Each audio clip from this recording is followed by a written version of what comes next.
Preface. This foe. Honestly? It kind of started as a joke. And then I thought, Cauldron isn't losing that much anyway, and it'd be kind of funny. Would Fortuna care enough to stop this? So I went with it. It's a random bit of comedy I thought would be interesting if I had to play straight. Andy's going to have a lot to deal with when he wakes up. Interlude 6.14.6, Para-Humans Online. Welcome to the Para-Humans Online message boards. You are currently logged in, Legend_Official, Verified Cape, Protectorate New York, Founders. You are viewing threads you have replied to, and threads that have new replies, or private message conversations with new replies. Thread OP is displayed. 25 posts per page. Last 25 messages in private message history. Threads and private messages are ordered by user custom preference. Topic: An open letter to the American people. In Boards Global United States General. Legend_Official, Original Poster, Verified Cape, Protectorate New York, Founders. Posted on January 3, 2002. Hello, everyone. The PRT_national account was fashioned only 2 months ago in response to repeated requests for an easily accessible source of PRT news concerning the nation. We believed it would be an excellent way to connect with the citizens we protect and develop an engaging community. That is not what this is about. I felt that despite its purpose, such a means of address would be too impersonal, too insincere for what needs to be said. I'm sure Rebecca will make her own announcement, but I felt that some words from me were due. So, here I am, making my first post on this quickly growing forum, to clear the air. It is with a heavy heart that I write this, but I must confirm the existence of the third Endbringer. The entity designated Cymerg attached our nation's capital on Christmas Day, forcing a rapid mobilization of our nation's heroes, independents, and even several brave villains. She took the guise of an angel and tried to make a mockery of a day held sacred by many. It was a day of unfathomable tragedy for our nation as hundreds of thousands passed away and the heart of our democracy burned to the ground. I've never been prouder to be a member of the Protectorate and a citizen of the United States of America. For those of you who answered the call, powers or none, thank you. Whether Protectorate, PRT, emergency personnel, or even our friends to the north, thank you. From the bottom of my heart, thank you. Thank you for proving that even an Endbringer could not divide us. Thank you for defending our nation, for saving the lives of over 400,000 people.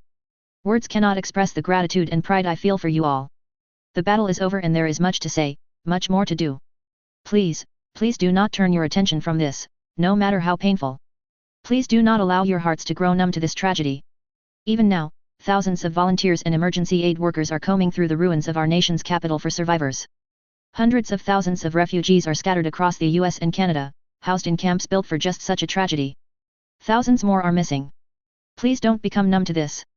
No amount of powers will provide these people with comfort and peace, food, water, or clothes. If you can afford to, find it in your heart to reach out to your local shelters and PRT liaisons. Though the World Stone Network was made with housing in mind, there are many things that it lacks. I beg you, please don't let the Cymerg win. With heartfelt gratitude. Legend. Mod edit. This thread has been locked because all that needs to be said has been said. I'm going to drop a lot of links and resources for people. Here is a discussion page on the third Endbringer. Here is the online memorial of all those who passed fighting the Cymerg or volunteering to rescue civilians. Here is a database of all emergency relief organizations and PRT liaisons currently assisting in recovery and relief efforts. Lastly, here is a missing persons thread meant to help people reconnect from different refugee camps. Best wishes from the admin staff. Fishy. Showing page 1 of 16. Rainbow Parade. Replied on January 3, 2002. Shit. I said I wanted Legend to make an account, but, shit, not like this. Fishy, board admin. Replied on January 3, 2002. Thank you, Legend_Official, for your sincerity. You are without question the best of us. I know it's not much, but please reach out to me if there is anything the FO admin staff can do to help organize relief efforts or get the word out. This is the most tragic example, but events such as this is precisely why I helped build this site. Pew pew pride. Replied on January 3, 2002. No kidding. I live in Columbus and saw some of the footage of the aftermath.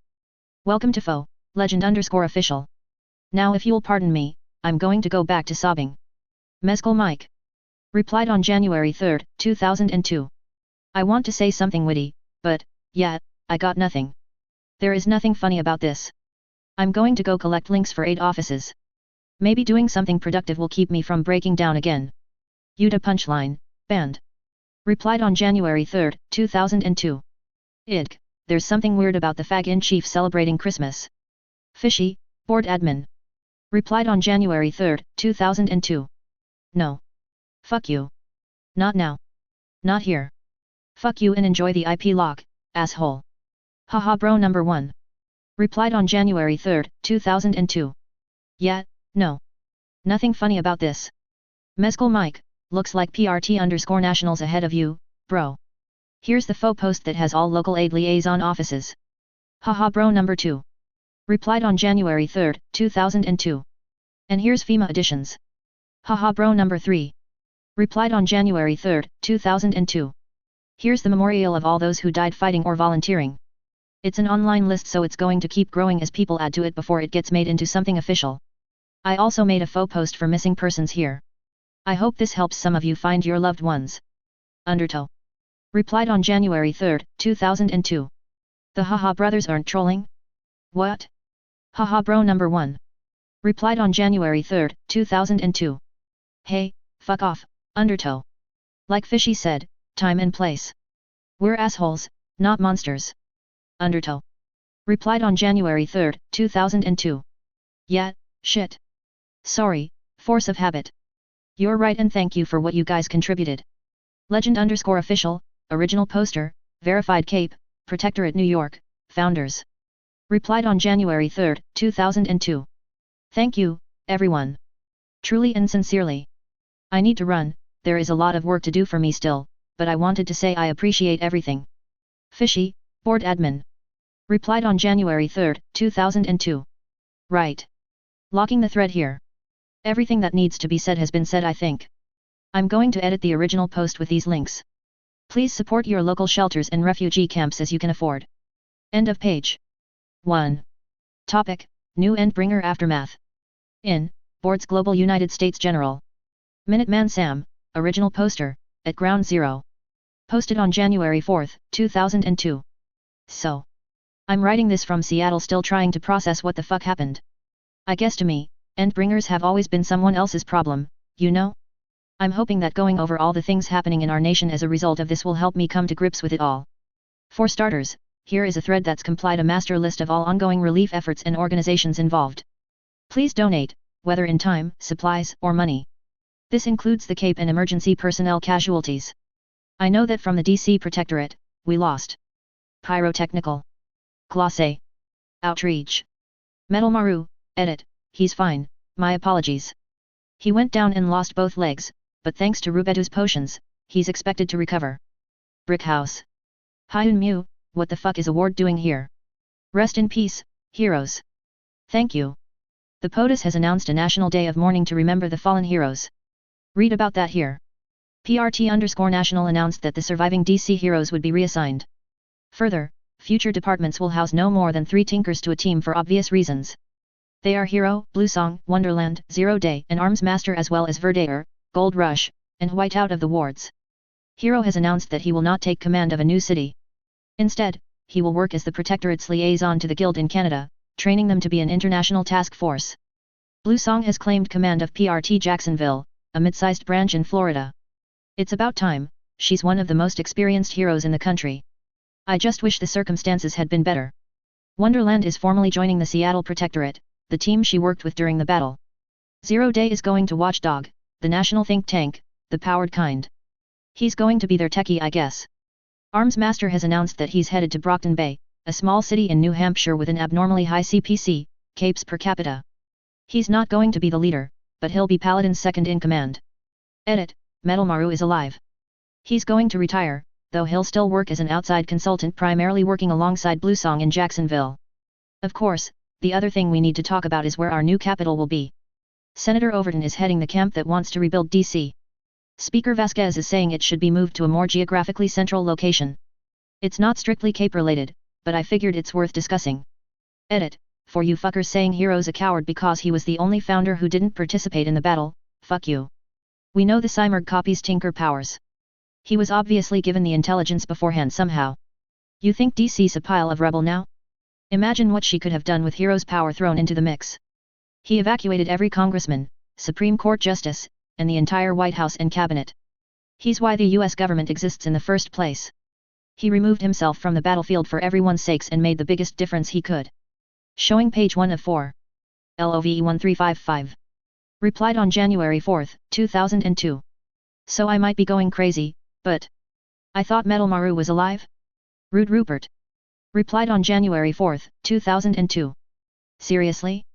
That's what you're concerned with? I mean, I get that he was a hero, but compared to 2 wards dying, who cares? LOVE 1355. Replied on January 4, 2002. I care, you dick. First off, he isn't just some random hero. He didn't put in many hours on the streets, but he's hero's right hand in the madhouse. Frontline, verified cape, Protectorate Cleveland. Replied on January 4, 2002. Yeah, Rude Rupert. I'm not sure who you think Metal Maru was, but the man was my boss when I was part of the madhouse. He's been hero's second for almost 10 years. He'll be dearly missed. Metal Maru, verified cape, at ground zero. Replied on January 4, 2002. Wow, thank you both, but as you can see, I'm alive and well. I did go down when the Cymerg cut off my legs, but Hyunmu threw me through the Wayfinder. I'm in Chicago at the moment. I'm healthy thanks to my emergency potions and already designing some cybernetic legs with the help of local tinkers. I'll probably make a formal announcement. LOVE 1355. Replied on January 4, 2002. Metal Maru, you're alive. Frontline, verified cape, Protectorate Cleveland. Replied on January 4, 2002. Good to see you, bossman. Metal Maru, verified cape, at ground zero. Replied on January 4, 2002. Yep. Here's proof that it's really me, along with the announcement of my retirement. I think I'm going to work as an outside consultant in Jacksonville, helping support Bluesong's command. It's what I do best after all. Rude Rupert. Replied on January 4, 2002. That's great and all, but while you're here, mind giving us some information on what the fuck the wards were doing there? LOVE 1355. Replied on January 4, 2002. Yeah, that's a really good question. It's just business. Replied on January 4, 2002. LOL, I used to live in DC. Brickhouse wasn't a ward. I mean, he was, but not when he died. He graduated to the Protectorate in August, shortly after letting that midget kick my ass. Minuteman Sam, original poster, at ground zero. Replied on January 4, 2002. Yeah, Brick wasn't a ward when he volunteered. Just Hyunmu, but it's just business. Are you showbiz? It's just business. Replied on January 4, 2002. Yup, I should get my ACC verified. Lucha Loco, I sent you a message. I mean, shit. The PRT moved us out literally months before a new Endbringer. Me and the boys are going to pour one out for Hyunmu. Lucha Loco, moderator. Replied on January 4, 2002. Verified. But aren't you going to get rebranded? It's just business, verified cape, stage crew. Replied on January 4, 2002. And? That just means this can be my throwaway account to talk shit on. Rude Rupert. Replied on January 4, 2002. Yeah, great. We can all remember how a 12-year-old kicked your collective asses. What I want to know is which fuck-up thought letting said 12-year-old fight an Endbringer and die was a good idea. Minuteman Sam, original poster, at ground zero. Replied on January 4, 2002. Actually, I'm pretty sure he's 10. I know, that makes it worse, but it's on his online profile. See? He's also the tinker behind the World Stone Network, so he's a giant reason I'm alive. It's just business, verified cape, stage crew. Replied on January 4, 2002. Hey, fuck you, Rude Rupert. That kid's fucking terrifying. LOVE 1355. Replied on January 4, 2002. What? WTF is this bullshit? He's 10? Dime a dozen, at ground zero. Replied on January 4, 2002. He is, LOVE 1355. Confirmed in this interview if the official wards roster wasn't enough. Makes my fucking blood boil. LOVE 1355. Replied on January 4, 2002. The PRT are the good guys, right? Dime a dozen, at ground zero. Replied on January 4, 2002. Yeah, lot of us feeling that way right about now. Gristlebrow. Replied on January 4, 2002. I'm not saying that Hyunmu should have been out there, but let's be honest. The only reason his death stands out is that he's young. If he wasn't, he'd just be a statistic. Let's not pretend his death was some grand sacrifice. LOVE 1355. Replied on January 4, 2002. Dude, that's fucking cold. Gristlebrow. Replied on January 4, 2002. What do you want me to say? That he's some special snowflake? I mean, don't get me wrong, I'd love to live in a world where no hero has to die, but he's just some kid who overestimated himself and got in over his head. Maybe if the PRT did their jobs and kept an eye on their ward, he wouldn't have died like a fucking chump. End of page. 1, 2, 3, 4. Showing page 2 of 4. Ranchero, verified Cape, Protectorate Albuquerque. Replied on January 4, 2002. You better fucking pray I don't find you, Gristlebrow. Hyunmu was my friend, you son of a bitch. User has received an infraction. I get it, I do, but please don't threaten anyone in the forums, especially as a hero. Gristlebrow, banned. Replied on January 4, 2002. Was. Now he died without making a single difference. User has been banned. Fuck off. You don't make fun of the dead, especially not people who died facing Endbringers. Lucha Loco, moderator. Replied on January 4, 2002. Enough. No. You don't make fun of the dead, especially not Endbringer casualties. I don't give a fuck that it's not in the faux terms of service. Fuck off. Whittles Hot, verified Cape, Protectorate Phoenix. Replied on January 4, 2002. Wait, what? Ranchero, you knew the guy who made the world stones? How? Metal Maru, verified Cape, at Ground Zero. Replied on January 4, 2002. I guess it doesn't really matter anymore, so I'll clear the air. Hyunmu was formerly Rubedu, a ward in Phoenix. His real name is Andy Kim. Wild shot, I promise you've met him at least once before. Following the Red Sands incident, the full breadth and scope of his power was discovered and he was given a new mask before being moved to the Madhouse to learn from Hero. I was one of the first to meet him and the one who introduced him to the Madhouse. Andy was brilliant. So smart that I never felt like I was talking to a child. Hell, kid was probably smarter than me. He was also the type to ask for forgiveness rather than permission. No, this doesn't excuse us letting him fight. My hands are shaking writing this because I'm so goddamn pissed. But I don't think it was about letting him. No one let him do anything. He just did. In a lot of ways, he reminded me of a younger hero. Larger than life, you know? Like he could do anything. Make anything. Like, one day, he just came to work with a brand new armor we'd never even seen before and no one batted an eye because Hyunmu. He always seemed to have the go-ahead from someone up top. And made no difference? The creator of the World Stone Network? The reason 400,000 people are alive? The reason we have a country at all? The boy who mass-produced potions? Who arranged for disaster relief constantly? Some of you keyboard warriors are breathing now because of him. Overestimated himself? Maybe. You be the judge of that. It goes against protocol, but I plan on retiring from the Protectorate anyway. What are they gonna do? Fire me? I don't care anymore. The video cuts out halfway through because I went down, but this is everything until then. The world deserves to know what an Endbringer is really like. And how amazing he was. Here. I can only wonder what kind of a giant Andy could have been. Rest in peace, Andy, and thank you for saving my life. Whittles Hot, verified Cape, Protectorate Phoenix. Replied on January 4, 2002. Which one is him? I just see a weird fog cape with a sheep girl? Ghost wolf, thing? And are those scissors? Ranchero, verified Cape, Protectorate Albuquerque. Replied on January 4, 2002. Yet. I know a lot of the things he's made. Our old team still had weekly movie nights and he's shown off before. Those scissors, that armor, they're definitely his work. Pause here. You can see the turtle shell crest on his back. Rest in peace, little buddy. Dad would have been proud of you. Undertow. Replied on January 4, 2002. Holy shit. I thought he was a tinker? Shaker? Striker? Mover? What is that even? It's just business, verified Cape, stage crew. Replied on January 4, 2002. Yup. Suddenly stage crew doesn't look so pathetic, hey? We lost too many hero. Kids fucking terrifying. Pouring one out to you, Andy. Rib. Minuteman Sam, original poster, at Ground Zero. Replied on January 4, 2002. Seen him around on patrols before this whole shit. That's Hyunmu alright.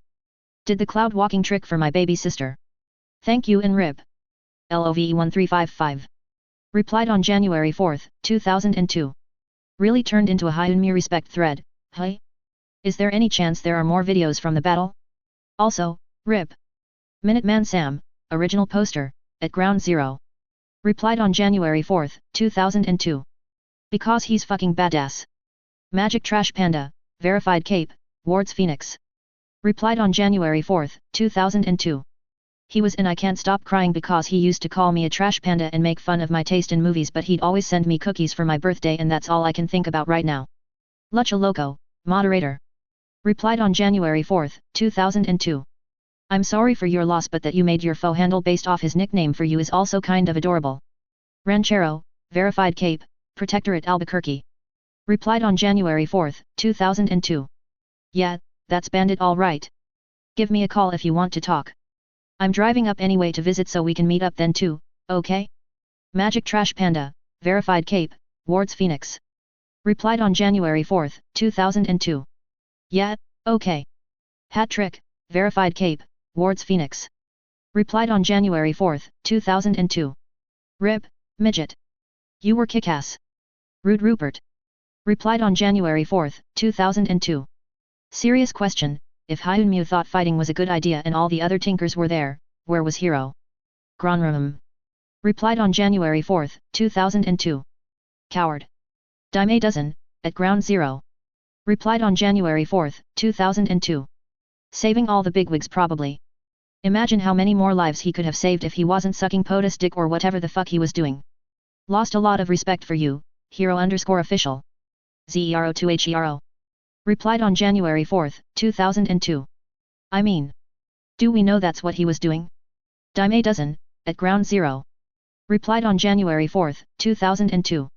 According to these reports and speeches from politicians thanking his quick thinking and decisive action. Yet. Fuck. I thought he stood for the little guys.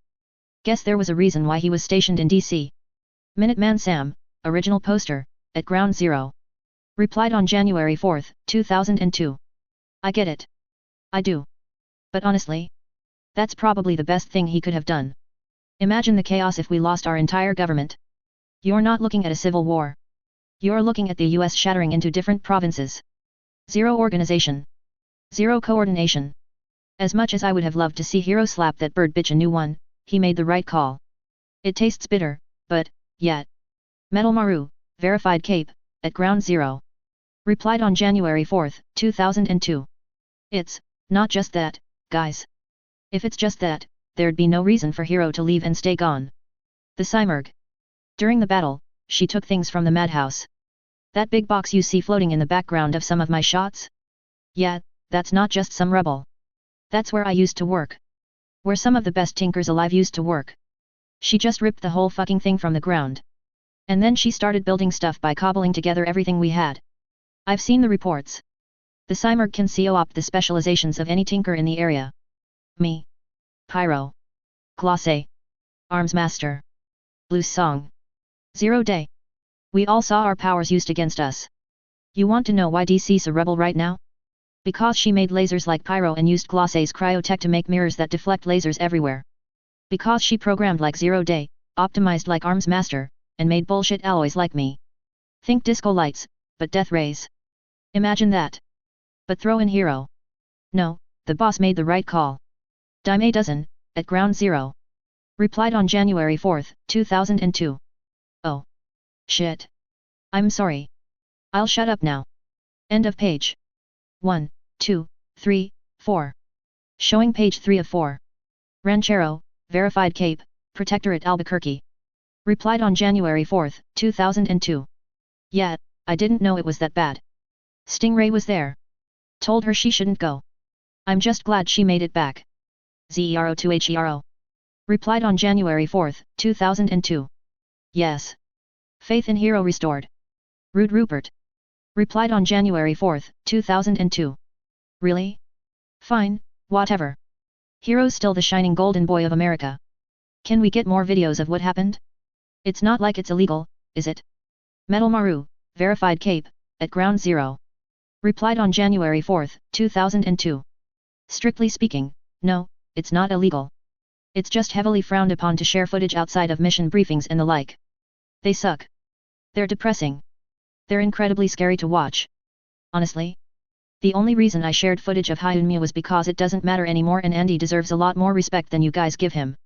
Minuteman Sam, original poster, at Ground Zero. Replied on January 4, 2002. Yeah, just watching my city like that. There's something humbling about what you guys did. Thank you again, Metal Maru. I don't think we say it enough. Stingray, verified Cape, Protectorate Phoenix. Replied on January 4, 2002. I was there. Those lasers were really bad, burned straight through building supports like a hot knife through butter. All I did was SNR, but I don't think I'm going to participate again. I've never felt so small. Ranchero, verified Cape, Protectorate Albuquerque. Replied on January 4, 2002. I'm just happy you're back, Sting. Magic Trash Panda, verified Cape, Wards Phoenix. Replied on January 4, 2002. Yeah, I don't know what I'd do if we lost you too. Stingray, verified Cape, Protectorate Phoenix. Replied on January 4, 2002. What do you mean too? OMG, I didn't know you had family in DC. Minuteman Sam, original poster, at Ground Zero. Replied on January 4, 2002. Scroll up, Stingray. Stingray, verified Cape, Protectorate Phoenix. Replied on January 4, 2002. Oh fuck. Minuteman Sam, original poster, at Ground Zero. Replied on January 4, 2002. I'm so sorry for your loss. I'm sure you were close. Hat trick, verified Cape, Wards Phoenix. Replied on January 4, 2002. Can we all have a girls' night and drown in ice cream? Stingray, verified Cape, Protectorate Phoenix. Replied on January 4, 2002. Guys. This is bad. I don't know how to say this, but Hyunmyu's alive. Metal Maru, verified Cape, Ground Zero. Replied on January 4, 2002. Not funny, Stingray. I expected better from you. Stingray, verified Cape, Protectorate Phoenix. Replied on January 4, 2002. I don't joke. Not about things like this. Here, a picture of him in the hospital bed. He's alive, guys. Hat trick, verified Cape, Wards Phoenix. Replied on January 4, 2002. Wait, for real? Yes. Pinchy Puto scared the shit out of me. Minuteman Sam, original poster, at Ground Zero. Replied on January 4, 2002. Whoa, that's definitely a bit of a whiplash. How? And how are we hearing this from you? Like, no offense, Stingray, but you're not exactly a big name. Stingray, verified Cape, Protectorate Phoenix. Replied on January 4, 2002. None taken. I get it. I'm a very small fish in a very big ocean. Trust me, that's been made abundantly clear to me. Humble pie for Christmas, yay.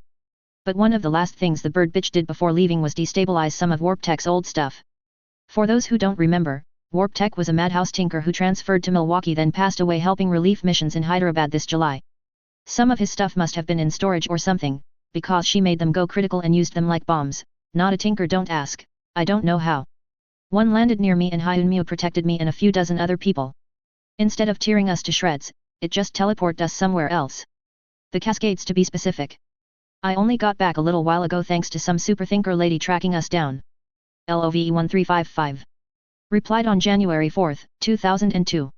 Wait, so he's alive? Metal Maru just outed a ward? Metal Maru, verified Cape, Ground Zero. Replied on January 4, 2002. I guess I did.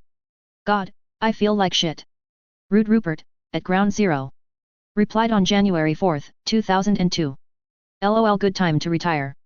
Now that we know the dude's alive, got any footage? Stingray, verified Cape, Protectorate Phoenix. Replied on January 4, 2002. Scary thinker lady said it's fine. Cat's out of the bag. Here's my helmet chem uncut. And yes, the gauntlets were a gift from Andy. They're awesome, but I wish I asked for mobility or something with more utility. Yes, that's Andy in the sky almost murdering the bird bitch. Yes, those are a lamb and wolf projection of some sort. They're not Case 53s, they're things he made. Yeah, he has a coil gun. Yes, he's 10. My little bro is alive and he made an Endbringer run. Rude Rupert. Replied on January 4, 2002. Holy shit. I don't know what else to say to that video. I've never been more terrified of a child in my life. Metal's right. Precocious doesn't begin to describe him. Dime a dozen, at ground zero. Replied on January 4, 2002. Oh. Shit. Please tell me the little guy's okay. End of page. 1, 2, 3, 4. Showing page 4 of 4. Stingray, verified cape, Protectorate Phoenix. Replied on January 4, 2002. No, dime a dozen. No, he is not okay. He entered a coma and we have no idea when he'll wake up. Every test says he is fine. He has a stock of the best medicine in the world, he made them after all. There is a very powerful thinker lady who's looking after him. He's getting the best care possible. Dime a dozen, at ground zero. Replied on January 4, 2002. Fuck. That's better than being dead. He'll come back. Right? Hat trick, verified cape, Ward's Phoenix. Replied on January 4, 2002. Fuck yeah, he will. He's tough. He'll be back and I'm going to kick the Pendajo in the dick for making me worry. End of page. 1, 2, 3, 4. Author's note. Welp, here we are. Arms Master gets his Brockton Bay assignment and is continuing to be groomed for leadership. The Phoenix group gets some closure. Andy's outed accidentally because his name went up among the dead. Sting was briefly too, but she cleared herself when she was rescued by Contessa. There are some things going on in the background concerning just why Contessa would allow him to be outed, but it's important to keep in mind that he's outed as a hero. Most of the time, being outed usually means a huge scandal or fall from grace. It means loss of faith or danger. Desperation. This was true of Alexandria, Taylor, and even the Empire. That's not what happened here. Well and, honestly, I thought it'd be funny so I decided to play the gag straight. I know that there are some loose ends, but I tried to wrap as many as I could. A time skip following an Endbringer battle was always the plan, though not necessarily in this manner. I'm not entirely sure just when I'll have Andy wake up, but it's going to be a few years for certain. Honestly, I haven't even begun to write an outline for Arc 7 so I'm open to suggestions. 2005, Immediate Bonesaw. 2007, Boston Games. 2009, Madison. 2011, Brockton Bay. Obviously, a lot of events won't look the same, but those 4 are useful milestones to keep in mind. In any case, this is the end of Arc 6, Omen. I will not be picking this up for at least a few months, though I might write a few OMACs for my own amusement. Maybe start another mini-series or a what if of Andy in different settings tracking down the other world runes. Thank you for reading. To reach a wider audience, and because I enjoy a more forum-like setup to facilitate discussion, I like to cross-post to a wide variety of websites. You can find them all on my Linktree, https://linktree.ee/fabled.webs. Intermission 7.1. Colin Wallace. 2002, January 21, Brockton Bay, NH. Director Sean Cooper was a tall, bulky black man in his early 50s. According to records, he was a former lieutenant for the U.S. Marines during the Vietnam War, making him one of the last soldiers who had experienced combat before the age of para-humans. He looked as stereotypes dictated, he kept his graying, salt-pepper hair shaved clothes and his frame spoke of an athletic physique won through long practice that had yet to desert him completely in his age. His eyes were hard but not unkind, with a furrow to his brows that gave him a stern countenance. By all accounts, he joined the PRT's Special Tactics Division back during the bad old days before the Protectorate truly came into its own. Back then, there were no laws concerning capes, no rules of engagement, and no means of combating power save through bullets. He rose through the ranks thanks in large part due to his exceptional tactical leadership and care for the well-being of his men. One of his last acts as an active duty officer was to escort Lustrum into the Bauman Para-Human Containment Center. Respectable. Rational. Focused. Likely somewhat dogmatic, though with a harsh but caring personality. I could work with a profile like that. I did what I thought would best set the foundation for a productive working relationship. I stood Ramrod straight and gave him a respectful nod, just shy of giving him a proper military salute, which he might have taken poorly considering I was never part of the armed services. Sir, I spoke crisply and promptly, Arms Master formerly of the DC Protectorate. A pleasure to work with you, sir. He studied me for almost precisely 10 seconds, 9.62 to be exact, slightly long enough to induce a sense of social awkwardness in his subordinates, likely an intentional maneuver to get the measure of me. Unnecessary, I was always as I presented myself, but understandable. Arms Master. Colin. You come highly recommended, he began. Use of a first name, likely as a way to quickly foster camaraderie. Tell me, son, what are you doing here? I ignored the overly familiar diminutive and answered according to my mission statement. I am here to serve and protect this city, sir. Yes, yes you are. I'm not doubting that, but that wasn't what I asked you. That's why the Protectorate assigned you here. I'm asking you why you chose to accept. I've read your files. You're a promising young man. You could have headed off to bigger and better things. Chicago. Seattle. Boston. Maybe under one of the other founders now that hero's off to the guild. Why Brockton Bay? It was a complicated question. I knew myself well enough to understand that introspection was never something I excelled in. Director Cooper was quickly proving to be more than his files suggested. Ever since the Endbringer attack that the online community was calling last Christmas, I was filled with an unusual cocktail of emotions. There was the predictable fear at the arrival of yet another Endbringer, and one that seemed uniquely tailored to abuse tinkers. There was joy at the relatively minor consequences of the attack. Pride and awe at Hyunmu's feat, proof of what a dedicated tinker could do when sufficiently motivated. Sorrow at the potential that had been cut down before his prime. And, if I were being truthful, there was envy too. What had I been doing? What had any of us been doing that a 10-year-old boy could upstage us so thoroughly? Did we not work as hard as he did? Even among tinkers, the unfairness of it all was displayed clearly to me, and it was all I could do to swallow my bitterness at the boy who very likely paid the ultimate price for the victory. I was never one for introspection, and the truth was, I didn't know precisely what made me decide to accept Paladin's offer. I didn't know how I felt about the Endbringers, Hyunmu, last Christmas, or even my own career. All I knew. I seek to prove myself, I said finally. This I knew. I would not stop. I could not stop. To stop was to yield, to stagnate. I would make a difference in my own way, by my own hands. Director Cooper met my eyes through my visor before nodding solemnly. Good. I was worried that you'd let Christmas break you, that you were seeking an early retirement in this tiny city. Brockton Bay has the highest number of para-humans per capita. I know, son. You don't need to recite numbers at me. Trust me, I know just how much of a festering shithole my city can be. You'd be surprised how many new capes come in and think a small city like this will be an easy assignment. They keep thinking that way till Alfather strings em up like Christ on Calvary. I am well aware of the potential hostiles in this city, sir. Good. It'll keep you alive. You debut on February 1st, next Friday. Until then, I expect you to look over your lab and figure out what you need beyond the bare essentials we stocked. We don't have the resources you did in DC, and with all the funds going into rebuilding the capital and settling refugees, it's hard enough applying for funds for the whole department, never mind a lone tinker. You're going to have to prioritize and be efficient with your budget. Yes sir. Efficiency is my specialty, I said even as I frowned internally. It was expected, and likely would be the case for the next several months if not years, but I already missed the madhouse. Still, it was a trade-off I'd expected: more freedom, more opportunity, fewer resources. Good. You will receive your patrol schedule from Paladin closer to your debut. Dismissed. Sir. I turned and exited his office before heading to the parking lot to grab my motorcycle. The motorcycle was likely not what came to mind when most people considered a tinker's vehicle of choice. It was a cobalt blue with silver accents, much like my armor, and otherwise looked remarkably like a factory-standard BMW GS Adventure. Because it was. It was a high-quality bike, but other than a thicker frame, improved engine, emergency siren, and tweaked handlebars to more ergonomically fit my armored hands, it boasted very little in the way of tinker tech. I hopped on and allowed myself 4 seconds to appreciate the rumbling purr of its engine. Save for my armor and halberd, it was my prized possession, one I insisted on riding up here from DC despite the readily available airplane. Although upon reflection, I likely would not be the only American to avoid taking to the sky. I revved the engine and allowed it to carry me out towards the pier. Paladin had ties to the New York branch of the elite, of that I was certain, though perhaps in the past tense.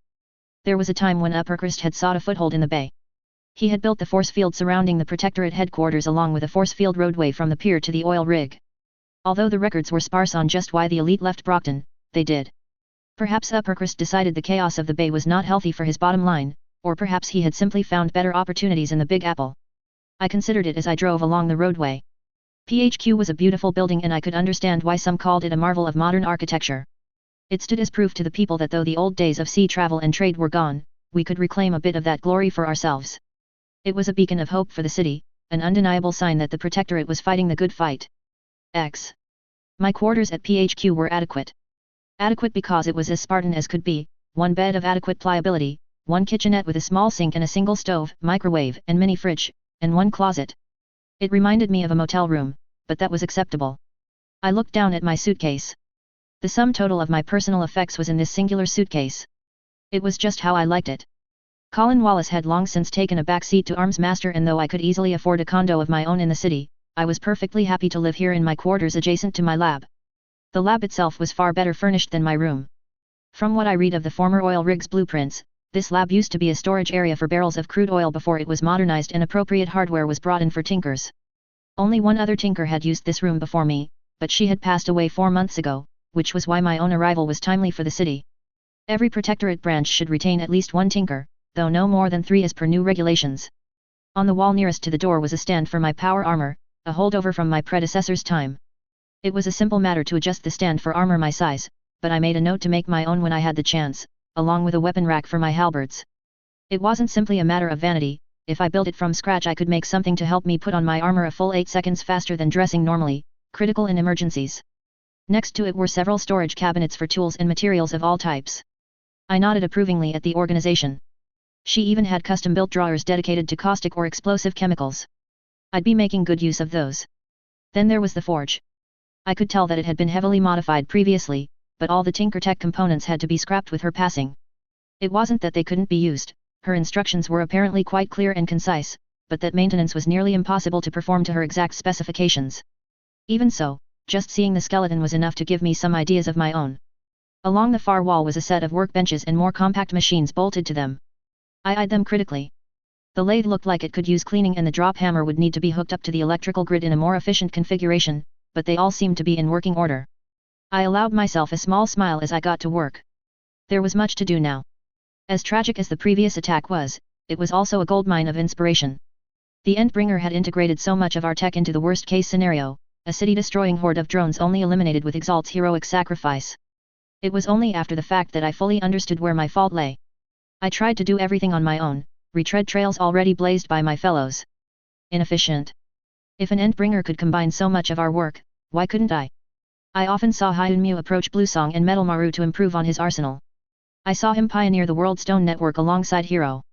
He had no reservations about asking me to spar with him, to teach him. The shameless curiosity of a child, could I embrace that kind of mentality? What did my pride matter before progress? Efficiency was my specialty. It was time I acted like it. I booted up the computer and began to take stock of all I owned. My power armor had taken some significant damage during the Endbringer attack and I had not gotten a chance to repair it amidst ongoing relief efforts, but perhaps that was a blessing. I made a note to strip it down to its skeleton and cosmetic outer layer. Everything else, I'd remake. My helmet was in a similar state of disrepair. There was a gruesome crack on top and past the left ear where I'd taken a bad hit from falling debris while rescuing a civilian. I frowned at that. It was proof that my combat prediction algorithm needed improvement, perhaps an opportunity to consult Zero Day. The shell would need to be replaced before my debut. I agreed with PR, I had to look pristine, no matter the damage. It was best that we showed a facade of invincibility for the public, not because anyone would buy it, no one was dense enough to believe we were unmarred by an Endbringer, but because it inspired hope. Thankfully, the protective layer did its job. I was uninjured, as were the delicate internals of the helmet. I moved on to my halberd.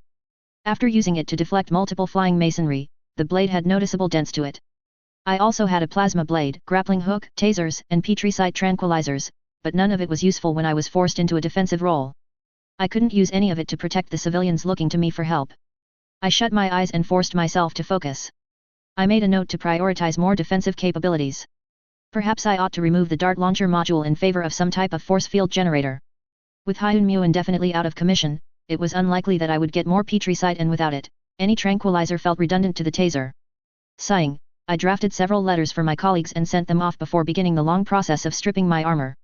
There was much to do. X. 2002, January 22, Brockton Bay, NH. I received a note from Bluesong in Jacksonville, Florida. As prompt as ever. She had her own concerns due to her newfound position of authority but made time for me anyway. She, like many of my colleagues, had once tried to expand the general understanding of the scientific community, only to hit roadblocks in the form of unintentionally black-boxed tech. Though she was largely unsuccessful, she did retain a series of blueprints of increasing complexity to guide new tinkers. I looked over what she sent me and kicked myself for not asking previously. Her notes were rudimentary and covered only the bare foundations of fluid dynamics and wave motion as it pertained to liquids and sound, but they were still enlightening to read as they were written from the perspective of a fellow tinker. She was a phenomenal teacher and I suspected Jacksonville was in excellent hands. Of the blueprints she sent me, one caught my eye in particular. It was, in layman's terms, a large sonar attached to a computer that read life signs. It was designed to penetrate dozens of feet of solid stone to diagnose a person's injuries by using their own heartbeat and blood flow as a medium to map the condition of their body. Unfortunately, she didn't use the machine often because it was unwieldy. Something with that kind of penetrative power and processing capacity needed a sizable hardware. She could carry it, but often had better inventions to suit her needs. But I was not so limited. I could already see how the scanner and processing suite could be made more efficient, more compact. If I cut the sonar's range and power significantly, I could make it small enough to fit on my armor. If I made the computer less precise, I could adjust it to identify incoming projectiles in general, not just living people. Yes, I saw how it could be incorporated into my own sensory suite to augment my predictive algorithms. I thanked her profusely and started to design a place for it in my power armor. Several hours later, as I was taking a brief lunch break, I heard a knock at my door. "Enter," I called, buzzing open the lock. The door opened to reveal Paladin, the head of the local protectorate. He was a tall, dark-skinned man who stood at 6'4" even out of armor. In it, his already impressive bulk was made even more intimidating.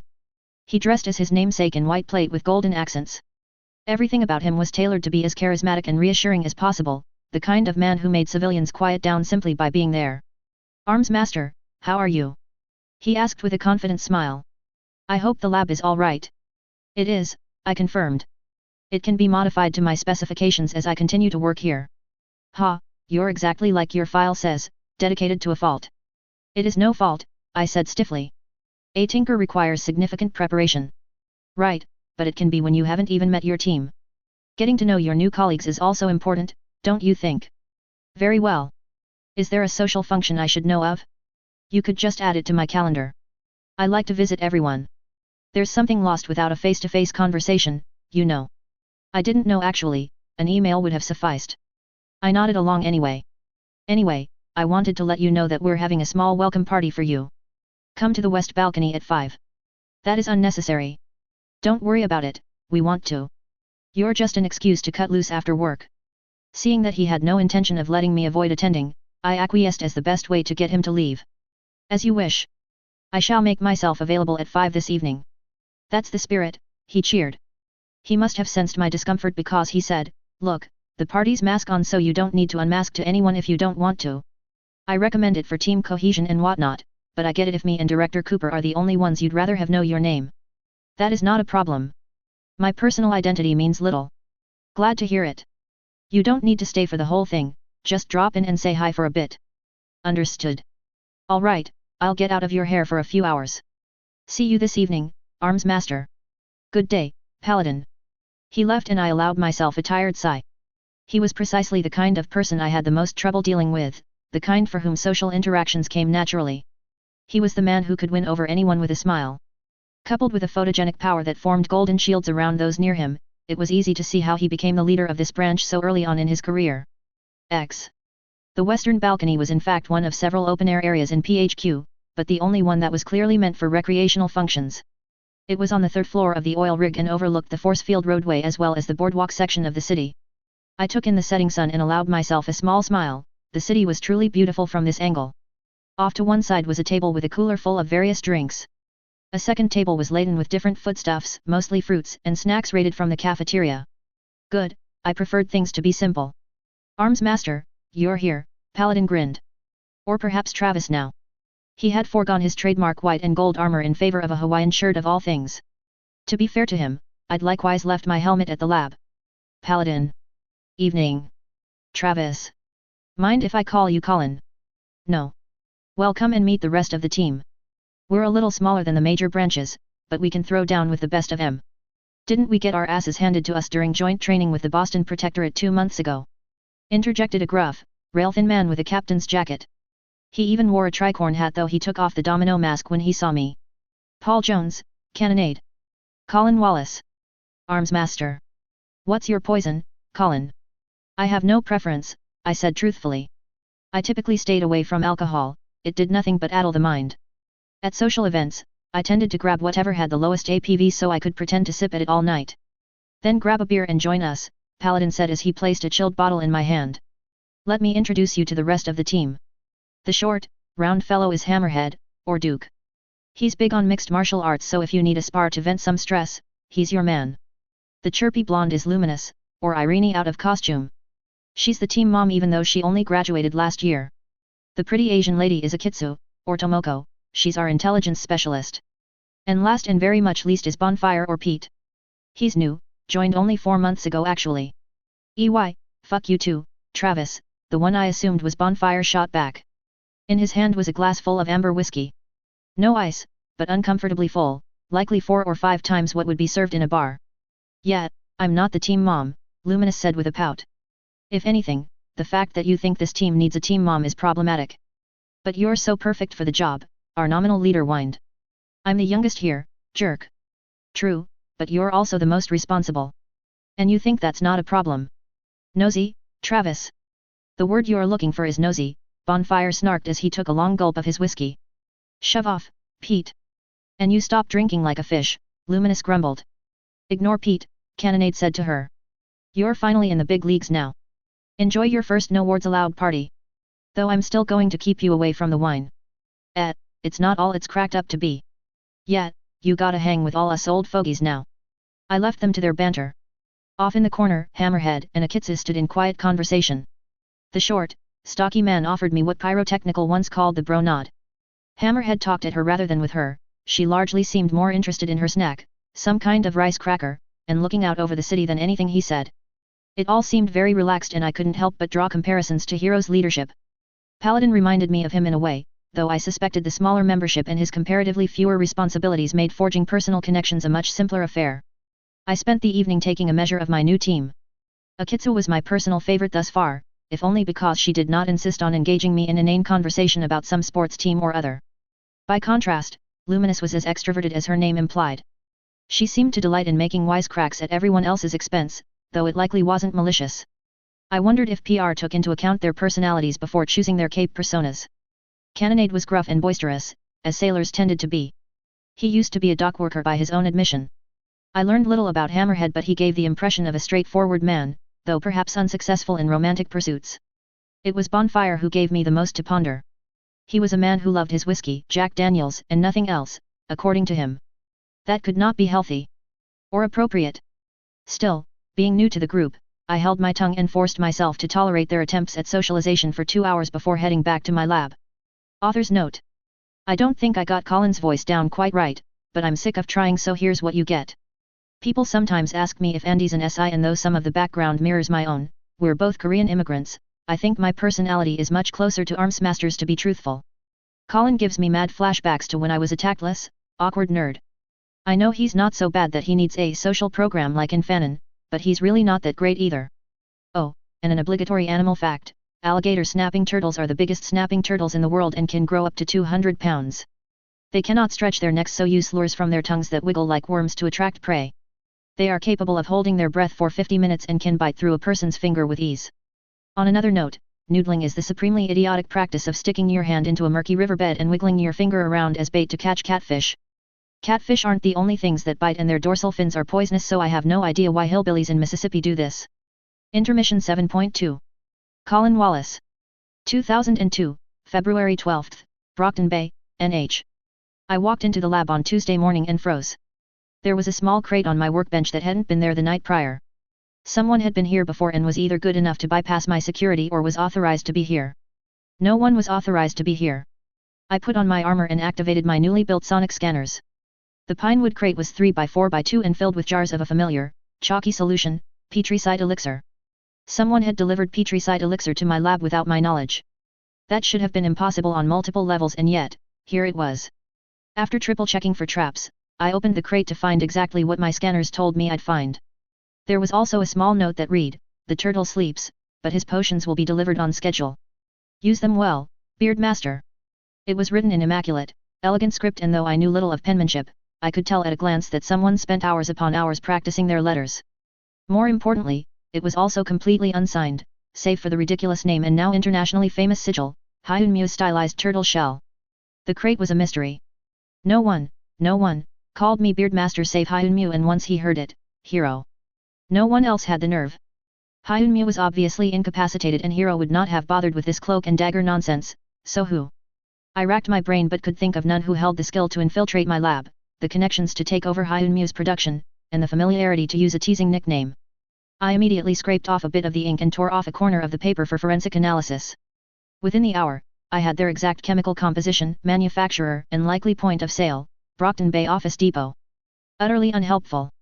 I then called up some of the other tinkers in the madhouse as well as Hyunmu's old branch in Phoenix. Potions had been delivered, not just my petri-site elixirs, but all of them. Thousands upon thousands of bottles had somehow wound up precisely where they were supposed to be. After a single month of hiatus, some mysterious entity had managed to restart Hyunmu's potions business. After only 15 minutes of inquiry, I received a call from the office of the chief director that this entity was a hitherto unknown asset and to stop digging. I was delighted. Baffled, but for once, I could live with the confusion if it meant the deliveries would ensue.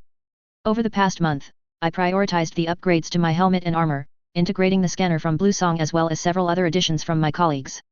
I hadn't gotten around to reworking my halberd yet, so I was happy to note that my dart launcher would remain at peak efficiency. I mixed my custom power negating solution and got to work building a machine to more efficiently pressurize the chemicals into a compact dart. The delivery came at a good time. I was down to my last 4 darts from my stockpile. I frowned as I was reminded of precisely why that was. The city was in turmoil. My debut ceremony in front of City Hall seemed to have been the sign that the Endbringer truce was over and the time of mourning for our nation's lost capital had passed. The Raijin 893, a Japanese group that established itself during Brockton Bay's shipping days to defend against the Empire 88, had swelled in number after Kyushu as refugees flocked to the States. From the files I'd read, they had been aggressively staking claim to territory in the northern half of the city for months now after consolidating other smaller, Japanese-centric gangs. They used my debut as the cue to conduct a definitive raid against the Dockside Tigers, a mostly Vietnamese and Thai group known for lesser-profile smuggling operations, drugs and weapons mostly, but also some illegal immigrants. The attack killed every single member of the Tigers of any relevance, including both capes. As I'd heard from my new colleagues, this kind of gang violence was simply a return to the depressingly normal state of affairs. Things weren't as bad as they could get, but this low-level simmer of ongoing conflict was Brockton's baseline. The only real surprise in all this was that the first shot to end the truce wasn't from the Empire. By all accounts, Alfather was a cruel, brutal man who thoroughly embraced his Viking motif. He was a showman who gloried in combat, a stark contrast to the clear wealth demonstrated by the Empire's many and diverse resources. I wondered which lunatic was willing to back a man like him. The worst part of the Raijin swallowing the Tigers was that it only seemed to inflame Alfather's rhetoric that the Asians were a pox on the community. Had the Tigers put up more of a fight and taken down at least one of the Raijin's 4 capes, he likely would have swept in on the weakened gang and sparked a citywide war. As it stood, he seemed content to fan the flames and scream into his echo chamber. Thankfully, the other 2 major powers, if they could be called that, were likewise reluctant to intervene. They were the Plum Blossom Company and the local chapter of the Black Panthers. The Plum Blossoms were triad remnants exiled from their homeland by the rise of the Kui and the Yang Ban. They were a small but shadowy group that seemed to excel in information management, corporate espionage, and other subtle crimes. Much like the triad they originated from, they held seemingly little loyalty towards the idea of Chinese as an ethnicity. Instead, their focus was exclusively on money and they showed little hesitation in preying on their own community. They also regularly sold information to the PRT through unofficial channels. Director Cooper was of the mind that they were small fry and should be used to take down the other gangs. I wasn't sure if I agreed. Whether they had thinker support or not was unknown, but the current guess leaned towards the positive. Fortunately, for all their cloak and dagger posturing, they had little in the way of direct power. Lastly, there were the Black Panthers. The Black Panthers professed themselves to be a civic service organization dedicated to the defense of their communities. They were that, once. During the 60s and 70s, before the rise of capes, they were a radical if non-violent group of African American civil rights activists. When Alfather and his empire sank its hooks into the bay, the African community felt the need to militarize in turn, and that enabled idiots preaching about race wars to take the reins of the organization. They were the most morally complicated of the gangs. I heard from the grapevine that Director Cooper tended to be sympathetic to their cause, though he was not outright supportive of their criminal activities. He saw them as a necessary counterweight to the empire, especially because they were almost exclusively defensive in their approach to gang wars. The Panthers only had 3 capes: Rebellion, Witch Doctor, and Double Time. They couldn't hope to keep up with the Empire or Raijin, but got by thanks to their relatively passive posture and the lower position they occupied on our priority list. An alert crossed my helmet UI to remind me of a patrol. I packed up my gear and headed for the garage.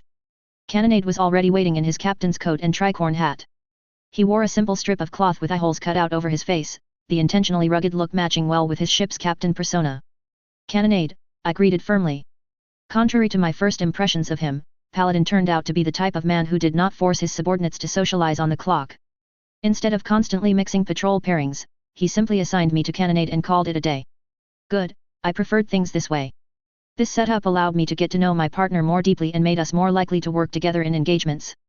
It helped that I found the sailor to be the most complementary to my own skill set. Cannonade was an incredibly potent ranged fighter but had little in the way of support or close combat abilities, shortcomings a tinker like me could easily pave over. His power allowed him to enlarge and duplicate any projectile he launched. Though he had the standard restriction concerning tinker tech that most capes had, in his hands a single marble could become a full salvo of grapeshot. For safety reasons, he seldom resorted to the revolvers belted to his hips. "Arms master, how are things?" he asked, his gravelly voice a professional growl. Luminous once asked him if the growl was something he practiced for PR. It wasn't, he was just a long-time smoker. "I am ready for a patrol. Let's go." I started my motorcycle and took off. He followed on his own bike, stylized so the front looked like the prow of a galleon. Attached to its rear fender was a sly blue flag with a ship's anchor on it. It looked ridiculous, but it also kept people from questioning the full lethality of Cannonade's powers. 19th and Crest. Follow the border of Panther and Empire territory before circling back around the city limits. Captain. You don't need to call me that. Captain. Please drop the accent. No can do, Captain, I heard him grin through the mic. Sometimes, I truly wondered if a command position was something worth seeking. We were 14 minutes into our patrol when Console reported in. "Arms Master, Cannonade, we're getting reports of a fire. 218 Southwestern. Understood. Rerouting," I responded. If Console saw fit to warn us, it was because the police suspected Cape involvement. Who's involved? Panther territory. House belongs to a suspected Panther lieutenant, possibly a Cape. Husband and daughter should be inside the house. Empire hit. Likely, sir. No cameras. And the lieutenant? Rachel Simmons. 28, mother of one. Suspected to be double time, though no hard proof. She's been missing for 2 days. Put out the fire. Gather some clues. I grunted in the affirmative. We'd arrived.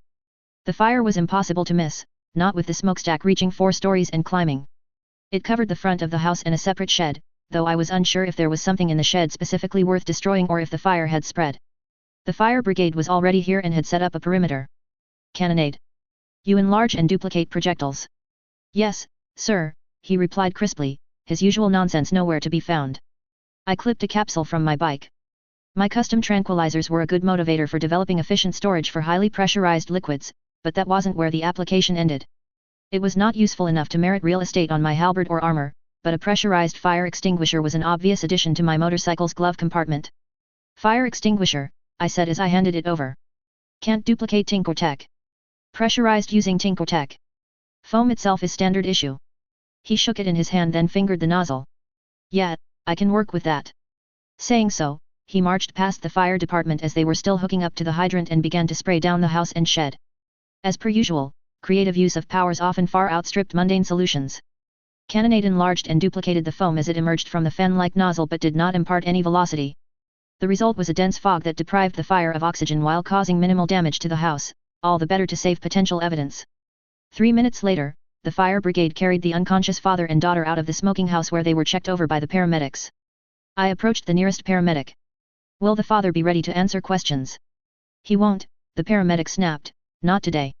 Understood. I left them to it and made a note to visit the hospital at a later date. Cannonade and I then cordoned off the house and entered to investigate. He hung back in the doorframe. How about you do your detective work, Cap?" "I'm not much good at snooping around," he said, giving me a helpless shrug. Understood. It won't take long. I did not understand why basic forensics training was not a mandatory part of the Protectorate professional development curriculum. It may not be as publicly noticeable as signing autographs, but it was far more important. I swallowed a reprimand and got to work. Cannonade had other talents.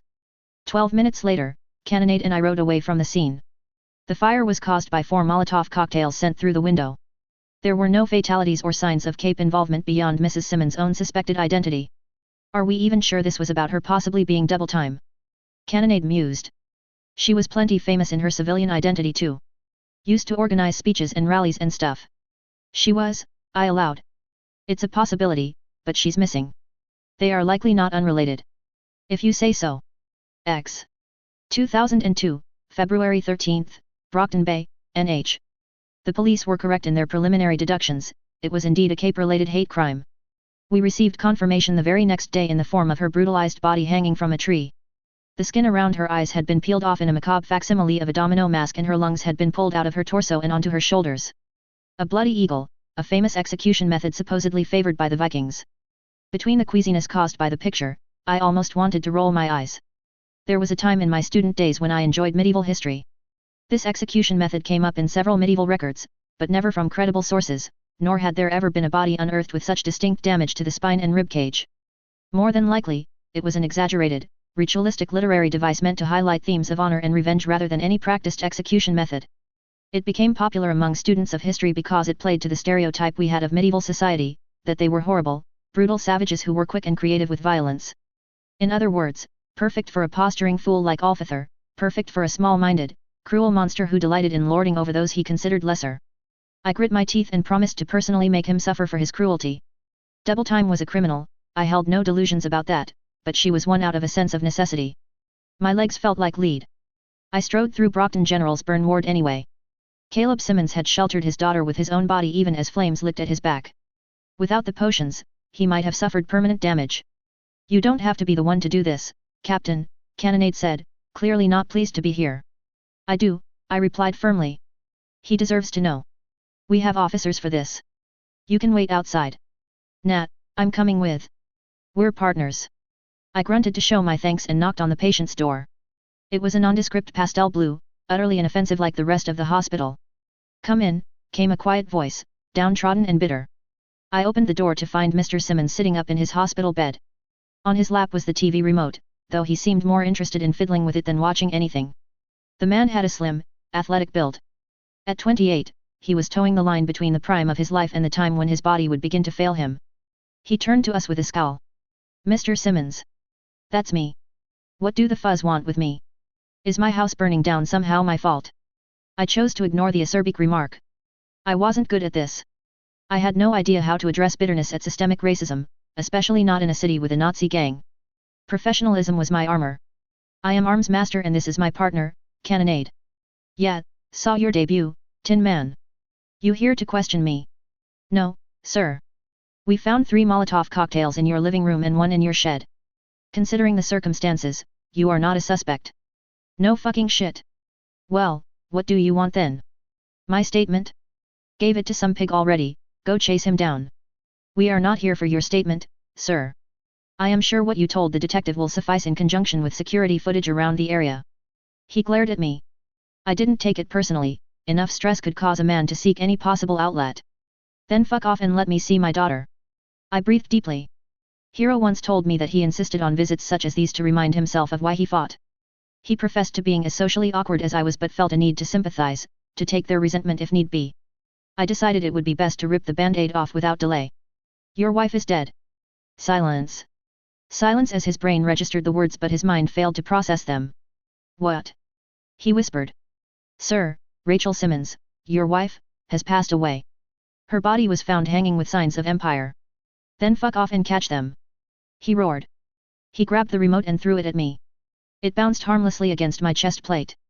What the fuck are you doing here? You here to tell me she deserved what she got? Hey? Well fuck you, you goddamned pig. That is not our INTE. Fuck your intent. Fuck your condolences. Fuck your sorries.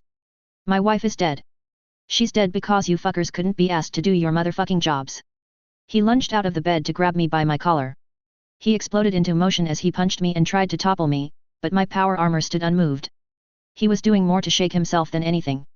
Then, as suddenly as it came, his anger washed away and he slumped like a marionette with its strings cut. I saw the desperate fire leave his eyes as he fell to his knees. She can't be gone, he whispered.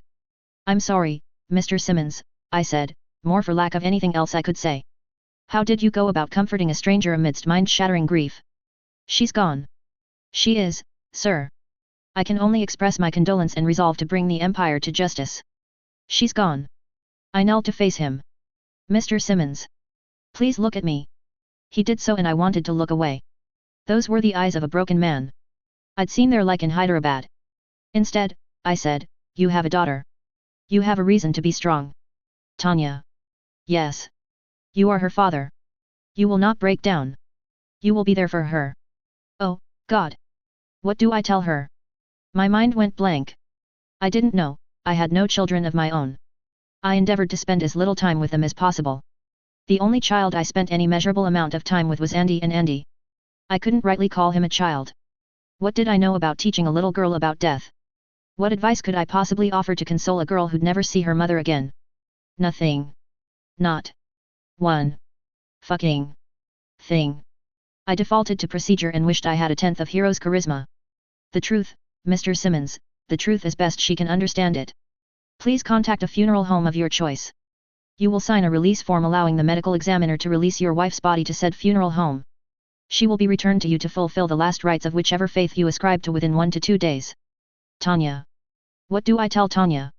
He moaned. I doubted he even heard me. I left a paper with similar instructions on dealing with the city morgue on the hospital table before heading out. As I gently closed the door behind me, I wondered what it'd be like to empathize. I wasn't sure that this was what Hero had in mind. Author's note. All I know about Brockton Bay prior to Lung is that there were several Asian gangs. I just pulled a few names out of my ass. Raijin 893 means Dragon God Yakuza. The word Yakuza comes from a gambling game called Oichokabu, which is basically Japanese blackjack. The game is played by adding the smallest digits. 8 plus 9 plus 3 equals 20, and since you only count the smallest digit, 20 equals 0, which means you score 0 points that round. Yutsu, Ku, and San were shortened to Yakusan or Yakuzie. The word was used to mean a worthless person, literally someone whose prospects add to 0, but got adopted by criminals who ended up embracing the label. Once again, I don't do grief well. I think this is the part of my writing that's weakest. Intermission 7.3. Colin Wallace. 2002, February 14, Brockton Bay, NH. With Mrs. Simmons' death, it was all but confirmed that she was in fact Double Time, the Black Panther cape best known for using her power to secure escape routes for her fellows during raids. She wasn't a combatant, but remained valuable to the Panthers, which was probably why she was targeted by Alfather. Without her to increase their mobility, the Panthers became exceedingly more vulnerable. Her death also had the effect of lighting a powder keg on the criminal underworld of Brockton Bay. The Raijin seemed content to make war with various Asian gangs in an attempt to secure the northern half of the city. Alfather took that as an invitation to focus on eradicating the Panthers. 16 deaths, 4 drive-by shootings, 9 Molotov cocktails thrown through store windows, and 7 non-lethal racially motivated assaults were the result of this focus. Just 2 days after Mrs. Simmons' death, the city was at war. Console to Arms Master, we've got a robbery on Kale and 4th Street North, my communicator rang out. There was the slightest echo of static in the background, something that I'd been meaning to fix but didn't get the chance to thanks to the sudden gang war. Quality of life improvements such as these had taken somewhat of a backseat to more pressing adjustments. We're on our way, Console, I told her.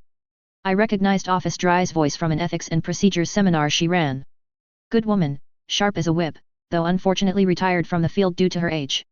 Well, shit. Looks like it's going to be a busy night, my partner grumbled, his bike only a few feet behind mine. Likely. When we arrived, it was to find one Hispanic and one black man cornering a third man of some indeterminable ethnicity. I wasn't sure if I should be happy that not all criminals had segregated themselves along racial lines or upset that they were taking advantage of the brewing race war to profit themselves. Freeze. I yelled as I parked my bike and leapt out in a single, smooth motion. I allowed myself a brief smile. The classics were classics for a reason, and there was a simple pleasure in yelling stereotypical one-liners and still forcing people to take me seriously. Shit, it's Arms Master. We ain't capes, man, one of the men said. That brief mess got wrapped up in only 7 minutes and 4 of those were waiting for police.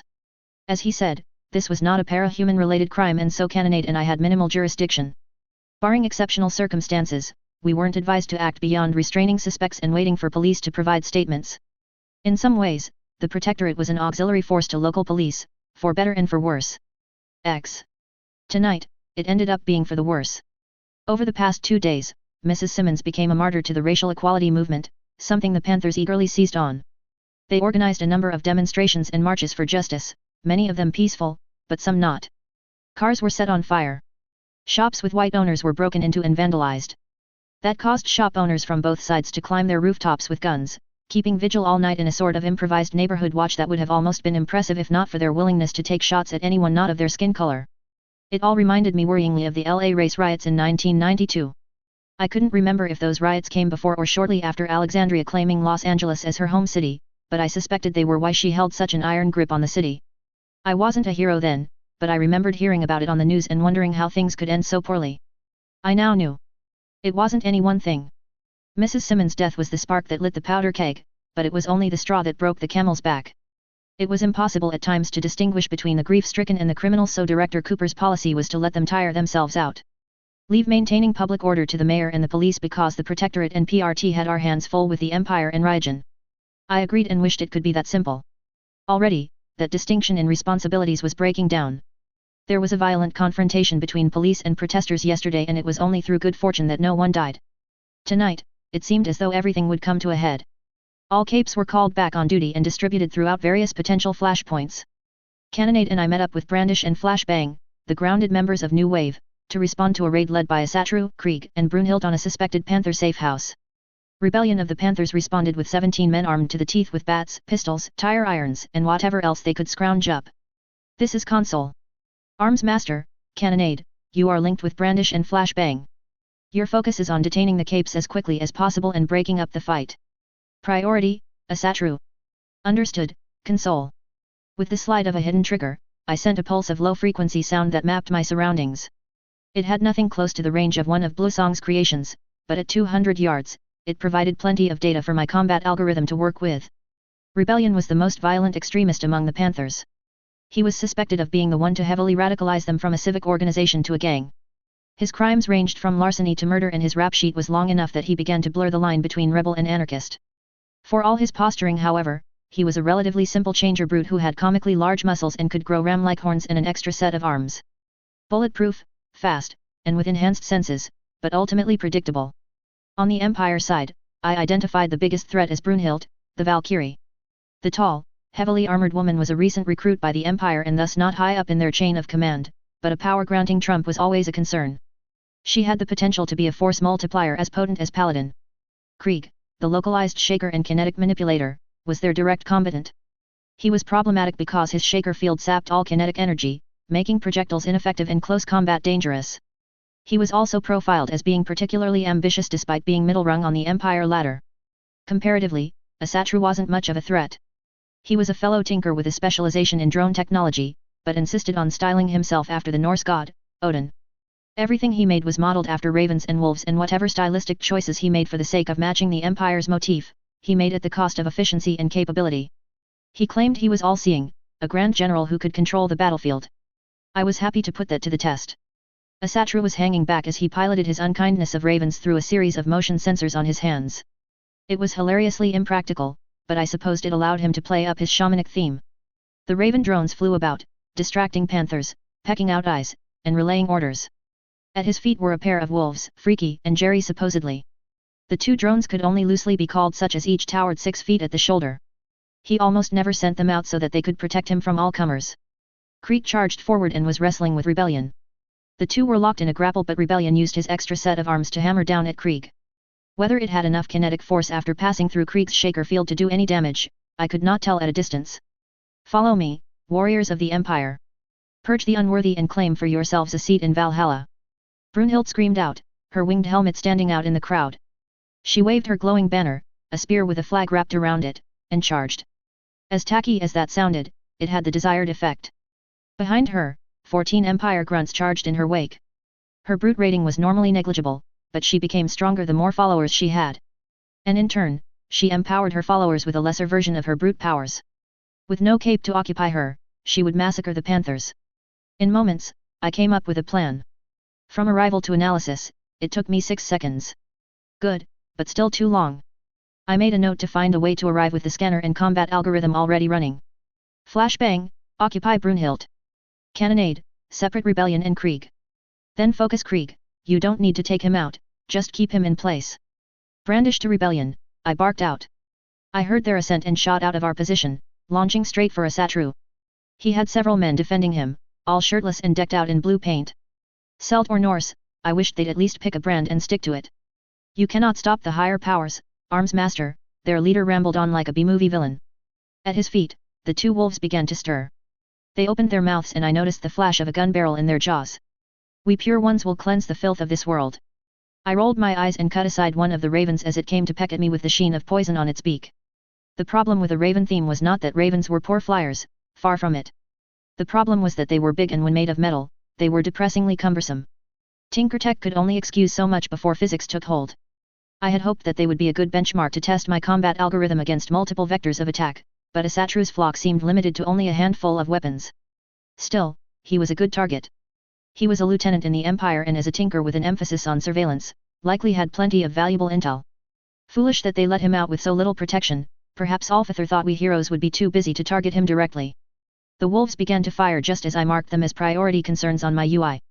The combat algorithm took over and I stepped to the side with deceptive ease even as I tossed a grunt who had underestimated the range of my halberd. I all but ignored the ravens, striking them down when they made their harrying runs. When they tried to stay at range, I used my grappling hook to grab them, the algorithm easily calculating the vectors necessary to toss them into one another. Their only real surprise was when two of them formed positive and negative charged ions between their claws, firing ionized plasma my way. Mighty Odin, strike you down! He roared as if he was truly calling down lightning. Compared to what I saw in DC, swarms of laser drones or Legends explosions that made the very sky tremble, he was utterly pathetic. I charged the end of my own grappling hook and swung it, gathering the ionized plasma like a lightning rod. With the same deft motion, I stuck the opposite end of my halberd into the ground harmlessly. The half-naked fools were even less of a problem considering they wielded traditional weapons and war paint. If anything, their presence kept the wolf drones from attacking me freely. Asatru clapped his hands then flung them out before pointing a finger towards the sky. Odin, take you! Brandish, strafing run coming your way, I drawled. Watch the drones. He froze. What? You're predictable. You clap to change targets. The distance you spread your arms selects the weapon choice. The angle determines the number of drones you send. That pompous catchphrase is also your activation phrase. You. I rushed forward, adjusting the setting on my plasma blade to cut through the head of one of his wolves. Then I did as my algorithm suggested and allowed my knees to buckle, falling with the pouncing wolf and mitigating the impact before rolling away. My halberd rose up, extending with the thrust to bury its heated edge into the wolf's chest. I smiled victoriously as something in its internals exploded. I was left with only a handful of Asatru's personal henchmen. One tried to grab me from behind and my algorithm recommended a strike to the temple to remove him from the fight. I opted to just trip him then step on him as I hopped by to wind him. I made a note that the standard program could use more refinement. There were times when swift, decisive strikes were necessary, but strikes like that could also cause permanent harm which could pose problems down the line. I toggled through my helmet's UI and diverted some of the energy needed for my plasma blade into the center of my halberd's shaft. There, I'd embedded a small but efficient generator that could be temporarily charged to expel a localized EMP. It only had a radius of 4 yards, but it was perfect for disabling tinkers up close. I'd taken the idea from Hyunmu's blitz shield, he'd used it enough on me as our spars got more competitive. About a month in, hardening everything I made to a minimum satisfactory level was all but mandatory with him. Asatru did not have the benefit of such training. When faced with an experienced close combat specialist, he folded like a house of cards. My EMP sparked and every one of his drones fell to the ground, leaving my allies to focus on their tasks. I'd be sure to come collect the drones for personal study. They didn't seem all that impressive, but perhaps there was some aspect of his specialization Asatru overlooked in favor of sticking on brand that I could learn from. You'll pay, race traitor, he swore. You think you can hold Asatru? I rolled my eyes. Talking in the third person? He practically filled out the cartoon villain bingo card all on his lonesome. I wondered how this fool became a lieutenant. More than likely, he was elevated because he was no threat to Alphather's rule. Reaching down, I plucked a knife and some sort of black orb that my scanner told me was Tinkertech. After closing off all potential escape vectors, I read him the abbreviated version of his rights. You have the right to remain silent. Anything you say can be used in a court of law. You have the right to an attorney. If you cannot afford one, one will be provided for you. I know my rights, he smiled up at me viciously. I'll be out within the week. You think any of this matters? Alphather will skewer you for this. Just procedure, you understand, I drawled. Then, more to get him to stop talking than because he was a flight risk, I injected him with a tranquilizer that knocked him out cold. With my side of this battle dealt with, I turned my attention back to my colleagues. Flashbang was a man I'd come to respect in my 3 weeks in the city. He was measured and careful in everything he did, a direct contrast to his wife's more straightforward demeanor. I wondered if it had to do with his powers. His power was intensely lethal, the creation of hard light grenades with varying explosive yields. According to him, he taught himself to remove the thermal component and diminish the kinetic component of his power, creating a largely non-lethal, concussive variant that could be used on even civilians with minimal concerns. Even so, he always had to gauge just where his bombs went to avoid permanent injuries.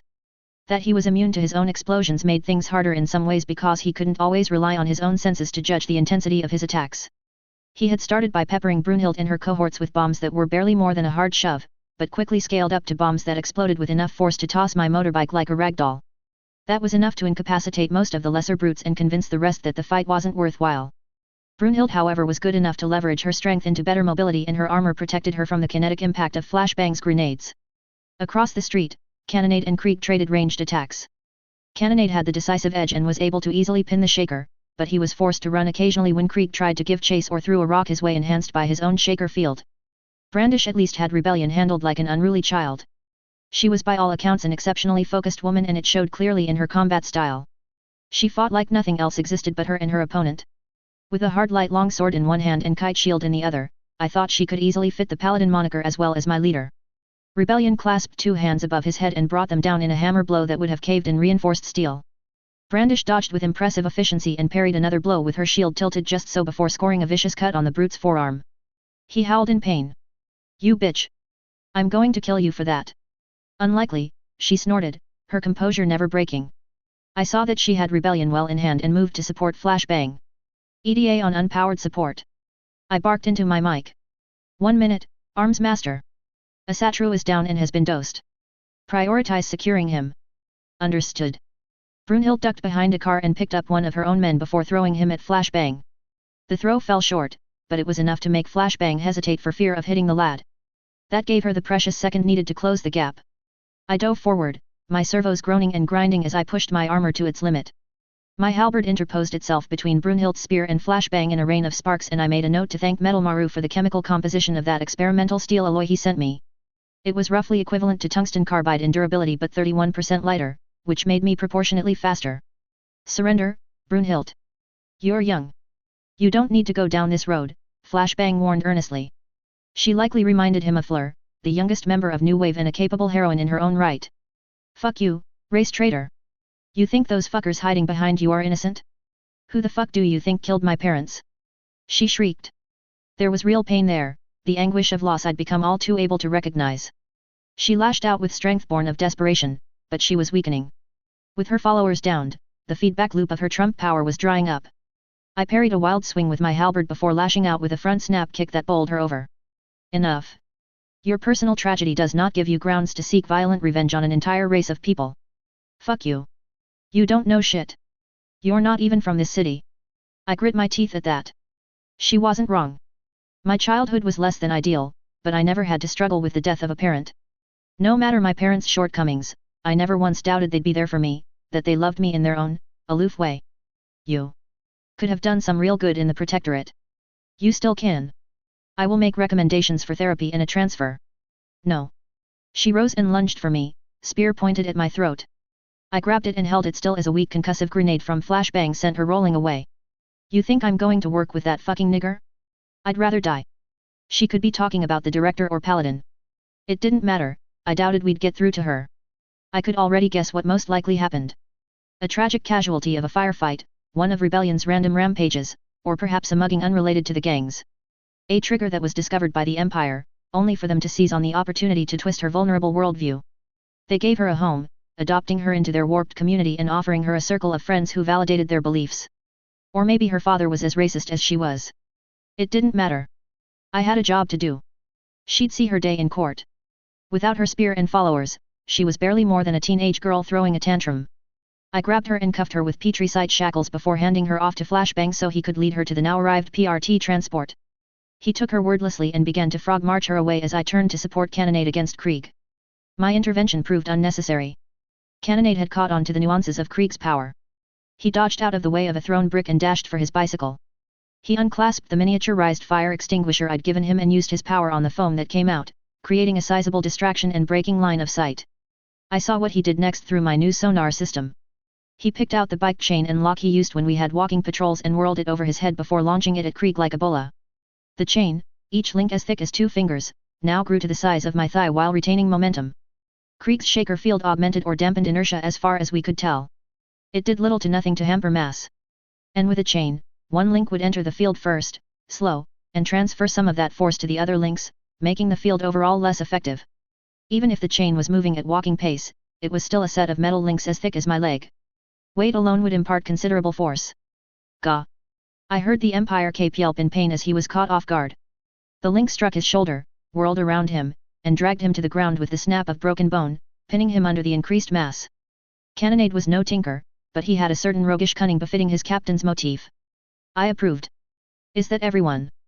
Brandish asked as she tossed an unconscious rebellion at my feet. With his loss, the gang members following him scattered into the wind. I frowned. It would have been good to capture more of them, but I suspected the police would bother with only a few token arrests given the circumstances. It is, I said. Thank you for your help, Flashbang, Brandish. This is our city, too. Flashbang placed an arm around his wife. She's right. We have a lot of work to do. I nodded curtly. Cannonade and I will escort the prisoners to the part cells. You do that, Arms Master. I think we'll patrol the neighborhood for a while longer, make sure Mike and Jess don't need our help. Lightstar and Fleur, his wife corrected. Right, sorry. In the field. But it is as he said. We'll be seeing you. And welcome to Brockton Bay. Author's note. I wasn't born during the LA riots, but my uncle lived, still lives, in LA at the time. He'd tell me the craziest stories of neighbors standing on the roof of their laundromat business with shotguns all night. For a few months, it was honestly worse than Wild Bo's depiction of Brockton Bay. In Brockton, there's a clear bad guy, a literal villainous group of Nazis. During the riots, it was everyone for themselves. Koreans, Mexicans, blacks, with the police being just another gang. Asatru is the name of a modern religion that seeks to bring back pre-Christian Norse beliefs. The faith itself is not in itself racist, but white supremacists sometimes identify with it because it is a warrior religion and places a cultural emphasis on tribes, folklore, and white culture. No, Brunhild was not my attempt at writing a sympathetic Nazi. She's a bitch. Deluded bitch, but a bitch. I like to give OCS I make some personality and that's just what came out. Asatru is a Chuyuni who's halfway convinced himself that he's really Odin's messenger. Brunhild is a very angry teenage girl with a hell of a misspent youth. Arms Master is really strong when he's not being pit against Lung, the S9, or similar.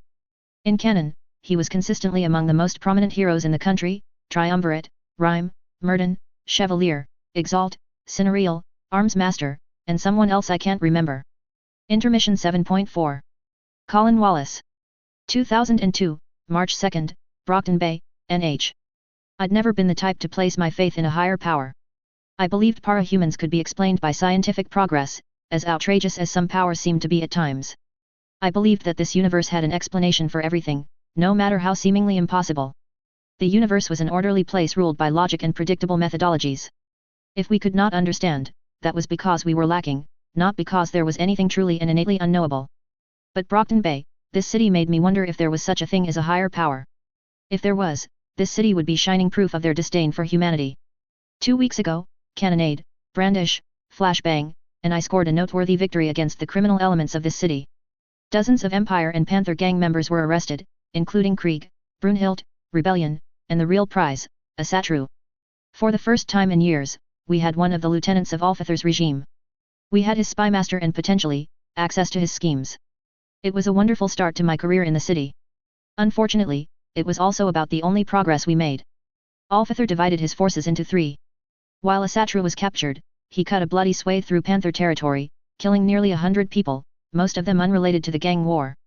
He was only stopped by Paladin and the Pelham couple. Despite their best efforts, they were only able to capture 2 out of 6 capes from his raid, Huntsman and Garm. On the Panther side, Witch Doctor killed 6 Empire gang members and mastered their corpses into killing more. It was not uncommon for capes to hide some of their capabilities, but that had been a particularly nasty reveal. In the past, he had relied on taxidermied animals or sometimes even roadkill. There was an assumption that he could not affect humans, a Manton limit. The 8 corpses turned on their former allies and fought viciously, with a tenacity that could not be found among the living. Though they were quickly put down, being forced to mutilate the corpses of their once friends dealt a heavy blow to the morale of the Empire rank and file. The unsettling surprise had been enough to secure the getaway of himself and most of his men. Unfortunately, he'd also painted a large target on his back. Such an unsettling power would only feed into Alfather's rhetoric. The last group of Empire capes were seen running a dedicated patrol along the border of their Enrigen territory to ensure the Yakuza did not attempt to capitalize on their distraction. This group was led by the Iron Prince, a man who was heavily suspected of being Alfather's son. Considering his ability to sprout metal on any surface, a relation seemed likely. That was 2 weeks ago. After that, things fell steadily downhill. Crosscut, enforcer of the Raijin, turned up dead the very next day, literally impaled on a flagpole in front of Brockton Bay University. Though the university was generally accepted as neutral territory, such a public display made it clear that this was meant to provoke the Raijin, not just remove a single cape. They succeeded. The 6 living members of Raijin, including a cape called Rangda who was assimilated into their organization during their conquest of the docks, went on a rampage. With Double Time dead, Rebellion arrested, and Witch Doctor barely holding the Panthers together as a solo cape, they logically eliminated the Panthers as being responsible for the murder, leaving only the Empire, Peach Blossom Company, or one of their own as potential culprits. I did not know precisely how their thought process worked, but Shirakumo, their Ain-san, decided that the Empire was the most likely culprit. In the end, I suspected that the identity of the real culprit didn't matter as much as having a target to direct their vengeance. Shirakumo laid a trap with her wires as Stormfront flew by and allowed his own momentum to paint him all over the street like a Rorschach's test. That was the catalyst for what journalists and pundits were calling Stage 2 of this gang war. Initially, the various conflicts were more or less compartmentalized, with Raijin trying to consolidate their hold over the docks and boat graveyard and the Empire trying to wipe out the Panthers. Crosscut's death shattered those imaginary lines and forced a conflict between the 2 most powerful gangs in the city, all while the Peach Blossom Company watched and waited. This left the city in a precarious position. Our recent victory over the Empire left them with only 6 active capes: Alfather, Iron Prince, Purity, Pale Rider, Arian, and Jarl Yoden. The Raijin likewise had 6 capes with Shirakumo, Rangda, Yokai, Sengoku, Zanbato, and Hanya. This kind of numerical parity had never existed between the 2 factions. The Empire had always outnumbered all other gangs and it was only the threat of a unified alliance that kept them from sweeping the city completely. Now, the Raijin smelled blood in the water. Shirakumo ordered her men to fight aggressively and with a brutality born of knowing that such a chance will likely never come again. Just about the only bright side in all this was that Witch Doctor and the remnants of the Black Panthers were all but forgotten. They'd become problems in the future, but they were content to lick their wounds and hold what meager territory they could cling on to. 2 weeks. For 2 weeks, the Protectorate, New Wave, and a handful of solo independents fought a losing war to try to contain the carnage. By the end of it, hundreds were dead and the mayor had petitioned the state governor for deployment of the National Guard. When Bonfire got hospitalized by a stray bullet, Director Cooper was forced to deputize some of the older wards to patrol safer districts and shore up manpower. It all culminated in the single largest battle I'd ever been in outside of the Endbringer fight. Shirakumo called out Alfather to the train yard by carving the challenge directly onto the corpses of his unpowered men and hanging them from her wires like laundry. The macabre display dared Alfather and his empire to come take her head. With a challenge like that, he had no choice but to move in force. Which naturally meant the Protectorate had to respond in kind. Director Cooper, ever the pragmatist, had us form a discreet perimeter around the train yard in an attempt to contain the fighting. If they wiped each other out, all the better. The plan fell to pieces at first contact. Even with New Wave, we simply lacked the numbers to enforce a perimeter over such a large number of cape. Bonfire was hospitalized. Akitsu was our information specialist and had no business in the field. Luminous was deemed too young to participate and was given guard detail over the PRT building and the captured capes alongside the senior wards. That left myself, Cannonade, Hammerhead, and our illustrious leader, Paladin. New Wave had agreed to watch Witch Doctor, sending Lightstar and Fleur. With the Dallins and Pelhams joining us in the train yard, that left 8 heroes and 24 PRT troopers to contain 12 villains and over 100 gang members, a tall order by any measure. I dodged out of the way of Purity's blasts as she drummed a staccato of beats into the side of the train car behind me. She remained one of the biggest threats on the Empire side, and though I had done well in a spar against Hero, I was not confident in my ability to deflect serious attacks from the Blaster 8. I was saved from having to think of a way to retaliate by a salvo from Cannonade. A single marble turned into 12 and expanded to the size of soccer balls. The Empire glass cannon yelped and dodged out of the way, screaming obscenities all the while. She was forced further into the sky when Lady Photon and Hammerhead chased her away from the fight on the ground. Hammerhead was in his full Sky Shark changer form, with a head that was reminiscent of his namesake and feathered fins. It made him popular with young boys despite his generally gruff personality. Those 3 joined the dogfight between the Empire's Pale Rider and the Raijin's Rangda and Hanya. They soon escaped the range of my sonar and I forced myself to bring my focus back to Earth.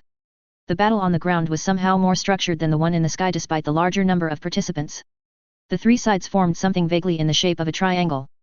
These clear power blocks were enforced by each side's ability to easily take down stragglers, usually lethally. The Iron Prince had joined Alfather, forming a palisade of metal spikes. At the center, he made a large standing platform from which Alfather could command his troops. Jarl Jotun led the Empire gang members on the ground, swinging his large, double-sided axe made of ice. Arion, the only non-flight capable speedster in the city, corralled the men and conducted surgical strikes on any enemies who were caught out. It was a frustratingly effective strategy that made the best use of Alfather's artillery and Iron Prince's defensive capabilities. Paladin eventually settled on a similar formation. Paladin could grant nearly invulnerable golden shields to anyone in a radius, so he took up position alongside a squad of elite troopers atop what used to be a cargo train. They were relying on Paladin's shields while cannonade, flashbang, and the troopers rained fire on both gangs. That unfortunately left Manpower, Brandish, and myself on the ground to adapt to the best of our abilities. Our opponents were decided for us, myself to the Empire and New Wave to the Raijin. The Raijin 893 took on a far more proactive formation. Yokai could turn one person invisible alongside himself, so he turned his leader, Shirakumo, invisible. She ran along the perimeter of the train yard, stringing deadly traps between any surface she could reach. I knew that those wires would cut all but the strongest alloys and had even carved into Metal Maru's work before. My halberd still had a notch to prove her lethality. I couldn't go after her even though the sonar made marking them easy because of Sengoku. Sengoku was a brute who styled himself as a samurai with a unique shaker effect, nothing more technologically advanced than a bow and arrow worked. Even bullets that entered his field stopped flying as the kinetic energy imparted by gunpowder became inert. That of course went for Tinker Tech as well. Should I enter the field, the weight of my own armor would make combat nearly impossible. I left Sengoku and the bulk of the Raijin to Manpower and turned to the Empire. I was mildly surprised to note that I was joined by their remaining cape, Zanbato. He carried his namesake, a massive, curved blade 5 feet in length. If he had any esoteric powers beyond super strength, Akitsu was unable to discover them, the benefit of being new. Come on, race traitor! Jarl Jotun roared as he barreled towards me. He was a large brute of a man with a long, red beard that was braided and garnished with a dagger at the end. His skin had an unhealthy pallor that hinted at tinges of blue towards his extremities. As a brute 8, he'd yet to encounter an opponent whose attacks he couldn't shrug off. He swung his double-sided axe with the ferocity of a berserker. I drew my halberd and braced myself, sinking into a textbook block that caught the blade on my haft. The blow made my arms tremble with its force even though I'd upgraded my armor. I grit my teeth. If he could do this much with one strike, I was not his match in a contest of brute force. He was looking for a shoving contest but I refused to oblige him. With a subtle shift of my foreleg, I turned the haft of my halberd and allowed the blade to slide off before planting my rear foot into his sternum. I kicked off with everything I had, jumping away into a performative backflip and staggering him. I made a note of that backstep.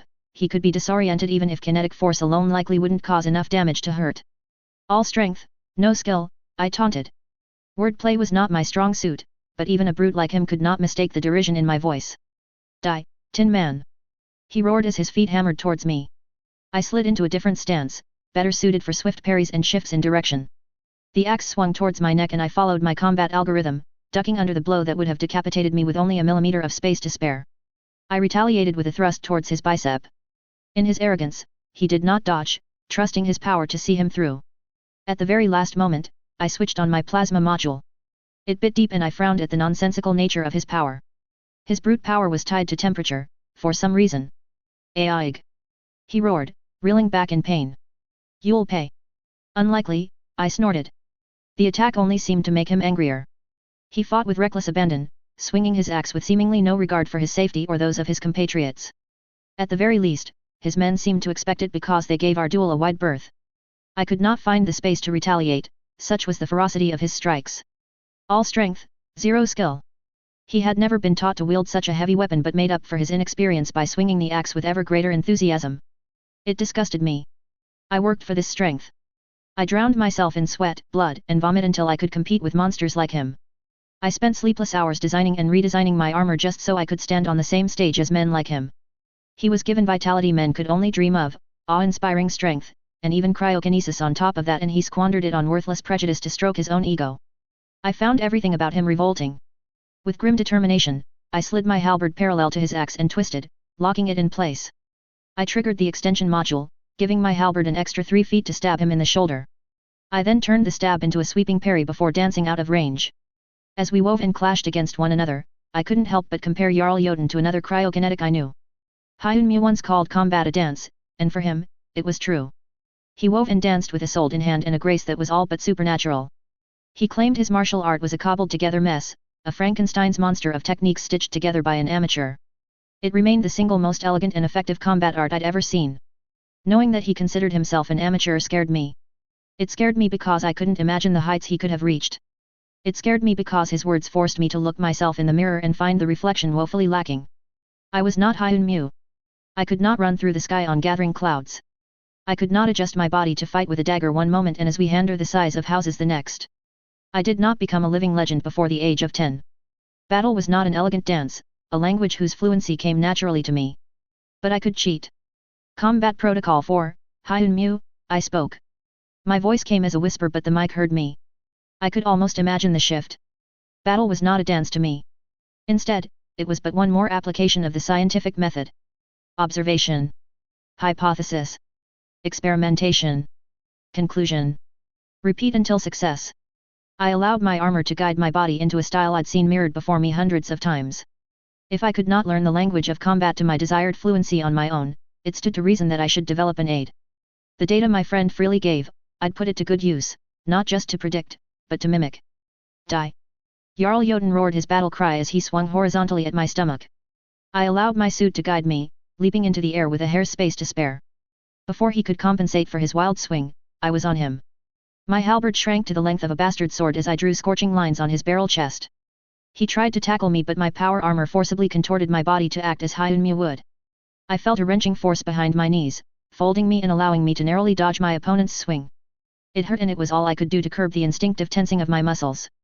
I had to allow my body to bonelessly fall limp and let the suit take control, lest it tear me apart. Externally, I showed none of that focused strain. I slid on my knees and as Jarl Jotun tried to adjust, my halberd extended just in time to rip through his Achilles tendon, leaving him stumbling by. Aigh! He roared in pain. I didn't even let him finish before a blazing thrust took him on the shoulder. I immediately injected my tranquilizer solution into the wound, bypassing his durability.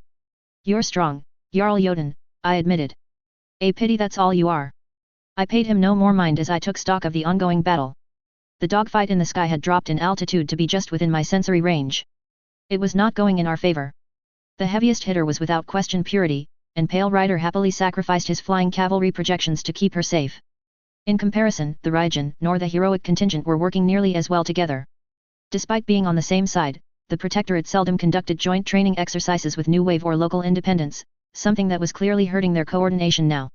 It was all Lady Photon and Hammerhead could do to keep the four villainous capes from assisting their respective gangs on the ground. The scene was better on the ground, though not by much. Manpower and Brandish had taken down Yokai, but Manpower was clearly losing a lot of blood. He'd fallen to one knee as he tried to stem the bleeding on a gash over his torso. Brandish stood over her brother-in-law, ready to defend him. Occupied as she was, she likely wouldn't be good for more than taking down the occasional grunt who strayed too close. Shirakumo was nowhere to be found, which meant Yokai's invisibility would likely last several more minutes even without him.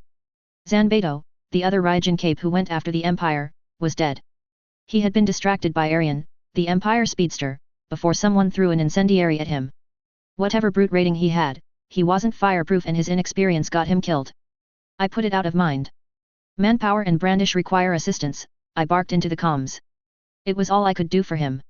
I cannot fight Sengoku due to his anti-tech field. Engaging Arian. Roger, we see him, Arms Master, Paladin's voice rang back. Before I could chase down Arian, I saw him rush off towards the Raijin contingent. Without Zanbato to distract the cape, he was tearing through the unpowered members with ease. Then it happened. He held a knife, blade poised to tear out some young woman's throat, when his legs flew out from beneath him, severed at the knees. Like with Stormfront, his speed kept him from seeing Shirakumo's wires in time. The wires ripped into him as momentum carried him through her trap. The young woman stood paralyzed as Arian's lifeblood bathed her a vibrant crimson. The handgun she held in her hand clattered to the ground and her knees gave out a moment later. Shirakumo was still nowhere to be seen. Having no other targets, I withdrew to Manpower's side and withdrew a potion before pressing it to his lips. I saw gashes on his body close as color returned to his cheeks. He got up with a determined growl and pounded his fist into his hand. Right, thanks, Arms Master. Is your field back up? Brandish asked. Her hard light weapons turned into a shield and spear as she prepared herself to re-engage. Yet. I'm going to hold off on burst uses though. Good. Empire or Raijin? I considered the question. Approaching the Raijin contingent is too difficult with Shirakumo's wires. Empire. Just then, I winced as I saw Rangda use Hammerhead as a shield, skewering him against Pale Rider's lances meant for her. A swift blast from Purity sent him spiraling to the earth and I knew he was lost. Hammerhead's down. Lady Photon is going to be forced to withdraw, I told her sister. Brandish pursed her lips. We need to end the fighting. Taking down Alfather will force the Empire to back off and he's only got Iron Prince with him. Plans? Manpower, throw me. He looked alarmed. He eyed the metal palisades that Iron Prince and Alfather hid behind. You can't go in there alone. I can take them, she insisted. Suicidal, I thought, but, perhaps necessary. Between trying to locate Shirakumo and taking down Alfather, the latter was likely the better choice. Flashbang was focused on the Raijin. Without defensive capes, they were forced to hunker down behind abandoned rail cars. Cannonade had switched to using his revolvers and were firing bullets the size of baseballs at Iron Prince's palisade. Despite that, they held, healing what damage they sustained with newly generated iron. Alfather rained down blades on all sides, but Paladin's power and positioning kept them from sustaining any permanent losses. I can accompany her, I volunteered myself. Someone had to break this stalemate and Alfather was a prime target who was far less intimidating in close quarters. Just as important, it'd keep me from accidentally straying into Sengoku's field. Can you climb that wall? Manpower gestured. I can. How will Brandish pass Iron Prince's defenses? The blonde heroine smirked. Like this. She shrank down and became a ball of hard light that Manpower palmed in one hand. She's invincible like this, he explained. I can throw her over. You sure you'll be alright in there? Positive. I will begin the charge. Give me time to get there. Yeah, I can do that. I switched my communicator on. Arms Master here. Brandish and I are going to break through Iron Prince's defense to try to take down Alfather directly. Can you provide covering fire? The concern was evident in my leader's voice. Are you sure? I suppressed the urge to roll my eyes. Why did everyone ask me that? Of course, I was sure. I am. I can cut my way through. Brandish will enter her defensive sphere and Manpower will throw her over. You don't have to do this. I see no faster way to end the fighting than to remove Alfather. Silence, then, fine. You have green light. Be careful, Arms Master. Thank you, Paladin. Please don't make me regret this. I won't. With that, I was ready. I timed my dash with Cannonade's salvo, running behind the wave of destruction for maximum coverage. The baseball-sized bullets ripped through the Iron Prince's outer defense, revealing several more layers before losing momentum. The walls of the palisade began to weave shut before my eyes. I allowed my armor's combat algorithm to guide me through the shrapnel. My halberd deflected one iron fragment and I bent at a near impossible angle to evade another. A larger fragment struck my halberd and I used the flat of my halberd like a paddle to turn its momentum into a full rotation, twisting out of the way of another two without losing forward momentum. This was Hyunmu's personal style, his final gift to me. Relentless aggression paired with an elusiveness that defied logic. I'd seen what he could do with it, I'd be a fool not to make it my own. I slid beneath Alfather's retaliatory barrage and fired my grappling hook at the palisade before reeling myself in. I grit my teeth as the suit contracted around me, contorting my muscles to make the normally impossible motions possible. Behind me, I saw Manpower winding up to lob his sister-in-law over with me. Alfather and Iron Prince stood side by side on an elevated platform inside their makeshift castle. They were as imperious as ever, standing tall as though they were above it all. The Iron Prince raised his hand and grasping claws of metal sprouted from the ground between us to skewer me upon landing. A blade of superheated plasma cleaved through the blades like butter. I promised to pay pyrotechnical respects. His old notes went a long way to improving the temperature of my blade without sacrificing its durability or cutting power. Caltrops rose to pierce my feet but they scraped harmlessly against my greaves. Out of the corner of my eye, I saw Brandish land and bounce like a basketball. She unfurled with a hard light shield already in hand, deflecting a metal beam aside. I made a note that she could in fact choose the stance in which she entered and exited her breaker state. She took 2 steps and yelped in pain as iron needles pierced her feet. Iron Prince! She yelled. She swung an impressive Zweihander made of condensed plasma to clear the area around her. Arms Master! Throw me! She withdrew back into her ball. Alfather and Iron Prince struck with everything they had, but the layered force field remained as unblemished as ever, glowing an orange-yellow like a miniature sun. I saw no reason to deny her plan. I ran up to her and swung my halberd like a baseball bat, launching her at the raised dais where my enemies stood. I made sure to knock her towards the Iron Prince. Truthfully, she was a poor match for either as she'd struggled to deflect multiple missiles and lacked the armor to withstand the Iron Prince simply growing blades from beneath her feet. Even so, Alfithor was by all accounts a more brutal fighter than his son, and I feared that had I targeted his son, she would have been unable to keep him from launching swords into my back. The two leaders of the Empire swore and dodged out of the way, though not nearly as swiftly as they should have. She landed near the Iron Prince and released her form with a blazing quarterstaff in hand. I doubted she could hear or see in that field, so it was fascinating to note that she somehow remained aware enough to immediately lock on target upon shifting back. She was relentless, transitioning between quarterstaff, hammer, sword, and spear with impressive dexterity. She had clearly decided that the best way to keep him from skewering her from below was to give him no time to use his power at all. I didn't know how long she could keep up that routine with her feet bleeding, but for now, she kept him on the retreat. I left her to it and made a beeline for Alfithor. He tried to target Brandish from behind, but I was already there, my extended halberd just long enough to nudge his missile off course. He swerved to face me and said something, but I wasn't listening.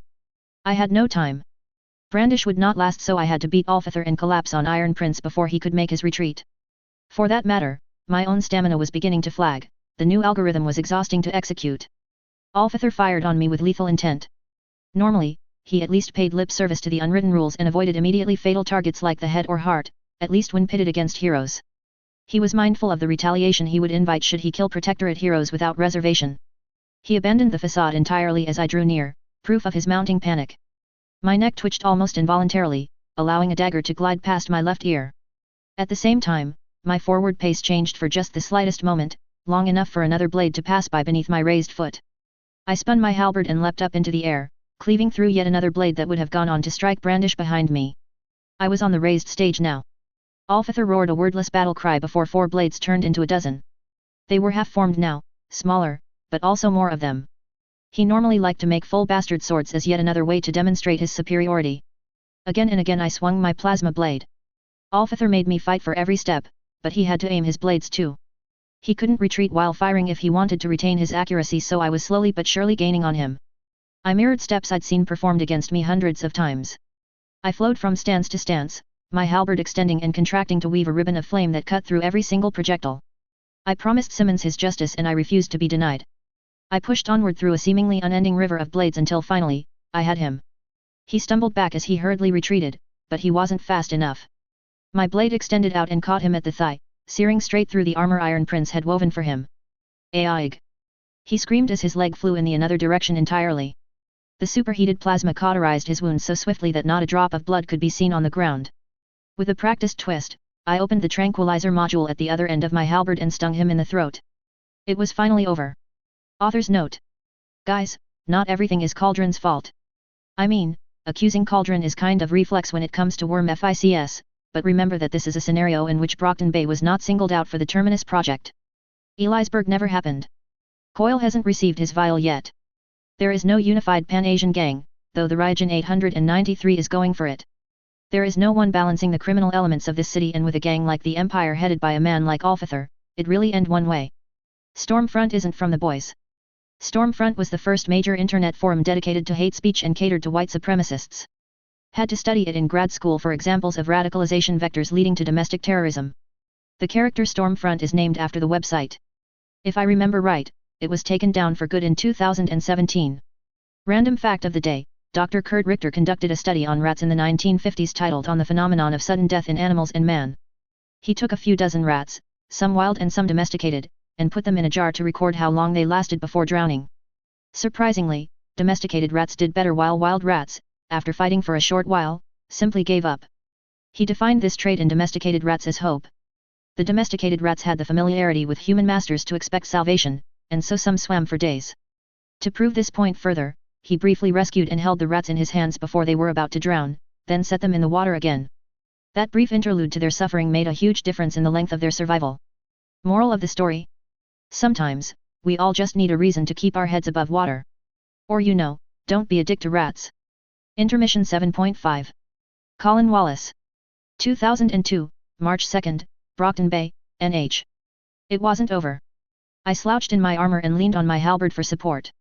The combat module I was running attempted to mirror Hyun Mu's martial art, but perhaps because it was tailored for a much younger body, performing the same flowing dance was extremely taxing on me.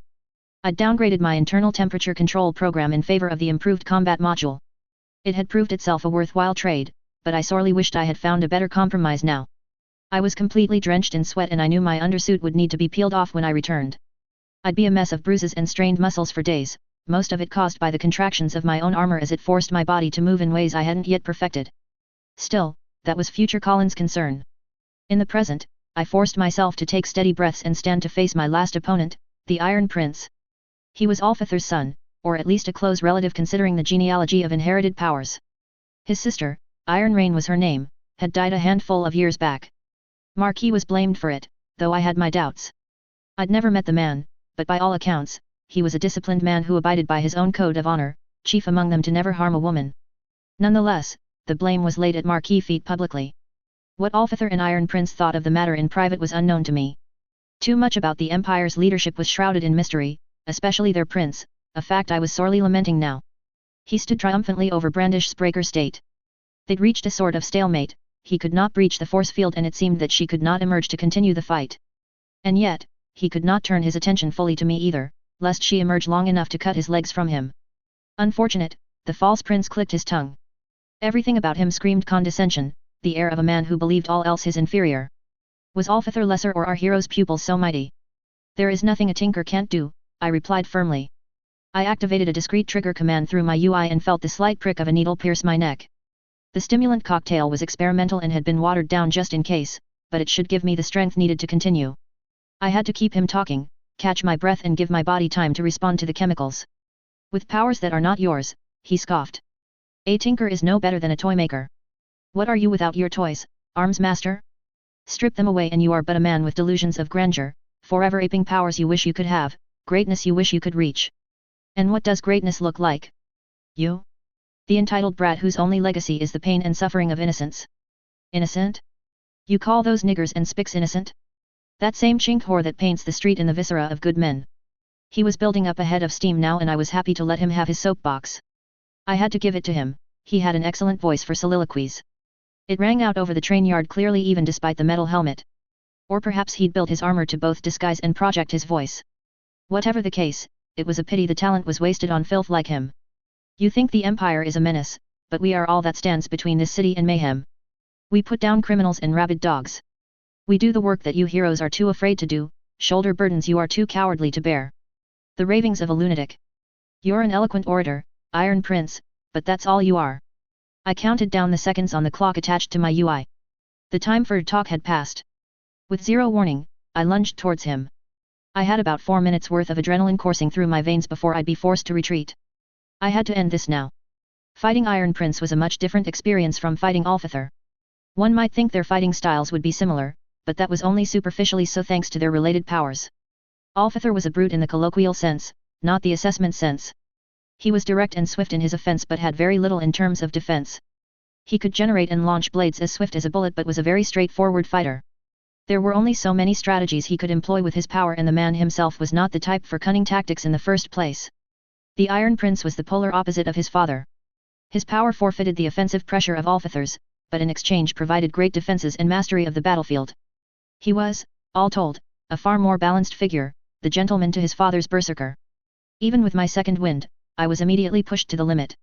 I had to be mindful not just of my footing, but also of attacks that emerged from every angle. He didn't just sprout blades, he wove nets of razor wire to ensnare me, chains to weigh me down, and beams to bludgeon me. He was by far more creative than his father. Still, it was all regular steel in the end. My plasma blade was more than up to the task of cutting through all obstacles. I danced and weaved between them, cutting my way through to him. On the way, I spared the time to bat Brandish's breaker ball off the dais. If she could not join me, then perhaps she could help break down the palisade from the inside so cannonade could assist me. You cannot reach me, he mocked as he wove yet another barrier of blades. He was learning even as we fought.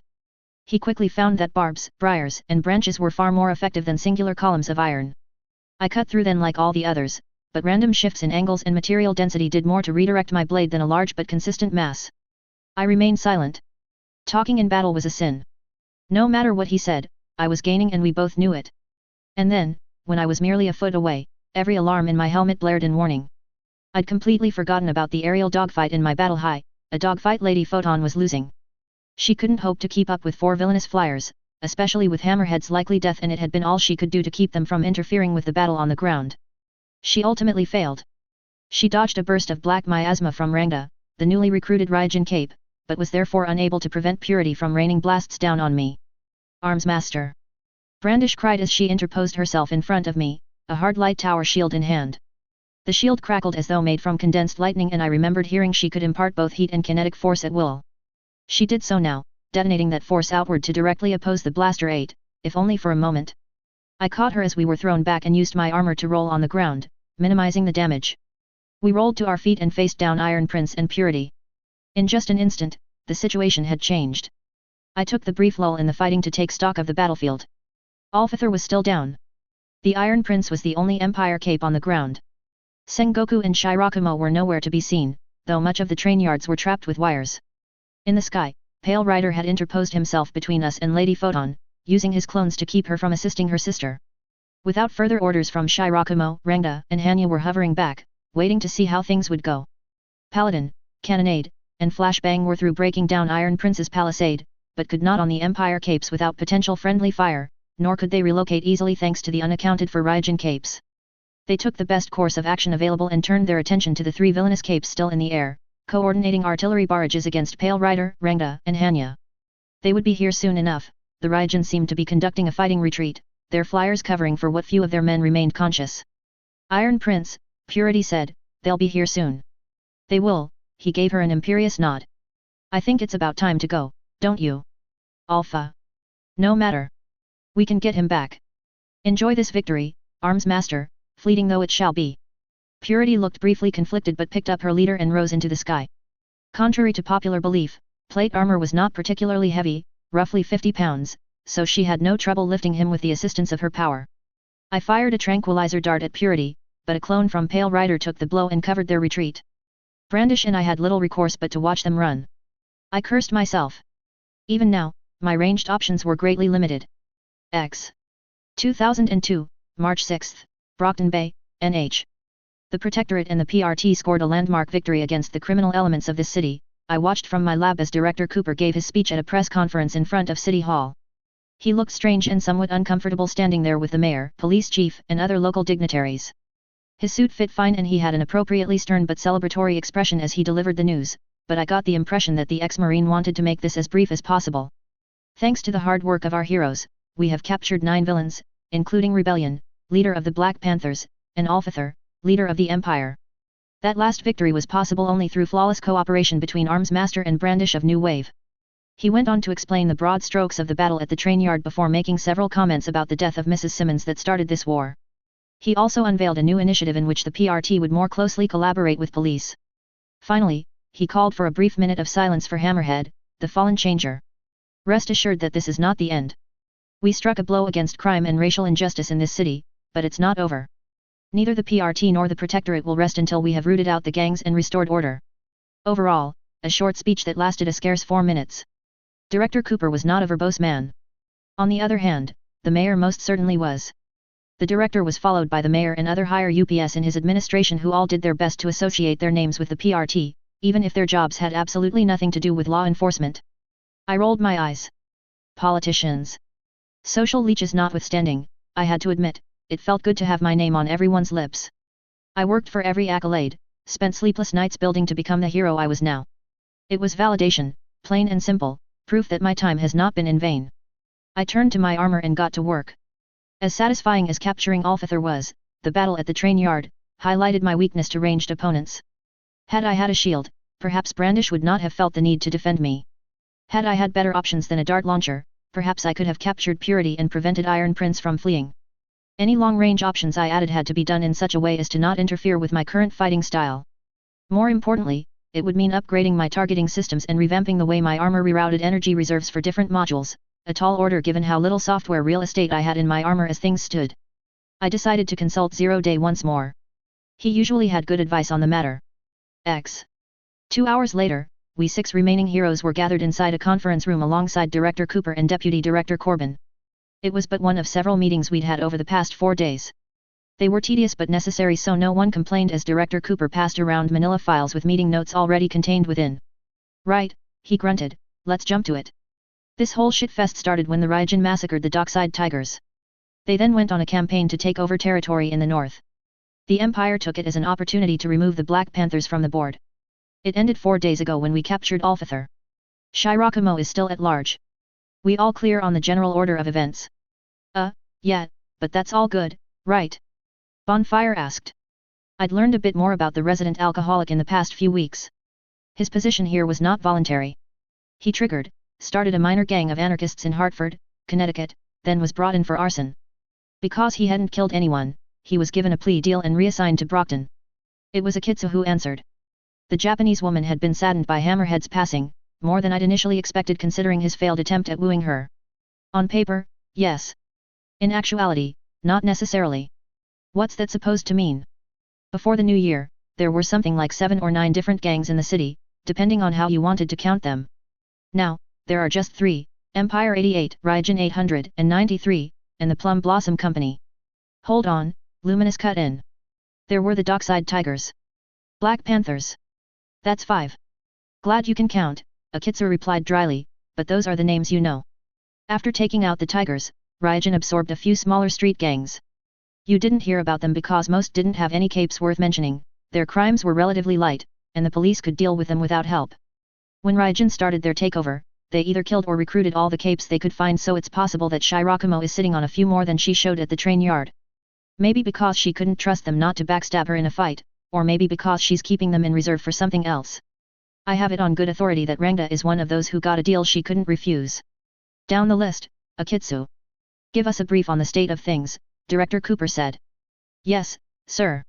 Starting with the Raijin, they've got 4 capes we're aware of, Rangda, Hanya, Sengoku, and Shirakumo. Crosscut and Zanbato were slain in the gang war. They now have the largest stretch of uncontested territory, though it's the north side so it's not exactly economically productive. Still, with both the train yard and boat graveyard, it's fair to assume they'll start to dabble more in smuggling. Shirakumo is a heartless bitch, so I don't just mean drugs or guns either. People. Organs. Doesn't matter. If it pays, she'll do it. Then there's the Plum Blossom Company. They're as they always were since they didn't participate in the gang wars at all, but that makes them stronger relative to the others who lost capes here and there. I received some new intel. They have 2 capes that I know of, Yama and someone who goes by the Sage. Yama? What's with these weird-ass names? Bonfire rolled his eyes. Yama is the king and judge of the underworld in Taoist mythology. Are you done? Akitsu ground out. She had a short fuse belied by her normally clinical detachment. Yeah, sorry, go on. The leader of the Plum Blossoms is the Sage, not Yama. They deal in blackmail, sabotage, and other subtler crimes and are most prevalent among the Chinese community, though most Chinese people aren't loyal to them or anything like that. It's more appropriate to say that they operate like the Triad and use the Chinese community as a smokescreen to hide their membership. Other than that, not much is known about them. Before you ask, no, I don't know what their powers are. They're by far the most mysterious of the gangs. Now, onto the Empire. They lost the largest number of capes in this mess. Stormfront and Arian died in combat. We captured Asatru, Brunhild, Krieg, Huntsman, and Garm a few weeks back. They've since been moved out of the city. Alfather and Jarl Jotun are still in our custody. That's 7 capes, leaving their roster smaller than it's ever been. Iron Prince, Purity, and Pale Rider make up the core of their group, but I've heard that they're already on a recruitment drive. Paladin leaned forward, his normally amiable face twisted into a concerned frown. Recruiting? From where? And what do you think Prince is going to do after? Our intelligence specialist shrugged helplessly. I tried tracing rumors and contacts. As far as I can tell, they have connections with white supremacist groups down south. The Heron clan is the most notable of them, but there are also other families that have deep roots with the KKK. I also suspect they have contacts in Gesellschaft, a German neo-Nazi crime syndicate, though I can't prove it. As for what he'll do, that's easy. Alfather is Iron Prince's actual father, about 95% sure, so a prison break sounds likely. The son is far more cunning than the father though, so he might wait on that for a bit, make us lower our guard. Then we move him as soon as possible. That's up to you and the director, Paladin. I just feed you rumors. Anyway, that's all the factions worth mentioning. The numbers have dropped, but each gang now holds more territory and so has more power and influence. It's like a jar of poisonous insects that were forced to cannibalize each other. The poison just sits and concentrates, making the ones that survive even more dangerous. Director Cooper grunted and leaned back into his chair. It is, but this was a necessary step to getting rid of the Empire for good. We need to strike while the iron is hot. Akitsu, your priority will be on ferreting out Empire bases. We're going to pull them out by the root before they can replenish their numbers. Yes, sir. Sorry, Luminous raised her hand. As the youngest, she'd been spared the vast majority of the gang war. Most of the time, she was stationed at or near base to guard Akitsu and the prisoners we arrested. I personally believed the director coddled her a little too much. Perhaps she would not suffer the Dunning-Kruger effect as a hero and compensate by being the team mom then. What happened to the Black Panthers? Double Time went belly up, Bonfire joked, like a fish. Bonfire. Paladin barked. Too far. You don't joke about the dead. Alright, geez. She's dead. Rebellion was transferred out. Who else is there? No, Luminous is right, Akitsu said. You are missing one, which doctor? He used to animate taxidermied animals but revealed he could animate corpses. He made a bunch of Empire soldiers kill each other, so he's likely to be at the top of their shit list. Or, he would be if they ever find him. No one's heard from him since the day Rebellion got captured. What do you think happened to him? The director asked. If I had to guess? He's left the city. If there's a less PR-friendly power than corpse control, I can't think of any. Sure, villains don't care about image like heroes do, but that's only to a point. Desecrating the dead crosses the line for a lot of people regardless of legal alignment. He'll probably lay low and then crop up again as a new cape with a tweaked aesthetic. Look for any animal masters popping up in New England over the next month or two. Noted. So the Panthers are gone then. Can't say I'm sad about it, but... maybe, maybe not, Paladin said. The Black Panthers started as an offshoot of the civil rights movement. Yeah, they committed crimes, but they did it with an honest belief that they were doing the right thing. I'm not saying they're right, but they truly thought they were necessary to protecting their community. I don't think that sentiment is going to go away until the Empire does. You're right. We'll have to keep an eye out for a resurgence of the group. Now, what's any? Before the director could continue down the agenda, his secretary burst down the door. In seconds, she was staring down my halberd, Bonfire's blazing torch, Cannonades pistol, and Luminous glowing fist. Director. You've got to EEP. Hold. He barked. Maybe don't barge into a room of jumpy capes right after a gang war, Savannah. Hehe. Yes, sir. Sorry, Savannah, Paladin apologized on our behalf, his everyday charm now a little forced. We're a little on edge lately. What were you going to say? Has to be important to see you here. Right, she gulped nervously. I got word from the cells, sir. Alfather and Jarl Jotun are dead. What? X. The base was a hive of activity as we tried to discover the intruder in our midst.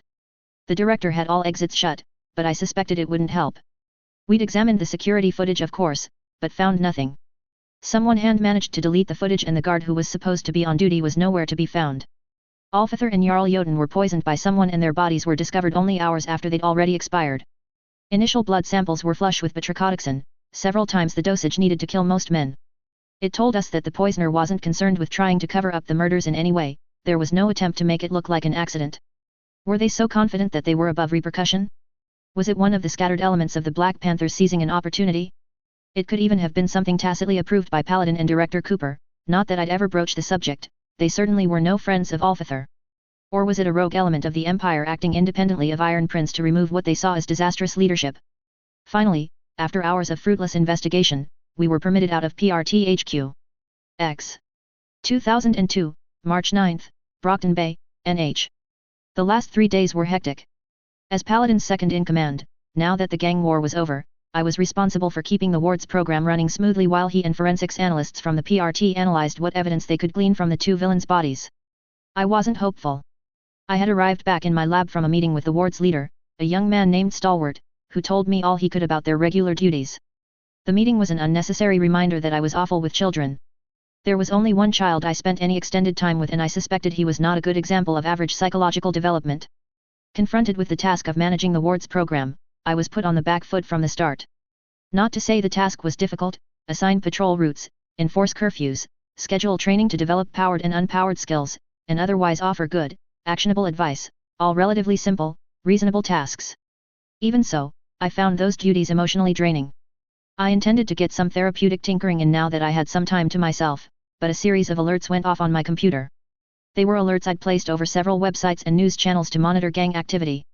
Sighing, I turned it on. I was still so new to Brockton Bay, any source of information could only help. The video in question was posted on numerous websites. The mods at FO took it down, but there were plenty of sites with fewer restrictions or targeted sympathies. It gained enough traction that the evening news did a quick story on it, setting off my alert. The Iron Prince stared back at me through the screen. He was seated at an ornate, mahogany desk, the sort that cost thousands and became heirlooms. Even through his full plate armor, the man radiated an undeniable sense of smug, villainous charisma. To his right were two of his usual lackeys, Purity and Pale Rider. Purity glowed softly so as not to outshine her leader. I could see her brunette locks through the glow, a rarity with the woman. Pale Rider was dressed like a crusader. He'd overlaid one of his phantasmal clones atop himself to make it seem as though wisps of ghostly flame were coming from him. To his left was the real surprise, Creek and Brunhild, free and hale. They, along with the Satru, Huntsman, and Garm, had been moved out of the city and I had thought that they were no longer my concern. Their appearance sent my mind whirling through the possibilities. Did Iron Prince have contacts inside the PRT? No, of course he did, that wasn't the right question. As much as I wanted to trust my colleagues, I wasn't blind to the possibility of infiltration. The better question was, were those contacts high up enough for him to intercept prison transports? Perhaps even to assassinate his own father? There was no question that he had a very different leadership style to his father and Jarl Jotun was Alfather's most loyal lieutenant. In fact, I did not see a Satru, Huntsman, and Garm, which implied that they had not been freed despite his unexpectedly long reach. They were all men who ascribed to Alfather's style of unrestrained brutality. Could that have been intentional on his part? Had we inadvertently assisted him in getting rid of the old guard? Paladin had initially discounted Iron Prince as a suspect due to their familial relationship, but it seemed he'd been too hasty. I glowered at the screen impotently. There wasn't a thing I could do about it now. He had overturned what should have been a crippling defeat for his organization and had done so in a way that cemented his rule. To the far end of either side, there were two girls dressed in much the same manner as Brunhild. Blonde, blue-eyed, but young. Ward's age. They stood submissively on the flanks, hands clasped and head bowed in deference to the 5 senior capes. I made a note of 2 new capes but paid little heed to them, so focused was I on Iron Prince. Greetings, Brockton Bey. You have cause to mourn this night for I have received word that Alfather, my father, is dead. He and Jarl Jotun were not granted the death of the valiant. They were slain in their beds with foul poison while under the care of so-called heroes. He spat. He moved very little in his armor but such was his skill as an orator that it was impossible to mistake the underlying fury in his voice. If he was indeed the murderer, did he wait to announce their death so as to allow rumors to trickle down naturally and protect his spies? Yes. Alfather is dead. The man who began this grand cause is dead. The man who sparked in our hearts a sacred passion for the prosperity of our people is dead. The city has lost a true hero this night, and I lost my father. He is dead and there is nothing I can do to bring him back. So mourn the man who fought for you. Mourn the man who died for you. But rise. Rise because this is not the end. I refuse to let this be the end, he declared, slamming his hands on the desk. He stood and began to walk towards the camera. I feared for the loyal so delivered Creek and Brunhild from wicked hands. Know that in the same way, the righteous will be justly rewarded as I take up my father's cause. He swung his hand to the side and from it sprouted an ornate sword. At the same time, a crown of wrought iron twisted itself from his helmet. Taking his sword, he aimed it at the camera and said, I am his heir. I am the inheritor of his will and I will carry on his thankless task. I will purge this city of subhuman gangs and lawless lessers that prey on good men and women. I promise you a golden age of health and prosperity, an age in which the innocent need not fear cowardly spiders or inept heroes. This is my promise, one I make with the brave and loyal at my back. No longer am I the Iron Prince, for the time for princedom has passed. From this night forth, I claim my father's crown, the crown of the Empire. I am Kaiser. Author's note. Obligatory disclaimer, Kaiser's opinions are not my own. Dear Anon, I'm Korean. It's kind of hard to be a white supremacist. A more valid criticism of the past 5 chapters is that it feels rushed, because it is. This whole gang war could have taken 2 or 3 arcs but I condensed it because this story is not ultimately about the rise of Kaiser or the restructuring of Brockton Bay's geopolitics. This story is about Andy and this arc is about the ripples his actions caused, some familiar and others not. I know most of you expected this so it's not much of a twist, but I still felt that it was a necessary one. Kaiser is described by Wildbow as being an exceptionally charismatic man and a phenomenal orator. Unfortunately, we don't actually see much of him because he got leave ID. Pity, because I think charismatic villains are awesome. It's one of the things I think Nuclear Fire, a Tinker of Fiction story, did really well. Now, obligatory random fact, there is a statue of Jesus Christ in Gyeongsangbuk-do, South Korea. The statue depicts Christ as being incredibly buff, with a huge grin fit for all might. My friend showed me this in Bible study with the running joke that he will literally carry all my sins. Asterisk note, I'm Christian. This isn't offensive, it's hilarious. Don't start a religious debate in my thread, just enjoy buff Jesus. Intermission 7.6. Eugene Lewis. 2002, September 9, Algiers, Algeria. I leaned back into my chair with an explosive sigh. Building up the guild was a lot harder than I expected it to be. When I told Rebecca that I didn't want command of another city, or even a rebuilt DC, she suggested I take over the guild, build it up into a real force for good in the world. The idea resonated with me. I didn't want to start over, I liked what we'd built with the PRT and Protectorate, but a part of me had always wanted a larger footprint than just North America. There was so much more that could be done, and with the United Nations all but defunct after the arrival of Leviathan, there was a real need for someone to take up the mantle as international peacekeepers. That was my vision for the guild. Not just heroes or para-humans, but peacekeepers. I wanted to train diplomats, doctors, engineers, teachers, and more who could act to better the lives of others around the globe. I wanted to respond not just to A and S class villains, but also to famines, floods, earthquakes, and other natural disasters. It was a good dream, one much easier said than done. Unlike when I'd helped found the Protectorate, the guild did not answer to a single government. Every international mission required specific buy-in from the local powers, introducing many more vectors for corruption and incompetence. And that wasn't even starting on the logistics of hiring, training, and equipping the right people. The end result was that the guild was a bit of a paper tiger at the moment, new and unproven. Canada and the United States acknowledged the guild's mission and approved its charter, but that was only the first necessary step of many. The guild lacked international legitimacy, and so I'd had to rely on the weight of my own reputation to convince world leaders to let us operate across borders. Unfortunately, it didn't always work out. When Behemoth struck Thimphu, Bhutan in March, I was ready to take my team out to the small country to intervene. Behemoth emerged from right beneath Paro International Airport, the only international airport in Bhutan, and had paved a trail of lava towards the country's capital. The destruction of Paro International meant there was no way to bring in capes aside from teleporters, not that that mattered. The Kui intervened, and Kiran White hadn't even arrived to pick us up before we received a message from Bhutan's Prime Minister saying there was no room for Western powers. It didn't take long to find out that the Yangban fought the Endbringer with the aid of the Kui's conventional military and the Indian Garma and Thanda capes. Behemoth was driven off, but only after Thimphu was reduced to slag. The loss of so much Buddhist heritage stung, but the number of lives lost was remarkably light. It was only after I'd read the reports that I began to realize just why the Endbringer had chosen Bhutan as a target. The monarchy collapsed, the Prime Minister was assassinated within the week, and there was a proxy war between the Kui and India as the former tried to consolidate the country as a puppet state. The Kui's reasons baffled me. How could they see an Endbringer attack and think starting a war in its aftermath was the right move? How could such a thing not bring humans together? Though Bhutan was rich in minerals like calcium carbide and gypsum, it wasn't worth a war surely. I felt like the guild had failed even before setting off on our first mission. How could we be peacekeepers if no one welcomed us within their borders? I took advice from Fortuna and turned inward. There would be other crises, other missions. Until then, I ought to strengthen the guild's foundation in Canada and train our members. That was how I began spending time with Narwhal, the one Andy had marked out in his reports as a diamond in the rough. She truly was special, and not just for her state of dress. The statuesque woman reminded me of Rebecca. They had that same no-nonsense air about them, though where Rebecca's attitude came from her chronostatic power, Narwhal's came from her military background. The woman quickly became a trusted lieutenant of mine, and I left her in charge of training new capes and field agents in emergency response protocols. In the lab, I had Masamune, formerly of the Sentai Elite.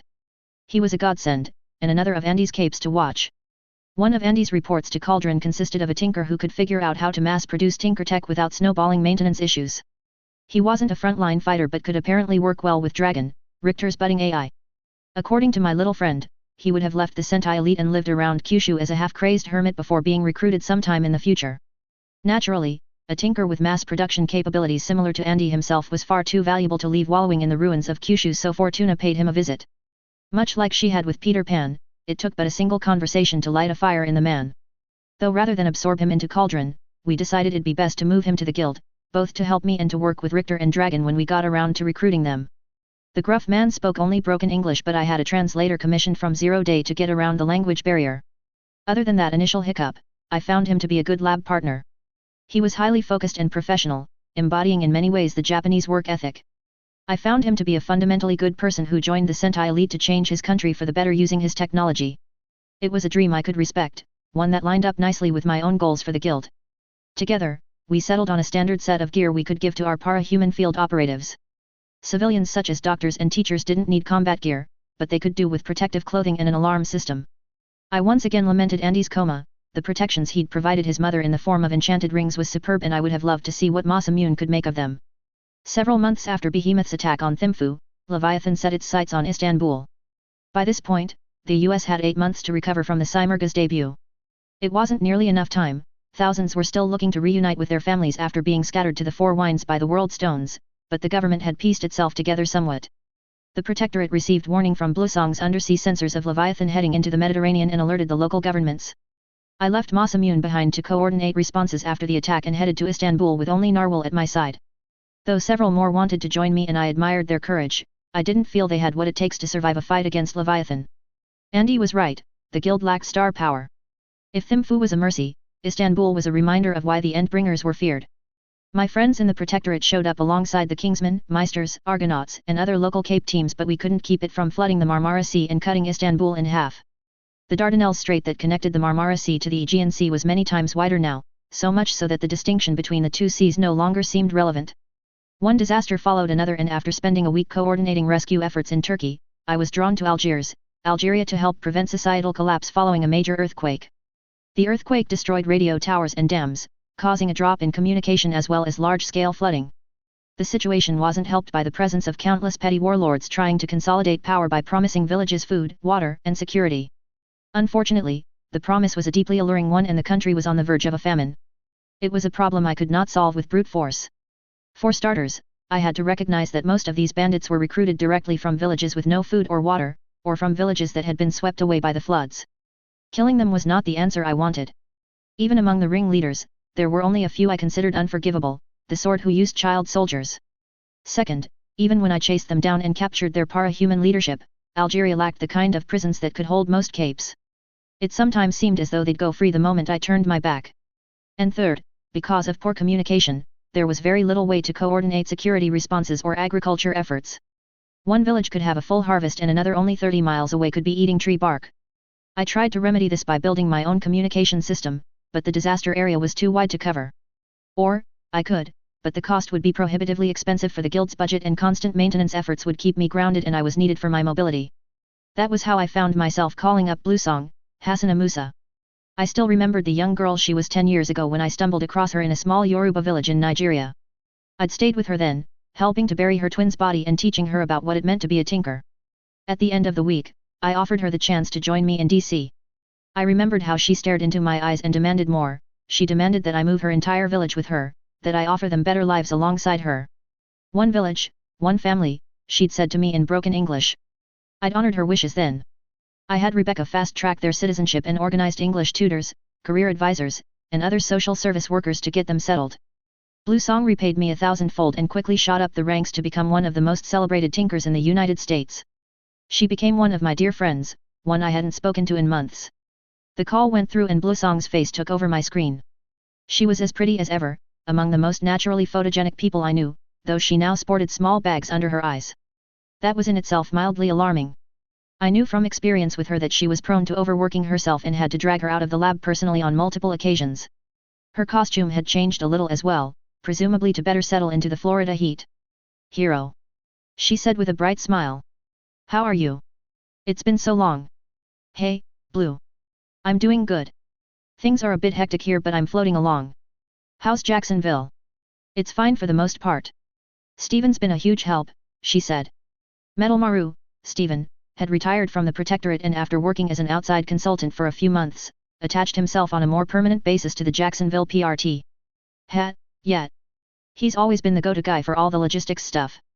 Everyone thinks I did everything but really, I had so much on my plate that I wouldn't have survived the madhouse if it weren't for him. I know, right? He knows everyone. The director of special projects at FEMA? Supply chain manager from the Red Cross? Doesn't matter. It's a little scary how good he is at getting people to talk to him. Just getting people settled in would have taken weeks longer if it wasn't for him. Glad to hear you two are doing all right. You look a little tired though, I said, gesturing vaguely to the bags under her eyes. You're not overworking yourself, are you? She let out a dainty sniff. As if you're one to talk. Either you're growing a beard or you got so caught up in things that you lost your plasma razor. Again. Hey, I know where it is. Really? Where is it? Okay, maybe not, but that's besides the point. I just haven't gotten around to shaving. She hummed disbelievingly. Steven told me a funny story about how you built that plasma razor because you can't bear to shave without it. Hey. I told him that in confidence. How old are you, hero? Don't you think you should know how to use a razor? She asked with a teasing grin. I do, I'd offended, even knowing it was a lost cause. I just have sensitive skin, all right. Right, of course. Anyway, how busy are you, really? The conflicted look on her face sent alarm bells through my mind. The blue song I knew was confident and self-assured, seldom confused. It's, all right. I think. You sound unsure. What happened? It's just. Have you ever heard of a cape named Gator Priest? No, sorry. I'm not familiar with Jacksonville villains. No, I suppose not. Well, he used to go by Florydamon before he suddenly rebranded. That name sounded familiar, if only for how ridiculous some of the stories involving him could get. Wait, is this the same Florydamon who threw a live alligator through a Taco Bell window? That's right. He also had a bunch of gang members he recruited try to shoot down an incoming hurricane, she said with a resigned smile. You know, those headlines used to sound funnier before they became my problem. I'll bet. But what's wrong with Florigator Priest? I mean, he's a nutjob but a mostly harmless one, right? He is. He's currently in the ICU after getting shot. About a month ago, he showed up and rebranded himself, saying the Endbringers were messengers of God to cleanse the world. A few weeks after Leviathan hit Istanbul, he built an altar in front of the largest mosque in Jacksonville saying Leviathan's reign cleansed all the unfaithful. One of the mosque goers shot him and the worst part is that I can't even be upset. I winced. At least he's taken care of. It sounds like a problem that solved itself. In a way, but I'm worried that he's not just an idiot who played around until karma caught up to him. I've been hearing rumors that Endbringer worship is on the rise. People are saying last Christmas was a clear sign from God that Judgment Day is coming soon and that the Cymurg is an angel sent to guide the faithful. That was far more worrying than an idiot with a penchant for throwing alligators. Before Andy fell into a coma, he had asked Fortuna to acquire a very specific vial, one that could have one day become the power of one Christine Mathers. In that brief, he'd offered us an overview of the Fallen and their repulsive breeding practices. I had thought removing Mathers and her anti-thinker power from the equation would keep the Fallen from emerging as a threat, but perhaps I'd been naive. After all, Endbringer worship was an ideology, one uniquely appealing to the broken and the desperate. Earthbed had an awful lot of those. Though Mathers wasn't an issue anymore and rooting out any single cell would be far easier, that didn't mean people couldn't radicalize. That begged the question, was it an organized movement? Would they go by a different name? Or, would Endbringer worship remain chaotic and disjointed, and all the harder to stamp out because of it? I'll look into it, I promised her. We'd put so much time and effort into nurturing powerful capes for the final battle, I refused to let Cauldron's work be undermined by delusional capes preying on the desperate. Thank you, hero. Was there something else you wanted to talk about? There was. Blue Song, do you remember one of the first things you made? A speaker that broadcasted subsonic frequencies only audible to elephants. Yes, of course I do. Why do you ask? I explained the current situation to her. In summary, I need a robust communication network that'll be viable even in rural areas and require minimal maintenance. I also need security measures to keep away elephants, hogs, birds, and whatever else might be interested in the crops. Just those two things would streamline our relief efforts a great deal. I can see that. Of course I'll help, hero. But remember that what I make for you might not last longer than a few months no matter how much I simplify it. I can't hop across the Atlantic just to perform maintenance. Of course not, you're a protectorate leader now. You've got your own worries. A few months should get us through the harvest. We can figure out more permanent solutions then. As long as you know that. I'll get started this week. Was there anything else? Because I've got a date to get to. I blinked at that. Oh? Congratulations. Did Steven finally ask you out? She chuckled lightly. Actually, I asked him. I got tired of him waffling so I decided to stop waiting. Ha ha ha ha, that's great. How's he doing by the way? I haven't talked to him as often as I should have. He's doing well. He received a lot of flack for accidentally outing Hyunmyo but that's died down over the months. He's still the same lovable dork as ever. We're going out to see a stand-up comedy show before grabbing sushi. She leaned forward conspiratorially. Quick, tell me how to eat sushi. Ha, I know for a fact I've taken you out to sushi at least once, Blue. Yes, but you did all the ordering then. So let Steven do the ordering. Seems simple to me. Silly man. I don't want to seem uneducated. Hasana, you're Nigerian. I doubt Steven expects you to know anything about Japanese food. Just ask him and let him guide you through it. It can be a conversation starter if nothing else. Okay, maybe you're right. At least tell me if I'm supposed to drink sake hot or cold. Depends on the sake. Truly, you're a wonderful help. I am, I agreed with her sarcasm. Have fun on your date, Blue. And tell Steven he better not screw this up. I know he's been pining for you for years now. I will. Later, hero. The call cut out soon after and I leaned back into my chair with a relaxed smile. Catching up with a friend was always nice, especially one I didn't get to see on a weekly basis at Cauldron meetings. I considered Bluesong, Hasana, to be something between a little sister and niece, so it was nice to see she was settling into Jacksonville as well as could be expected. Alas, I wasn't able to kick back for more than a minute before I received a message that signaled another incoming call. Algeria. The Guild. They were all a work in progress. Author's note. Yes, I'm aware that Turkey wants to be called Turkey because they think sharing the same name as the Thanksgiving verb is insulting. Considering this happening in 2002, a full 2 decades before their UN proposal would arrive, I don't really care. Animal fact? Sure. All honeybees you see out in the wild are in their last 2 weeks or so of life despite living 1 or 2 months. They're not born foragers, nurses, climate control, is because honeybees change jobs as they grow up and only the eldest are sent out of the hive under normal circumstances. Younger bees clean the hive, feed larvae, pamper the queen, beat their wings to cool the temperature, etc. so as to maintain a stable population flow. To answer your question preemptively, I expect this arc to continue until 7.10, or until Riley triggers. Intermission 7.7. Eugene Lewis. 2002, November 16, Winnipeg, Canada. I stepped out of the doorway onto the rooftop of a high-rise apartment. The part3's expansion into Canada was a methodical one. Even with support from the Canadian government, there was a limited amount of funding, so Rebecca strategically placed offices in major cities, starting of course with Ottawa. It meant that though Winnipeg was the provincial capital of Manitoba, its part3 presence was somewhat lacking compared to state capitals in the United States. Maybe that's why he's active here, I mused as I flared up my cloaking device. I seldom disclosed just what my tinker specialization was, and when I did, I simply said wavelengths and left it at that. Most people assumed that to mean light, which for them meant laser beams with a few neat auxiliary knickknacks like my flight pack. They didn't typically think invisibility cloak. Even when they considered it a possibility, Hero was such a visible public figure that they assumed it wasn't something I'd built. My cloak wasn't a physical garment. It was a fist-sized module attached to the back of my chest plate just above the flight pack that expelled what I called a photon haze. The haze of refracted light was manipulated to create an invisibility effect. It took several tries and a consultation with 0 Day, but I eventually managed to develop a software that processed information in real time, altering my visible light and infrared signature to perfectly mimic whatever was directly behind me, even while moving. I mostly used it to take peaceful flights for some me time across the skyline, but it did come in handy when I wanted to investigate something quietly as well. I hovered down into the city proper, twisting a tiny, whale-shaped device attached to my belt to negate the sound of my flight pack. The whale was a gift from Bluesong, one I'd kept for years now. I flew just above the heads of pedestrians as I looked for the seedier parts of town. Winnipeg was not a large city, only having a population slightly north of 700,000, but that was enough to have its share of societal outcasts. I was here following Istanbul and Algiers because I'd heard through the grapevine that the Protectorate branch here had an unusually high concentration of Case 53s. It had been an amusing little statistical factoid until the information sank in and rang alarm bells in my mind. That was of course impossible. The rate at which Cauldron was releasing Case 53s into Earthbed had trickled since the onboarding of Peter Pan. The forest of Babylon was now populated by both regular humans and Case 53s who'd largely regained their human forms.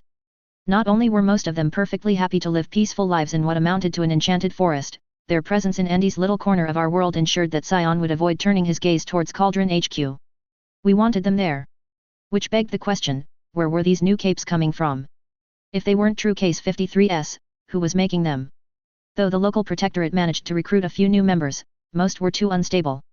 They exhibited erratic behavior and were far more aggressive than normal, sometimes lashing out with intent to kill over perceived slights despite both understanding English and having full control over their inhuman appendages. There were so many Case 53s transported to para-human asylums that some had to be trafficked out of the province to larger cities like Ottawa and Toronto. The more I heard about Winnipeg, the firmer my suspicion became. And so, I'd left Narwhal and Masamune in charge of the guild for a week or two so I could follow up on a hunch. Chris Kaminsky was given the moniker Lab Rat by Andy in a brief covering noteworthy villains. More specifically, he dedicated a lot of time to describe those who would become future cell block leaders of the birdcage. Unfortunately, he knew a decent amount about the Lab Rat's powers but little about his appearance and life. As far as he knew, Lab Rat had 2 siblings, an older sister and a younger brother. His sister was a serial killer who killed her youngest brother, which likely caused Lab Rat's trigger. Beyond the bare bones, I was told that lab rat was a drugs or mutagenic tinker who specialized in field tests on living things, preferably humans. Those test subjects would be subjected to rapid, temporary mutation during which time their fight or flight instincts would be driven to extremes. Recovery from his experimental formulas was not guaranteed and some were left with physical or mental mutations that persisted. Andy said his modus operandi before finally being taken down would be to experiment on the transient population. With that kind of description, I could only assume lab rat was active here in Winnipeg. His formulas worked through injection or consumption, so I made sure to put on a fully covering version of my costume. I wandered around the slums of Winnipeg, looking for the man in question. There was the odd homeless man, but the city was largely free of violent crime, certainly none involving para-humans that I felt the need to intervene in. My presence here was something of a secret for now. I didn't want lab rat to go to ground. I looked at the man's photograph. He wasn't officially wanted, there was real concern of a biotinker outbreak, so the photo in my files was of his high school graduation. I would have respected the unwritten rules, but he didn't bother with a mask as far as I knew. Andy hadn't known lab rat's last name, but the information he had allowed me to build up enough breadcrumbs to find his civilian identity with some minor bit of background research. A serial killer sibling? Who also happened to be a woman. Who had 2 brothers and was suspected of murdering one of them. Considering men were 10 times as likely to be serial killers, the first question alone greatly limited my list of suspects. Lab rat was a man who looked nothing like a stereotypical tinker. Most people thought of men in lab coats or power armor, perhaps with glasses and pocket calculators in their civilian guise. Tinkers were the tech geeks of the para-human world and most conformed to the stereotype in one form or another. Not so for lab rat. Chris Kaminsky was a tall, broad-shouldered man with misshapen teeth and unkempt, black hair. He had thick brows that gave his eyes a shaded appearance and a bit of a belly that wasn't excessive but was still noticeable. He looked more like a stereotypical brute than a tinker. Because the city's surveillance system was lacking, I had little choice but to patrol the areas it could not reach. Traffic cams could only do so much after all.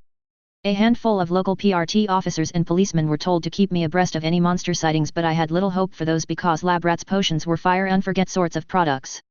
There was no telling how long he would remain on site to observe his work, or if he'd remain at all. 2002, November 20th, Winnipeg, Canada. Lab rat turned out to be a hard man to track. I didn't think he knew of my presence in the city, but increased rumors of monster sightings had put cops on high alert, which in turn made him cautious. I supposed I could have asked Fortuna, but she had asked that she not be disturbed as she expected an Endbringer to attack soon, and the one on rotation was the bird bitch herself. She was off nudging world events with the path set towards minimizing loss of life while optimizing the growth of powerful capes, whatever that might mean. Ultimately, it was more luck than skill that led me to him. 4 days after my arrival, I stumbled on 2 men conducting what looked like a drug deal. I would have passed them by had I not felt something odd about the dealer. I wasn't sure what that initial sense of wrongness was, only that I'd been taught to follow my gut in the field. I backtracked for a moment and sure enough, I had a match to the picture. He had a 5 o'clock shadow and his hair was scruffier than when he'd been spotted last, but the facial recognition software built into my visor was not fooled. Perhaps that was my problem. I'd begun scanning for homeless people but not drug addicts who he could fool easily into taking his products. I alighted atop a street lamp to listen. The right drug? The buyer, some kid who couldn't be older than 17, asked. Lab rat held out a matchbox-sized container. Yeah, man, this the new upper going around. What's in it? It's a new version of Molly I got my hands on. Ecstasy, you know? Heard it's the best high you can get without meth. Shit, and you're just giving it out. Lab rat rubbed the back of his head in mock sheepishness. It looked at odds on the tall man but was enough to fool the druggie. I got some, but I gotta know if it's the real deal, you know? And a good dealer doesn't take his own products. Take some and let me know how the high is, yeah. Shit, alright. A free high's a free high. I took that as my cue and shot the matchbox out of the druggie's hand with a pinpoint laser as I decloaked. I twirled my pistol around my finger by the trigger guard. A hero needed some style after all. Far be it for me to rain on your parade, but that's not Molly, bud. Hero? What the fuck are you doing here? The druggie exclaimed. He started to back away. Whatever he did around here, facing a cape was likely out of his pay grade. He turned and ran as soon as he realized this wasn't a normal drug bust. Hero, Lab rat grimaced at the same time. I don't suppose you're here to talk shop. No, no I am not. You are Chris Kaminsky, aren't you? I asked rhetorically. I almost defaulted to Lab rat but remembered that the name was one provided by Andy. Seeing how Chris lacked a mask, courtesy demanded I give him the chance to name himself. I'd prefer it if you came quietly. What am I wanted for? I'm not a gangster. The innocent act? You can't really pull it off, Chris. How about that you're the chief suspect in several missing persons cases for starters? No, I suppose I can't, not if the great hero himself came to pay me a visit. Just surrender, Chris. You can test your products in a safe space, without hurting people. You don't need to be like this. His response to that was to reach into his pocket and pull out a different matchbox. This one was not made of metal but rigid, easily cracked plastic. He hurled it onto the ground, only for it to shatter and release a small swarm of beetles into a puddle of blue fluid. They must have lapped up the fluid because they grew at an alarming rate. When his dossier reached our desk, Rebecca and I had an academic discussion on whether he should be considered a true biotinker or not. According to Andy, his potions did not actually morph the biology of the drinker, at least not initially. Instead, they stored the body of the drinker while drawing in mass from their surroundings to create whatever abomination Lab Rat envisioned. Which meant mutations actually happened as the drinker's body was returned from whatever subspace it was in and meshed unfavorably with the creature that occupied its space. Again, purely academic. For all intents and purposes, he was a biotinker. Though if I had any doubt as to Andy's theory about him storing the bodies, it was gone now.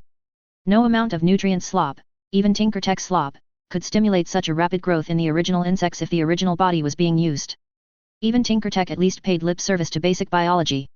The beetles were replaced by monstrosities the size of motorcycles. They each possessed 16 pairs of scything legs and flat, segmented bodies reminiscent of centipedes. Each segment of their body was also occupied by a set of long, narrow wings like a dragonfly's. Their mouths were made of grasping finger-like limbs that led into a maw full of squat, grinding teeth. A whip-like tail sprouted from the final segments. I considered shooting them down before they could reach their full size but decided against it. It was perhaps arrogant of me, but I didn't think someone who made biological constructs could do much against a force field made using hard light wavelengths folded across half a dozen dimensions. Just in case, I examined them using an X-ray scanner to see if there were any outstanding internal anomalies, and so I could target the core of their nervous systems. If I had to be honest with myself, I wanted to see what they could do. How did he plan to control these bugs? Was it pheromone-based? Or did Lab Rat's shard know to keep its host safe? Would the bugs listen to Lab Rat or would they rampage? Did damage transfer to the beetles' original bodies? He'd clearly had these prepped in case he got cornered, so surely he had a plan, right? Tinker Tech was so fascinating. There was some screaming in the background now. My arrival and the insect's transformations had drawn the attention of a handful of bystanders. I marked them on my HUD so I could ensure their safety. Chris let out a sharp whistle. I raised an eyebrow as the 11 centipede-like constructs rose into the air on their many wings in clear defiance of basic physics. It seemed his shard was done paying lip service. They made for me with the sound of dozens of wings. The bugs were big enough that the noise was more akin to the scything of helicopter blades than the buzzing of flies. I hovered out into the middle of the empty street to get a bit more room and observed their assault. They accelerated deceptively quickly, going from stationary to 48 miles per hour in the span of 3 seconds. Mid-level mover. 3. Low 4. I mumbled under my breath. My words were being recorded for my personal records. A rudimentary AI would sift through both visual and audio recordings for relevant data before completing the AAR, easily the most convenient thing I'd made lately. I dodged out of the way as the first reached my position, only to have to move again when its centipede-like torso twisted on a dime to correct its trajectory. Decent speed, but it's the flight and multiple pairs of wings that give it a better rating. Its agility is likely to give a full PRT team trouble. Then the rest caught up and I was forced to rise further. I deployed a hard light shield in my left arm and allowed one to collide into it. Immediately, its finger-like maw began to tear and scrape at it futilely. I glanced at the readings coming in. Bite force of approximately 3,600 psi, roughly comparable to a saltwater crocodile. The finger-like appendages around its maw have enough force to tear flesh and Kevlar with ease. Close combat is ill-advised. The hard light shield over my arm reshaped itself at my command, extending out in a razor-sharp point that impaled the creature through the mouth. Another 4 tried to dogpile me in the air, but my flight pack had no trouble getting me out of the way even with one of them attached to my arm. I continued to make observations. Lacks armor on the inside of their mouths. A strike to the brain will kill. I immediately felt a little embarrassed stating the obvious, but one could never be too careful when it came to biotin-cured constructs. For all I knew, Lab Rat's other constructs possessed decentralized brain structures similar to octopi. The corpse of the flying centipede slid from my arm with a gross squelching noise and I watched it drop. Off 40 feet away, Lab Rat had begun to run. Why had he stayed at all? I had his face, heart rate, and unique heat signature now. Wavelength scanners were bunkers like that, but he didn't know that. Had he been expecting to disable me? Or maybe he wanted to see how his work compared to mine firsthand. Lab Rat is fleeing, I muttered into my mic. Finishing up tests. The remaining centipedes rushed towards me, but I activated something I'd been saving specifically for scenarios like this. A golden light bloomed from my breastplate, enveloping a 30 feet radius around me in a shimmering bubble. The entire swarm froze, captured in perfect stasis. The idea came from Andy's own Anavia's grace. I'd never seen it in action. Rebecca said it was far too indiscriminately deadly to use in the field, but she described it as a field which sapped all sources of heart to fuel an impressive barrier around him. Why couldn't I do something similar? All movement, all energy, was expressed in the form of wavelengths after all. My shard was called the stilling, right? My field wasn't quite the same, of course. A lot of his creations seemed to be flavored with ice, though whether that was intentional or not was beyond me. Instead of bitter wines that turned everything around me to coarse powder, my version of the field was true stasis, preservation of the present to the point that even atomic entropy took a pause. If I released the field, everything would proceed on its original trajectory. Except of course, me. It'd be rather silly if I couldn't move in my own stasis. I detached the module from my chest and left it hanging there to maintain the field before giving chase. I caught up in short order. So, Chris, care to surrender? I tried the diplomatic route again. You've got a lot of potential. I can't imagine living like this is better than having a proper lab. Shut up, what do you know? You think I haven't tried indexing every chemical in my formulas? He spat. Guess what, genius? I can't. No one can. There isn't a centrifuge in the world that works with my formulas. I do my best work in the field and you're not taking this from me. So saying, he reached into his pocket for a syringe that he raised to his throat. I rolled my eyes and shot it out of his hand. I sank to ground level and started to cuff the struggling man. Pity. Well, you know the drill. You have the right to remain silent when questioned. You have the right to be told the reason for your arrest. You have the right to hire and instruct a lawyer.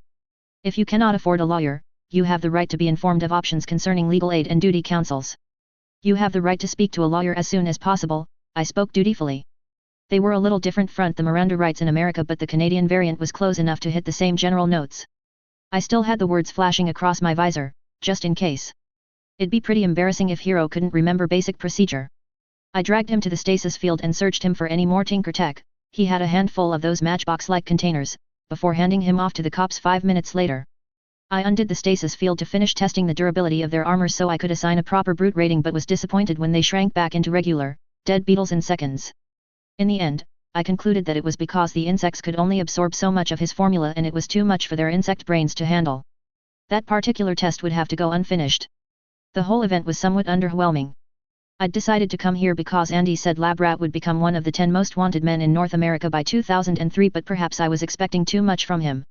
Chris Kaminsky had not been given time to come into his own, nor did I allow him to use his formulas on larger subjects. I'd read that some of his creations could grow to the size of a 2-story house. Then again, I'm an awful matchup for him, I mused. I can imagine teams having a hard time with a swarm like that. Hero, can we get a word? Some lady in a pencil skirt and green blouse called, waving a mic in my general direction. I suppressed a sigh. The news had arrived. I plastered on a winning smile. Of course, the perpetrator was responsible for the monster sightings that had been reported around Winnipeg for the past week. I heard about it and became concerned about a biotinker outbreak, so decided to pay a visit. What do you think will be the EFF? She opened her mouth to say something else but was cut off by a long, piercing sound from my phone. I visibly winced as I read the alert that flashed on my HUD. That was a very specific ringtone, set to override everything else just in case it ever came up while I was in the middle of a tinker fugue. I turned and rose into the air. I'm sorry, this can't wait. Wait, Hero. What's going? The Cymurk has descended on Shanghai. Author's note. If anyone remembers, Hero first used the sound dampener when he and Andy were having lunch at Quigley's in DC. No one's sure where Lab Rat is from. Taylor said his accent couldn't be placed, so I literally looked for a random city in North America and settled on Winnipeg. Have a random mythology fact: the Korean origin myth states that we are descended from bears. Story has it that a tiger and a bear wanted to be human, so prayed to Hwanung, the Prince of Heaven. He gave them a bunch of garlic and mugwort and told them to meditate/pray in a cave for 100 days to, I don't know, prove their dedication or something. The tiger gave up partway through, but the bear persevered and was transformed into a beautiful woman, who Hwanung then proceeded to bang. They had a son named Dangun, who would go on to found Gojoseon, the first Korean kingdom. So yeah, if you're Korean, your spirit animal is by default the bear. Odd, because our national animal is the Siberian tiger and not the Asian black bear. Even stranger since there are 0 wild tigers in Korea nowadays. Intermission 7.8. Eugene Lewis. 2002, November 20th, New York, USA. DC was still being rebuilt, so we gathered at the National Protectorate headquarters in New York. I walked through a door and into a designated room on Legend's floor set aside for the purpose. I made my way to the roof, where I found only Legend, Eidolon, and Alexandria. I couldn't attend. Last Christmas had made it abundantly clear what the Cymurg can do with a good tinker in her area, but I wanted to see my friends off. When I arrived, Eidolon was yelling at Alexandria. "What do you mean we're not going?" he snarled. His suit glowed green from under the hood, a clever little trick with LED lights rather than a display of power on his part. Alexandria was as unflappable as always. "The Kui has declared that they will not tolerate foreign capes on Chinese soil, Endbringer truce be damned. You're fucking with me." "I am not. They have stated their intention to fight against the Endbringer with a combination of conventional military hardware and the best of their Yang Ban. If any cape who is not a recognized member of the Yang Ban arrives on scene, they will be fired upon. So we'd be fighting those idiots on top of the Cymurg." "Quite. At the bare minimum, it would cause an international incident. More likely, we will cause even more damage to the civilian population of Shanghai than if we did not go. Considering the Cymurg's abilities, our involvement would generate too many opportunities for her to kill one of us or damage the Kui irreparably. We had Contessa nurture powerful capes and minimize the loss of life," I reminded Alexandria bitterly. "Are you telling me this is the best she could come up with? She cannot predict the Cymurg, that has not changed. Nor can she make the Kui more cooperative overnight. So what then? We just sit with our thumbs up our asses. We go about our lives. You were informed of an Endbringer attack because I felt you should hear it from me." "Fuck." Eidolon swore. "We should just go and fuck what the Kui says. If we do, it'll result in an unmitigated disaster. We'd just give the Cymurg what she wants most. There is a chance that she'll be driven off by the Kui." "And how likely is that?" Legend asked. We all knew the answer. A pair of blue scissors flashed through our minds. A lamb-like archer. A wolf's head made of roiling smoke. We'd seen what it took to force the Cymurg to flee. No amount of conventional arms would be enough. "Nearly non-existent," our friend admitted quietly. "Damned if you do, damned if you don't. I'm sorry. I felt you three should be informed even if we would not be attending." Legend let out a defeated sigh. Seeing the normally cheerful man like this made the world feel a little dimmer. "It's not on you, Alexandria. I'll start organizing aid packages." "Same here. Even if they don't want protectorate, they might be more willing to accept the guild in their borders," I said hopefully. "This is so fucked up. How many people live in Shanghai?" Eidolon asked. He was always the first to try and quantify our success by any metric, even more so than Alexandria. 15 million, the strongest brute said. "Shit. I am going to go be alone for a while." The four of us went our separate ways to deal with this in whatever way we could. 2002, November 20th, unnamed, Sahara Desert. I stepped through the door to find Alexandria, Rebecca now, crashing down from heaven like the fist of an angry god. She'd stripped off her iconic costume and helmet in favor of a set of generic workout gear, a grey sports bra and tights that I might have appreciated more under other circumstances. She collided with a sand dune with all the force of a meteor, creating a mushroom cloud of debris and sending out a rippling wave of sand for 100 feet in every direction. Alexandria didn't show it, but I knew by her silence that she wasn't unaffected either. She tried to be as stoic as she could, detached and set apart from the world, our disciplinarian and objective counsel. She succeeded most of the time. But then there were times like these, times when even the invincible Alexandria felt the need to stop being Alexandria for a bit. I hovered a few hundred feet away and let her blow off steam. She didn't scream or yell or curse. She didn't throw a tantrum in the normal sense either. Instead, she beat the earth with the same single-minded determination with which she tackled every other challenge in life. "Is it dead yet?" I asked, trying to inject a bit of cheer that I did not feel. She glanced back at me with a withering glare. "Eugene. Becky. If I say yes, will you leave? You're in a mood.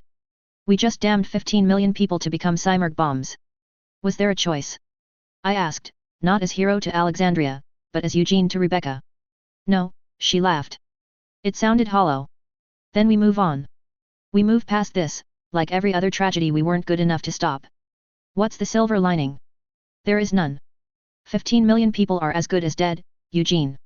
What silver lining? There's always a silver lining. At least it's not America." She asked acerbically. If sarcasm had physical weight, she'd have made a singularity. This was a side of her few ever got to see, the side filled with frustration and bitterness and regret, the side that raged in impotent fury at tragedies she couldn't stop. She stood in the middle of that crater, trembling with the need to do something, only held in check by her own determination. She looked so young like this, without the makeup or the helmet, like a girl in her late teens rather than a veteran who was every bit my peer. I wrapped my arms around her. I get it. Her hands came up to clasp around mine. I felt her take a deep breath and the trembling stopped. I know, Eugene. I know. We move past this. She was silent for a long minute, practically an eternity for her. When she spoke, it was with a wistfulness that I seldom heard from my friend. He practiced here, you know. Andy. He used to practice with Anavia's Grace here, an armor with a cold field that saps all heat and uses it to fuel a force field around himself that even I couldn't break. You told me about that. I made a stasis field based off it. You said he killed a lot of lab rats. He did. He was on Lily number 82 last I checked. Crazy kid. Determined. Yet. Shanghai. It's as good as gone. It is. So what can we do about it? Nothing. She trailed off. I knew that tone. Nothing, but maybe we can use it to prepare for the future. The fall of Shanghai will make sure no one takes the Cymurg lightly again. We can use it to reinforce the importance of the Endbringer truce. If we play this right, we can push for better international cooperation, better response times so we can make use of the 30-minute window. The Yang Ban will be gutted after this so even the Kui won't be in any position to protest. That's assuming they don't cover it up. They can't. 15 million people going murderously insane is impossible to hide even for us. What can we do to prevent brainwashing? She winced. Nothing, not unless you have any ideas. I considered the question. Could I? How did the Cymurga's brainwashing work anyway? The song sounded like an ear-piercing screech, but Andy said it didn't matter. The song itself was just her playing with kid gloves for us, she didn't need it to brainwash anyone. But everything had a vector.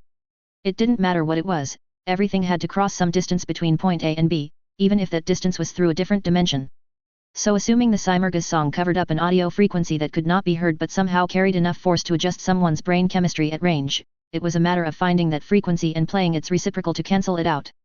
Or I was way off and she was simply reaching through dimensions to bypass any distance on our Earth. I may have some ideas, I said tentatively. I explained my thought process to her.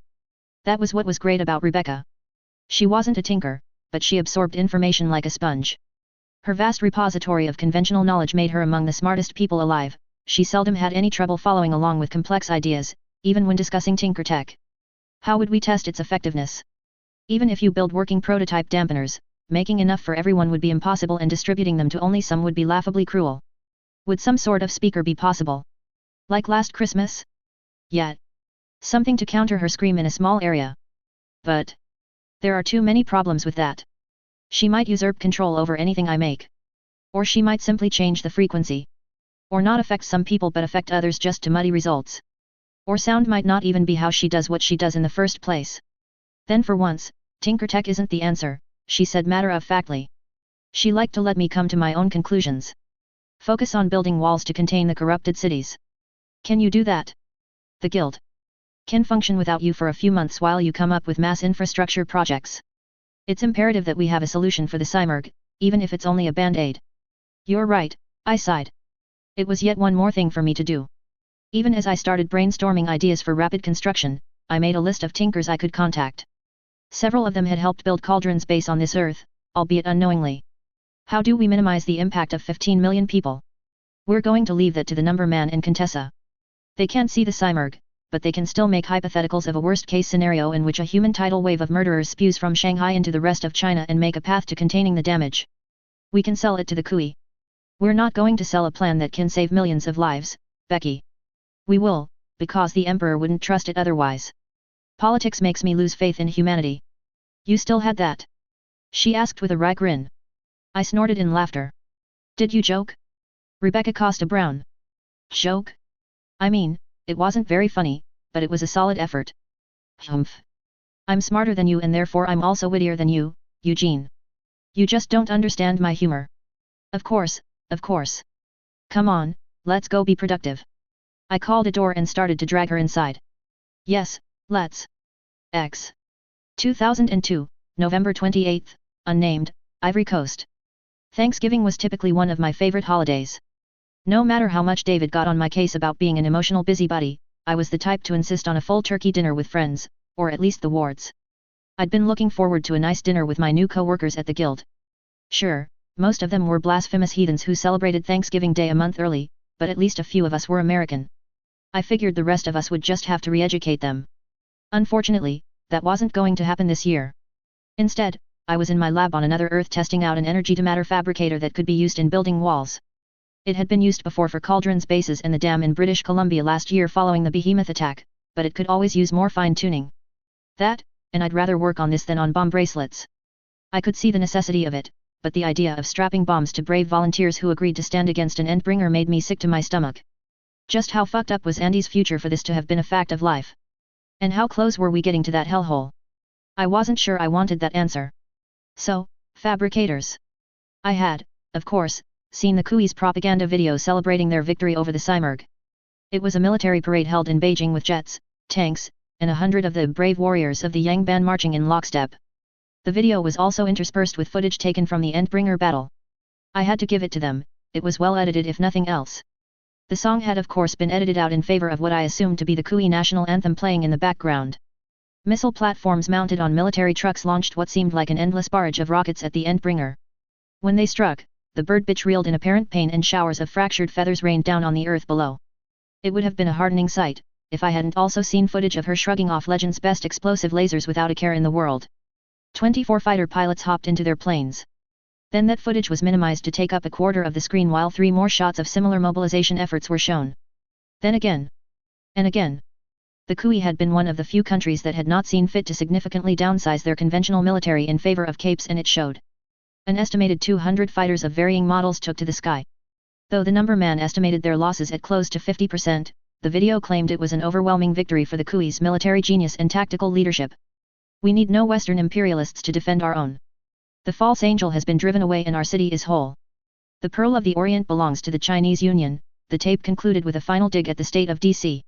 It made me furious, and not just because I was a true blue patriot. They were playing a game of political own-upmanship against a nation that frankly didn't have interests in Asia anymore, not since Leviathan. And they were doing it while undoubtedly downplaying the danger of an Endbringer. By all accounts, the Simurgh was driven off with the combined might of China's military and Yangban. However, leaked, stolen, footage of the fight time-stamped her departure at precisely 30 minutes. She wasn't driven off, she left because she got what she wanted.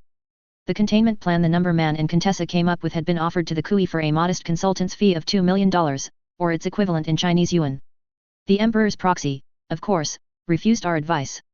What use did they have for such a plan if there was nothing wrong with Shanghai? And then the murder rate shot up within the week of the Simurgh's departure. It first began with the construction workers sent in to clear out debris and pave the roads.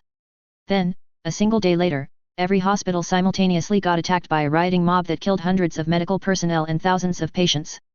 Travel was restricted in and out of the city in just 5 days of their victory. At my urging, Contessa arranged for a Chinese hacker to discover municipal containment procedures in the US government. Our document had been doctored to look like protocols to be carried out in the event of a major pandemic. No amount of warnings from the US government or PRT would have sunk in because to them, Western governments were fundamentally corrupt. I grunted in annoyance as I connected a dimensional stabilizer to the matter extruder. It would allow my fabricator to draw raw materials from an abandoned Earth by converting them into set wavelengths before rearranging them in a predetermined pattern to set like overly complicated sci-fi concrete. It doesn't matter, I told myself. Let the Kui be smug. At least they won't have to commit genocide against 15 million people. X. 2002, December 23, unnamed, Ivory Coast. News and refugees flooded into the Western world. China built a second Great Wall, but it was too little, too late. The Kui military did their best to set up a cordon around construction workers, but the intentions of their leaders couldn't be hidden from the people of Shanghai for long. Throw in food and water shortages, sewage buildup, and an exacerbated sense of claustrophobia in an already jam-packed metro area, and violent riots were all but constant. That wasn't even mentioning all the Simurgh victims who had already broken cordon and escaped into the rest of China, over 1 million by last estimate. Even if only a quarter of them acted out the Simurgh's whims. What a shitty way to be proven right, I cursed. The executives of Cauldron were gathered in our headquarters to talk about the aftermath of the Simurgh's second attack. Every seat was filled save the one to Contessa's right. This wasn't the first such meeting, but that emptiness felt crushing now. How many people did we lose? Legend asked. He looked exhausted, emotionally drained, and so utterly done with the year. We could all relate. The number man began to pass around his brief. An estimated 2.6 million people died in the month since the incident, either directly as they encountered Simurgh bombs, or from the ripple effects of their actions. Within the city, an additional 6 million died despite Contessa's best efforts. More than a dozen separate attempts have been made by former residents of Shanghai on the ruling members of Chinese society. About a third were successful, but I suspect success wasn't the aim. And wasn't that a kicker? I glanced at the second strongest thinker in the world. Gone was her typically immaculate appearance. There were noticeable bags under her eyes and her olive skin had taken on an unhealthy pallor. No, it wasn't makeup, I'd checked. What rumors we could hear from within the city spoke of a misty phantasm who arrived with the chiming of bells and the smell of incense. It would spread that scented mist throughout the city, putting large swathes of people, hundreds of thousands at a time, to sleep no matter the resilience of the individual, then vanish just as quickly. Somewhere along the line, Contessa had done what none of us could, she'd learned to operate Hyunmu's gear. Or maybe he'd taught her. Who knew with those two? The misty phantasm would show up to quell unrest, but even Contessa could only do so much. Shanghai was a big place, and whether because it had limited juice or she herself wasn't using it to its full potential, she couldn't cover that much ground. In the end, she could only minimize casualties. Sometimes, all she managed was to make their deaths quiet as people waited for her to pass and looted the newly vulnerable sectors. At the very least, none of us could say she wasn't doing her best to live her path. It'll get worse before it gets better, Alexandria said. We've ensured that detailed records of the coup's blunder were leaked to every government and media outlet in the world. No one will ever take the Cimurg lightly again. I saw, David grunted. They're calling it the Shattered Pearl. Fuck, those leeches need a cute name for every damn disaster. They have their uses. An international summit has been called in New York to discuss countermeasures. At that time, we will create a short list of movers who can ferry rapid response capes across oceans and incentivization plans will be put into place to secure their cooperation. An international agreement to wall cities struck by the Cimurg will also be introduced alongside Tinkertech designed for the purpose. A hard cap of 30 minutes will be implemented in all future battles. And we're going to strap bombs on everyone, right? We are. There is no other way. If a cape does not leave the battlefield within the allotted time, they present too much of a risk. That's fine, Legend lied to us all. This will help us save more lives.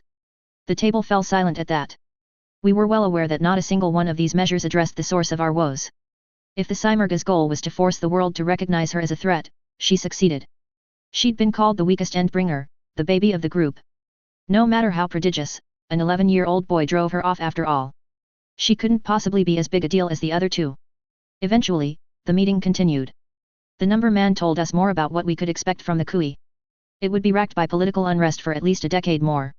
The propaganda video it had pushed so proudly was now a millstone around its neck as it drowned in public outcry. Already, their Minister of National Defense hanged himself in shame. He wasn't alone. I tried to quash the sense of dark vindication that rose in my heart when I heard that. I failed.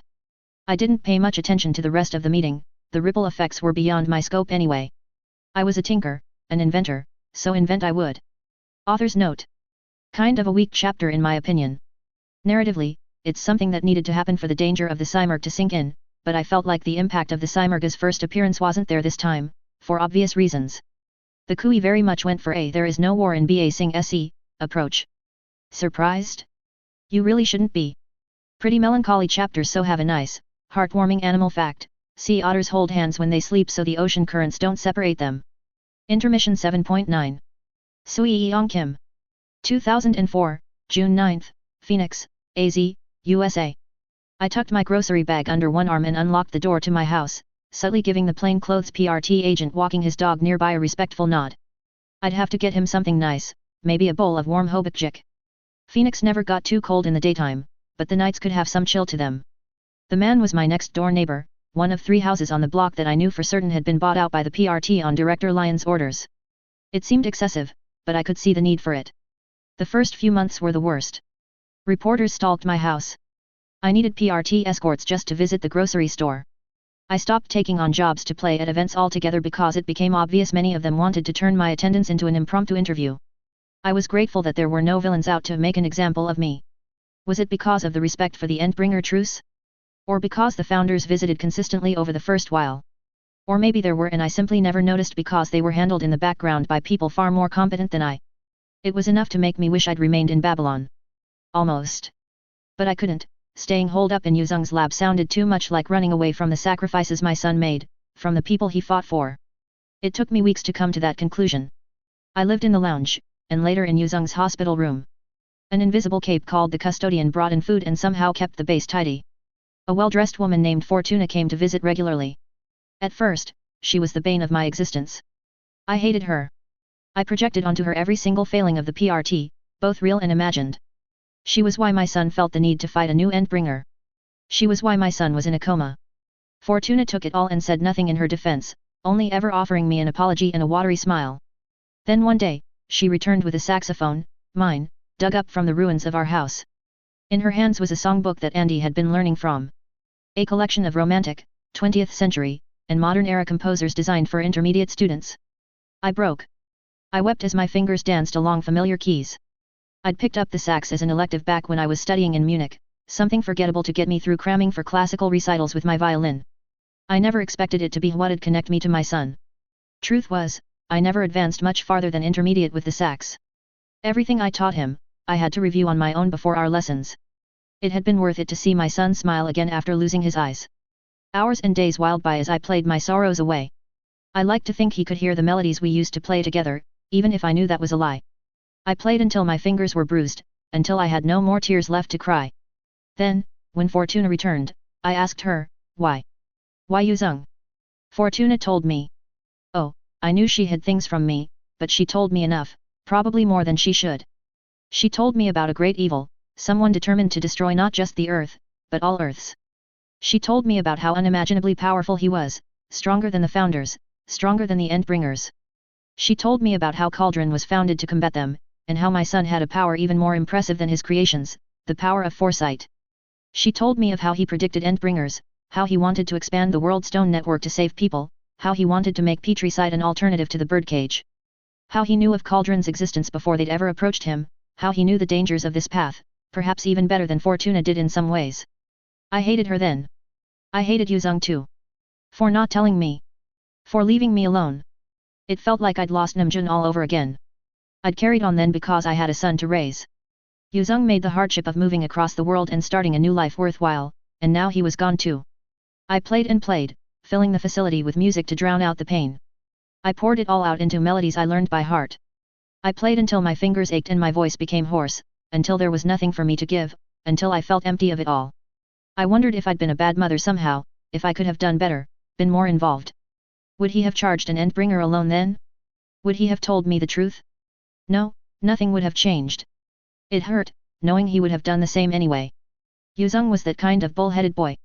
A sobbing laugh welled up involuntarily. He got it from Namjoon, that stupid, bull-headed man I fell in love with. I'd begged him to take an assignment on shore, to give his ship to another man. Let someone else be away from his family for weeks at a time. I flicked on the lights and busied my hands with putting away the groceries. It didn't banish the memories, but the banality of the task settled my mind, if only just a little. You know, it's really not the same without Yuzong's biscuits, Fortuna commented, in perfect Korean of course, from the living room sofa. She placed the cookie jar back on the coffee table but nibbled on one yakway in her hand. She'd appeared as she always did, seemingly from thin air. Years later, it became a game of sorts between us. I'd try to notice her before she spoke and she'd come and go like a protective ghost. I won once or twice, though I was certain she let me spot her. It really isn't, I smiled wanly. I took up baking, you know.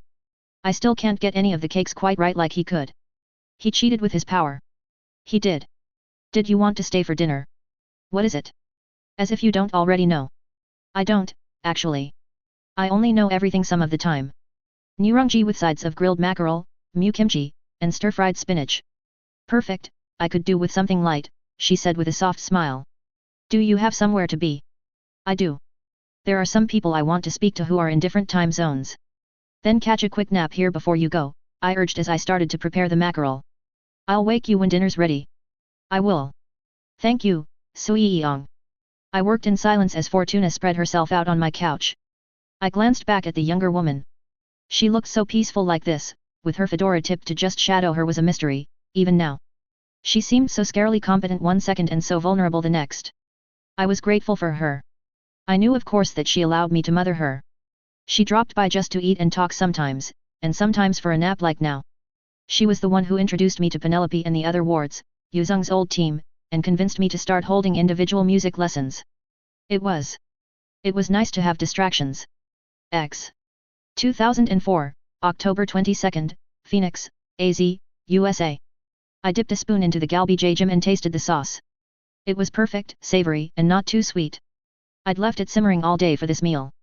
It'd taken some cajoling, but Fortuna had been convinced to allow the door, whatever Tinkertech device that was, to open into my house for others once a month or so. I used it to make a meeting place where Yuzong's old friends could catch up face to face. The first to arrive was Raquel, the masked bandit and Ward's leader of Ward's Team 1. She didn't actually need a door, but insisted on it anyway because mystery portals are awesome. She had unmasked to me with Director Lyon's permission last year. After all, who was I going to talk to? What was one more secret? At this point, there was a decent chance I knew more about the underlying mechanisms of the PRT than a local director. I felt privileged to know her face anyway. It was a little different than the secrets of Cauldron and Babylon, more personal in a way. This wasn't something Yuzong knew but couldn't tell me for my protection, this was a friend he cherished. She still wore the Petricide amulet around her neck even though she'd long since learned to control her overactive power. Raquel was the only one of Yuzong's old team who remained in the city. At 17, she was among the most experienced wards in the city, an honorary firefighter, and an expert in rescue operations. She'd quickly shed her cutesy persona, presenting a professional image before the public. She hadn't grown any and still wore the silly raccoon tail and mask, but now only joked on camera to put civilians at ease. She'd developed a reputation as a reliable and personable heroine and an expert in her niche. Mrs. Kim. She squealed as she wrapped me up in a tight hug. Hi. How was your day? Mine was super long. I swear, if I have to explain to that idiot Cactus Jack one more time how SNR is supposed to go, I'm going to kick his butt. Like, seriously, you can't tell civilians their relative is lowest priority triage because we're out of potions and he's already bleeding out. How insensitive can you be? I laughed and patted her back. Out of the public eye, she was as excitable as ever and I was grateful for it. She brought a bit of color to my life, a spot of randomness that made the house feel more lived in. Welcome, Raquel, I said. My English had improved a great deal thanks to conversing with her and Penelope. What's that smell?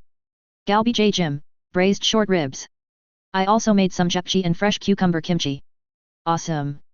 You're the best. The door opened in my living room, admitting a familiar couple. The man was tall, with sandy brown hair that always looked tousled by the wind no matter what he did to tame it. He wore an easygoing smile on a scruffy but handsome face, a look that was only marred by the fact that half his right ear was missing. The woman was similarly tall, with a svelte but well-muscled build and long, blonde hair she wore in a messy bun. Her blue eyes zeroed in on Raquel and me. She spread her arms wide and I felt an invisible pressure tug us towards her in a big hug. She'd really gotten the hang of her second trigger. Hello, Mrs. Kim. Hey, Rack, she said softly. Hey, Penny, David, Raquel mumbled. How's Albuquerque?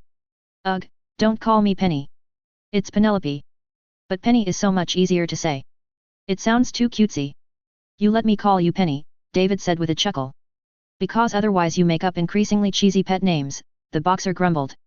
Anyway, Albuquerque's great. Much quieter than Phoenix.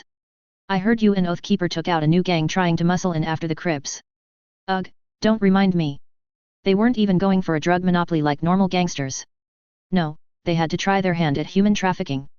That was the only reason I got called in, so I could get hostages out. One of them didn't make it. You did good work, Rack, David said with a firm nod and a comforting pat on the shoulder. Yeah, I guess. I got to see Oathkeeper go ballistic on them so that was nice. Pretty sure their brute's okay. Has a new phobia of samurais I bet. I smiled as the three heroes caught up. It was nice to let them meet up in person like this. I really only knew Raquel and Penelope, the latter after we got to talking when she visited Yuzong's hospital room, but they were my son's friends. This connection they had, the relationships that no one seemed to fully appreciate until they were cut away, I didn't want them to lose it. They'd always be welcome in my home. The door opened a final time to admit Yasmin de la Rosa, hat trick and member of Protectorate Oakland, the last of their group. She was a young woman of 19, who looked like she could be Raquel's older sister. After graduating, she applied to and was accepted to UC Berkeley. Yo, what's up, homies? She yelled boisterously as she gave her friends a hug one by one. Homies? People actually say that? Penny asked, brow quirked in amusement. They do in Oakland. Are you still studying to be a paramedic? Yeah, shit's hard. Like, I can cheat with the right hat, but it doesn't feel right, you know? I want to be able to help people without wearing a mask. I feel that. I'm still trying to decide on what I want to study. Maybe forensics like Dave. No offense, but I can't see it, her fiancé said with a carefree chuckle. And what's that supposed to mean? That you have no interest in biology or chemistry. True. Don't sweat, babe, you'll figure it out. The four of them bickered and bantered like the old friends they were, mocking each other one moment and encouraging one another the next. It was heartwarming to watch, a glimpse of the relationships my son had. With them being scattered all over the United States, the door was the only way for them to gather like this. In a way, I felt that keeping their friendship alive, even if just as a movie night once in a while, was something I could do for Yuzong. He'd wake up one day and though they each went their separate ways to pursue their own ambitions, I wanted them to be available when he awoke. X. 2004, December 27, Phoenix, AZ, USA. I sat at my kitchen table, reading over ongoing news reports, both domestic and international. I didn't need to, but keeping abreast of current events made me feel a little closer to my son, to know all that he had fought for and influenced in his short time as a hero. Not everything was about him, but if I looked closely enough, I thought I could spy Cauldron's hand working between the lines. It was hard to imagine that my son was part of a global conspiracy, but seeing the good they wrought in the world made waiting for him to wake just a tiny bit easier. The world had changed a great deal since last Christmas. Just this year, a new tinker by the name of Dragon stepped onto the scene and joined the guild. By Narwhal's own admission, she completely revamped their logistics and intelligence branch, rooting out several international crime syndicates by following money trails no one else noticed. And unlike other heroes, she did it without ever making a public appearance. No one knew what she looked like or where she lived. When I asked Fortuna, she just gave me a jaunty smirk and said I ought to expect a great deal from the new tinker. That made her Cauldron. Somehow, I just hoped the new security measures they were taking could keep her safe. The guild grew in more than just personnel and powerful capes. Hero, Yuzong's old mentor, started to take on higher profile missions. Though he failed to contain the ash beast in Sudan in October, he did manage to drive the walking natural disaster away from civilian sectors. Dragon had since dedicated a drone to monitoring him through the Sahara with the help of some kind of solar-powered drone. In Europe a month later, Hero, Narwhal, and a select group of guild and local heroes managed to prevent the assassination of the King of Spain, Juan Carlos I. In doing so, Hero destroyed one blasphemy and did something that caused the other two to disintegrate along with their sister, hopefully ending the Tinker Tech threat once and for all. Fortuna wouldn't explain why, but she had been extraordinarily happy that evening, happier than I'd ever seen her. The normally taciturn woman had even tried her own hand at baking. She was annoyingly good at it, though I suspected she was good at everything. I started as the doorbell rang. So few visitors actually used it that I knew right away who it was. If she was here, it meant I'd gotten lost in thought again and let the morning pass me by. On the other side was a young, Japanese girl of 14. She wore her chestnut hair in a high ponytail that suited her tank top and shorts. A black violin case was in one hand. "Hey, Mrs. K," Alice Nohara greeted as she stepped into the house.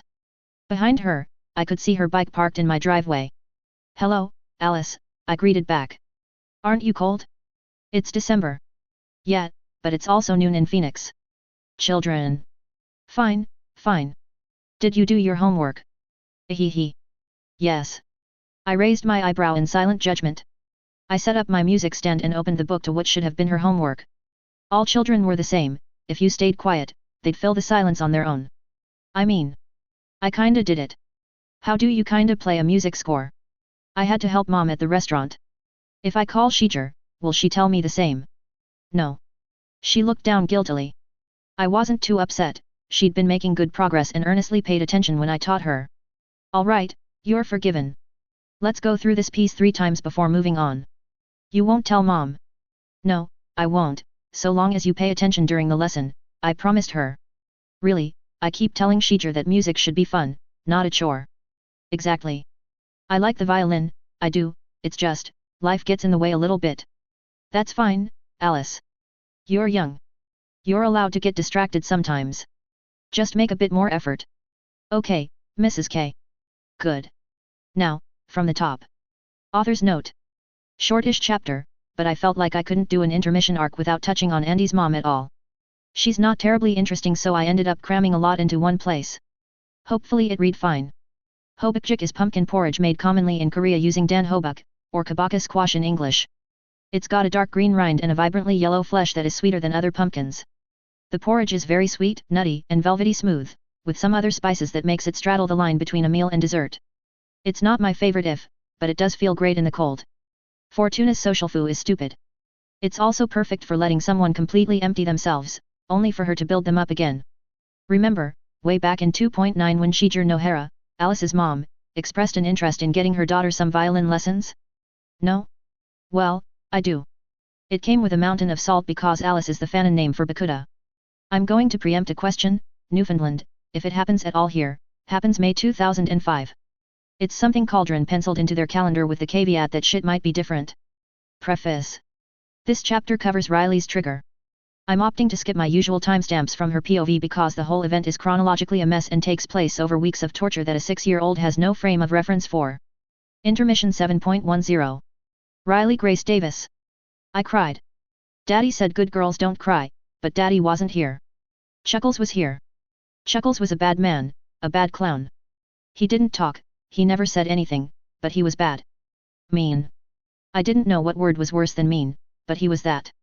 He was big and fat, with thick arms like Uncle Jimmy.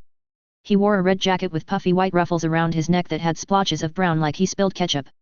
He smiled, big and wide with teeth like yellow stashy shells. His white face turned so quickly that his red nose looked like a blur. A scary laugh came out and the sound made me feel cold. In his hands was Milo. Dad got Ollie and me a puppy last month. Daddy called him a poodle. He said I was a big girl now and I could help Ollie care for Milo, but I knew Milo liked me best, even if we were too nice to tell Ollie. Chuckles the bad clown held Milo in his hands and Milo shook because he was scared. I looked at them with dry eyes. I cried. I called him names. I said please. I hit him. I tried to bite the bad clown. But he didn't stop. He never stopped because he was bad. I couldn't cry anymore. I had to play the game Mr. Jack showed me. I reached into the first aid box Mommy kept in case I tripped and scraped my knees. I pulled out a roll of white so I could play doctor with the bad clown. But Chuckles shook his head. He instead pulled out Daddy's fishing rod.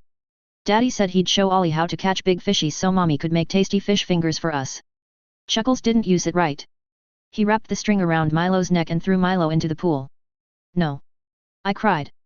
I jumped in after him. Milo was a good boy. He didn't deserve to hurt. I grabbed the string and pulled, yanking him out. He was small, his fluffy fur stuck to him and made him look smaller. He shivered and so did I. There were bandages I'd wrapped around him before but they were turning brown now. No, I whispered. I cried again. I put him on the ground and tried to kiss him. I loved Milo and it worked for Snow White. Daddy said it worked when people drank too much water if I pressed their tummy at the same time. No, Milo. I pressed and kissed and blew into his mouth. Behind me was the laughter. The clown laughed and giggled and I hated him so much. He hurt Milo. His friends hurt Ollie and Daddy and Mommy. I tried to help Milo. I kissed him and he stopped shaking. I thought that was good. He wasn't cold anymore. I kissed him and pressed and felt something pop and I cried because I knew I did something bad.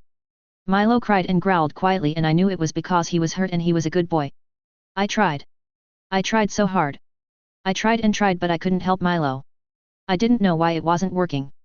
I loved Milo. I kissed him. He needed to get better or the bad man would win. I pressed and kissed and blew and listened to the bad man laughing as he watched. And Milo became cold. I kept playing doctor with the bad people. Doctors helped people and I was a good girl so I had to help Daddy and Mommy and Ollie.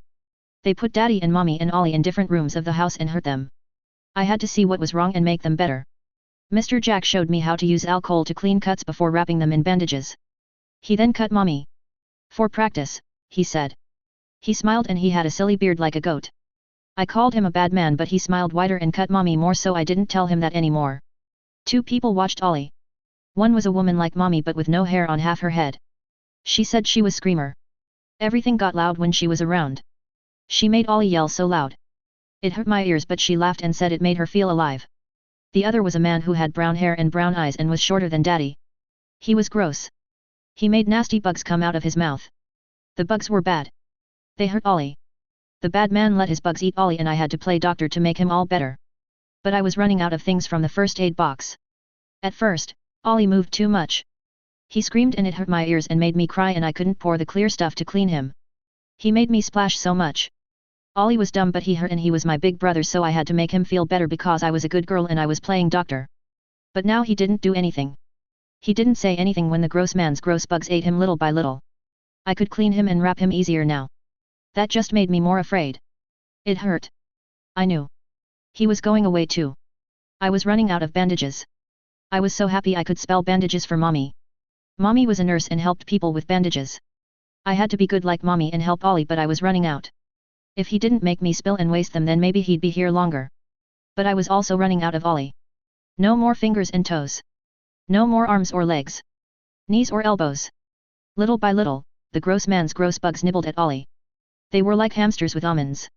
Mommy said making bad things seem not so bad was called optimism. She said it could help me feel better. I didn't feel better. I was running out of Ollie to wrap up. He cried and moaned and the bad lady made it sound so loud. I wanted to make him feel better because he was stupid but he was still Ollie. And then he was gone too. Just like Milo. Stupid Ollie, I whispered as I wrapped him over and over again. It was cold in Daddy's room. There was a tall lady with white hair and a big, muscly man with red skin. They didn't tie Daddy down like the gross man did with Ollie. A knife fell to the floor with a loud clang. Daddy looked down at his feet. He didn't have a shirt anymore and there were lots of bandages wrapped around him. Spots of brown covered the white but I didn't have any more to fix him with. A striped lady got me more yesterday but I was out already. I didn't want to play doctor anymore. He lost his glasses too, and there were lots of purple spots I couldn't cover. His eyebrows were big and puffy and I couldn't see one of Daddy's eyes anymore. He looked scary and sad and I didn't know how to make him better. Pick it up, the red man said. He was smiling but it was too big. He had so many teeth. It felt wrong because he was hurting Daddy. Pick up the knife. If you kill me, you can go save your wife, you know? Ha ha ha. Next to him, the white-haired woman rolled her eyes. The air felt colder in the room. It was hard to move my fingers when she was next to me. She held me by the shoulder and kept me from going to Daddy. I didn't cry though. That just made the tears freeze and my cheeks hurt. She would let me go to Daddy when the red man was done being mean. She always did, because that was what Mr. Jack said doctors did and we were playing doctor. Don't you want to save your daughter? She said. Her voice was soft. It didn't belong on the mean lady. You kill Crimson and you can be the big damn hero. Daddy looked down at the knife between his feet. He looked back up at the mean people and then at me. The room became colder and Daddy's body shook as he knelt. His hands shook as his fingers closed over the handle. The red man spread his arms a big, scary smile. Come on, stab me. You might actually kill me this time. I didn't want to watch. The big man did this every time it was his turn to play with me. He made Daddy fight and Daddy always lost. And then he cut Daddy and drank his blood and all of his cuts would be better while Daddy's got worse. But this time it was different. This time, Daddy's eye was the same as Ollie's. I saw and knew Daddy would be leaving too. He looked at me and his face was empty. He didn't smile anymore. He saw me and I saw Daddy cry again. Daddy remembered me, maybe he wouldn't leave. And then he turned the knife and pressed it into his neck. There was so much red. The blood pooled, flowing too fast for even the white-haired lady's cold to slow down. Daddy looked at me and mouthed, I'm sorry. No, Daddy. He left too. I couldn't. I didn't understand. Why? Why was everyone leaving me? Why were the bad men in our house? Why couldn't I save people? If I had more bandages, if I had more alcohol, could I have fixed them? There were other things in the first aid box. Mr. Jack didn't teach me how. If I knew more, maybe I would be better at playing doctor. Maybe I could save people like Mommy. Maybe they wouldn't have to go away. I didn't understand. I didn't want to be alone. Please, come back. Destination. Trajectory. Agreement. X. Fortuna. 2005, January 16th, Boise, ID, USA. I took a sip of Yuzong's aptly named elixir of sorcery. I'd developed a mild fondness for this stuff, and not strictly for the power it granted me. It tasted like blueberries going down, albeit with a mysterious aftertaste that was simultaneously familiar yet foreign. The slaughterhouse had always been troublesome to predict, even for me, and it wasn't until Yuzong explained the mechanisms behind Jack's broadcast that I understood why. Broadcast, the shard that acted as Sion's primary communication hub, did its best to keep Jack alive by informing him of incoming danger orchestrated by para-humans. It was a strictly defensive ability, but one that made him a wild card to go up against. Jack could not speak to broadcast of course, but his shard's influence manifested as good instincts on Jack's part or poor luck on the part of his attackers. Yuzong said that in extreme cases, para-human powers would subtly malfunction in order to keep Jack alive. It allowed him to win against most para-humans and instinctively avoid battles with those he couldn't triumph over. That explained why attempts by thinkers to act against him failed, and how he could keep his band of murderous fools in line. I had yet to act directly against him, but all evidence suggested even the path to victory was not exempt from this.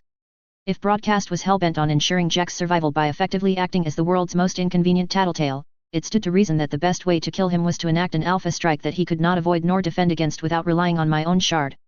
Tricky, but doable. The path had cleared in Boise as Riley's connection to her shard established itself. Jack had outlived his usefulness, he would die tonight. I spun the Dream Blossom sensor in hand, the staff was a familiar weight by now. Its royal blue petals spun through the air as a haunting mist began to fill the Idaho morning. The fragrance of flowers that did not exist on this earth filled my nostrils as the magic took hold, fruity yet potent, enticing yet inscrutable. I'd chosen the hour specifically to coincide with the rising sun.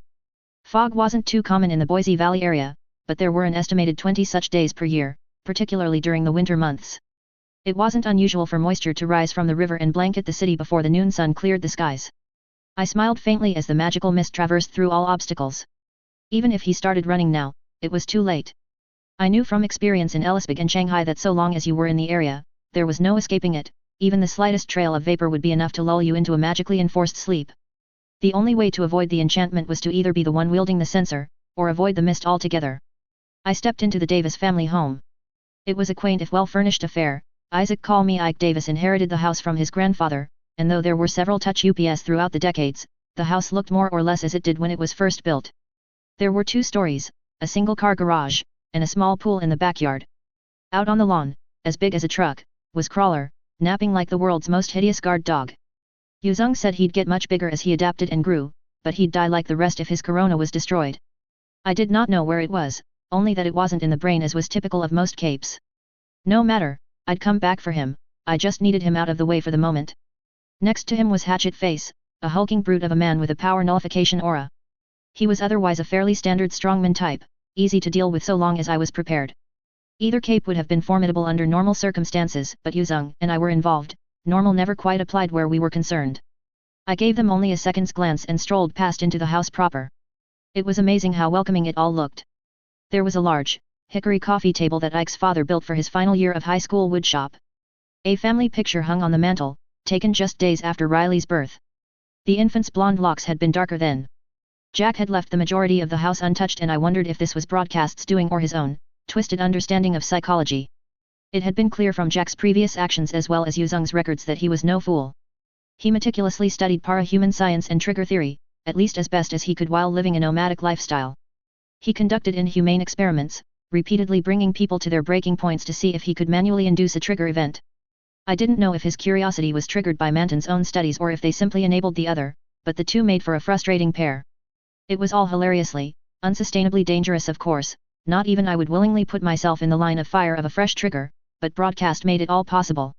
I thought about what would be waiting for me as I walked through the house. The family had built up a fair amount of miscellaneous surplus over the generations. Though I couldn't call the place messy, there was a feeling of crowdedness that made the place feel more lived in somehow. I peeked into the backyard briefly. There, slumped over a pool chair, was Chuckles the clown. The brute mover was sawing logs and wore a contented smile on his face. At his feet was the broken body of Milo, the family poodle. I saw the dented torso, imprints made by tiny hands into ruffled fur as Riley desperately tried to perform a procedure she couldn't possibly know, and felt an oppressive urge to wake the clown so I could have the pleasure of making him scream. My mana, a tiny drop compared to my young friend, flared and the scent of flowers brought me back. 3 years ago, the sight would not have fazed me in the slightest. But without the path active, I found myself wrestling with my wrath. It was times like these I remembered, for all his influence on Cauldron, I felt his hand more than any of my colleagues.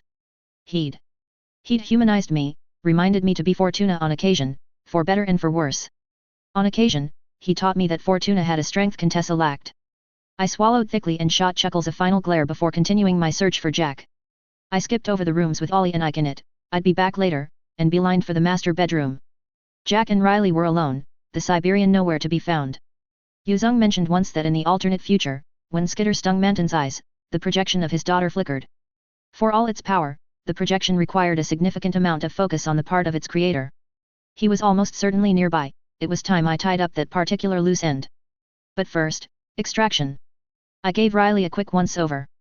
The young girl looked peaceful lying there. She was slumped over on her side, her hands clasped in a literal death grip over her mother's.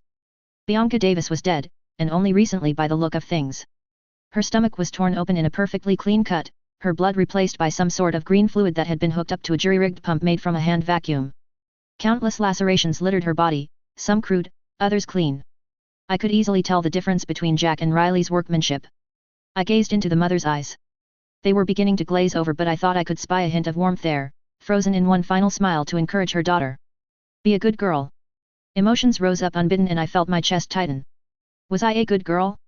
Did Cauldron's ultimate ambition absolve me of my sins? Was there a time when my own mother told me these words? I didn't know, I didn't remember. That ship sailed the moment I met Eva. I shook my head and looked once more into the dead woman's eyes. I'd allowed this. All of this. Across not just Boise but every city in the United States that the slaughterhouse deigned to visit. I could have stopped them at any time, could have given Hero the green light, especially after Yuzong joined us. After we knew about broadcast, arranging for Jack's death was as simple as what I was doing now. I looked at Riley one more time. She was adorable, and the contrast made bile rise into my throat. Had I not known better, I would never have named her as the most gifted biotinker in the world. Gently, I gathered her into my arms. She instinctively sought out my body heat and leaned into my breast. I felt cold, knowing how little I deserved her affections. She was it. She was the reason I'd allowed Jack to live this long. She was the reason I'd allowed her family to undergo unspeakable torture. I'd overruled Andy and Eugene. I'd weighed the power of Bonesaw against thousands of lives, and decided her inclusion mattered more. I hope you're worth it, Riley, I whispered into her ear. Door, Riley's room. I stepped inside the room prepared for her in advance. It was a child's playroom in full, rubber floors and all. I tucked her into the plush bed and walked back out. I reached for the holster on my hip. My fingers closed around a walnut handle, finely crafted to fit the swell of my palms comfortably. I drew the 7-inch blade and watched it gleam as it caught the morning light. Its pearlescent white sheen was a hue only seen on one alloy in the world, Petricite. The blade whirled as I spun it in my fingers. Yuzong had named it sobriety, in direct opposition to tequila, the first person he ever killed, the first he ever loved. It was a blade proven to disrupt master powers, in case he woke up, and, if I allowed myself to be honest, there was a certain poetry in ending Jack with this blade in particular. I thrust from below the neck, plunging my blade upwards through his chin and into his brainstem. His eyes fluttered open from the sudden shock, but he could only manage a few strangled gurgles as his lifeblood pooled onto the carpet of the master bedroom. His death was anticlimactic for someone who could have kick-started the apocalypse. It was far too painless and I found myself wishing I had the opportunity to express my displeasure more plainly. And yet, I promised, no chances. No gaps for broadcast to pull its strings. He was too dangerous to keep alive, no matter how satisfying that would have been. Maybe, if this were a novel, he would have made a break for it, perhaps set up some grand battle, but I refused to let that happen. I refused to allow him a single moment of grandstanding more than I needed to. The path must be followed, but this, in this singular day when I'd paused the path, this was one kill I could be proud of. With Jack dead and broadcast offline, I allowed the path to reinstate itself. I walked from room to room, quietly murdering every one of the slaughterhouse. Crimson had long since reverted back to his base form, and though he was a minor brute even now, that didn't stop me from jamming sobriety up through his mouth and stirring it like a straw. Breed's larvae gave me some trouble, but the insectoid creatures were organic and fell asleep all the same. Winter and Screamer died without a sound, lacking brute packages to inconvenience me. Chuckles was only a brute in his torso, his head and legs having mover powers, as if shards couldn't get bizarre enough. Manton, I found passed out in Ike's home office, an empty whiskey bottle lying on the ground. I killed until only Crawler and Hatchet Face were left. I then called on a set of wrench bots, robots made by Yuzong to run his lab in his absence, and had them ferry the nullifier into an isolated holding chamber. Whatever name Riley chose in this timeline, I had no doubt she'd delight in the chance to study his particular shaker effect. A single fascinating research specimen couldn't make up for what I owed her, but perhaps it'd start as a sorry. Then, when I had nothing left to do, I returned to Riley's room and gave my colleagues the green light to clean up Crawler. He wasn't valuable enough to keep around, even if his adaptive regeneration was interesting. By noon, Legend and Eidolon had leveled the area within 8 city blocks, giving false indication of some grand battle that had not taken place. The slaughterhouse was no more. X. 2005, April 9, Phoenix, AZ, USA. It took a little less than 3 months before I felt comfortable bringing Riley to Suiyang. The slug had gone over young Riley's memories with a fine-toothed comb, adjusting them to mute her trauma as best he could. She remembered the events following Jack's arrival, albeit as if in a thick, hazy dream. It was about the least objectionable thing I'd done this year. A 6-year-old shouldn't have to remember her entire family being tortured and murdered, even I could agree with that. Ameliorating the effects of her trigger was as best as I could do without changing her fundamentally, something I knew Yuzong and his mother would have problems with. I led Riley by the hand, through a door and into Phoenix proper. The world's littlest tinker was now dressed in different shades of pastel blues, with a soft, green ribbon that framed and accented her doll-like face. "Whoa, it's hot, Miss Fortuna," she gasped as she walked out into the Phoenix sun. April was the middle of spring, but Phoenix didn't know anything about that.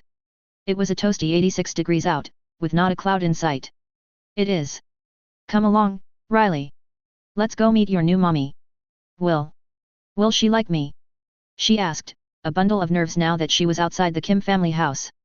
That was honestly a fair question. Getting the adoption papers ready was a simple affair. It didn't even require anything illegal on my end. Behind the scenes, everyone could agree that a 6-year-old girl who triggered from the slaughterhouse deserved the best possible care. She deserved a guardian who would love her, cherish her, and nurture her abilities. Lo and behold, there weren't many empty nesters with experience raising a tinker, especially not a young, precocious tinker with an extremely versatile specialization that could put most heroes to shame. Funny, but the mother of the tinker who'd upended the medical industry when he was 8 just so happened to have room in her house. What a coincidence. With Sui Yeong, she would be loved, protected, and when Yuzong came back, mentored. And, with Yuzong's old team visiting on the regular, Riley wouldn't lack for strong and morally upright female role models. There really was no one better to care for Riley. Getting Sui Yeong to accept Riley into her care, however, that was a challenge. She didn't not want Riley per se. Rather, she clung to the foolish notion that she was somehow guilty for Yuzong's state, that her actions or inactions had somehow led to him playing the world's most outrageous game of chicken against a fresh Endbringer. She didn't feel worthy of caring for anyone else. I suppressed a sigh. Riley would interpret it as me being upset with her. It took a while, but I finally coached Sui Yeong into accepting that things weren't her fault. Slowly, first with the music lessons, then by allowing myself to be talked into arranging get-togethers for the former Phoenix wards. Healing the mind was the work of years, and in some ways the most challenging thing I'd done. She'll love you, I promised Riley with an earnest smile. I'd make sure of it. They'll be good for each other, I thought as I led Riley up the steps. A girl who desperately needed love, needed to be told she didn't always need to be a good girl. A mother who longed to care but found herself trapped in the memories of the past. They'd require work, constant oversight, and nudging, both overt and subtle, but they could be good for each other. Maybe they weren't the perfect puzzle pieces to slot together, but as always, Cauldron would have to work with what we had. Ready? I asked Riley. Ready. Author's note. This closes out intermission. I suppose I could have glossed over Riley's trigger, but I wanted to challenge myself, both because it's so much darker than what I normally write and because Riley offers a unique perspective. Writing from a 6-year-old's perspective is hard. Children obviously don't have a big vocabulary. They also typically notice details but ascribe different meanings, get distracted, or hyperfixate on things and seem repetitive. I hope I managed to convey that well enough. I don't know where the Davis family is originally from, dunno if that was ever clarified by Wildbow. Doesn't actually matter, so I picked a friend's hometown, sorry, Cot. I also took a guess at the list of S9 members. Shatterbird and Mannequin don't exist, so I filled in the blanks with old members whose times of death are unclear in canon. Riley actually triggered before her mom died. She used her power to keep her mom alive until her mom eventually gave up on life and told her, be a good girl. I forget if this caused her second trigger in canon, but it explained how overpowered she is. Fortuna's comment about the Siberian is referring to 14.7, when Skitter, Legend, and others found Manton. Lisa posits in another scene that Manton's range is miles, but remains close by, possibly for better control and responsiveness from the projection. So no, despite a lot of fanon, the Siberian shouldn't exist without conscious input from Manton. On another note, did Fortuna social fu Sui Yeong into building a healthy home that is tangentially connected to Cauldron for the purpose of raising Riley in a child-friendly environment? You can't prove anything. The initial plan was to have Andy wake up and then immediately kill off the S9, but the more I thought about it, the less it appealed to me. Thoughts about that are complicated, but the gist is that I think either the S9 deserve a full villain arc, or they shouldn't even be in the story. Having them contested is my compromise in that sense. Respite 8.1. 2005, July 2nd, Cauldron, Ivory Coast, Africa. I couldn't afford to put it off any longer. I woke up yesterday but had the custodian refrain from informing anyone. I wanted to take a day to collect myself. It only felt like a moment ago that I invoked Lamb's respite, pausing the literal concept of death for the entire world for just a few seconds. Those few seconds had cost me, the deathly mana coursing through my veins, taxing my body in ways I just wasn't equipped to handle. I found out that I'd been out for 3.5 years. My body had grown, and though the potions kept me healthy and hale, I couldn't help but feel a bit like a stranger in my own body. I wasn't too much taller, 5'2" or 3 compared to my previous height of 4'8", but it was still jarring. However, I couldn't afford to sit idle. I'd missed too much. The first thing I did was read the files on the laptop by my nightstand, no doubt Fortuna's work.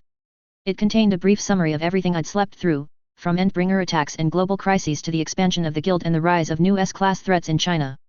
More importantly, it contained details about the milestones in the lives of my friends and family. David and Penelope were married with a kid on the way, they were the new power couple in Albuquerque. Stephen and Hassana had a daughter, Chioma Kejia, named for her maternal grandmother. Colin moved up to Brockton Bay and recently took over leadership from Paladin. Eugene led the guild. Yasmin was in Oakland and had made a friend who was a part of the local elite chapter there, though whether she knew that was another matter. I'd have to follow up on that. I wasn't sure who was the head of that chapter, but it couldn't hurt to pay them a visit. Which only left Raquel from my original team. She graduated from the wards this June and was making waves before that, helping to take down a human trafficking ring in the area. I heard about her faux handle and found it hilarious. But the biggest change, the one that made me hesitate, was Riley Grace Davis, now Davis Kim technically. I'd missed her trigger, and Fortuna subsequently going to town on Jack and his merry band of psychopaths shortly after. She'd used the slug to mute Riley's traumas and shaped her into a functioning child before convincing Mom to adopt her. I had a little sister. I wasn't sure how to feel about that. No matter my thoughts, I really couldn't put this off. I got up and called for a door to Phoenix. It was Saturday morning, which probably meant they'd all be home. I found myself some casual wear courtesy of the custodian and took the long way around, wandering through the neighborhood as I thought about what I wanted to say. What could I say? I was gone for 3 years. Hi, I'm back. In what world was that enough? My heart pounded in my chest. Somehow, as cliché as it was, my body was trembling even more than when I'd chased the Cymurg into the sky. Living in a superhero world, I could usually just stab my problems. A problem I couldn't punch through was a bit more nerve-wracking. You fought with power that was not yours, pup, Wolio growled, an echo that rang through my soul. Yeah, I've got some growing to do, I admitted. As much as it stung, Wolio was right. Even before invoking the lamb's respite, I felt the stress the mask put on my young body, like a balloon pumped to bursting. Eventually, when my body could handle no more, the mask faded back into the altar in my soul. In time, Faria soothed, one battle at a time, little flame. Thanks, Faria. Too soon, I stood at my mother's doorstep. Her door was as nondescript as could be, a screen door coupled with a flimsy little thing of eggshell white. My eyes saw the hidden, Tinkertech security measures embedded into the walls, but it was otherwise a humble place. I'd read that she got harassed by paparazzi and whatnot early on, but Director Lyons made sure she wouldn't be bothered. I'd have to thank her personally for that. I took a deep breath. I could see Mom inside. She was in the master bedroom, seated on her bed and brushing a little, blonde girl's hair. Riley, presumably. My new sister was, adorable. Then again, she was 6, that came with the territory. Mom was nodding indulgently as Riley babbled about something I couldn't hear. She had a picture book about dinosaurs on her lap and I wondered if I'd be seeing any additions to Babylon in the near future. I rang the doorbell. It sounded oppressively loud to my ears. There was a certain finality about it. I was committed now, no putting this off. I watched Riley dash down the stairs to the door. She knocked back and said with a serious expression. Knock knock. I rolled my eyes but decided to play along. Who's there? I don't know, I should be asking you that. I don't know, I should be asking you that, who? If I knew, I'd open the door but Mommy said I shouldn't talk to strangers. Oh well, bye, Mr. I don't know, I should be asking you that, who? Hey, wait a minute, I called as she started to skip back upstairs. I'd just been had by a 6-year-old. I'm your brother. Lame. Mommy says Andy Appa is asleep, she said with a frown. Mommy doesn't like talking about him because he makes her sad. He's a bad boy. I winced at the pang of guilt that shot through my chest. Yes he is, I agreed, but he's awake now. Liar, pants on fire. When Appa wakes up, he's going to beat you up. He's super strong. I would if someone pretended to be me, but I can't because I am me. Prove it. Okay. I thought about something I could tell her, that wasn't her trigger. How about this? Fortuna is my good friend. Yeah? You know Miss Fortuna? She asked, excited now. Of course. I can make a door, just like her. Do you know what a door is? I didn't want to just make one into the living room for fear of scaring her. Has Fortuna shown you doors? Uh-huh. She says everyone at Cauldron can make doors and I'll be able to one day too. Well, if I can make a door, that'll prove I'm Andy, right? But... Nua, only that you're from Cauldron. I am from Cauldron. Prove it. Okay, watch. Door, my living room. Sure enough, a familiar portal connected the house's doorstep with the living room carpet. I pulled off my shoes and walked on through. There, Riley got her first look at me. She looked even smaller now that we were face to face. She let out a little gasp and promptly hid behind the couch. I shrugged and put my shoes on a little shelf set aside for the purpose. Riley, what are you doing? I asked curiously. You know I can see you anyway, right? Nuh-uh, only Andy can do that. Mommy says he can see through walls. Yup, that's because I have special eyes I made out of true ice. Well, how many fingers am I holding up? She said stubbornly. Behind the couch, she had 2 fingers in one hand and 4 in the other. Your left or right hand? Left. 4. No. And 2 now. You switched. I didn't. Riley, are you lying? Are you really my big brother? She asked shyly. Yup, why? Is that bad? I took a seat on the couch, and reached out to ruffle Riley's hair. Then we heard Mom's footsteps on the stairs. Riley, who was that? Did you scare them away again? I froze. This was it. I got swept up in humoring a child and forgot my nerves, but the butterflies returned with a vengeance. Mom came down and froze as she caught sight of me. Hey, Mom, I'm home, I said with a shaky smile. You. The next moment, my own shoe was flying at my head. I grunted in discomfort more than pain. And then I was enveloped in a bone-crushing hug. She held me tight, like her life depended on it, as if I'd vanish into thin air if she dared let go for a second. I felt her body tremble and warm tears wet my cheek. She was still slightly taller than me, but she felt so fragile like this. The dam broke. Everything she held back, all the feelings she'd stamped down on for the sake of being Hyunmu's mother, she let it all out. She wailed as I held her. She shook like a leaf in the wind and I felt as if she'd shatter at any moment. I hugged her fiercely. I'm home, Mom. You're home, she said with a watery smile. You're home. I am. You. I thought. No, I knew you would wake up. Of course, I'm your son. You're home. I am. She held my face in her hands and looked deep into my eyes, the blue crystals I'd carved for myself, as clear a proof as any that I was who I claimed to be. This isn't a dream. It's not. You're really home, she whispered, slowly internalizing my return. It wasn't easy for her, even before I left. Dad died in Busan and Mom called in every favor she could to move us across the world, away from the sea. I became a hero. I met people, friends, and mentors I cherished. I built miracles and changed the world. I thrived in the States. She didn't. She had no friends here. She barely spoke the language. She left behind everything. What little she built for herself, she did so around me, catering to my needs, my wants, even moving back to the coast in DC to allow me to grow. For the past several years, it wasn't an exaggeration to say she lived for me. And I'd left. Faced down an Endbringer to be the big damn hero, only to leave her behind. Just like Dad. In that moment, I felt just how fragile a mother's love could be. Welcome home, son, she whispered into my ear. It's good to be home, Mom. I grabbed Riley and yanked her into a family hug. She let out a cute eep but settled between Mom and me. Truthfully, it was a little hard to think of her as my sister, but I had to make the effort. I owed it to both her and Mom to try. She looked thoroughly baffled, the complex wave of grief, relief, and delirious, tear-jerking joy a bit much for her to understand at her age. There was much to do. I had a little sister to teach. I had so much to build. There were people I needed to check in with, people I had to thank. Then there were people who needed Isolde crammed up their asses, the bird bitch up top included. The PRT would probably make a huge deal of my return. I saw countless PR events in my future. Everything from Babylon to David's therapy sessions, it all needed a more thorough examination than I could manage in a single day of review. But all of that could wait. Here and now, there was nowhere else I'd rather be. I was home. Author's note. Super short chapter.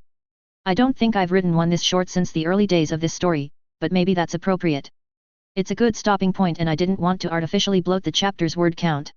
I wrote 3K words on Andy reading reports in bed but there's a 10-chapter arcade about what happened in Indiana the interim so let's skip that. I hope I got the childishness and emotional turmoil right. I think I'm getting better, but it's still the weakest part of my writing I think. Animal fact? Sure, have a cute one, though I don't know if I used it before, rats are ticklish. Turns out, rats groom and tickle each other during play. If you use a device keyed to high frequencies, e.g. for detecting bat sonar, you can actually hear them laughing. Humans can tickle them too and lab rats will actively play with their handlers. Respite 8.2. 2005, July 6, Cauldron, Ivory Coast, Africa. What's the rush? Idolin asked as he stepped into our meeting room. I had plans today. My chair, a large, leather thing that threatened to swallow me whole even with my newfound teenage height, had been turned so the back faced the room. I'd have loved to have a white cat on my lap so I could do the full Bond villain shtick, but alas, pets weren't allowed at the Kim household. I'd have to see if Riley could change Mom's policy. Fortuna, not quite in Contessa mode, lounged beside me like a big cat herself. Her trademark fedora was skewed to the left, partially depressing her bangs so they better shadowed one eye, giving her an air of mystery. Oh? Is coaching Little League Baseball more important than a Cauldron executives meeting? She asked with a coquettish smile. That almost made me blow my cover.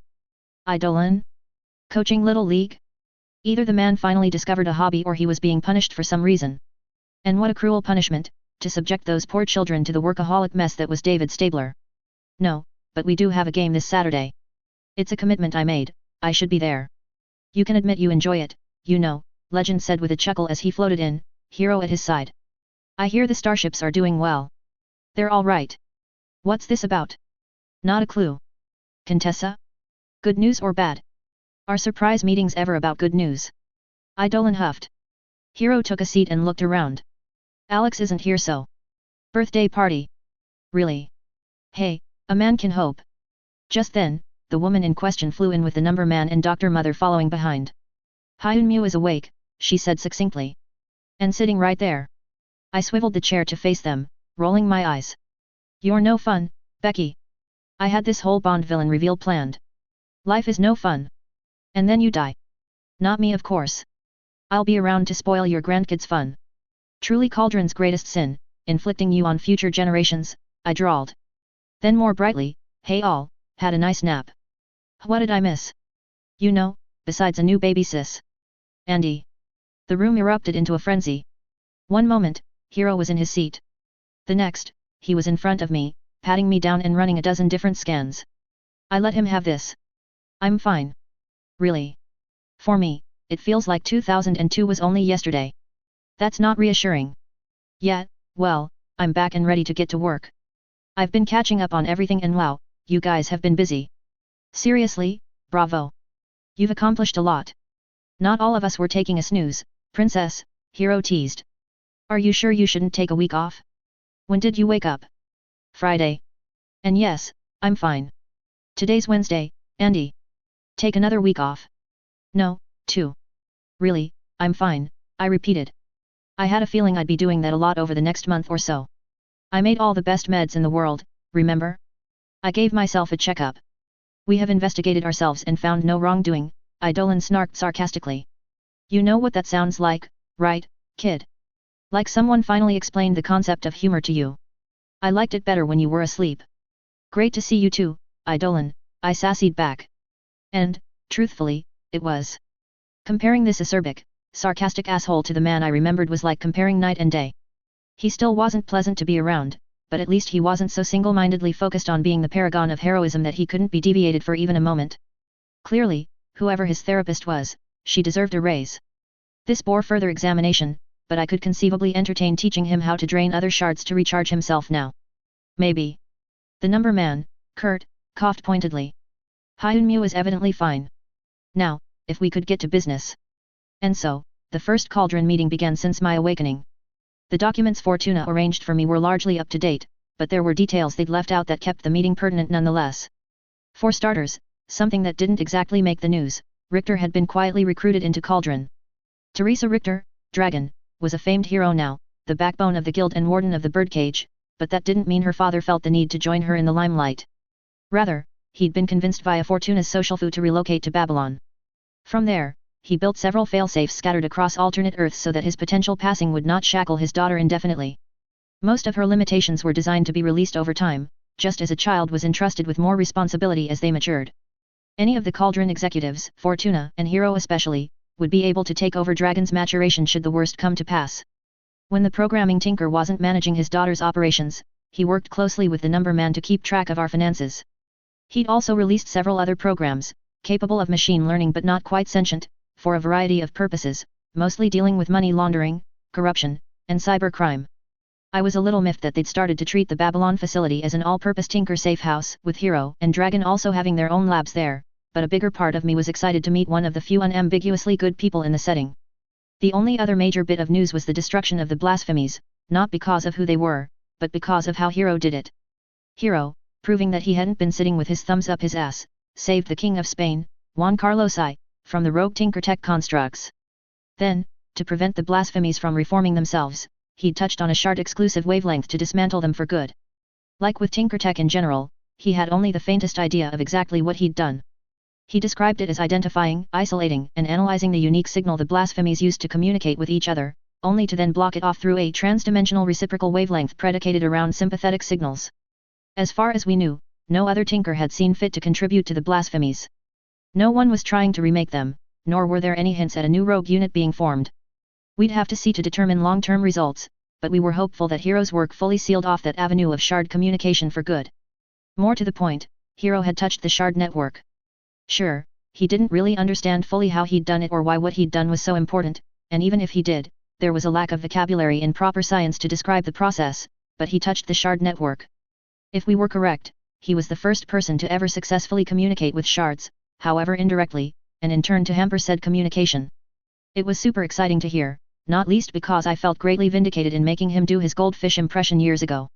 It was hard to keep in mind sometimes, but I wasn't the only genius Tinker in the room. Truthfully, without the world rune embedded into my soul, I had a feeling I wouldn't even be competitive with the guy. Keeping the guy alive might be my greatest contribution to Cauldron's cause because by the way things were looking, Hero was our best bet for stopping the cycle. After I fully explained and stressed the significance of his discovery, he made it his goal to understand the process. Hopefully, with a better understanding of the network, we'd be able to shut it down, or divert the shard's energies for more productive uses. Alright, great. Hero's got his new project, we've got Hatchet Face lobotomized and on ice, Peter Pan's got a few more Case 53s that want to emigrate out of Neverland, and Melpomene stopped someone in Thailand from finding out about Cauldron, Eidolon listed off. Anything that needs me to be involved? No, not unless you have any thoughts on how we should reintroduce Hyunmu to the wider world, Alexandria said. She turned to me with a taciturn stare. Congratulations on being the only ward to undergo orientation 3 times. Nope. Have fun, brat. I watched him leave with a curious glance. So. Therapy's really working out for the guy, hey. Somewhat. His grandfather was a big fan of baseball and this helps him feel closer to him, Fortuna explained. It helps that he has a lunch date planned after. Date? Like romance? Or at least sex? We're talking about the same guy, right? 3 years is a long time, Andy. Clearly. Well fine, I don't need to keep digging into his personal life, I've got plenty on my plate as it is. Hero coughed pointedly at that. You. Did you want to remain in the Phoenix area? I considered the question. Naturally, I wanted to stay with my mom. But by the same token. Do we have to tell people I'm back? My priority is to train to use the mask and my armor. Then work on the Hextech capacitors to build a mech. Oh, and make new potions, expand the World Stone network, and add some more enchantments. Honestly? I think I can be more productive being a hermit in Babylon than I can as a ward again. Be that as it may, you're going to have to enter the public eye eventually. Especially since you'll be setting an example for young Riley. Oh. Oh fuck. I'm going to have to teach Bonesaw bioethics. Not true. Riley is not and never will be Bonesaw. You shouldn't treat her any differently because of what you saw in your vision, Andy, Legend admonished. You can say that because you don't know what I saw, but point. Riley isn't Bonesaw and she never will be if I have anything to say about it. Exactly. And don't you want to meet up with your old friends? I hear Raquel is still around Phoenix. Yeah, I read that in the files. I should meet with them, get it all out of the way. Any chance I can avoid any public appearances though? Not entirely. You're a hero, one of the biggest. And that means people will want to know you're safe and sound. And not crippled for life or anything. Yes, that too. You're conflating a public appearance with public commitments, Alexandria added. At this point, I think it's abundantly clear to all that you are unlike any ward in the system. Does that mean no PR events? I asked hopefully. Not none, but relatively few. No pointless patrols to show the flag. No school campaigns. We may have you give some lectures at the university level, demonstrate what you're building, perhaps be seen visibly cooperating with other Tinkers, but your time is too important to be wasted on meaningless PR campaigns. Oh, yeah, that sounds a lot better. So, Phoenix, hey? Feels like I've come full circle. You have. I'll inform Director Lyons. She'll have to be read in on some things, such as you having a lab out of the city. Thanks, Alex. Welcome back, Hyunmu. X. How was your meeting, Yuzung? Mom asked as I came through the door. She was seated at her piano, trying her hand at music composition. Riley was on the ground next to her, doodling all over a coloring book. If there was one thing I could say for Cauldron, it was that the number man did right by my mom. She lived the life of the idle rich, teaching music lessons more to keep busy than because she needed money. She had initially vehemently refused any money from my ward's stipend or pharmaceutical dealings, saying that parents should be doing the providing, not the other way around. That went out the window within days when the paparazzi started to hound her for her opinion in a language she barely spoke. "Hey, Mom. Hey, Riley." "Meeting was fine," I said. Truthfully, I hadn't even bothered to get dressed for it, slipping into Cauldron HQ directly after rolling out of bed at 10 in the morning. "Hi, Appa," Riley said, testing the unfamiliar word on her lips. "Just Andy, squirt." "Say, Mom." She hummed, plucking at a key. "What are we doing about Riley's schooling?" "She's 6, right? So elementary school? First grade. We're going to homeschool her, at least for a while." "All right, I can help with that, right?" I asked. I still wasn't sure about having Riley in the family. In a way, I'd always known this was a distinct possibility, but that didn't mean I was ready when she was dropped on me so suddenly. Even so, I wanted to do my best. Legend was right, she deserved the chance to become someone new and it was up to me to give her that chance. Of course, Yuzhong. Reading, grammar, math, science, and social studies are required by law. Fortuna and I spoke and she thinks she can acquire a discreet tutor for language, math, and social studies. I'll be teaching Riley music as part of her extracurriculars. That's great, so I need to add brushing up on first grade science to my to-do list. No. I don't know how she did it, but Fortuna added tinkering and para-human studies in lieu of science. You'll be free to teach her everything you know as you see fit. Got it. Bioengineering instead of biology, I nodded. Bioethics and lab safety first. And then, epidemiology. Yeah, that sounds important for Riley to know. We can tinker together? Riley asked, looking up from her coloring book with a hopeful smile. Yes, Riley. We'll be working together a lot. Yes. We're going to make so many cool animals. As she ran around the room with an excited squeal, I muttered, I'll throw in Shojin Kenpo for physical education while I'm at it. Maybe bleed off some of that energy. Mom chuckled, you do that. I think you two can get along well together. She really looks up to you, you know. How? We've never met. And she's probably only heard the sanitized stories about me. Petri site, she said matter-of-factly. I remembered then, Petri site was power-inhibiting wood. Riley could probably learn a lot from that. Fortuna set up a small lab for her in Babylon and she's really taken to some of the wildlife there. Most of what she's been doing has been trying to understand Petri site though. Ah, that makes sense. Which reminds me, I'll have to take a tour of my facilities, make sure everything's as it should be and figure out which of my projects I should rush first.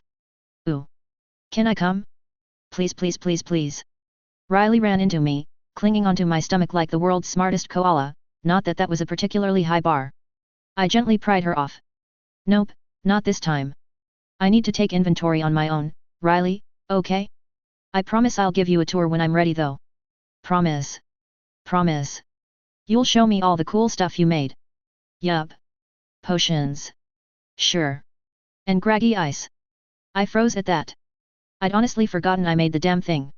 I was trying to make hyper-efficient, stable explosives if I recall, kinda like Ziggs. Graggy Ice. Yeah. Auntie Fortuna said you had it but wouldn't tell me what it was.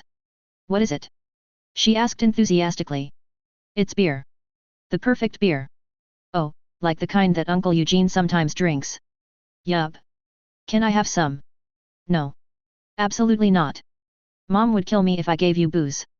And who said you could make booze, Mom asked pointedly, eyebrows arched in judgment. Ah. Andy's in trouble, Riley sang in that obnoxiously adorable way only a 6-year-old could. Ugh. This is Fortuna's fault. Author's note. The blasphemies were made pre-canon by an unwilling, unknowing cooperation of tinkers. Shards seemingly hijacked their bodies during their fugues, creating a connected S-class threat that went around assassinating political figures in Europe. I'm using them here as the jumping-off point for Hero's development as he begins to fully comprehend the stilling and all it's supposed to be able to do. In some ways, this is coming full circle. With one caveat, some of you may have noticed, but Rebecca, and Cauldron by extension, made zero attempt to regulate or direct Andy's tinkering. He is now well and truly an executive, with all the privileges and expectations involved. Animal fact? Sure. Koalas are shit-eating, disease-ridden, smooth-brained idiots. I mean that literally. Eucalyptus leaves are not nutritious. They're so not nutritious in fact that they're actually fucking toxic. Not only that, koalas cannot digest them naturally. To digest eucalyptus, they need special bacteria in their gut. The only way for a baby koala to get this bacteria is to eat their mother's shit, a viscous, green substance called fecal pap. And yes, they really are smooth-brained. For those of you who don't know why that matters, the wrinkly bits of your brain gives your brain more surface area, allowing it to pack in more neurons per volume. It's literally the part that gives humans, and animals, advanced cognition. Koala brains are almost entirely smooth. Let me give you an example of just how stupid a koala is. If you pluck eucalyptus leaves out of a branch and put them onto a plate, a koala will not eat those leaves and promptly starve. They no longer recognize the leaves as food. Yeah, they're that bad. Also, something like 80% of them have chlamydia. They deserve to die out, and the only reason they're alive is because pretty privilege made them the poster boys of Australian conservation efforts. Kinda like pandas, and we all know how I feel about pandas. Respite 8.3. 2005, July 7th, Babylon, Ukraine. My lab was more or less as I'd left it. It was actually several facilities spliced into one so that I could better coordinate all my various specializations. A chemistry lab looked very different from a manufacturing hub after all. The centerpiece was of course the Nexus, a colossal monocrystal engraved with runes that connected it to my soul, and from it, to the infinite reserve that was the World Rune. As my own integration of the World Rune grew, so too did the Nexus output. At this point, I was up to 9 of 12 and was missing just approach velocity, futures market, and first strike. From the Nexus led 3 monochannels that led to 3 separate facilities. One was dedicated to the production of basic potions, health, some tonics, Petri site elixir, and in much smaller quantities, the elixir of sorcery. The second channel powered a series of modules and charging stations dedicated to a small squad of wrench bots that maintained the lab's production capabilities. The custodian was great. With her power, she alone was sufficient for maintaining the cleanliness of all of Cauldron's facilities spread out across multiple continents and worlds. However, she was no tinker. And though my tech didn't randomly degrade as tinker tech typically did, that didn't mean Hextech didn't have its own wear and tear. My tech wasn't unbreakable nor infinite just because the World Rune was. The wrench bots were great for general maintenance like that. There was also a larger charging station for my Plaza Guardian, or Forest Guardian now I supposed, the one I'd built for the sole purpose of watching over the people who called Babylon home. The Hextech mech was a bit of a prototype, a test to see how I could go about building bigger combat droids. Rather than a series of weapons modules, it was equipped with fire extinguishers, net launchers, chainsaw, gardening shears, and shovel, best suited for being the guardian and gardener of what was quickly becoming a fantasy forest. Off in the corner of the second facility was a series of mechanical parts, pieces I'd only just begun to workshop. After the Forest Guardian, I'd wanted to build a Hextech Galio of my own, something I could ride into battle against Behemoth. That never panned out of course. With the completion of the mask, it was hard to consider a way in which my offensive potential could be improved. After all, what was more lethal than death? Nothing, Wolio sneered in my mind. You have enough weapons, child. You're not wrong. Between Curtain Call, Isolde, and you two, I'm really not lacking firepower, I replied. Even against the Cymurg, the fault was with me, not my creations. I was too weak. I failed to withstand the backlash of becoming one of the kindred. So train, Faria said simply. Train and grow strong, until we never have to leave you again. We are 3 now. I will. But that doesn't mean there is nothing that can be gained by building more either. Unsealed Spellbook, one of the 3 keystones, granted me knowledge of what I once knew as summoner spells in my past life. The keystones also gave me an advanced knowledge of runes and matrices, enough to engrave those spells for others onto enchanted objects. I'd given my mother 3 rings containing heal, barrier, and teleport, each keyed to activate at the first sign of danger. There was no reason I couldn't do something similar. In fact, I realized I hadn't been using my runes correctly. I wasn't a champion with a hyper-specific skill set. Nor was I bound by the limitations of the game. I was the wielder of a world rune in its entirety, the sum total of all innovations made across all of Runeterran history. I ought to be combining runes, focuses, and spells to get something truly unique. Anavia's Grace, my armor, was a good start. The White Walkers, boots that mimicked Sun Wukong's cloud stepping, were also an interesting use of Ghost. Curtain Call, Yin's sniper coil gun hybrid fused with the Lucian's relic pistol, was a solid ranged option. But I could do more. As I looked at what might have one day been a Hextech Galio mech, I considered all the different things I'd seen. It wasn't as though League of Legends was the only game I'd ever played. Nor was I so uncreative that I could only make the weapons of champions. I had to finish my tour of Babylon, get an idea of what I was working with, but I couldn't help but feel as though I'd made a breakthrough, if not in tech, then certainly in my perspective. I looked at the third branch that led from my nexus. It was supposed to be a biotinker's lab. The potions lab was great for alchemy and chemistry, but it was hardly a medical bay. That was what the third branch was supposed to be. I dialed up Fortuna. She picked up in moments, no doubt expecting me. Say, Fortuna. Yes, Andy? How's Babylon? She replied, voice coy and teasing. Are you the one who installed generators to my biotinker lab? Yes. There was a free connection lying around and you did say the Nexus is an unlimited source of energy that draws from your soul. So you used one of my hextech capacitors. So I used your hextech capacitors. I looked around. Hextech fundamentally transmuted mana into electricity. That was Heimerdinger's great contribution to the City of Progress, a way to industrialize magic. Fortuna hadn't actually built anything, but she had taken what I had lying around to harvest more energy from the Nexus. Dare I ask what you're doing with all this power? Nothing too bad. I've been using the generated power to supply the rest of Cauldron. Your generator requires less frequent maintenance and is far more efficient. I hope you realize, you turned a coma patient into your battery, I drawled. You're definitely evil, you know. She chuckled. Was that ever in doubt? Well, I'm going to need to reroute all of this for my own use eventually. Or maybe I can give the biotinker lab to Riley. I'm sure she'd love that. Give me a week to set up alternatives. Fine, will do. Anything else I should know? About your lab? No. No further changes have been made. My lab, you said. Not Babylon as a whole, I said, a question implied. I knew her well enough to be suspicious. Dare I ask? She hummed cheerily. If there was a path to conveying shit-eating grin through phone calls, I knew she'd be running it. That depends. How do you feel about godhood? Excuse me. Congratulations, you are worshipped as the primary aspect of a multifaceted god by the immigrants of Babylon, she said dryly. How? I thought that was a joke. We took on immigrants from other worlds if you'll recall. Yeah, so? They're just here to gather petricide trees and whatnot. They came from civilizations that had very little in the way of technological development. Though the exact century analog varies, many came from the Iron Age, medieval times at the latest. I sighed and pinched the bridge of my nose. I could see where she was going with this. They were whisked away to a whole new world. And they saw that this land was converted into a magical forest with a facility that churns out magic potions and tech beyond their understanding. Correct. Even before your slumber, they were under the impression that they were in service of some godlike sorcerer. The Witch Lord, I believe is the name they coined. Your introduction of the Forest Guardian and Wrenchbots didn't help matters. Fine. How bad is it?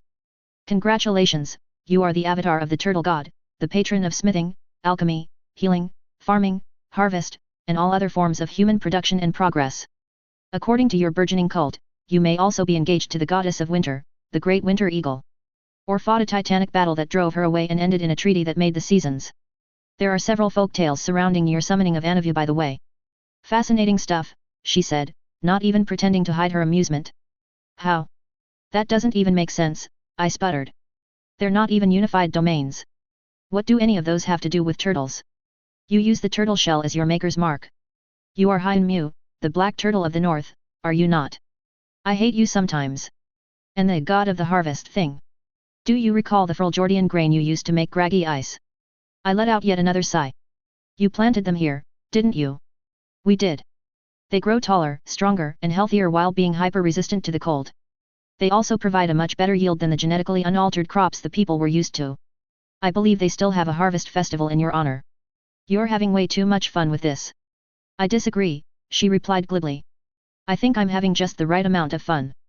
Your budding cult has been a steady source of amusement over the years. Besides, having Riley tamper with the genetic makeup of the wheat is one of the most beneficial means of focusing her tinkering. So far, we are considering introducing the crop to Earthbed at large. So Babylon is a microcosm for product testing purposes. Precisely. Still, a god? I've never even been out of the lab here. You summoned a giant phoenix made of ice with a wingspan that spanned the breadth of the entire horizon. It hurt. Fortuna's matter-of-fact words hurt like a spear of true ice to the chest. I had done that ritual on the winter solstice so I could upgrade winter's approach to Anavia's grace. The people of Babylon saw, and for once, they were right, Anavia was indeed a goddess. In a way, it could be taken as a literal divine sign. That made me question everything I'd ever done. Fortuna. Yes, Yuzong. Am I a god? Is that such a bad thing? You provide for them, however indirectly. We don't even tax their grain. The Witch Lord is the single most benevolent feudal lord in history, capable of miracles their minds cannot comprehend. Men throughout history have claimed as much for far lesser accomplishments. Yet, but that doesn't mean I should have a god complex. So don't develop one. Yuzong, you are whoever you wish to be. The opinions of primitives should have no bearing on your sense of identity. They're not primitives, I said weakly. They are in every way that matters. More importantly, my point stands, their opinions should not color your self-perception. Yeah, you're right. It just caught me off guard. I guess I've been neglecting Babylon as a whole. You have, though not through any fault of yours. I suggest you meet with Rink when you have the time. Why? Has he started worshipping me too? No, but he does think rather highly of your magic forest. I believe he wanted to introduce several fantasy animals to suit the aesthetic. Why would any of that sound like a good idea? I asked.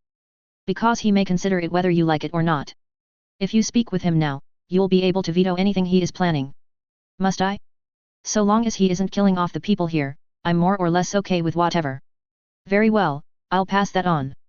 Thanks, Fortuna. You're welcome. The line went dead and I was left contemplating the nature of godhood. Now that I had a minute, it was a little funny. I'd been a Christian in my past life. I wouldn't ever dream of calling myself a god. And yet, here I was, deified without even noticing. Is that such a problem? Faria's melodic voice echoed in my mind. It still had that beautiful, haunting note that sent shivers down my spine. It will not affect your actions. I guess not. It's just unexpected, that's all. You knew you would cease to be human. The fox said as much. Yeah, but I didn't think other people would treat me like this, and without ever meeting me.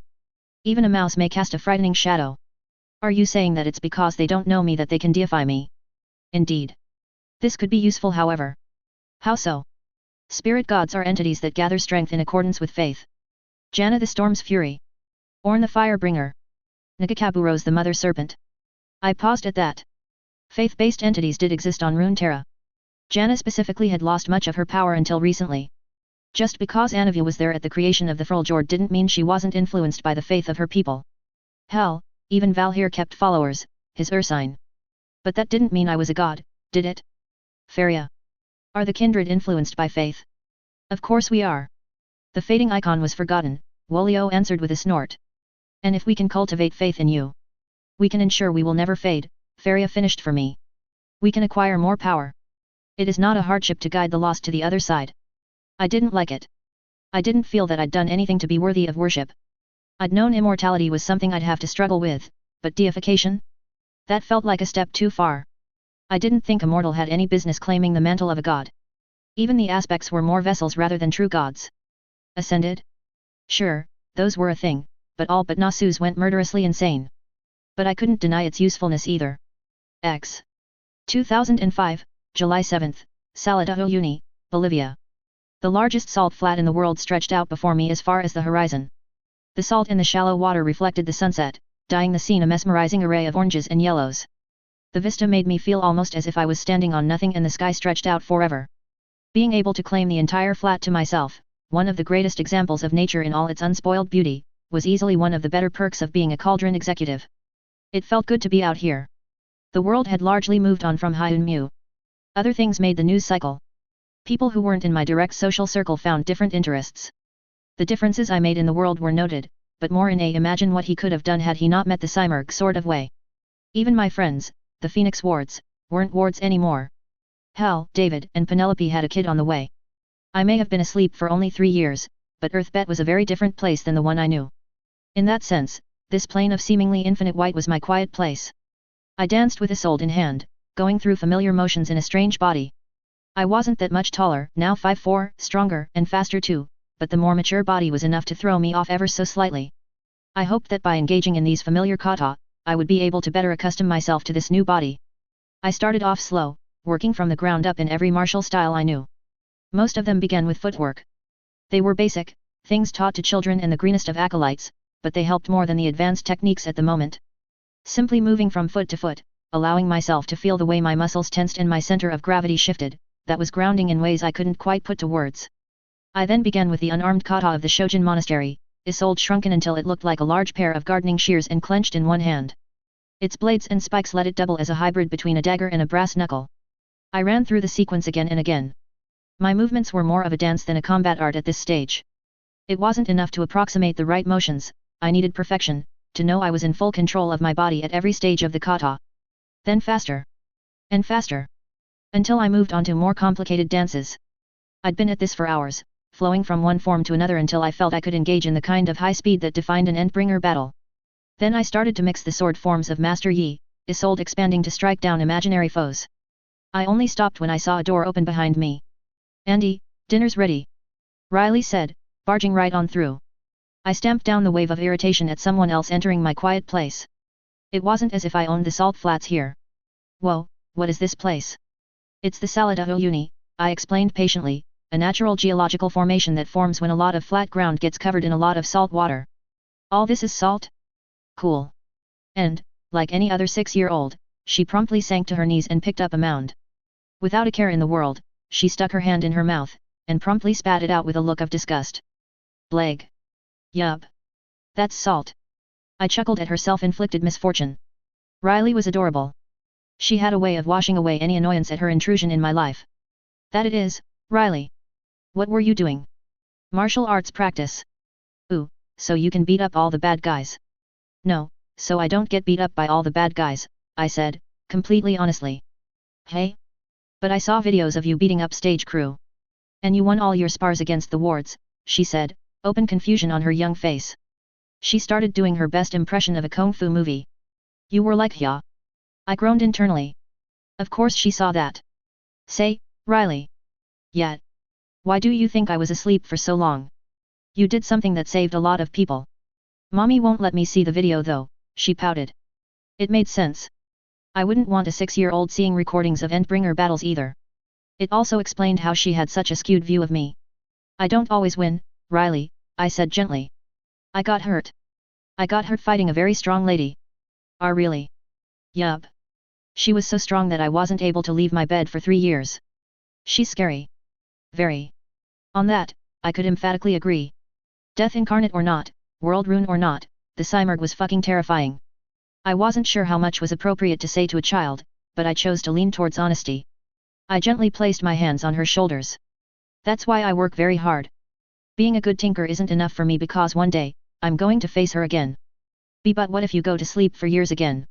she asked, voice quivering with apprehension. I looked at her carefully. She had abandonment issues, because of course she did. "I won't," I assured her even as I chastised myself for failing to account for the obvious. "I'm going to be even stronger next time. Promise. Pinky promise." She gave me a resolute nod, as serious as a 6-year-old could be, before we sealed the pact with a press of our thumbs. "You can't leave." "Never. Now let's go eat dinner, okay?" "Okay. Andy." "Yes, Riley. Can you teach me to do kung fu too?" I laughed. "It's Shojin Kenpo." "And yes, Riley. Speaking of, seeing how Mom had enough mana to use the rings, she didn't need her share of the biscuits of everlasting will anymore. Fortuna needed the elixir of sorcery to manipulate mana properly, but she was a grown woman. What would happen if I drip-fed a young girl with the power of a world rune? Would she develop a sizable mana pool by the time she hit her teens? If I taught her the magic martial arts of Ionia, would she be able to control that pool? I was sure making Riley a magic biotinker would give more than one cape in the original timeline an aneurysm, but it was worth considering, especially if I wanted to get into biotinkeering with her. The Chembarons of Zon had much to offer, as did the Black Rose of Nakos. Any project that stemmed from those nut jobs wouldn't be exactly PR friendly, but Riley wasn't an open cape. No one knew she triggered except Cauldron. And I had a lab on an entirely separate world for precisely this purpose. I'd have to build appropriate containment and sterilization measures. And all this would naturally come after I'd instilled in Riley a thorough respect for bioethics and life as a whole, but it was certainly a promising thought. Author's note. Don't you just hate waking up one morning to find you're in the plot of Road to El Dorado? For real though, the kindred are fascinating. Different cultures prefer one face of the kindred over another. In Demacia, most think a swift death from the lamb is better. In Bilgewater, the lamb is seen as craven. Of course, the kindred themselves don't really give a damn, only that the individual does not cheat death. Magical Girl Riley is a go. To be honest, I already had her cape name picked out, Nightingale, after the angel of the battlefield. It's just a coincidence that it's also a very magical girl Y name. Animal fact, a songbird's skeleton is lighter than its feathers. Yet, most people know bird bones are hollow, but this threw me off too. Thank you for reading. To reach a wider audience, and because I enjoy a more forum-like setup to facilitate discussion, I like to cross-post to a wide variety of websites. You can find them all on my Linktree, https://linktree.ee/fabled.webs. Respite 8.4. 2005, July 8, Phoenix, AZ, USA. Morning, Mom, I mumbled as I came down for breakfast. It was amazing how seamlessly I reintegrated my old routine into the family. New house, new sister, but the same old schedule of waking up to practice martial arts with the dawn. Good morning, son. How was practice? She asked as she gave me a hug. She'd been much more physically affectionate since I woke up, though I supposed I couldn't blame her. Good. I'm really getting used to this body. Do you mind waking Riley while I set the table? I nodded and turned to head back upstairs. That was something else she'd been doing, trying to get me to interact with Riley as much as possible. Things were still a tad awkward, but I couldn't deny that a large part of that came from my end. Riley was in her room, nestled into a bed that looked too big for her tiny frame. Mom gave her the smallest bedroom. It had been decorated with lots of pastel blues and pinks. One wall had been converted into a painted mural that depicted all sorts of bugs and flowers, each labeled with their vernacular and scientific names, ideal habitat, and a short blurb about their life cycle. A shelf next to her desk was dedicated to all sorts of terrariums and potted plants, from orchids to cacti to bonsai trees. Each plant had a brass name card that listed information about it as if it was an exhibit in a botanical garden. Her room looked like it belonged in the Smithsonian Museum of Natural History, not the bedroom of a 6-year-old girl. Fortuna's work, no doubt. The room struck a wonderful balance between childish and educational. If a stranger entered by accident, such as one of Mom's music students, they would see the bedroom of a young girl who was passionately in love with biology, not the den of one of the most capable biotinkers alive. I walked over and gently shook her awake. Riley liked to build a cocoon around herself while clutching an overstuffed pillow of an alligator snapping turtle. She called it Gamera apparently, a gift from Yasmin that probably came with some sort of pun about my personal emblem. It was disgustingly cute. Riley, time to wake up, squirt, I said gently. MNNN. She twisted into her cocoon. Up. Mom's getting breakfast ready. Nay. Done wanna. Get up anyway. No. I sighed. I didn't have the patience for this. I picked up the Riley-flavored burrito and slung her over my shoulder in a fireman's carry. Fine, stay in your blankets. You still need to eat breakfast. Okay. She mumbled, going right back to sleep. Mom looked at me with an arched brow as I came down the stairs. I said wake her, not bring her here like a sack of rice, Yuzung. I shrugged helplessly. She didn't want to. Besides, I'm sure the smell of food will do the trick. And it did. Though Riley preferred sweet breakfast foods like pancakes, she developed a taste for the savory breakfasts that were more typical of Korean households. She still hated kimchi, however. What are you doing today? Mom asked me. I think I'm going to use up some of the Petri site reserves. People have been harvesting them from Babylon, but I haven't been around to make them into anything. When the world finds out I'm back, lots of people are going to want their cities to be part of the World Stone Network, I explained. It was inevitable, and likely the most urgent demand from the populace. Best I get ahead of that while I can. Ooh, can I watch, Andy? Riley asked through a mouthful of rice and eggs. Mom gently plucked a grain from her cheek. Don't talk with your mouth full, Riley. Yes, Mommy. I considered the question. Don't you have homeschool? But that's boring. So is making world stones. It's just me carving runes, nothing really scientific. Poop. Tell you what, Riley.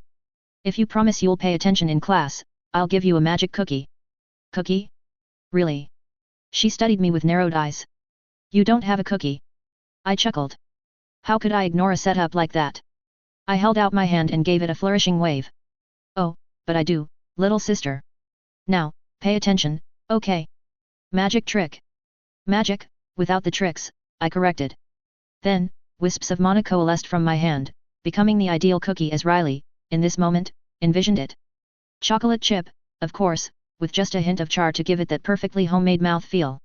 Ta-da! You can make cookies! Riley exclaimed. I knew.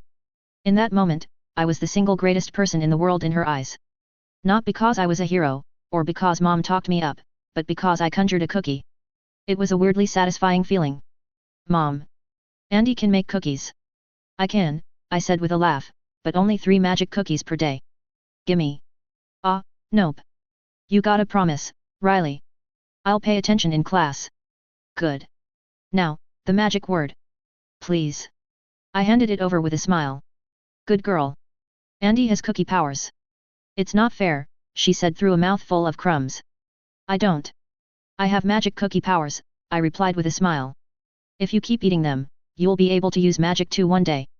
Really? Yup. Fortuna can, but only a little. Do you want to learn? Uh-huh.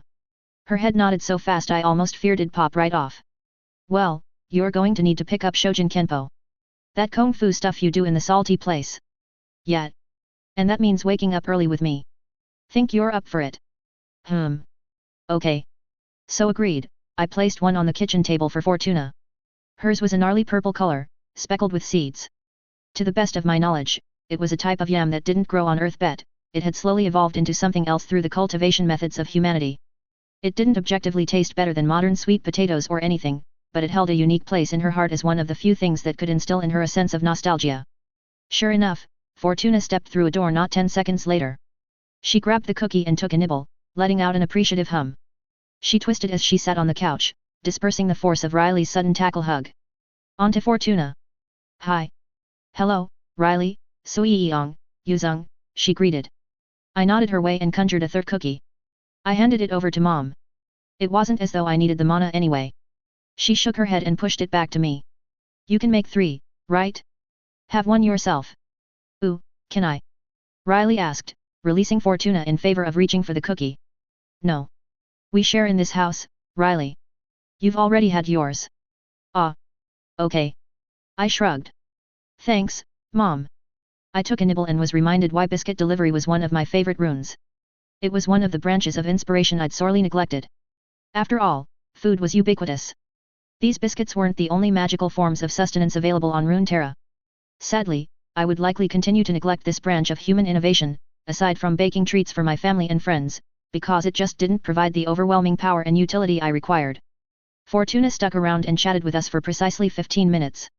She'd taken to sharing a cup of coffee with Mom apparently and, even if I knew it was at least partially for this specific purpose, I felt grateful nonetheless. As I was headed out to Babylon, Mom called, Yuzong, remember that you're meeting your friends tonight. Yeah, I know. Have a good day, Mom. Love you, son. X. Having done it once, making the world stones was damn near intuitive now. I borrowed a laser cutter from Hero and started to make topographic maps onto enormous slabs of relic stone, the same, pale substance that made up all sentinel runes had to be engraved and empowered by my hand, but the boring work of making a miniaturized relief of the word could be hastened along. The goal was to make a network that spanned the entire globe much as I'd done for the United States. Canada, being the home of the guild and the second country to adopt the PRT model, was naturally first on that list. Engraving all day, I added Calgary, Edmonton, and Winnipeg to the network. Hopefully, that'd keep Eugene and Richter happy. I did get home a bit earlier than I would have liked. Today was the day I promised I'd meet my old friends and I had no idea how that'd go. Still, now was as good a time as any. Friday night was movie night. It was a tradition started when I headed to DC so I could keep in touch with my friends. I'd been surprised and touched to hear that Mom kept this tradition going, even getting permission from Fortuna to allow doorways so the former Phoenix wards could meet in person. It didn't happen every week anymore now that everyone was grown up and had their own lives to live, but they did make a point of catching up in person at least once a month. Oh, I wasn't naive. Fortuna probably determined that it was an easy concession to make to keep my mother happy. She probably even calculated the influence having strong female role models like Raquel, Yasmin, and Penelope would have on Riley's development and decided to give her some of the social interaction the young biotinker so desperately lacked as a homeschooled child. I finished stuffing the last cannoli with homemade cream just as a door opened into the living room. 2 figures came through, a blonde woman with an athletic build marred by her obvious pregnancy and a man with sandy brown hair and half an ear. Hey, Mrs. Kim, we brought popcorn, came Penelope's voice. She wasn't angled to see me, but I could see straight through her. I wondered if she knew she'd be having a son. Mom ushered Penelope to sit down. My old ward's leader grumbled that she wasn't made of glass but allowed herself to be bullied into a chair anyway. Before they could begin to catch up, the door opened again, this time spitting out Yasmin. Yo, Mrs. K, how are things, she asked as she sauntered in. Yasmin had changed a fair bit. As hat trick, she was widely considered the most versatile member of the San Francisco Protectorate. She kept the right side of her hair shaved short and the rest of her bangs dyed in purples and greens. And how's the little midget? I'm not a midget. Came Riley's protests as she stomped downstairs. Mom. Jazz is bullying me. Oh, that's cheap. Yeah? Well Blake. Riley, no, bad, Mom chided. You too, Yasmin. How are you as bad as a 6-year-old? Hehe, sorry, Mrs. K. The door, our front door, opened to let in Raquel. I smiled at seeing her. She of all my friends had changed the least. She was still that short Latina, lithe and scrawny at first sight but densely muscled from over a decade of dedicated gymnastics. She wore a t-shirt and shorts with a pair of flip-flops to deal with the Phoenix heat. Hey, guys, I brought drinks, she called with a cheery grin. You won't believe what happened. Hey, Chica, heard you were inducting the newest ward, right? Yeah, he's a huge pain in the booty, she said, moderating her language at the last second with a glance towards Riley. Mom nodded with an approving smile. What happened? He asked you out. David began flipping through DVDs. I bet he mistook her for another ward. He didn't. Raquel yelped with a pout. And that only happened once. He's just super entitled and thinks he shouldn't have to do any of the basic training and certifications just because his dad's on the city council or something. Really? Because it's not that much. I know, right? Basic first aid training, how to interact with police, and some general sops aren't that hard to learn. But he just wants to punch villains in the face because he has a brute power, she huffed. David shrugged. Maybe you should spar with him a bit, deflate the ego a bit. Yeah, kick his butt, Jazz added. Beat him black and blue. That's not what I said. It's what you meant. It's not, Jazz. Stop trying to make Rack be a bad example. Yeah, you can't just punch your problems, Penny said, backing up her husband. No one pointed out the obvious hypocrisy there. Ever the big sister, Penny smiled sympathetically and patted the seat on the couch next to her. Come on, Rack, relax. Sit with me. Yeah, sorry for venting, Raquel said, practically melting into the cushion. One of the pillows vanished, to be replaced by Riley. My little sister squawked in surprise before she was enveloped in a cuddle pile. It's cool. That's half the reason we have these nights anyway. Yeah, I needed this. Food, friends, movie, and Riley. Hey, Riley protested weakly. Shush, you. Enjoy the cuddles. Your power is unfair. All the better to hug you with, Riley. Yeah, speaking of Riley, can I bring Josie next time? David asked. This kinda began as cape talk, but we don't really do that so much anymore. I took that as my cue to walk out of the kitchen, a plate of freshly stuffed cannoli in hand.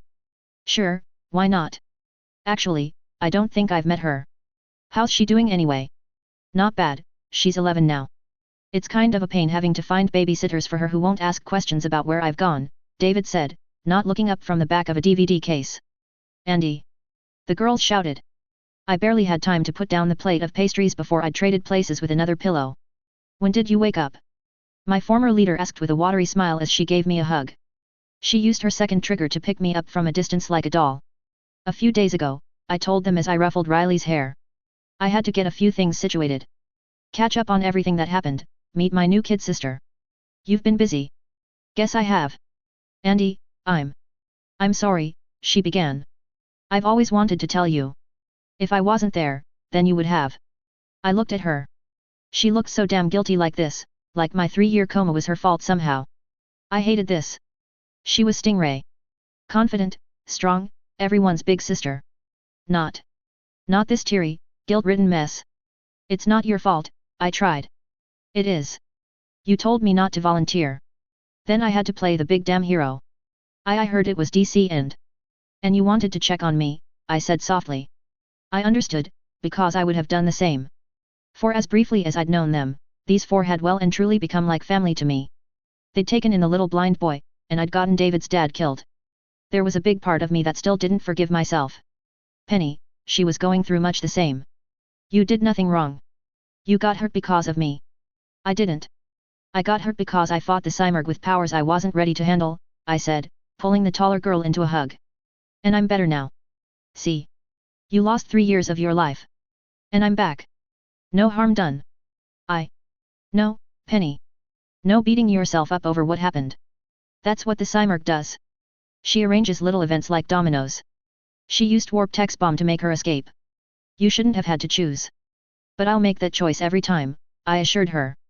You're worth it. All of you. Then I couldn't move because I had the world's biggest trash panda buried in my chest. She said something but it was muffled. We thought you'd never wake up. Well, I'm back, Rack. You missed so much. I know, I said, rubbing her back in soothing circles. I felt my shirt dampen with tears. I'm sorry. Wow, I definitely didn't expect this today, Jazz quipped. She'd never been great with emotions, a bit like me actually, so her go-to response was to try to lighten the mood. She leaned forward and snagged a cannoli. Yep, this is Andy for sure. He's taller, but he still bakes. I'm glad I passed your Master Stranger test. Yup.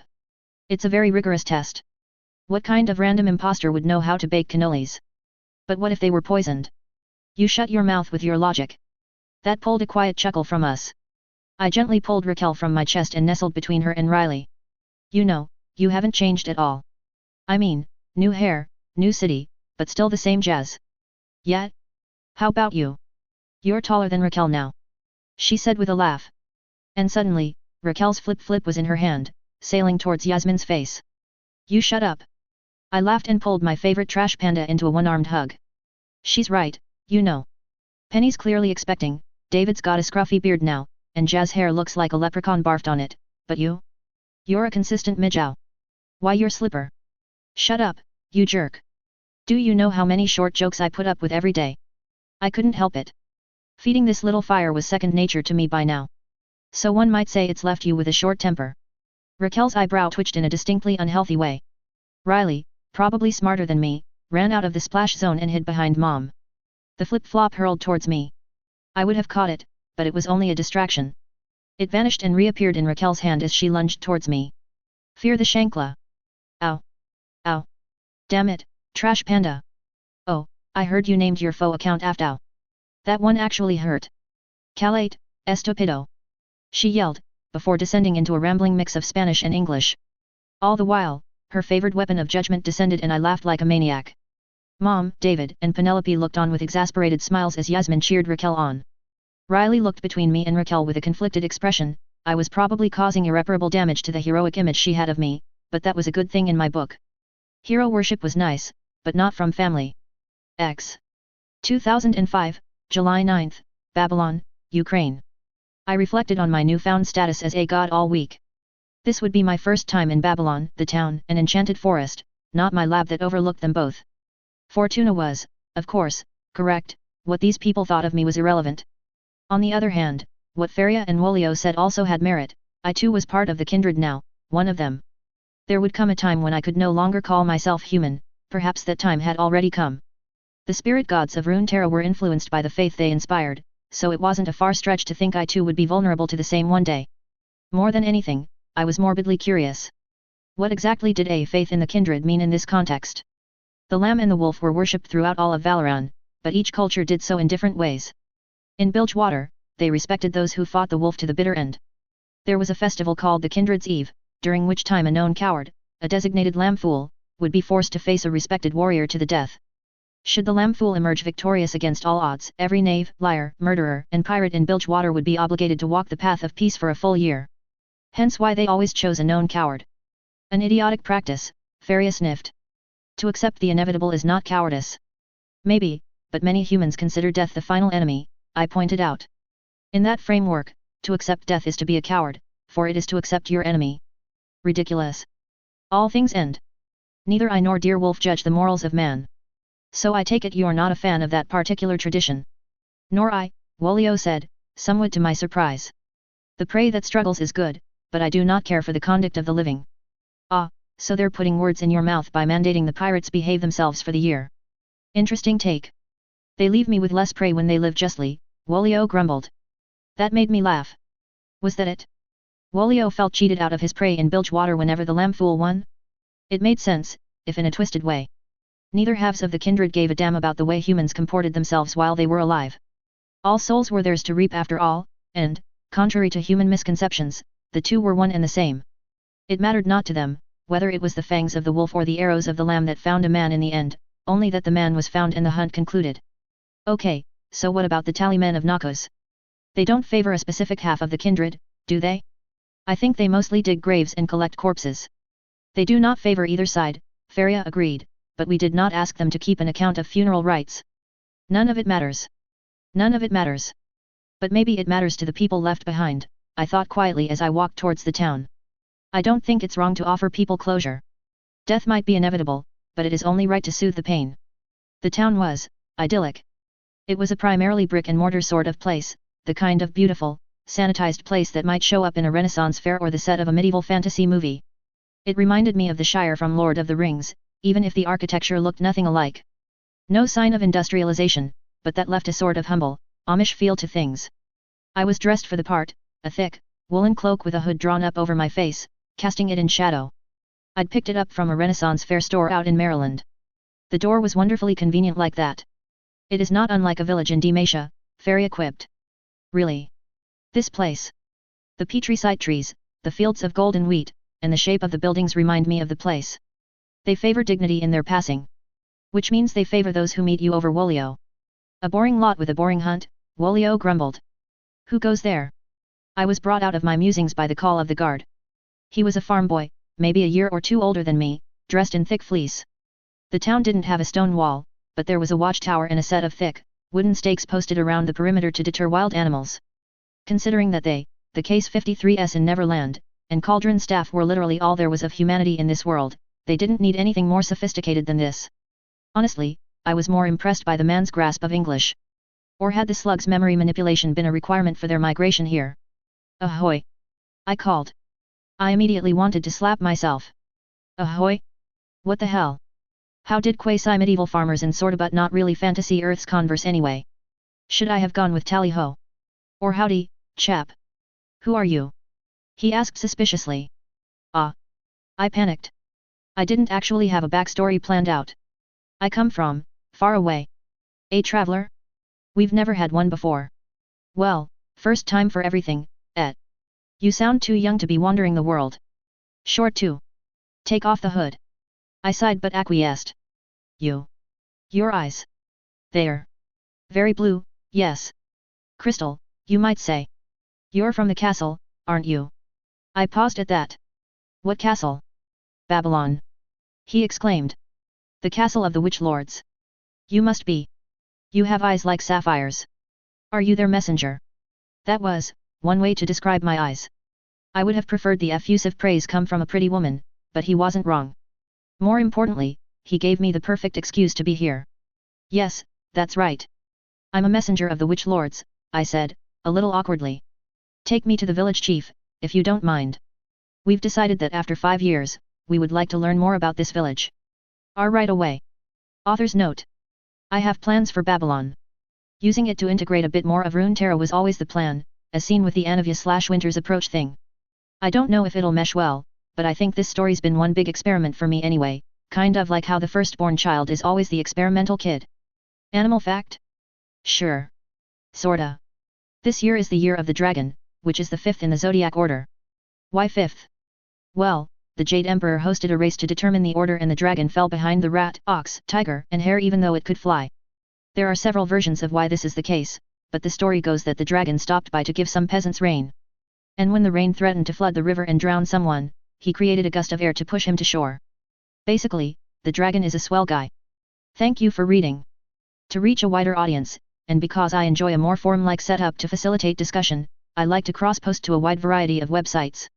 You can find them all on my Linktree, https://linktree.ee/fabled.webs. Respite 8.5. 2005, July 9, Nameless Village, Babylon. The farm boy was named Joseph. He liked hunting with his dad and wished there wasn't so much to harvest so he'd have more time to play with his brothers. He also asked a lot of questions. What are the witch lords like? What do they do with all the stonewood they make us harvest? How many are there? Do you know any magic? Can you show me? He babbled on. I hadn't expected this. Weren't medieval societies supposed to be afraid of magic? Or had the slug wiped that paranoia out of them? I'd expected a hefty dose of awe and fear, not this kind of childish curiosity. Slow down, Joseph, I said. The witch lords are creators. They make things, like my eyes. When I lost my eyes, one of them crafted these for me. Oh. You must have met the Great Turtle. They. Great. Turtle. Yes. The leader of the witch lords who live there is the avatar of the god of creation. The elder says so. The Great Turtle is the earth. We live on his giant shell and it's through his benevolence that we have such bountiful harvests. I had no idea what to say to that. Fortuna said she had no direct hand in their budding worship, but I wondered if that was true. It sounded like they'd somehow blended up world turtle myths, common in Hindu, Chinese, and even Native American cultures, with the domains that I was purportedly responsible for. Joseph held out a turtle shell talisman made of wood and looked at it with wondrous awe. It was so sincere, so earnest, that I felt awkward just walking next to the kid. Right. We call him Hyun Mu, I said weakly. Lord Hyun Mu. Wow. We eventually arrived at the biggest building in the village. It was 3 stories tall, with the first floor being a big meeting hall meant for town halls. According to Joseph, the village elder lived upstairs. I hoped the elder would be a bit less worshipful of my alter ego, but considering the rubbish the town had filled this poor boy's head with, I wasn't optimistic. The village elder, Conrad apparently, was a man I'd consider to be middle-aged. He was about as generic a medieval peasant as I could think of, as rude as that might be to say. He had brown hair, brown eyes, and freckles that made him look like he could pass for Amy's uncle. He was also in his late 20s, maybe early 30s. That threw me for a loop. An elder should be old and grey, right? And then I remembered, this was an artificial village, founded by Cauldron for the purpose of cheap, efficient human labor, not a settlement that grew organically. The whole village was 5 years old and it wasn't like Fortuna and Eva picked up the old or infirm to offer new lives to. There were some children and teens, but the vast majority were young adults in the prime of their lives.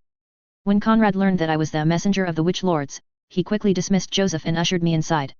He took me past the meeting hall and into his living quarters, where he lived with his wife and children.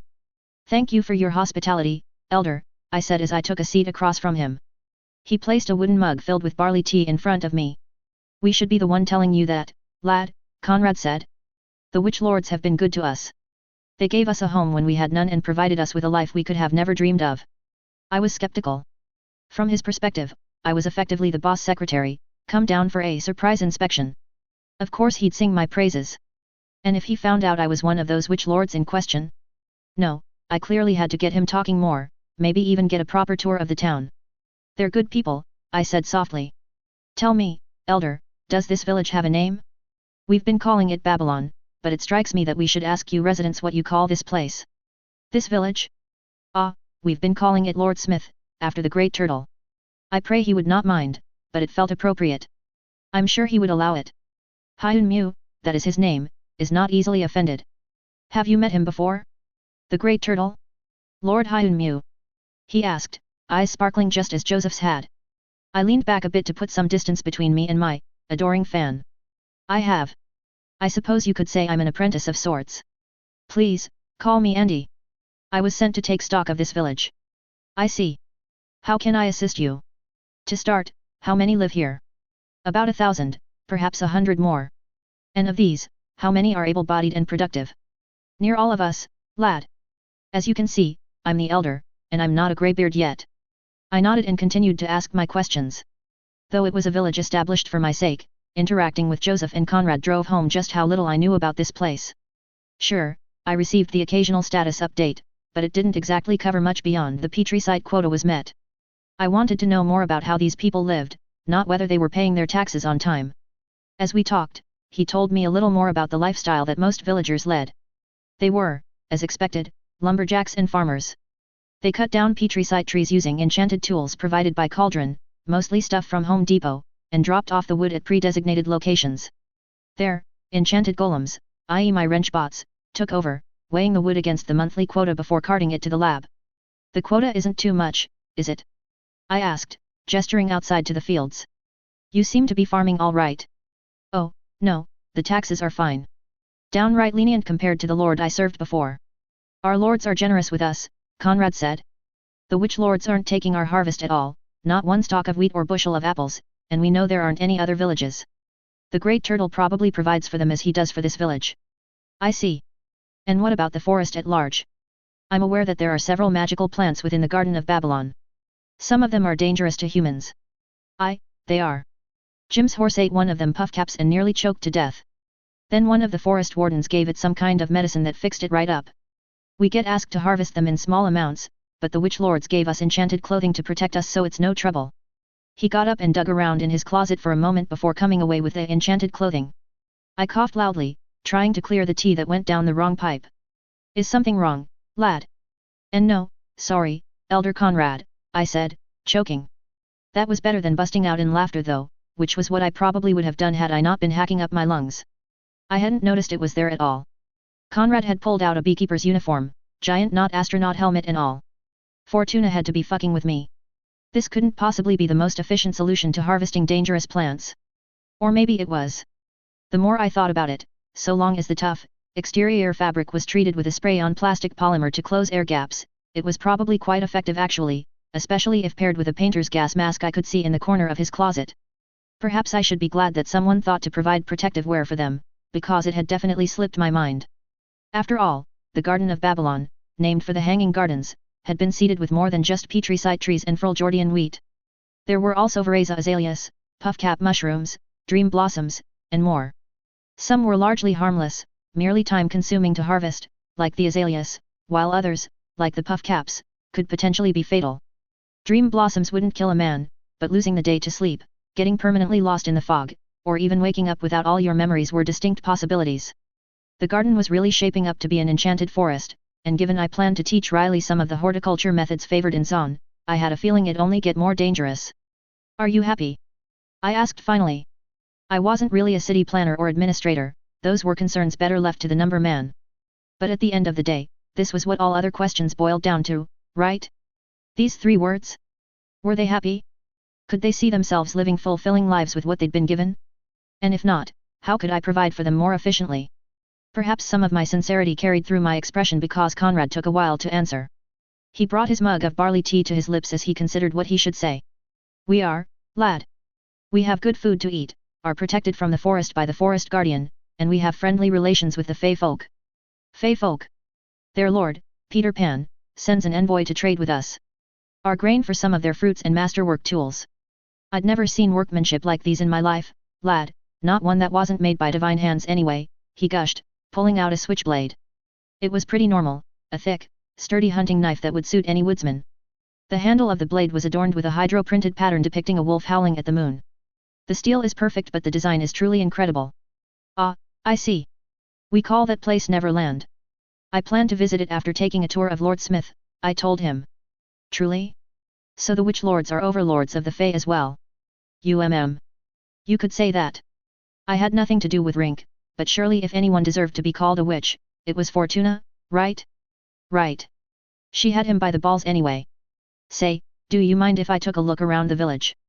And no, of course not, Andy. Come on, I'll show you around.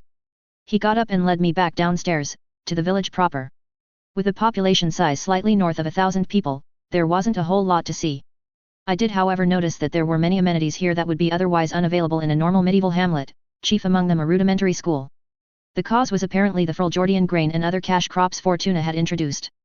Medieval grain crops were not genetically engineered and selectively bred for production and hardiness. They required more work and outputted less grain per acreage. Compared to that, magic wheat bred to survive Frulgeord's harsh weather and other crops from the modern world must have seemed like divine providence to these people. They had more time for leisure, less taxes, and worshipped a god whose domain included smithing, the arts, and other aspects of human progress. Education was a natural investment in that sense.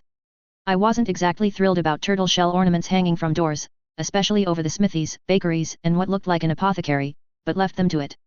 They'd apparently taken my maker's mark from the wrenchbots and forest guardian and adopted it to be the great turtle's divine symbol, a sign of good fortune. There was one curiosity that I couldn't readily explain however. What are those?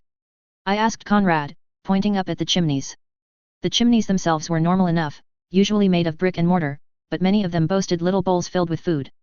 Some were even decorated to resemble bird nests. You have a good eye, Andy.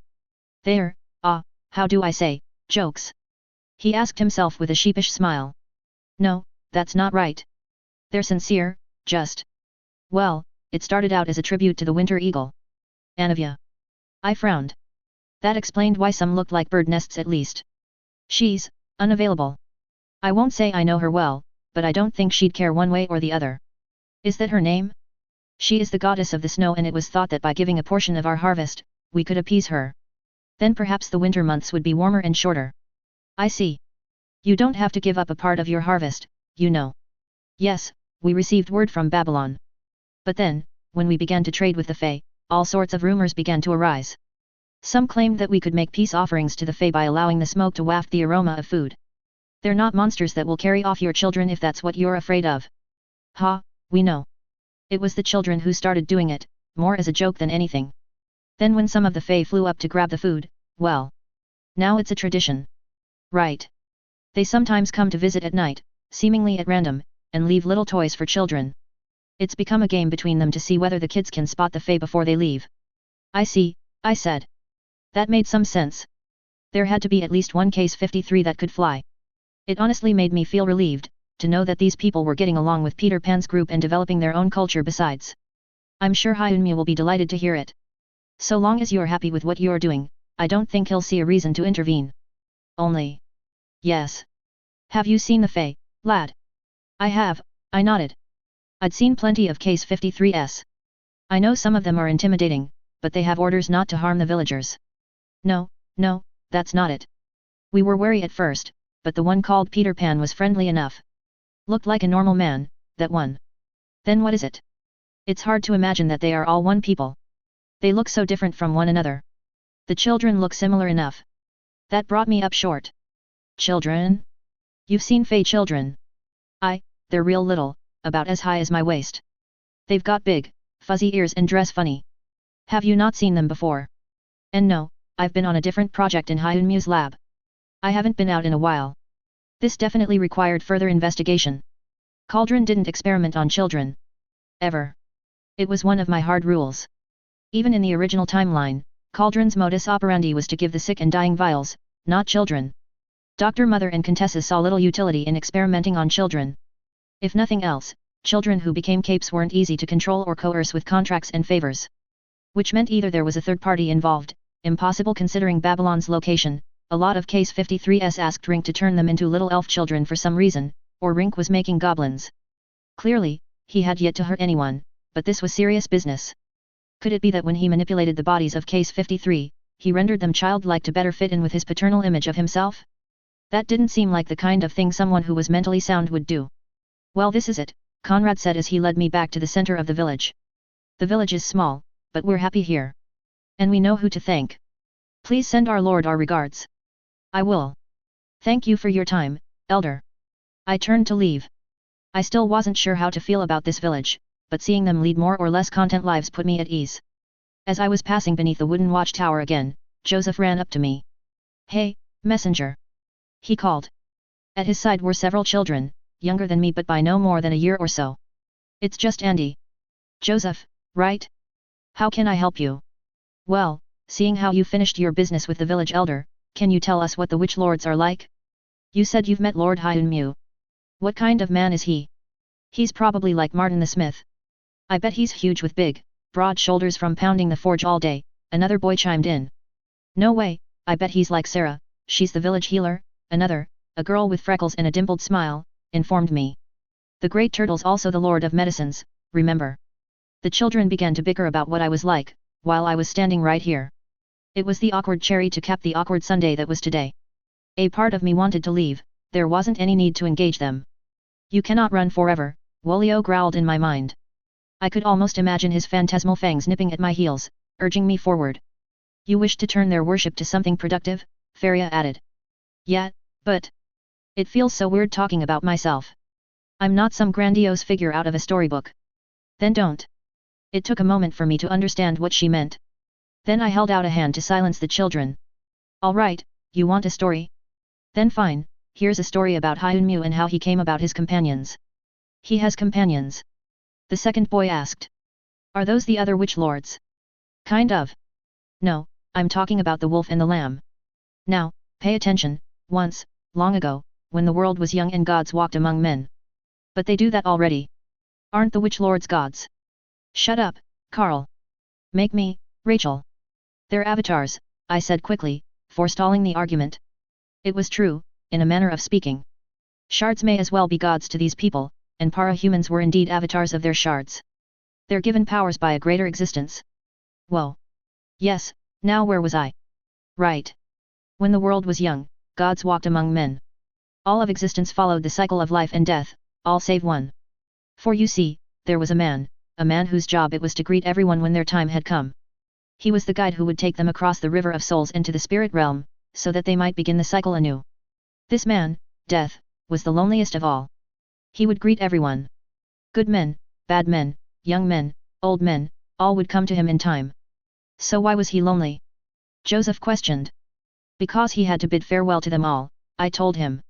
As I spoke, I could feel a small flicker of the kindred's power well up from within. It left my voice with the slightest of cadences, a haunting echo that captivated them and rooted them by their feet. Their very souls resonated with my words, for death spoke through me. None could stay, for all souls must continue the cycle. All things must come to an end, and it was this man's duty to see that course through. That's sad, Rachel said. I don't like sad stories. I smiled. The Lamb and the Wolf spoke within me, putting words to their legend. It was a story I'd read many times before, but all the more impactful now that they were the ones whispering the words. It's not so bad. The man was lonely and he could never have a friend. So, he decided to make one for himself. He took his axe, and split himself in two. That drew an audible gasp from them. Yes, if he must be alone, then perhaps he could be too, and he would not be alone anymore. But wouldn't he die? He's death. He cannot die. And so that is how the kindred came to be. They are called the Lamb and the Wolf, the eternal hunters who will one day guide all souls to the next life. The wolf, with his fangs, seeks out all who flee from death, all who fear the inevitable. He tears them limb from limb, until they have no choice but to confront the end. And the lamb? She is the gentler of the two. With soundless steps in her bow in hand, she grants a swift end to all who face their demise with acceptance. She shows that though death is certainly scary, it is also a rest from toil and a relief from pain. Joseph nodded. Ma said that too. When West, my dog, died, she said that everything dies so there's no use stressing about it. West isn't suffering no more. That's right. Everything will end one day. The kindred don't make judgments about the way you've lived, but they do demand that all meet their end in one way or another. So how did they meet the great turtle? I paused. That certainly wasn't part of the kindred's lore. Well, they were wanderers for many millennia. What's a millennia? Many thousands of years, I corrected myself. They were still children, small words. They sought all whose time had come. But even though they had one another and were no longer lonely, they were faced with a new problem, they were curious. For you see, humans change over time. Traditions change slightly each generation. Brilliant men create new inventions, new ways of doing things that are easier and more convenient. Death may be unchanging, but life? Life is a thing that is ever in motion. So, one day, the Lamb and the Wolf saw the turtle. He was but a boy then, young even by the standards of men. But he was filled with the desire to make things. There was a great, winged creature called the Simurgh that attacked his home. Not the winter eagle. No, not her. Her name is Anivia and she is someone different, a friend. Anyway, Hyunmu made something that could bridge the gap between life and death. He simply called it the mask, an invitation to the kindred. Come fight with me, he said. Help me chase the Simurgh away. Death is mighty. None can escape the kindred for long. So, the kindred, curious at the workmanship of this child, agreed. They offered him their power and drove her away. But Hyunmu was injured. Life and death mixed like oil and water and he was unable to house the kindred. So, he fell into a deep slumber. And then what happened? What do you mean what happened? I asked with faux cluelessness. He woke up.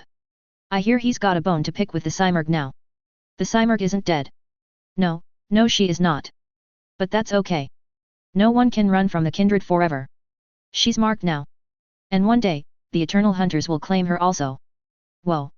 One of the boys looked at me with a troubled expression. So what's the point? Doesn't that mean there isn't any point to living because the kindred will find us anyway? No, why would you think that? I asked. I realized then that I was woefully unprepared for this. How does one explain the meaning of life to children? Or death? I took a deep breath and decided to be as honest as I could. Look, some will say that because the kindred will find you no matter what, you should live good lives so that you can give a good accounting of your deeds. Yet. Yup. And others will say that because we don't have forever, the time we have left is all the more precious. Like if you had 100 pieces of candy, you wouldn't mind giving one away, but if you only had one piece of candy, you wouldn't want to give it away anymore, right? Because you only have one and so it's precious. Time is like candy. If it's gone, you can't get it back. Right. Personally, I think that you should find something you're passionate about, something you love. Then, make it your dream. Work at it and master it, be happy in the things you create. I won't tell you that life has some greater meaning, I'm not sure myself, but I think that not knowing is okay. Sometimes, finding little pleasures in our daily lives can be meaning enough. Does that make sense? I think so. Good, because I'm really not the philosophical sort, I said. What's that mean? It means. I trailed off. Isolde was in my hand. I spun it on my finger. With each revolution, Isolde grew bigger and bigger. Until finally, I plunged the now great sword-sized pair of scissors into the ground. A tower of mist burst upwards, shrouding me from view. By the time the hallowed mist cleared, I was long gone, nothing but my voice left on the wind. That I'm really not good at teaching children. Author's note. This section may or may not be interesting. Still, I had a lot of fun introducing a developing culture and it felt a long time coming. Andy had other things to do, and still does, but I wanted to open up Babylon and seed a few plot hooks here, especially now that Riley's on the crew. Thank you for reading. To reach a wider audience, and because I enjoy a more forum-like setup to facilitate discussion, I like to cross-post to a wide variety of websites. You can find them all on my Linktree, https://linktree.ee/fabled.webs. Respite 8.6. 2005, July 9th, Nameless Village, Babylon. Are you sure? I asked Fortuna. For the fourth time, Andy, yes. I am positive we have never experimented on children. The absolute eldest we've ever offered vials to would be considered adults according to their respective cultures. You know how little that means, right? But that's the answer I have for you. The youngest on record I believe was 16 years old. Then what are the villagers at Lord Smith talking about? I don't know. I haven't lied to you, I truly haven't had much to do with the town. Nor will I dedicate a path to finding out. I do have more pressing concerns, she said with a tinge of exasperation. Yeah, you're right. Thanks, Fortuna, I conceded. We spoke a bit more about current events before hanging up. I supposed it was possible for Rink to have snuck in some experimentation without anyone noticing. That was the trouble with social manipulation after all, there was always the chance that Rink would get ideas, especially if he'd managed to convince himself that those ideas would please Fortuna. Still, this was Fortuna. She ensured Rink's loyalty and she didn't make mistakes, not like this. Which meant that if those Fae children were his doing, they were harmless to both Cauldron and Loresmith. Which explained her blasé attitude somewhat. The answer was simple, I would need to visit Rink and look into the matter personally. Either he was turning Case 53s into children, in which case I'd need to ensure they were happy with their forms, or he was turning the local fauna into goblins, in which case I'd have to ask him to stop. And if this had nothing to do with Rink at all? Well, that could be a cause for worry. X. 2005, July 9th, Neverland, Babylon. I walked through the forest under the evening light. I'd returned to the lab briefly to grab my armor, figuring that it would be better to appear as Hyun Mu and not Andy. I didn't think I'd be deified for it at any rate. We had a lot more information about Neverland than we did Lord Smith because unlike Conrad, Rink was an active member of Cauldron. They'd claimed a section of land deep within the forest, unimaginatively named the Deepwood, to establish their settlement. It was largely isolated from the villagers, so much so that no normal human could hope to make the trip within a week. The further into the woods I walked, the more the scenery changed from a normal, Eastern European forest to something straight out of fantasy. The shadows grew long as the sun began to set, but grooves within the trees came alight with multicolored butterflies with luminescent wings that only began to glow in the dim light. Beneath my feet, delicate, jellyfish-like mushrooms glowed with a cool, blue light, lending the whole forest a haunting beauty. Out at the fringe of my vision, I saw many creatures that had no business existing. Some looked like bigger versions of normal animals, like a squirrel the size of a sheepdog, while others were mutated monstrosities straight out of myth. I saw four-armed bears, elk with colorful horns straight out of Princess Momonoke, and even a griffin that spied on me from atop the stone-like treetops. Clearly, Rink had been busy. Then again, no one had told him he couldn't, only that he was not to harm the village. You know I can see you, right? I called to the figure behind me and atop the branches. He'd been following me for the past 20 minutes, swinging from the sturdy, stone-like branches like a spider monkey, or some kind of ninja. It was almost cute, the way he froze in alarm. A hand went to an ornate crossbow at his hip, no doubt something Rink insisted on over conventional firearms. He took shallow breaths and melded into the tree, lying himself flat against the trunk. He had long limbs, not enough to be grotesque, but enough that I noticed. Seeing him now, his fingers had barbed pads for grip, a little like sandpaper or shark skin. He also had a faint, reddish tint to his skin and pointed ears, the latter which may or may not have been Rink's aesthetic taste shining through. Beyond these features however, he looked almost unremarkably human. Put the bow away and come down. Do you have orders to keep the villagers away from the Deepwood? His hand flew away from the crossbow as if it was on fire. Then, shooting me wary glances, he hopped down from the tree and landed a fair distance away, far enough that he thought he could run. I do, who are you? I'm Hyun Mu. Or Andy if you prefer. Have you never heard of me? I've seen the pictures. Hyunmu is a lot shorter. I was 10. I'm 13 now, had a bit of a growth spurt. I don't believe you. Hyunmu has the door. He wouldn't need to come through the deep wood like this. I chuckled. He reminded me of Joseph, and of Riley now that I thought about it. I suspected I'd be going through this song and dance again in the future. Pulling a sword from my hip, I extended the blade until it was long enough to clip the canopy. Then, with a swift flourish, a plume of mist and ice fluttered around me as I sheathed my primary weapon again. I am Hyunmu. I figured that I haven't actually seen much of this forest even though I was the one who started planting it. I know this is the sanctuary for you lot, so I hope I'm not intruding too much. What's your name? His eyes widened with surprise and lingered where I'd stowed his old. Merrick. Are you looking for Peter Pan? I am, though it's not immediately urgent. If it was, like you said, I would have called via the door. I'm just content to walk around for now. I see. Well, now that you're sure I'm Andy, do you want to walk with me? Tell me about this place. I know I wasn't the one who made all these interesting plants and animals, I said with a friendly smile. Merrick, one of the more human-looking Case 53s, turned out to be the one most commonly sent to Lord Smith so as to not alarm the villagers too much. He also acted as something of a forest ranger, though his primary role was shooing people away from the deep woods so that they didn't accidentally fall prey to the dangerous fauna and flora. Most things here were under the control of Peter Pan, but they were doing their best to avoid accidents nonetheless. As we walked, he pointed out several creatures Rink made, such as the griffins, that further helped secure the perimeter. Seeing all his creations, it highlighted just how little the PRT could have done in the old timeline had Nilbog wanted out of the Elisburg containment zone. They didn't keep him in, he kept himself amused. The closer we got to Neverland, the more of the lost I saw. They lived in tree houses, literal houses carved directly into the Petri site. And, to Rink's credit, not one of them had the kind of grotesque, monstrous appearance characterized by Sveta in canon. Every last one was humanoid, at least in a general, upright with four limbs sense. Many had scales, fur, or outgrowths like rock or bark, but some of the mildest cases could pass as simple cosplay. Compared to them, Jamie Rink, Peter Pan, was a thoroughly unremarkable man. In fairness, he was remarkable here purely because he was so unassuming, like the only man at a Halloween party who had not thought to bring a costume. He stood at the base of the largest tree hollow and wore emerald green robes embroidered with blue and gold at the edges, a man completely in character as the leader of a forest commune. Hyunmu. Be welcome, he said with a wide grin. You know, this is the very first time you've been here. Why is that? Apologies, Peter, I said, opting to address him by his cape name. Everything about him suggested he'd prefer it to being plain ol' Jamie. I've had a rather long nap. So you have. And before that, I assume you were busy preparing. It wasn't enough. I lost. I think you're the only one who thinks that. You sent an Endbringer running. Very few can claim the same, hero or villain. You're a true hero, not like the pretender. It took me a second to remember, he meant Sion. Fortuna had told him that he was Cauldron's final enemy, the one who distributed powers to the world and started this sick cycle.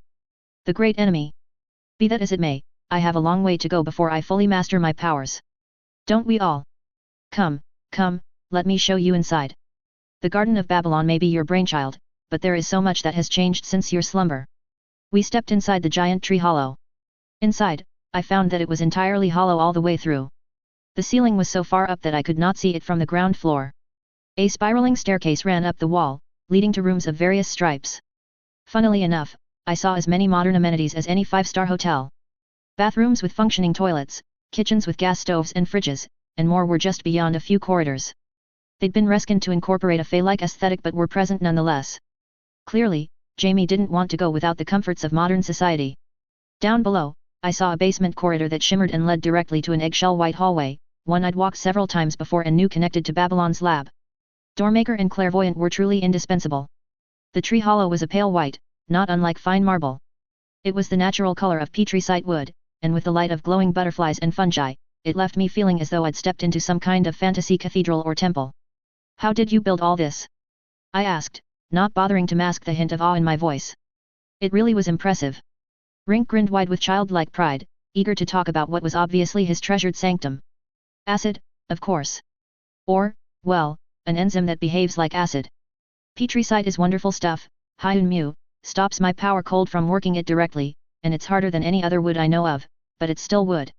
I picked up some ants and modified their biology a bit. They have their venom sacs near their mandibles and secrete an enzyme that rapidly breaks down cellulose. you. And where are they now? In stasis, of course. I know better than to let them breed without oversight. I made them bigger, reduced their numbers, made it so they derive nutrition from plant fiber, and then implanted several failsafes. Fortuna was insistent about that. Wow, that's impressive. It sounds like you really put some thought into them, I said honestly. I waved a hand at the scenery. And it's clearly paid off. Really, well done. I didn't think anyone would figure out a way to work with Petri sites so efficiently. Thank you. Of course, all my creatures have similar constraints. Not the lost, but the animals. Excellent. I'm glad you've been settling in well. Rink led me to a giant flower with flattened, crimson petals. It looked like it could be a Pokemon, a Vileplume, or something. He stepped onto a petal and tapped one of the stamen, causing it to rise into the air. He'd made an elevator. Out of flowers. He looked at my gaping face and laughed. I did a lot of studying. Biology of all sorts, but botany especially. I had to if I wanted to do this place justice. It took some work, and the simplified notes from a plant tinker Fortuna found in Sri Lanka somewhere, but I figured out how to make a corrugated type of cellulose that fills and expands with water like a spring. Slowly, of course. The stamen control the water flow into the plant, letting me adjust the height. This can't go all the way up, can it? I asked, genuinely impressed. Clearly, the Garden of Babylon might have been my brainchild, but Neverland was Rink's magnum opus. No, even my power can't do that. There are several of these plants every few floors. How do you call the flower up to you if you're on a middle floor then? Oh, that's easy, he started. He explained how he'd had his ants dig grooves throughout the walls, creating a network of what he called signal branches that poked out of the walls like elevator buttons. There was more. As we made for his office, he gave me a rundown of all the different amenities he'd added to Neverland. Some were modern technology installed with Hero's help, but there were just as many things he'd innovated on his own using plants. A few Case 53s had powers that could contribute to construction or produced materials that were versatile enough to be applicable elsewhere. Together, they truly created a society in the time I'd been asleep. His office was aesthetically in line with the rest of the tree hollow. There was a small coffee table, a section of flattened Petri site log, and couches that looked remarkably soft and plush lined with a type of lichen I didn't recognize. A chandelier of glowing mushrooms lit the room with a cheery light. I took a seat and broached the real question, how about the lost? I suppose they're not really Case 53s until they decide to emigrate to Earthbet and get registered under the PRT. Precisely. A few different names were thrown about, but well, this is Neverland. There are a few who are considering venturing outside. I am working to ensure that they are prepared in every way I can. Don't you worry, they'll be ready to face the great enemy when the day comes. He sounded so proud of that.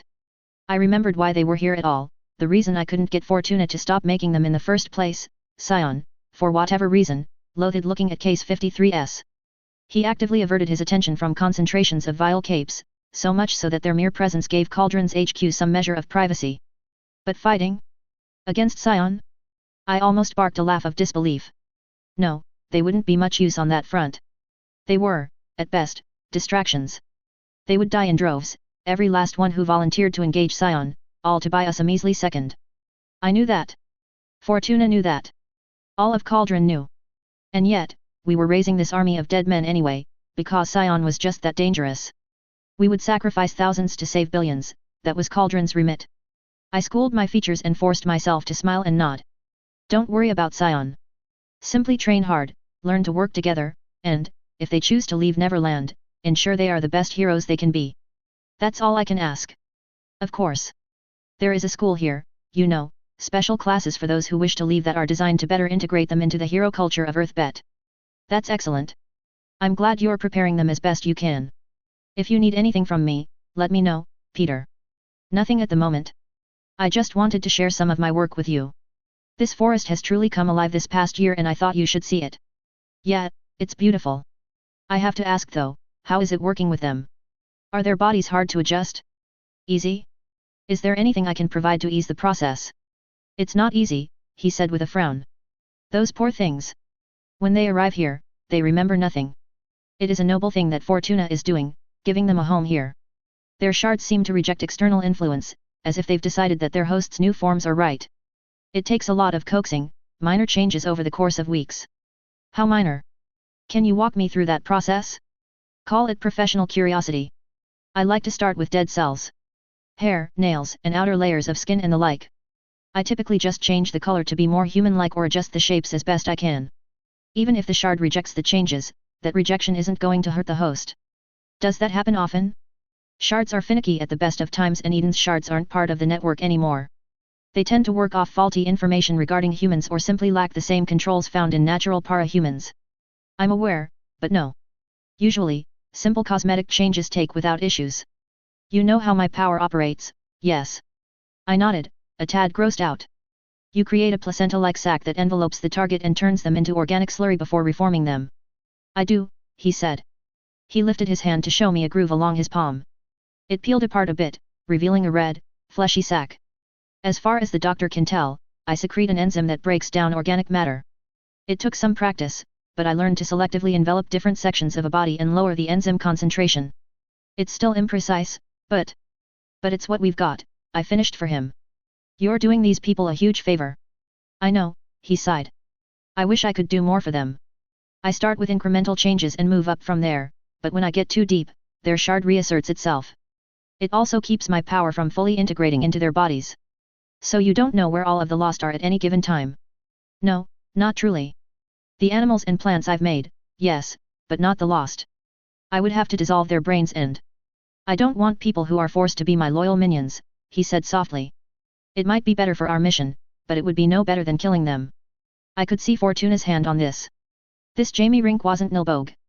Nilbogue had eagerly turned an entire town of 3,000 into his yes-men and forged a kingdom for himself out of his own delusions.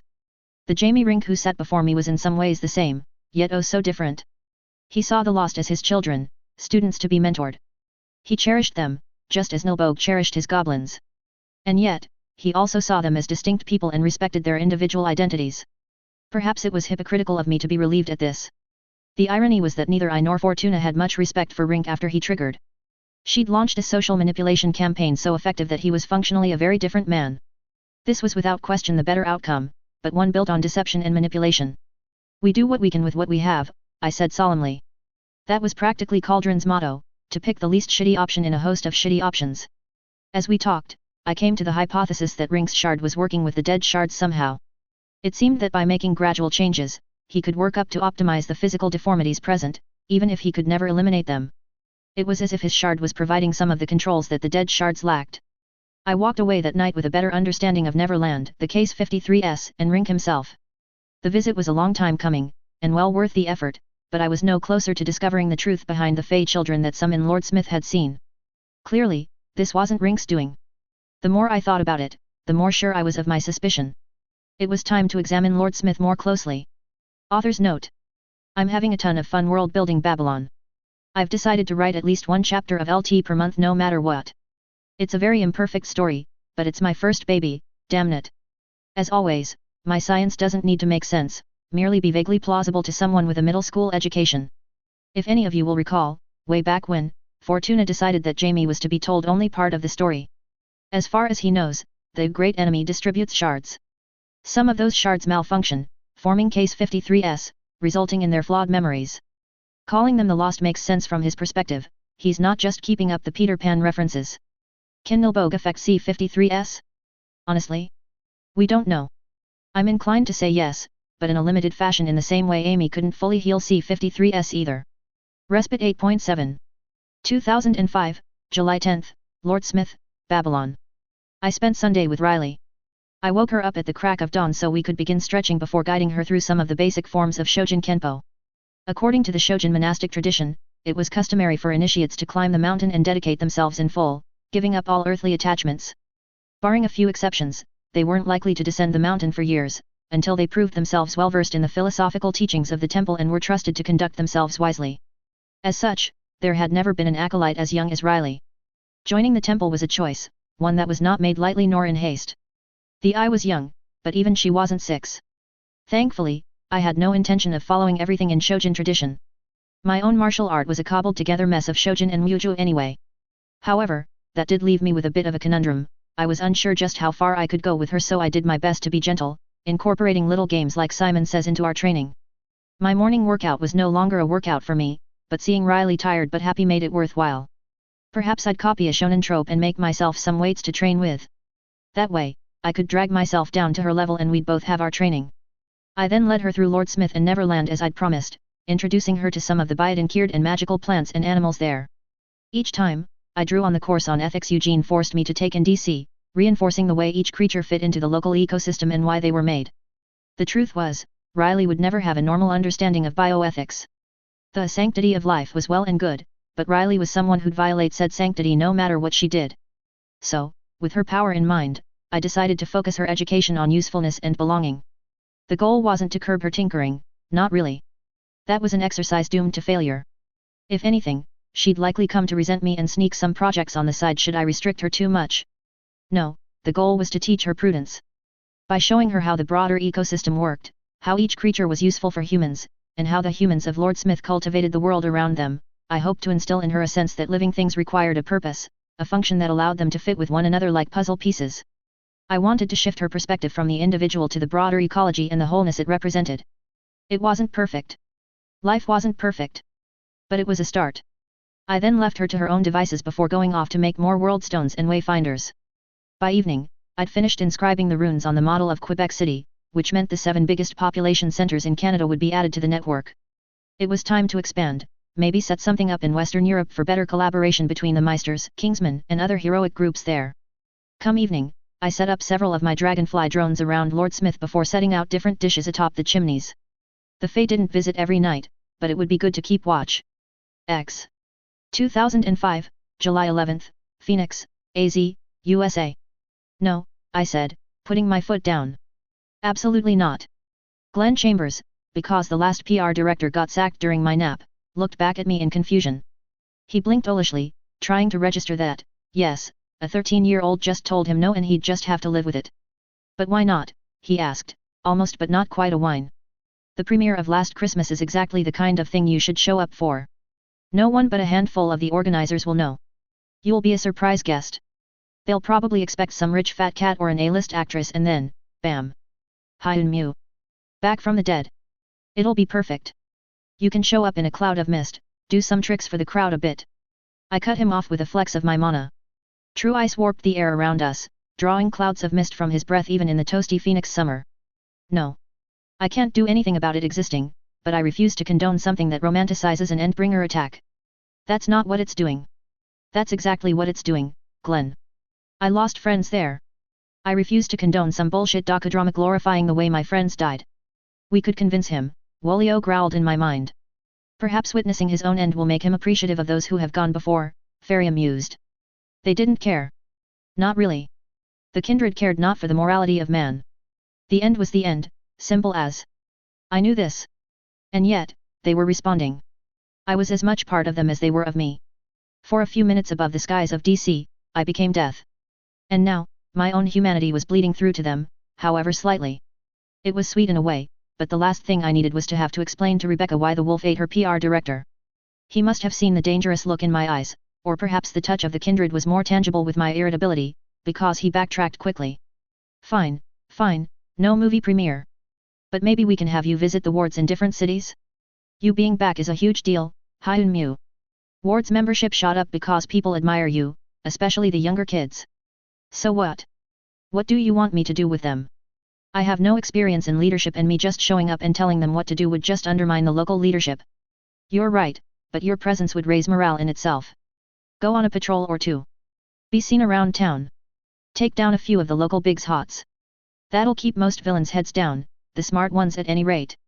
And if the wards have a tinker in the city, maybe mentor them a bit. I thought about it. Patrols weren't long, not when I could move at silly speeds. I'd rather not play hopscotch through the country however. I'm open to the idea, but I refuse to visit every city. Let's prune the list to the ones that have one of my former teammates. Phoenix, San Francisco, Albuquerque, Brockton Bay, and Jacksonville sounds fine. How about Seattle? Wonderla. Wonderland can go die in a fire. Bitch abandoned civilians and ran through the Wayfinder before closing the gate after her. Yes, she did. Yes, I was there, I said with a glower. Inside my soul, the wolf growled a warning. I made a note of it. He chased those who fled from death and I could feel his influence on me begin to stir. I understand her fear, but that doesn't mean I respect her. If she didn't want to help, she should have at least turned the Wayfinder over to someone who would have stayed to keep the gate open. Okay. Not Seattle then. But those 5 cities are a little small? How about the cities of the Triumvirate on top of that? Pass. They don't need my help. Glenn looked like he wanted to argue but let out a defeated sigh. Fine, as you wish. I still think you're not using your image to its fullest potential. And that's fine. I have more pressing tasks in mind. Like what? Adding to the World Stone network for one, I said dryly. Feel free to hype that up as much as you please, without requiring my presence for ribbon-cutting ceremonies or whatever. Well, I can't say you're not busy at least. Quite. Good day, Glenn. Wait, will you at least consider a faux AMA? And ask me anything thread? Sure. Actually, I do need to formally introduce Riley to the world, don't I? You do. Your mother is a very public figure. Her adopting the last slaughterhouse survivor raised some eyebrows, though Director Lyons has kept the paparazzi away for the most part. Understood. I'll host that at some point. Don't take too long. Meanwhile, I'm going to start hinting at your return. You'd be surprised at what a few words in the right circles can do. That's fine. I don't care so long as I don't have to be involved. Until next time, Glenn. X. 2005, July 11th, Hyun Muse Lab, Babylon. I looked over the hex deck capacitors I'd made before the coma. Next to it was a coolant I'd derived from true ice, along with plates of a petri-site alloy that was many times more durable than conventional metal and virtually immune to most expressions of powers. All of it, it was supposed to be part of the Galio unit, a hex deck titan that towered over Behemoth. There was a time when I thought that the best way to counter the Endbringers would be to have a drawn-out slugfest with a mecha of my own. That was how all the protagonists did it, right? Gundam? Gurren Lagann? Pacific Rim? Should all else fail, the original plan was to have my Galio unit grab and hold Behemoth while Hero used Stilling to destabilize the core. With enough shield emitters crammed into the mech, it should be possible to neutralize Behemoth's final explosion for whenever he converted his own core into a nuke. Or, at least, we ought to be able to minimize the blast so as to not lose an entire subcontinent to the fallout. But then came the mask. It was my focus, proof that I was a card-carrying member of the Kindred. It was also the single greatest offensive ability I had. Barring the personal weapons of the aspects, or perhaps some of the other spirit gods, I couldn't think of a single thing from Runeterra that could claim to be its better. We are greater, Faria muttered, her usual melodious voice almost petulant. I think you're a tad biased, I told her. But whether the Kindred were superior to the aspects or not, the point was moot. I already had my silver bullet, the thing that could kill an Endbringer. Building anything else for purely offensive reasons was a waste of time. I didn't need more killing potential. After all, what could stop death? Which was why I was in my lab now, rethinking Project Galio. A mech didn't need to be a source of firepower. It could also be an invaluable support unit. As mighty as the Kindred were, they couldn't do lots of things. They couldn't heal, protect, scan for threats, coordinate allies, nor evacuate civilians. With Dragon Online already, I wouldn't have to worry about coordination or reconnaissance. Which meant I should make a mecha that could help protect, heal, and evacuate civilians, a sort of all-purpose tool that was useful both in and out of Endbringer battles. In that case, does it even need to look like a human? I mused to myself. I took out a notepad and began to sketch idly. Why protect them? They will all meet their end in time, Wolio growled. Because their end doesn't have to be at an Endbringer battle. Or any other tragedy. Humans should be free to seek their own happiness. So long as you do not postpone their passing indefinitely. Never, I said, and meant it. Introducing immortality, even if I could, sounded like a truly horrible idea. Modern society wasn't quite ready for that kind of fantasy bullshit. Any ideas on the design? Maybe I should make a giant sheep. Your mockery is noted and unappreciated, Faria said. I mean, a wolf would clash with its protective purpose. Wolves are predators after all. But a sheep? I briefly shared my mental image with them, a towering, mechanical lamb that stood head and shoulders above some indeterminate city skyline. On its back were cannons that lobbed bundles of poro-shaped wool through the air. Where each landed, the woolen balls formed protective spheres around the people. Hee, Wolio laughed, a rumbling, scratching sound. If you wish for symbolism in your creation's aesthetics, use your own sigil, you foolish human, Faria huffed. I could feel her flustered indignation through our bond and I sipped at it like fine wine. Who knew? Faria was weak to mockery. Then again, I doubted anyone else had the sheer nerve to poke fun at her before. Or if they did, they probably didn't get to savor the achievement. Alright, fine, sorry. I'll stop. You've got a point anyway, a turtle would be thematically appropriate. I do not tell you to create in the likeness of a turtle for simple amusement. You are Kindred. Let your name resound. Figures. The stronger my legend, the stronger you are, right? It is so. Those who pass on will know your name. Every soul we guide will empower us. Should you become more like us, our presence in the mortal plane will tax you less. Fine, but where do they all go? I asked curiously. I'd told Joseph and the children at Lord Smith that there was a river of souls, but I didn't actually know myself. Then, with more worry, please don't tell me I've been sending people to the Runeterran Death Realms. Oh, God, I haven't been sending them to Mitnaraknun, have I? Of course not, she sniffed. Oh, good, because that'd be all kinds of fucked up. Indeed. Aknun drives lesser souls mad. That's not what happened to Mordekaiser.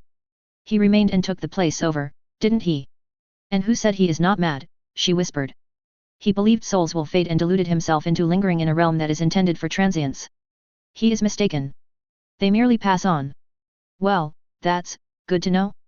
So, turtle. Turtle. A legend is easiest to manifest when there is a symbol to rally around. Alright, but I'm calling this project, Gamera. We care not what silly name you give your toys, only that they advance your legend. And that was how I ended up designing a giant turtle mecha. Truth be told, I had a lot of fun with it. To start, I decided that Gamera would fly, its 4 legs flattening out into paddles when not on the ground. This wasn't just a stylistic choice. If my mecha could fly, its size wouldn't be constrained by the width of whichever city's streets happened to be the theater of operations. Lifting such a large construct into the air would be a challenge, but I'd already made White Walkers, my boots, that generated clouds beneath my feet. Making 4 giant versions shaped like clawed, webbed feet wouldn't be out of the question. Second, the overall form would be that of Hyunmu, the black turtle of the north. Its tail would be serpentine, both to better reinforce my legend and so I had a place to house a literal army of drones. The idea was to build oblong, diamond-shaped drones that could overlap along the length of a central spine to form the scales of the serpent. Each scale would be inscribed with runes from the unsealed spellbook Keystone, probably with barrier, heal, and teleport. The swarm of drones would fan out across the city and evacuate civilians before returning to the serpent body. The spine would act as a charging station while the serpent's head would be able to send out orders to the collective. It would be a secondary control station that could operate independently from the main body. I'd need help with creating a virtual intelligence program tailored for the task, but hey, that was what Richter was for. The main body, a 13-section turtle shell, would boast 11 layers of shielding, with the 2 shoulder plates being omitted to house scaled-up variants of Yin's curtain call. I'd already made one such variant, designed to work with the relic pistol. The 11 shields would layer over one another, sacrificing the mobility of the drones in exchange for far greater durability. Weapons made from relic stone worked by siphoning magic directly from the spirit realm, or in my case, the rune of inspiration. It was why on Runeterra, they were found exclusively on Helia. To fuel such a monstrous number of shields and 2 giant relic cannons, I'd need a truly absurd amount of magic. I could only accommodate this by forging another nexus, one that would act as Gamera's beating heart. After hours of coming up with schematics, I leaned back to admire my work. It was glorious, almost 50 feet tall at the shoulder and 3 times as long without counting the tail. It was also completely beyond my manufacturing capability at the moment. I need to industrialize, I muttered. I'd always planned to expand my lab's manufacturing section, but I'd never gotten around to it before the Cymerk showed up to rib me a new asshole. Naturally, I had no intention of doing it all on my lonesome. I dialed Hero. He did say he'd been working with the other Tinkers on Cauldron's payroll. Hello? Andy. I heard his voice come through. There was the sound of clanking metal on the other line. Hey, Eugene. Are you busy with something? I can call back. No, I mean, yes, I am, but it's good to hear from you. You called at a good time actually. Oh? What's up? Hold on, let me put you on speaker. There was a spark of static before a second, feminine voice came through. Hello? Hyunmu? I am Dragon. It's a pleasure to speak with you for the first time. I paused at that, I hadn't expected to meet her quite yet. Hello, Teresa. Just call me Andy please. Were you and Eugene working on guild projects? Kinda, Eugene said. I've been running some tests to figure out the limits of my specialization. She and Andrew are here to give me an update because they've taken over much of the general background work. Ah, hello, came a third voice, male this time. I took this to be Andrew Richter himself. Anyway, it's good that you called because I wanted us to touch base with each other. We ought to also talk about what exactly we should start Riley on. Agreed, I said. I'll start then. Alongside adding to the World Stone network, I've been thinking about a mecha primarily designed for Endbringer battles but deployable in other scenarios. Do you of all people really need another super weapon? No, which is why it's going to be predominantly defensive in nature. You know those rings that I gave Mom? The ones that shield, heal, and teleport her away in an emergency? I'm going to scale them up and put them on a bunch of drones. Good idea. You're going to need to upscale your production a great deal though, which I'm guessing is why you called. Yup. I could also use some help designing an AI to coordinate the drone swarm. I was hoping Andrew could help me out. Or if it turns out that our tech isn't really compatible, at least a more user-friendly interface to make it all more intuitive for the secondary pilot. That's fair. We can talk about that. Maybe we can help each other. As for me, like I said, I've been experimenting with distilling but it's slow going. I've been going out on missions to clear my head when I need to. Don't let the criminals hear you say that. They'll riot when they find out you only show up when you need stress relief, I joked. Andrew spoke next. As for me, I've taken over the production of general hardware used by guild operatives. Or rather, my ace have. I mostly just manage the scripts and forward relevant information to different people. What does that look like anyway? It's not like we can give every guild member their own TinkerTech armor, right? Most of them aren't even combatants. That's right, the majority of the things I oversee aren't TinkerTech, stuff like portable water filters, efficient solar batteries, body armor, more robust communicators and the like. They're TinkerTech adjacent, but they don't require nearly as much maintenance. It's all thanks to Teresa. She was able to disassemble TinkerTech we had lying around.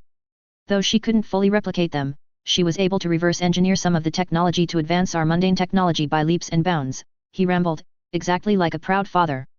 It wasn't much, said AI demurred. If I didn't know she was incapable of blushing, I would have thought she sounded flustered. I am uniquely suited to analyze large data packets. That's still impressive, I told her sincerely. And it was. Dragon triggered post-Newfoundland, following her father's death, the realization that she would never be free of her restraints, and that Saint would never leave her alone. Clearly, my peers had decided that Dragon didn't need to trigger if we had the original AI Tinker alive and on retainer. That she was able to glean anything at all from TinkerTech, however minor, even without a trigger event of her own, was a genuine cause for celebration. Thank you, Andy. It means a lot coming from you. On my end, I am predominantly responsible for overseeing Father's other ace. None are fully sapient, but we are considering adding a sibling to our unorthodox family, she said with a happy trill. I couldn't help but wonder what she'd be like if, or more likely when, she became a big sister. As they talked, I became increasingly impressed with the scale of their operations. Though Andrew monitored the gear produced for the guild, and Dragon herself, Dragon was notably busier. She liked to disassemble confiscated TinkerTech in her spare time and oversaw several subroutines and non-sapient ace that monitored FO and the global banking system at large to crack down on financial crimes. The latter, of course, with approval from the number man. Of the products themselves, of particular interest to me was a form of hydrogel, a hollow, plastic, bead-like substance filled with fluid. Rather than build TinkerTech products as the final output, they'd instead built TinkerTech machinery that could produce materials that were both mundane yet many decades more advanced than the limits of current technology. In this case, by manipulating the water concentration in the polymers that form the outer shell, they could adjust its physical properties. These could then be mass-produced to construct ablative plates for body armor. The finished product was both lighter and much more durable in the short term than anything on the market, especially useful for medics, international aid workers, and the like who were not expected to engage in prolonged combat yet might encounter fighting in the course of their duties. The father-daughter duo asked for my assistance with two more ongoing projects regarding hydrogel. First, they'd managed to create a semi-permeable membrane that would dissolve harmlessly in the body. The idea was to fill each gel with a dose of potion, or perhaps a variant of the elixir of iron, to grant guild operatives a measure of healing and durability. I was required to adjust dosages for time-released modules. Secondly, they'd found my notes on pyrogel. Or rather, Zig's notes on pyrogel.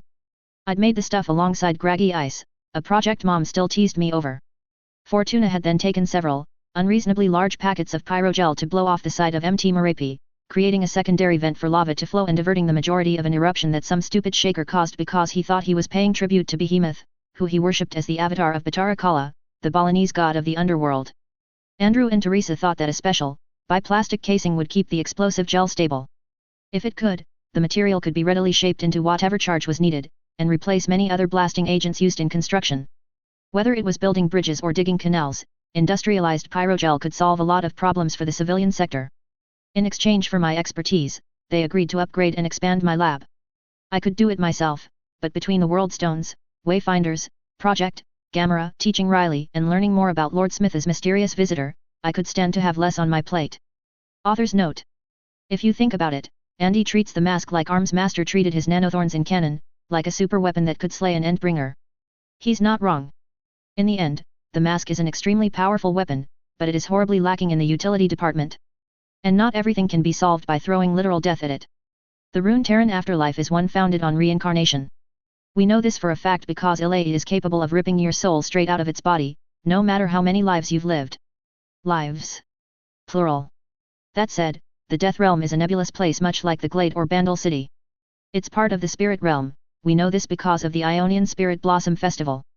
This means that the Death Realm is a place that is fundamentally shaped by the beliefs of the various cultures on Runeterra. All the afterlives are real.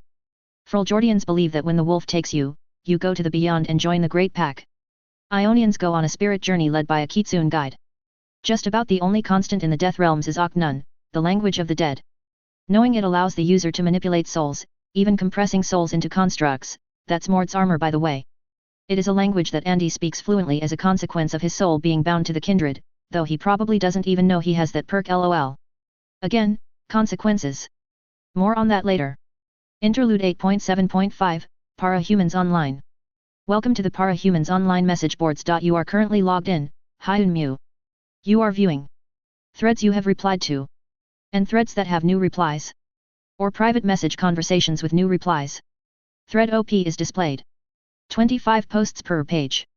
Last 10 messages in private message history. Threads and private messages are ordered chronologically. X. Black Diamond topic, PRT Hyun Mu AMA. Yes, I'm back. In Boards United States Southwest Arizona Phoenix General Hyun Mu, original poster, verified Cape, Wards Phoenix. Posted on July 16, 2005. Good morning, everyone. I had a wonderful nap. The new PR guy says I need to do the bare minimum to connect with the community or some such nonsense, so here it is. Ask me anything. Edit, by Orns Shaggy ASS Sirac, you lot can't trust anything, can you? I am Hyun Mu. There. Video of me freezing Magic Trash Panda's shoes to the floor. Now excuse me while I run for my life. Showing page 1 of 4. Mezcal Mike, veteran member. Replied on July 16, 2005. Is this for real? Haha bro number 2, veteran member. Replied on July 16, 2005. No way, dude. It's probably a joke. Haha bro number 3, veteran member.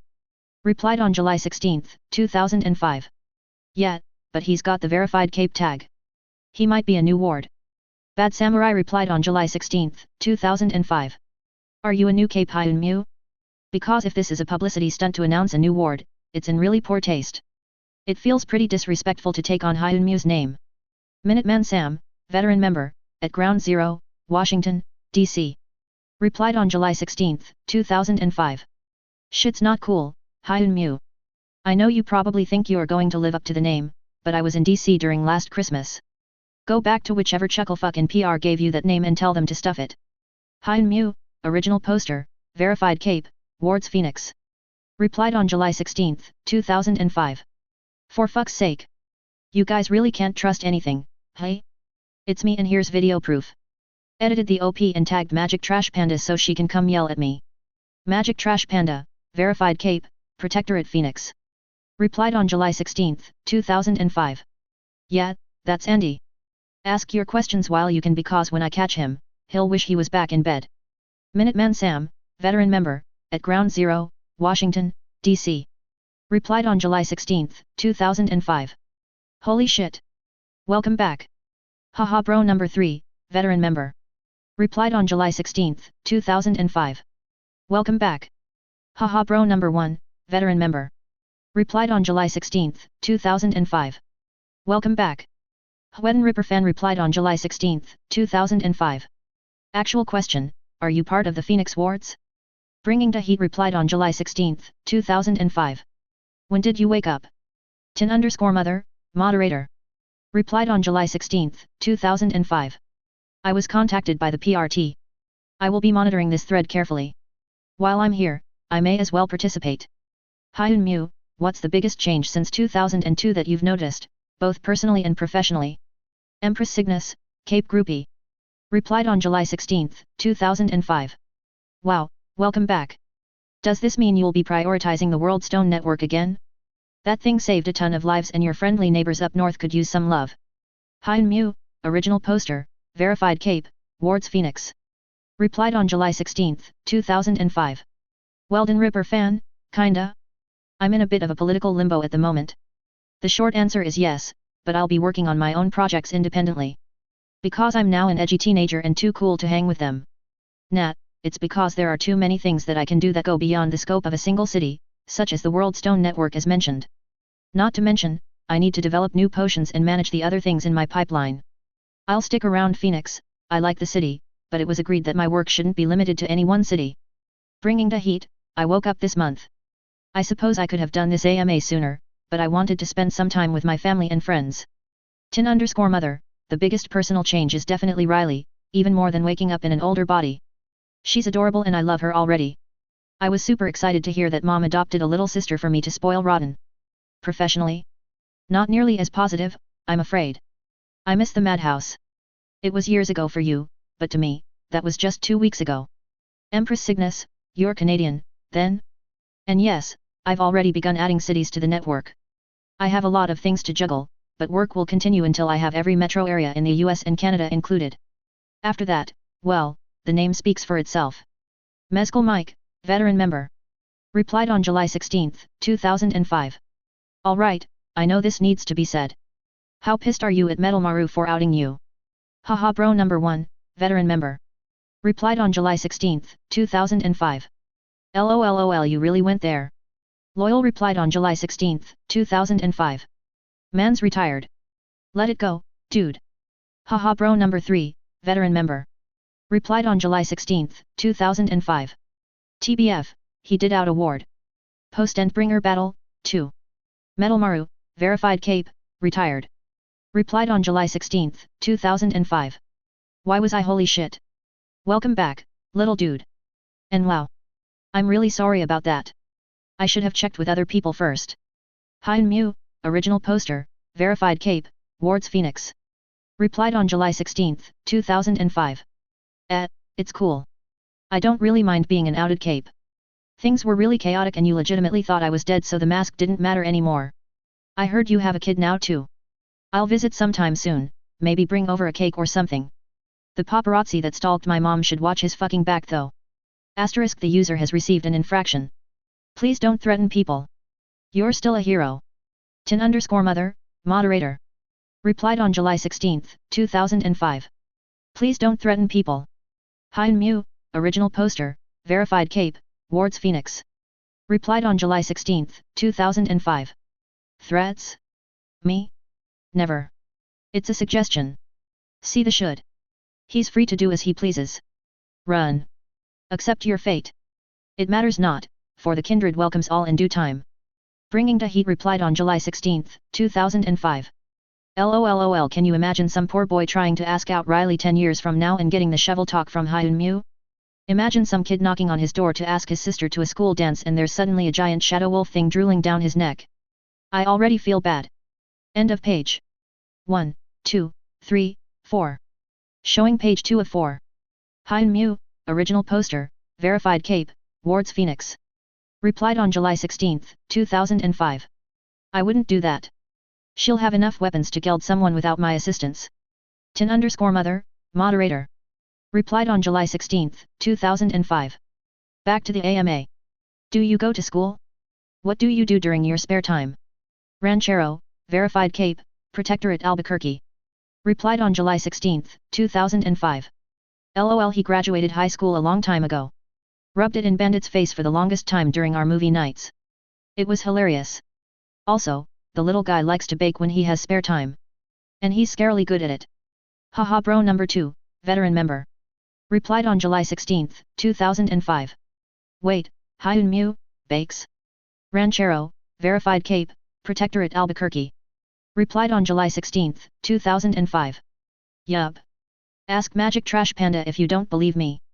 Magic Trash Panda, verified cape, Protectorate Phoenix. Replied on July 16, 2005. When did I become the Hyun Mew expert? Not that I'm complaining. Can confirm, he's great. And I don't mean brownie mix and chocolate chip cookies great. I mean 3-layer black forest cake with homemade dark chocolate ganache and hazelnut crisps great. I didn't even know what a black forest cake was until he gave me some. Actually, wasn't there a bake sale he participated in for a PR thing years back with the Arlington Wards?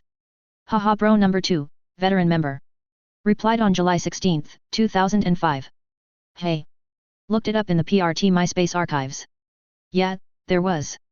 I don't think anyone thought he was the one who baked those cookies though. Haha bro number 1, veteran member. Replied on July 16, 2005. Yeah, that's unexpected. I mean, cool, but weird. I expected his hobby to be like, shooting practice or building race cars from scratch or something. Baking feels. Mezcal Mike, veteran member. Replied on July 16, 2005. Mundane? I feel you. It's surprisingly normal for a tinker who can go toe-to-toe with an Endbringer. Bringing the heat replied on July 16, 2005. Everyone needs something to get their mind off work, I guess. I really want a slice of that Black Forest now. Mezcal Mike, veteran member. Replied on July 16, 2005. Yeah, not knocking it, just unexpected. Hein Mew, original poster, verified cape, Wards Phoenix. Replied on July 16, 2005. I made a cake this morning. It's white chocolate and matcha with almond shavings. Both Mom and I really like matcha and we're slowly enlightening Riley to the proper way of things. And yes, I bake regularly. It's a great hobby to have because I can share it with Riley. Here's a picture of my sister with chocolate on her face from last week. I think the disconnect is because you guys put me on a pedestal as some kind of super tinker. I have normal hobbies like everyone else. If it makes you feel better though, I do practice martial arts using Isolde, my scissors. And, because Mom's a classically trained musician, I practice music, mostly sax and piano, I like jazz. Señorial replied on July 16, 2005. Damn, how do you find time in your day for all that? More importantly, why scissors? Like, we all saw it, but you could have chosen any other weapon shape and you went with scissors. That can't be the most practical weapon you could have come up with. Good shit Morpheus replied on July 16, 2005. How many other people can say they stabbed the Cymurg with a pair of scissors though? Mezcal Mike, veteran member.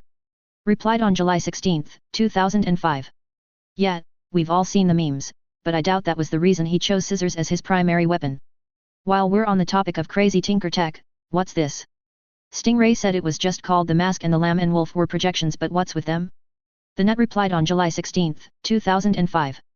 Actually, can we just get a description of all the tinker tech in your suit?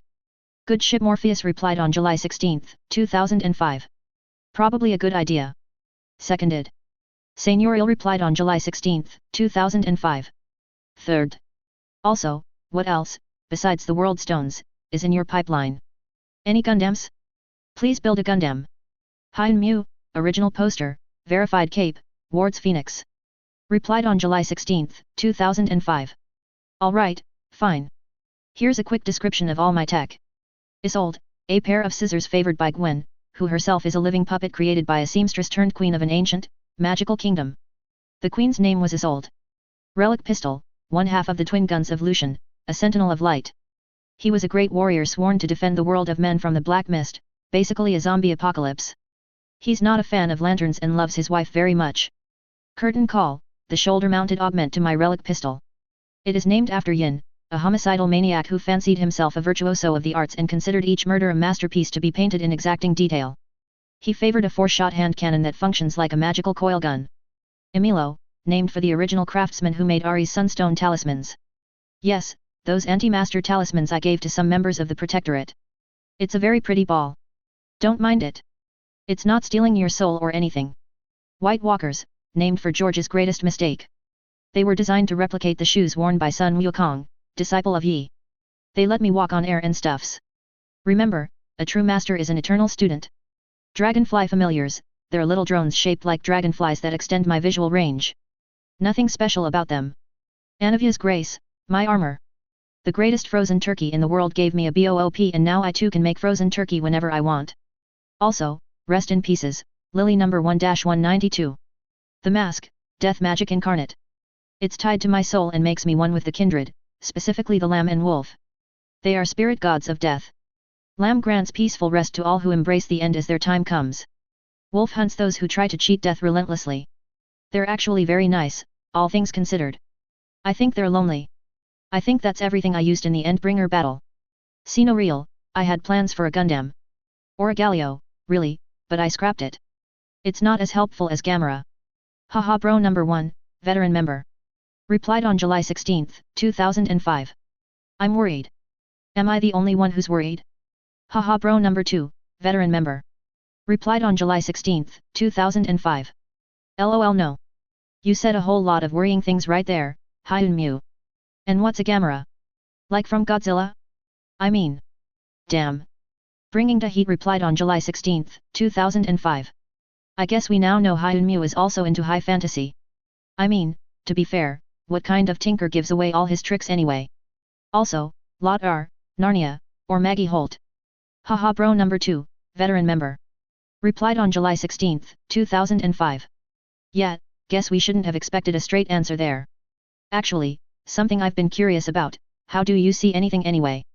Those blue crystals you stuffed into your eye sockets don't even have pupils. Hyun Mew, original poster, verified cape, Ward's Phoenix.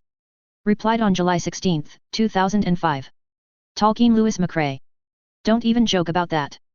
The Maggie Holt series definitely isn't one of the greats. Though to be fair, I don't usually like darker tones anyway. If I want gloomy and depressing, I'll just watch Ranchero try to plan a date for Stingray. Haha bro number 1, I see through walls and can selectively focus on anything I want in a spherical range around me. The dragonfly-shaped familiars I used expand my range and lets me aim curtain call far past where things would normally start going black for me. As for Project Gamera, it's called that because I'm a huge nerd and turtles are kinda my theme. I could have called it Project Blast was just as easily. Haha bro number 2, veteran member. Replied on July 16, 2005. LOL ouch. Also, wrong haha bro. End of page. 1, 2, 3, 4. Showing page 3 of 4. Hyun Mew, original poster, verified cape, Ward's Phoenix. Replied on July 16, 2005. Oops, sorry. Ranchero, verified cape, Protectorate Albuquerque. Replied on July 16, 2005. Oi. Stingray, verified cape, Protectorate Phoenix. Replied on July 16, 2005. Hey now, he's not that bad. I mean, he once set my car on fire, but that was past the planning phase. Ranchero, verified cape, Protectorate Albuquerque. Replied on July 16, 2005. Off topic tin_mother. Bad Samurai replied on July 16, 2005. LOL he's running away. Also, Hyun Mew, does that mean you can see people naked? Tin_mother, moderator. Replied on July 16, 2005. Don't answer that. Hyun Mew, original poster, verified cape, Ward's Phoenix. Replied on July 16, 2005. Bad Samurai, yes, and to preempt this nonsense, it's actually really boring. Sure, I can see your penis. I can also see your kidney stone about to make you piss blood. Yes, I know what color your nipples are. I also know the exact poundage of shit that's accumulated in your rectum. Hell, I can track it in real time. Really, you're not as pretty as you think you are. I'm actually a little afraid my powers made me asexual, or one of those otaku neets who are only into 2D women. When I say I can see anything in my sphere of vision, I do mean anything. The human body is more gross and / or scientifically fascinating than it is sexy. Tin_mother, what? Did you think I was going to solicit nudes or something? Tin_mother, moderator. Replied on July 16, 2005. I can never be too sure with you. There was some talk about someone trying to sell Heroes bathwater? I admit it was before my time, but I'm told the internet is a crazy place. Hyun Mew, original poster, verified cape, Ward's Phoenix. Replied on July 16, 2005. That was he who inspires. Oh, wow, he can still be tagged? Ha ha ha ha, that's great. I'm not him though. That would be crazy. Why would a Ward have access to Heroes bathwater? Tin_mother, moderator. Replied on July 16, 2005. Why indeed? Silent Songstress replied on July 16, 2005. I have no idea what any of that's about. Hyun Mew, are any of your potions good for diets? Like, are they all allergy-free and stuff? What about gluten? If I'm on a keto diet or a juice cleanse, do your potions qualify?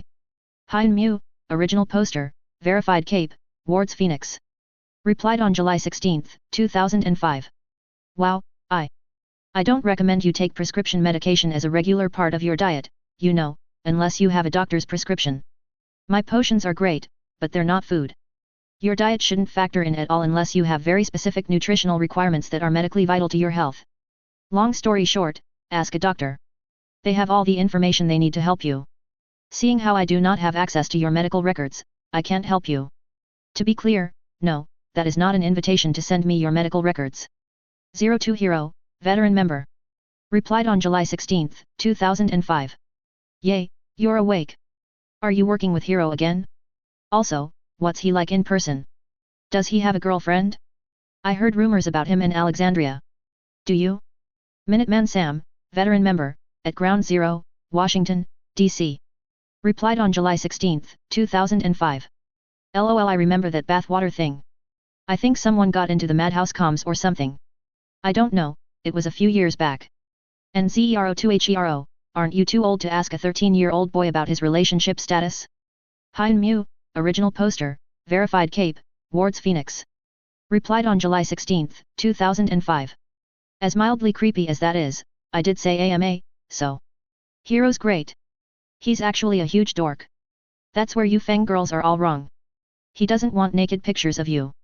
Or your underwear. He wants the latest Lego box set of the Death Star or the Enterprise. And why would I know anything about Hero's relationship status? I was asleep for 3 years. What I will say though is, it's really hard to date when you're hiding a huge portion of your life from your significant other. Even when they know, they don't get it without personal experience. That narrows down the options quite a bit. As for me, I think I'll wait to date until I'm 20. Look, if you don't know what the difference between a traditional and a Roth IRA is, you're too young for me. Metal Maru, verified cape, retired. Replied on July 16, 2005. See, Hyun Mew? This is why people say you're an old man in a child's body. Do you know how old I was when I knew what those were? It sure as hell wasn't 20. For that matter, why do you know what an IRA is? Bringing the Heat replied on July 16, 2005. LOL, I'm in college and I'm too young for Hyun Mew because I had to look up what that meant. Haha bro number 3, veteran member. Replied on July 16, 2005. Hyun Mew likes older women, confirmed. Miraclemic replied on July 16, 2005. Why is everything about sex with you people? Oh, here's a question, will Riley go to public school or will she be homeschooled? Tin_mother, moderator. Replied on July 16, 2005. I don't think that's any of our business. This is a Hyun Mew AMA. Let's not dig into details about his family's personal lives. Miraclemic replied on July 16, 2005. Fair enough. In that case, how do you feel about the merchandise that the PRT's made in the past few years with your logo on it? Haha bro number 3, veteran member. Replied on July 16, 2005. LOLOL Miraclemic. I doubt he's even seen them all. I saw these Hyun Mew brand scissors floating around. They're kinda lame honestly. I mean, the plastic kinda looks like it's old, but they're obviously just regular school supplies. Silent Songstress replied on July 16, 2005. Wait, didn't they get discontinued because kids stabbed each other with them? Haha bro number 3, veteran member. Replied on July 16, 2005. I don't know. If so, I'm not surprised. I mean, come on, the biggest badass their age stabbed an endbringer with a pair of scissors. What else were kids going to do with them? Silent Songstress replied on July 16, 2005. Point. I guess it's still better than the Hyun Mew brand athletic cups. Shultar LOL. End of page. 1, 2, 3. Showing page 4 of 4. Mezcal Mike, veteran member. Replied on July 16, 2005. Wow, putting the PR in PRT. Guess they're the real villains. Hyun Mew, original poster, verified cape, Wards Phoenix. Replied on July 16, 2005. What the fuck? No, I didn't know that. Please excuse me while I go murder Glenn Chambers. Asterisk the user has received an infraction. You're a hero. Please don't threaten to commit a felony. Tin_mother, moderator. Replied on July 16, 2005. I regret this job. Hyun Mew, original poster, verified cape, Wards Phoenix. Replied on July 16, 2005. Fine, so I won't stab him. I don't know but I'm sure I'll figure something out. Bringing the Heat replied on July 16, 2005. LOL let's distract Hyun Mew, guys. Hyun Mew, where is your lab? You're in Phoenix but I don't think anyone's seen you around? Hyun Mew, original poster, verified cape, Wards Phoenix. Replied on July 16, 2005. It sits atop a hill overlooking an enchanted forest in a whole separate world. There, towering trees made entirely of Petri site stand taller than skyscrapers and griffins rule the skies. Bringing the heat replied on July 16, 2005. You could just say it's a secret, you know. Hyun Mu, original poster, verified Cape, Wards Phoenix. Replied on July 16, 2005. I mean, it's not a secret. I told you where it is. You're free to visit, though you might have to find the aspect of Twilight and bribe her to help you. Actually, don't do that. She's sweet, but she doesn't know how to play nice with mortals. You'll die, or wish you died. You know what? Let's forget I said anything about Zoe, okay? Don't worry, she's not going to blow up the sun or anything, probably. Stingray, verified Cape, Protectorate Phoenix, replied on July 16, 2005. You really worry me sometimes. End of page. 1, 2, 3, 4. Author's note. Hyun Mu is an entirely honest person. He's also a shameless troll. Both things can be true at once. Animal fact? Sure, why not? Pigeons played a surprisingly large role in the world wars. I'm sure you've heard about some that received military medals of honor, but did you know that Americans once considered making pigeon-guided bombs? Project Pigeon was B.F. Skinner's attempt to contribute to the project. Yes, that's Skinner. Basically, the missile was a small glider with a guidance area in the nose. In it were placed 1 to 3 pigeons that pecked at the image of the target. The pigeons would only peck at the image when it deviated from the center of the screen, when the glider went off course, and would be rewarded via operant conditioning methods. Skinner received $25,000 for his project, but the military ultimately cancelled it because they felt it was impractical and would take resources from other, more immediately applicable, projects. Skinner himself would complain that no one took them seriously. Funnily enough, Project Pigeon would be briefly revived by the US Navy in 1948 as Project Orkan, only to be cancelled 5 years later when electronic guidance systems were validated. So there you know, pigeon-guided missiles was almost a thing in history. Respite 8.8. 2005, July 18, Phoenix, AZ, USA. After almost 2 weeks of monitoring the town, I had a few more concrete ideas about who the Fae could be. They didn't visit every night, or even every other night, but I had a few shadowy pictures of the culprit. Conrad was right, they were short, had a humanoid shape, and wore some kind of robe with pointy ears and either a big hat or horns. A yordle. It had to be, there was no way it was anything else. Despite what Conrad said, there was only a single yordle of indeterminate gender. One picture showed them making off with a bag of cookies slung over their shoulder like a reverse Santa Claus. Another had them posing right in front of a drone like a runway model. Yet, every single picture I'd acquired over the past few days were blurred by someone or something, as if the pictures were charcoal drawings and had been smudged back and forth with a colorful sponge that left glittery residue all over the paper. That alone was a big clue. My cameras had excellent resolution. Day or night, the Dragonfly drones I'd set up to patrol the village were highly accurate, which meant they were fooling my drones via magical means. Yordle glamour was good, but I didn't think many had glamour that good. It had been a niggling hypothesis of mine, but one I'd dismissed early on as the least likely. But then again, when all other possibilities have been eliminated, whatever left, however improbable, must be the truth. That was the rub, it was improbable, ridiculously so, but not impossible. Now that I was forced to truly entertain the possibility, facts and theories began to slot into a greater whole. The Nexus was more than a giant monocrystal that stored energy for my projects. It was a bridge between my soul and the external world, a conduit that functioned without my direct input. In other words, it was the connecting point between a world rune and the mana-starved world that was Babylon. Mana was like water in some ways. It tended to flow from areas of higher concentration and pressure to areas of lower concentration and pressure. That rule wasn't absolute, but it did represent a general tendency. And I'd been encouraging this flow, actively spilling my mana into my surroundings. I'd cultivated a magical forest. I'd created a potions lab. Fortuna used one of my capacitors to power all of Cauldron. All of the above had been going on for years, even before my coma. The Forest of Babylon, perhaps the entirety of what would be Ukraine as a whole, boasted an exceedingly high concentration of ambient mana relative to the mana desert that was the rest of the local dimensional cluster.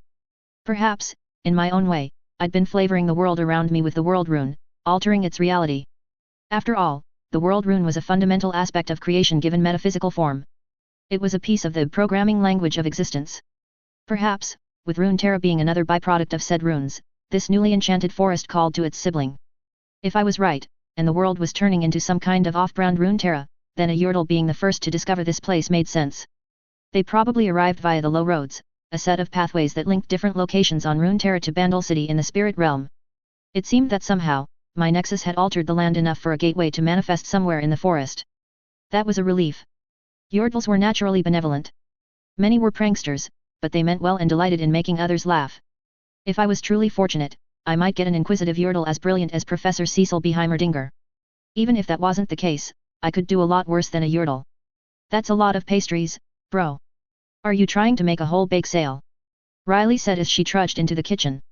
She did her best to look nonchalant but couldn't quite get her hand into a bowl of cookie dough before I slapped it away. Meanie. You have like 10 pounds. You can have some when they're done baking, Riley, I chided. I dipped a finger into a bowl of sugar before giving my baby sister a BOOP on the nose. If Mom asks, you tinkered up some snow. She was right. I had 4 different cookies, from shortbread to strawberry cream.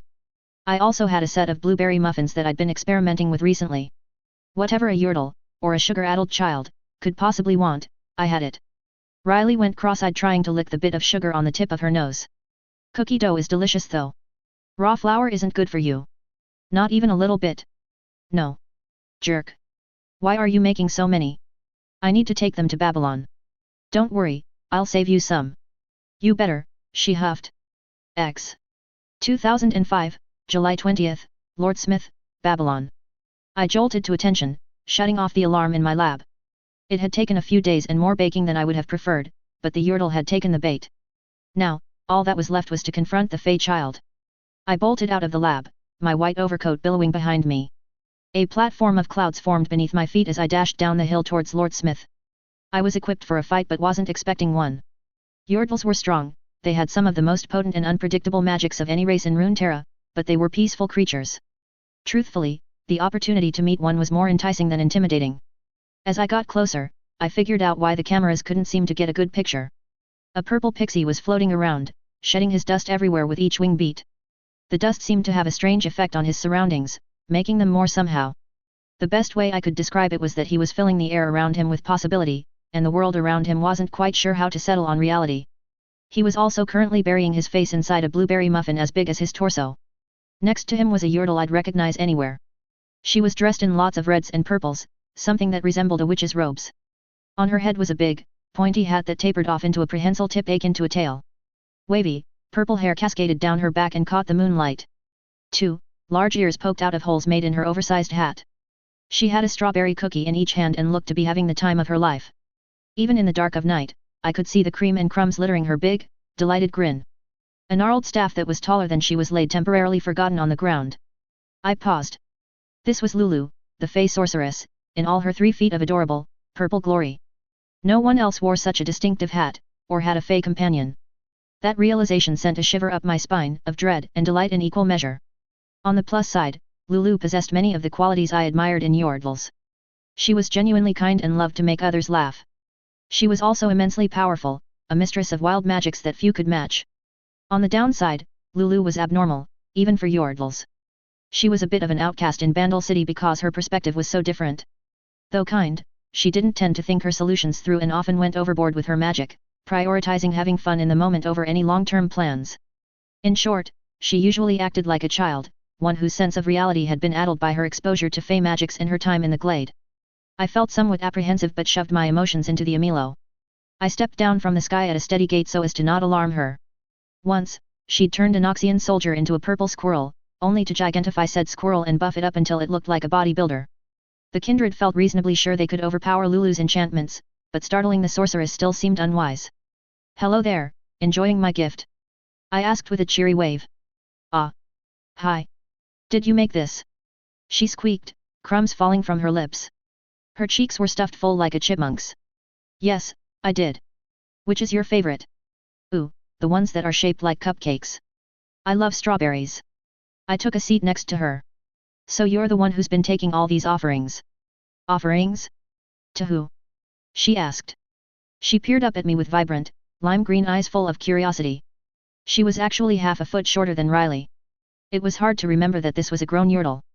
Or rather, there was no such thing as a child Yordle because they were more akin to personified ideas than organic beings. Technically, to the gods.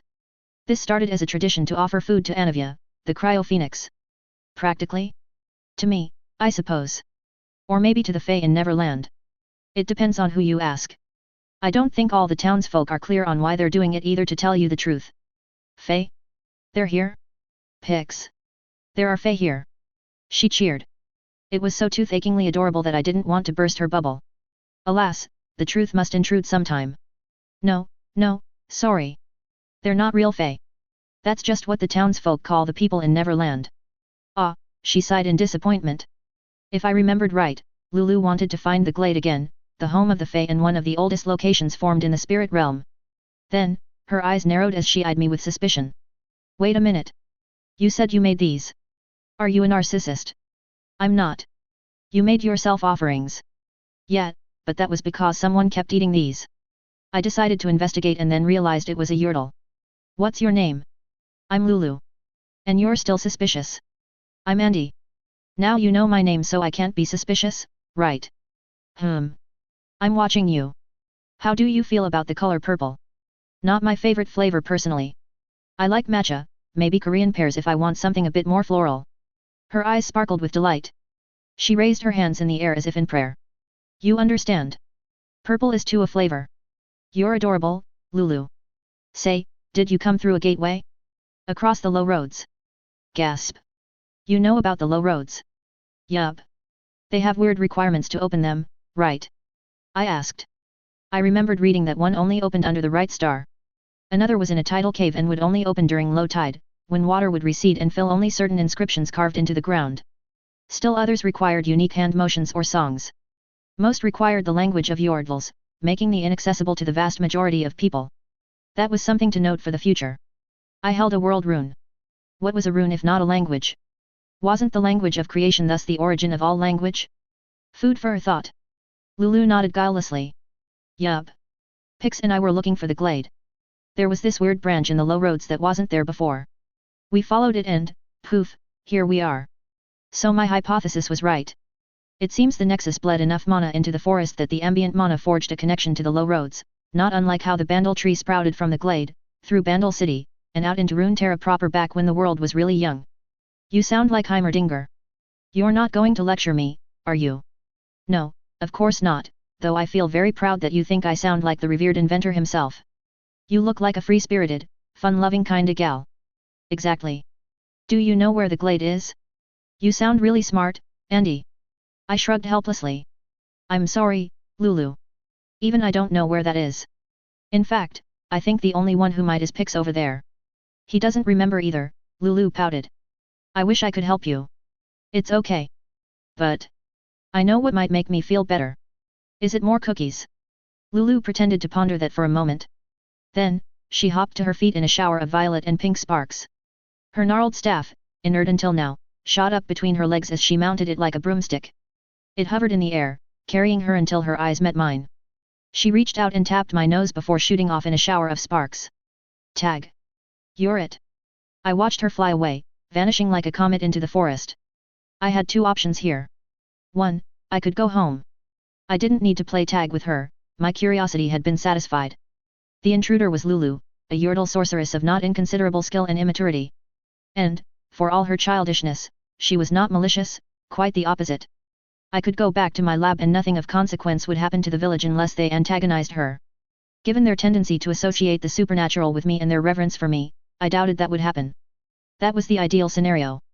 Unfortunately, another general truism about yordles was that nothing happened quite as one might expect when they were involved, and this was doubly true with Lulu. She stayed in the glade for uncountable centuries, never realizing that so much time had passed until she rejoined Bandle City. Suffice to say, her grasp of time, or even reality in general, was a little skewed. There was once a time when Lulu played hide and seek with the village's children. Technically speaking, no one was harmed, Lulu would never, but she did turn them into toadstools. For a month. Nothing of consequence really depended on the perspective in this case. What Lulu would think of as a funny, light-hearted prank could be the equivalent of psychological torture for mortals. At this point, I doubted I could truly lose her interest. I'd showed up, she'd invited me to play, and I thus had her attention. I wasn't sure I wanted to know what she would do when she decided her new friend was ignoring her. Which left the second option. It was time to make a new friend. I molded the hallowed mist and kicked off, launching myself from the rooftop after the glittering comet tail. Chasing after Lulu was an experience. She was fast, faster than me when I was relying only on mana to augment my speed. It was all I could do to keep her shimmering trail in sight. She was an agile flyer. Her staff ferried her beneath the canopy and through the narrow gaps between branches. She wove a path so circuitous that up became down and west became east. It was like the very concept of direction lost its meaning. Her glitter, an unending shower of purple and pink possibilities, illuminated the forest all the while. The darkness of night would retreat at her passing, revealing the crimson leaves of the petricite trees that made up the backbone of the Garden of Babylon. And still she kept ahead of me, just out of my reach no matter how many twists and spirals she performed that brought her near. Once, I thought I could grasp the tip of her staff, only for her to twist out of reach. No, that wasn't quite what happened. It wasn't mere acrobatics and aerial dexterity that kept her ahead in our little game. I was hardly lacking in those. Something tugged at the edge of my senses, mana that was as foreign to me as Lulu was to this world. It lacked the concrete concept of an encoded spell. There was no defined purpose, nor an allotment of resources. Yet it was there, an ever-present current that ferreted and caressed the little Yordle like a cherished daughter. Wild magic, I realized. It was what she was best known for, though I'd thought she needed to at least pretend to pay lip service to the act of casting. As silly as hugify or cutify sounded, they were indeed spell words. Yordles do not obey the laws of man, Faria informed, her voice a melodious balm over my soul. They seldom comply with the laws of magic either. You would do well to abandon all expectations where one is concerned. Or you can let me out to play, Wolio growled. I could. I'd likely gain a measure of resistance to her nonsense then, probably enough conceptual mojo of my own to catch the little chaos gremlin. But I was having fun. Besides, aren't they immortal? They're not really escaping death, right? So why would you chase them? It would be an entertaining chase. I'm trying to be her friend, not gnaw on her. Wolio grumbled and withdrew as I tried to remember what I could about wild magic. It wasn't much. Wild magic was inherently something that defied easy description. From what I could recall, Lulu's magic was heavily influenced by her emotions and inner desires. This meant that she sometimes wasn't in control of her magic and she often subconsciously altered the world around her in subtle ways. It made her a nightmare to predict, contain, or fight against. Containing a Yordle wasn't impossible, even Malcolm Graves managed it for a time. He did it with something called runic iron, a material that dispersed magic, not unlike petricite. However, as his partner, Twisted Fate, pointed out, things just had a habit of going a Yordle's way. It was like they were favored by the world, maybe even magic itself. Accidents, little slips and coincidences would happen that inevitably led to said Yordle walking free. In short, she was a limited reality warper whose power depended on her emotions and subconscious desires. So long as Lulu was having fun, normal means of catching her were unlikely to work. The forest was filled with the sounds of her gleeful cackling. I wouldn't be surprised if new tales of a forest witch began to circle the village after this. The chase went on until I stopped holding back. The world rune roared to life, ignited by my competitive spirit. The runic tattoos engraved on the back of my right hand shone a brilliant azure as Hextech Flash Traption took hold. Whoa, hey! Lulu yelped as I materialized a foot away from her. With one final lunge, I snagged her hat and put it on my own head. Laughing, I leaned against a nearby tree and shot her a smug grin. I think this means you're it, Lulu. Hey, that's my hat. And what a lovely hat it is. I think I look good with it, don't you? I teased, dipping down into a flourishing bow. Grr, fine, be that way. Lulu and Pix acted as one. Each thrust a hand into the air as mana coalesced around them to form a violet corona. Zippy. Raw, unfiltered possibility settled around her like a shroud, taking on a more concrete principle.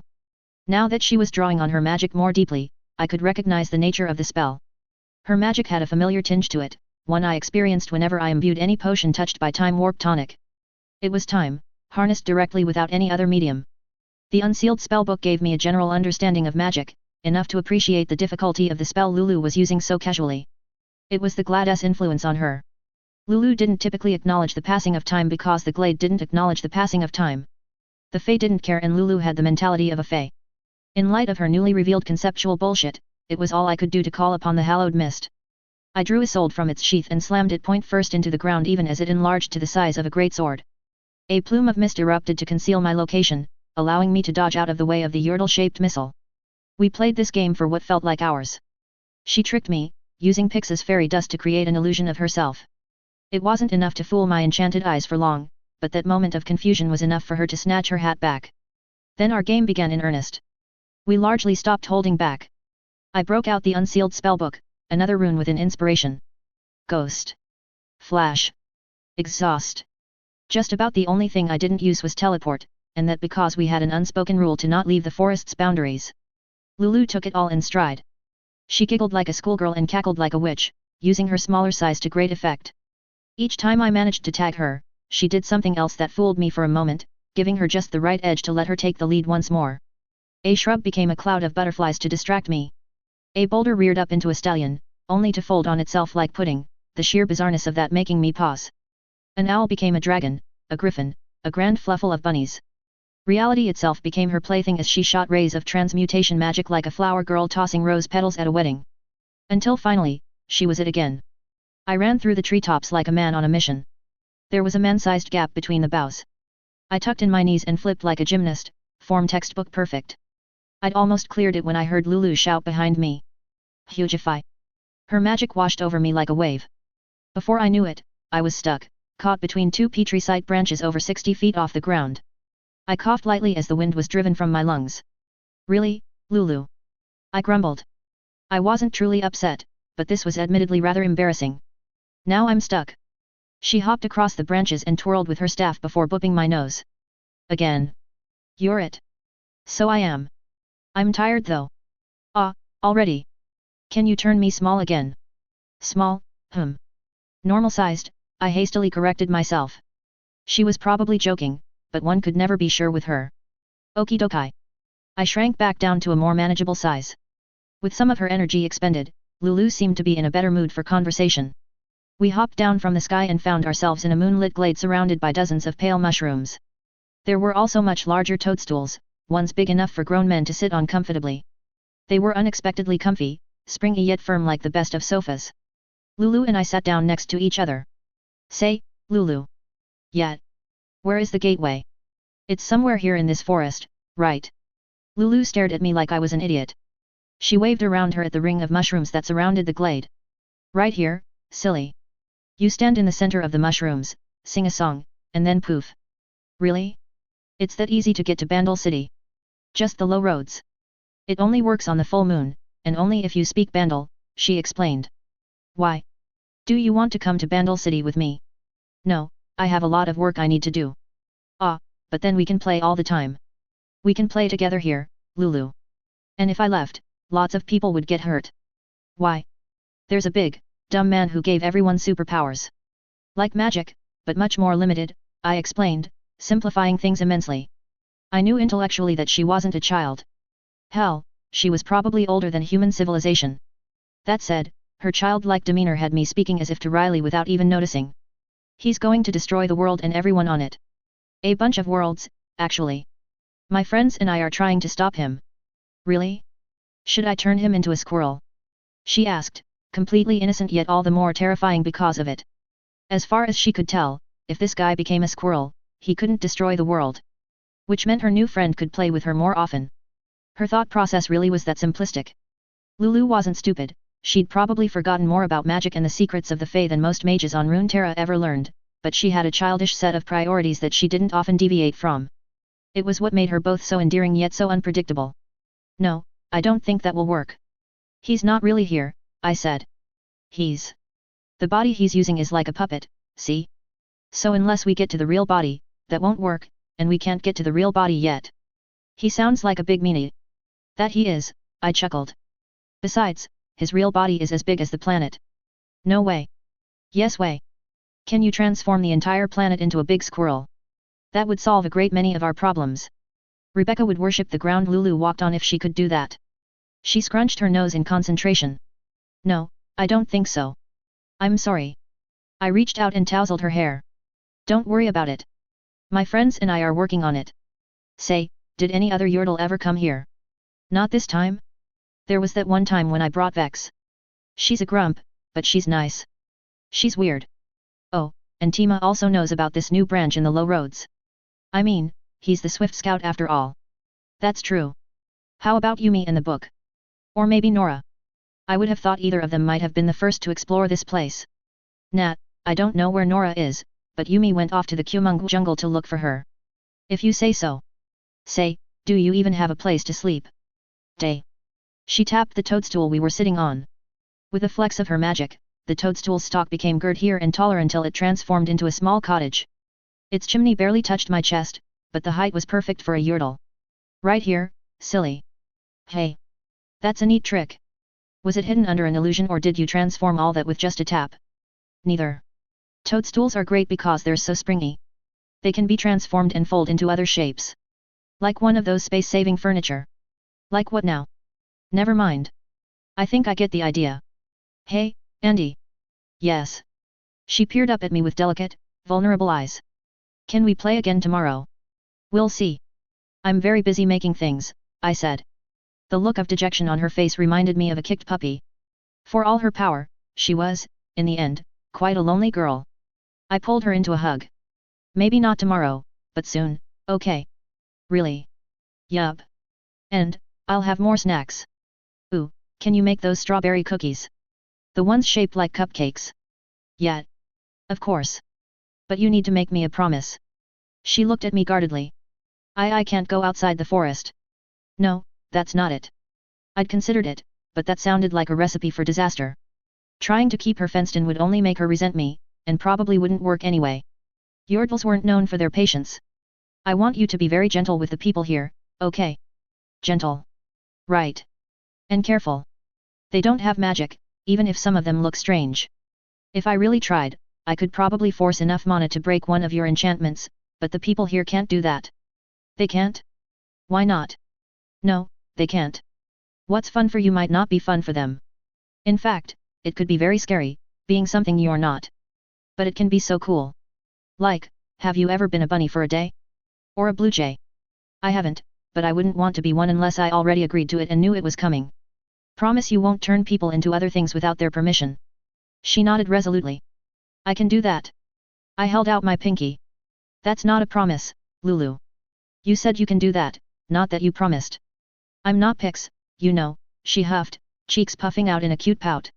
I know, but I have to make sure. Okay, fine. I promise not to transmodify people without their permission.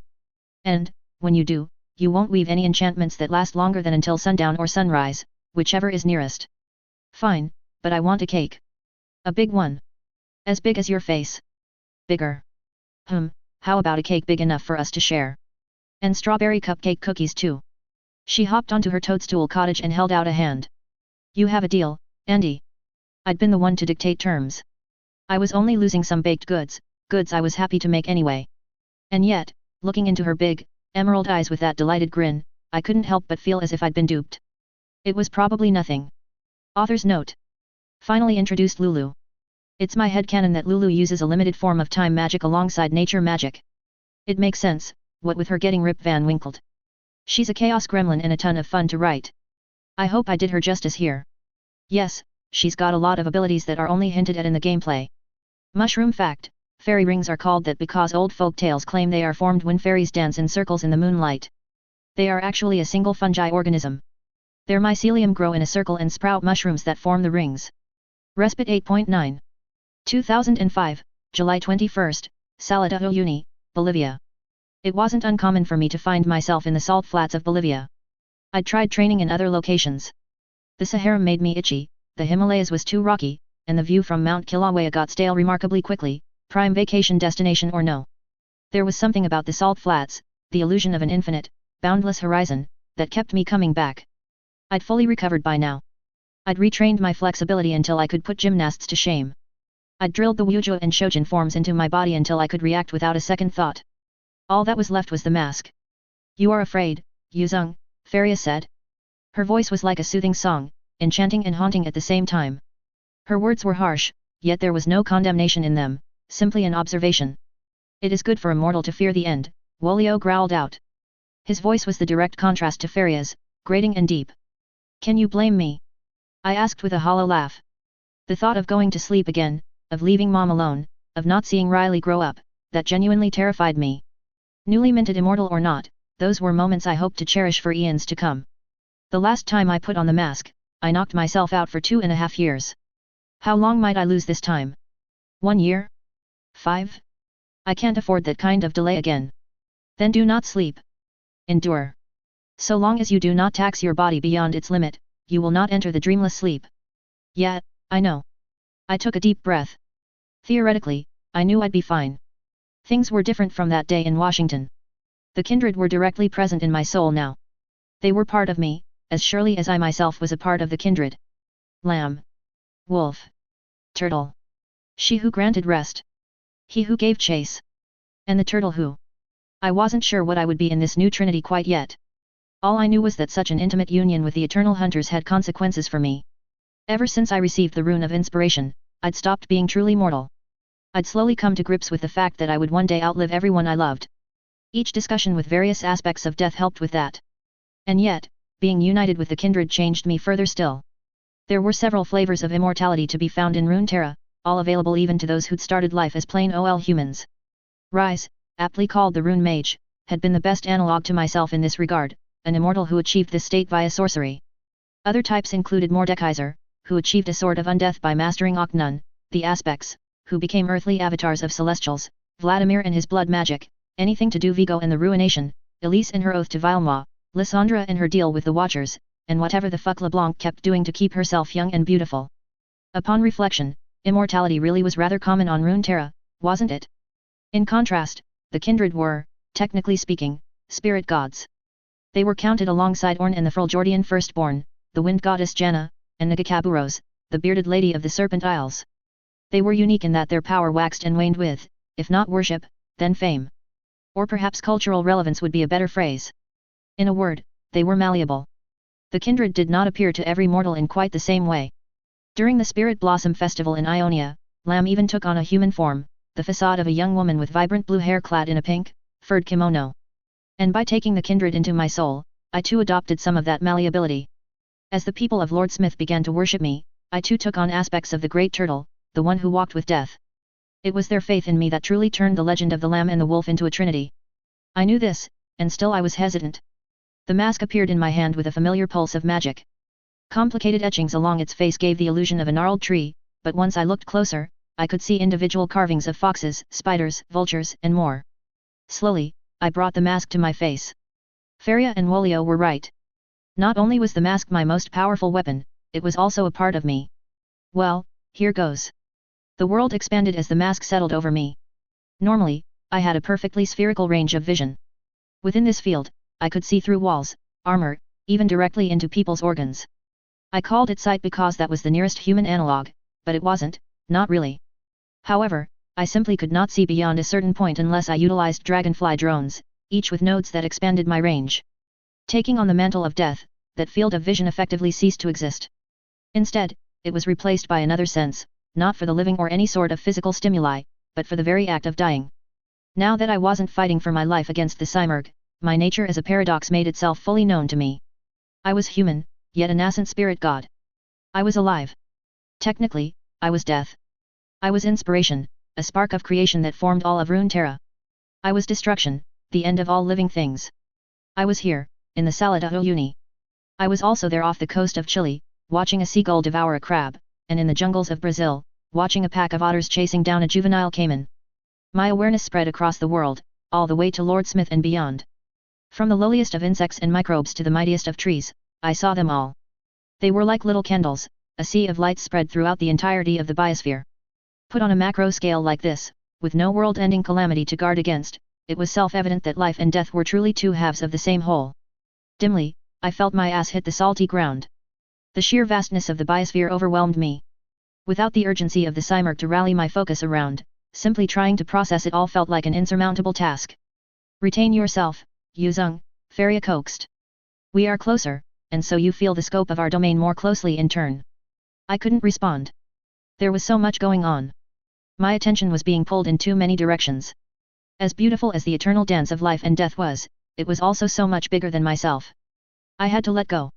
I stopped trying to see everything, stopped trying to understand. Whatever the state of my soul might be, Yuzong the human was still not ready for that kind of omniscience. I pulled back and retreated into myself. The Amilo pulsed at my feet, reminding me of all that I was, all that I'd gone through and overcome.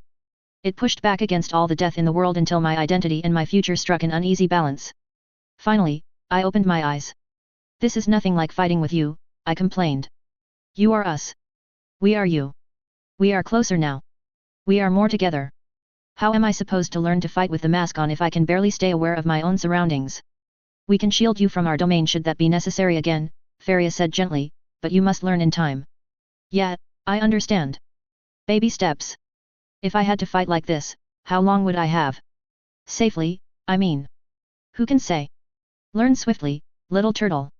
Time just isn't on my side, is it? With a rueful smile, I sank within myself. Figured, mastering death wasn't about learning fancy kung fu moves or putting grumpy ghosts to rest. If anything, it had more to do with philosophical discourse and introspection. It was a little like forcing myself to stare into the sun, while at the same time trying to work out the natural laws that governed the universe.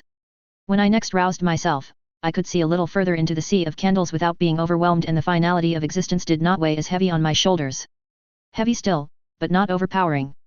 As it turned out, mastering death was a bit of a misnomer.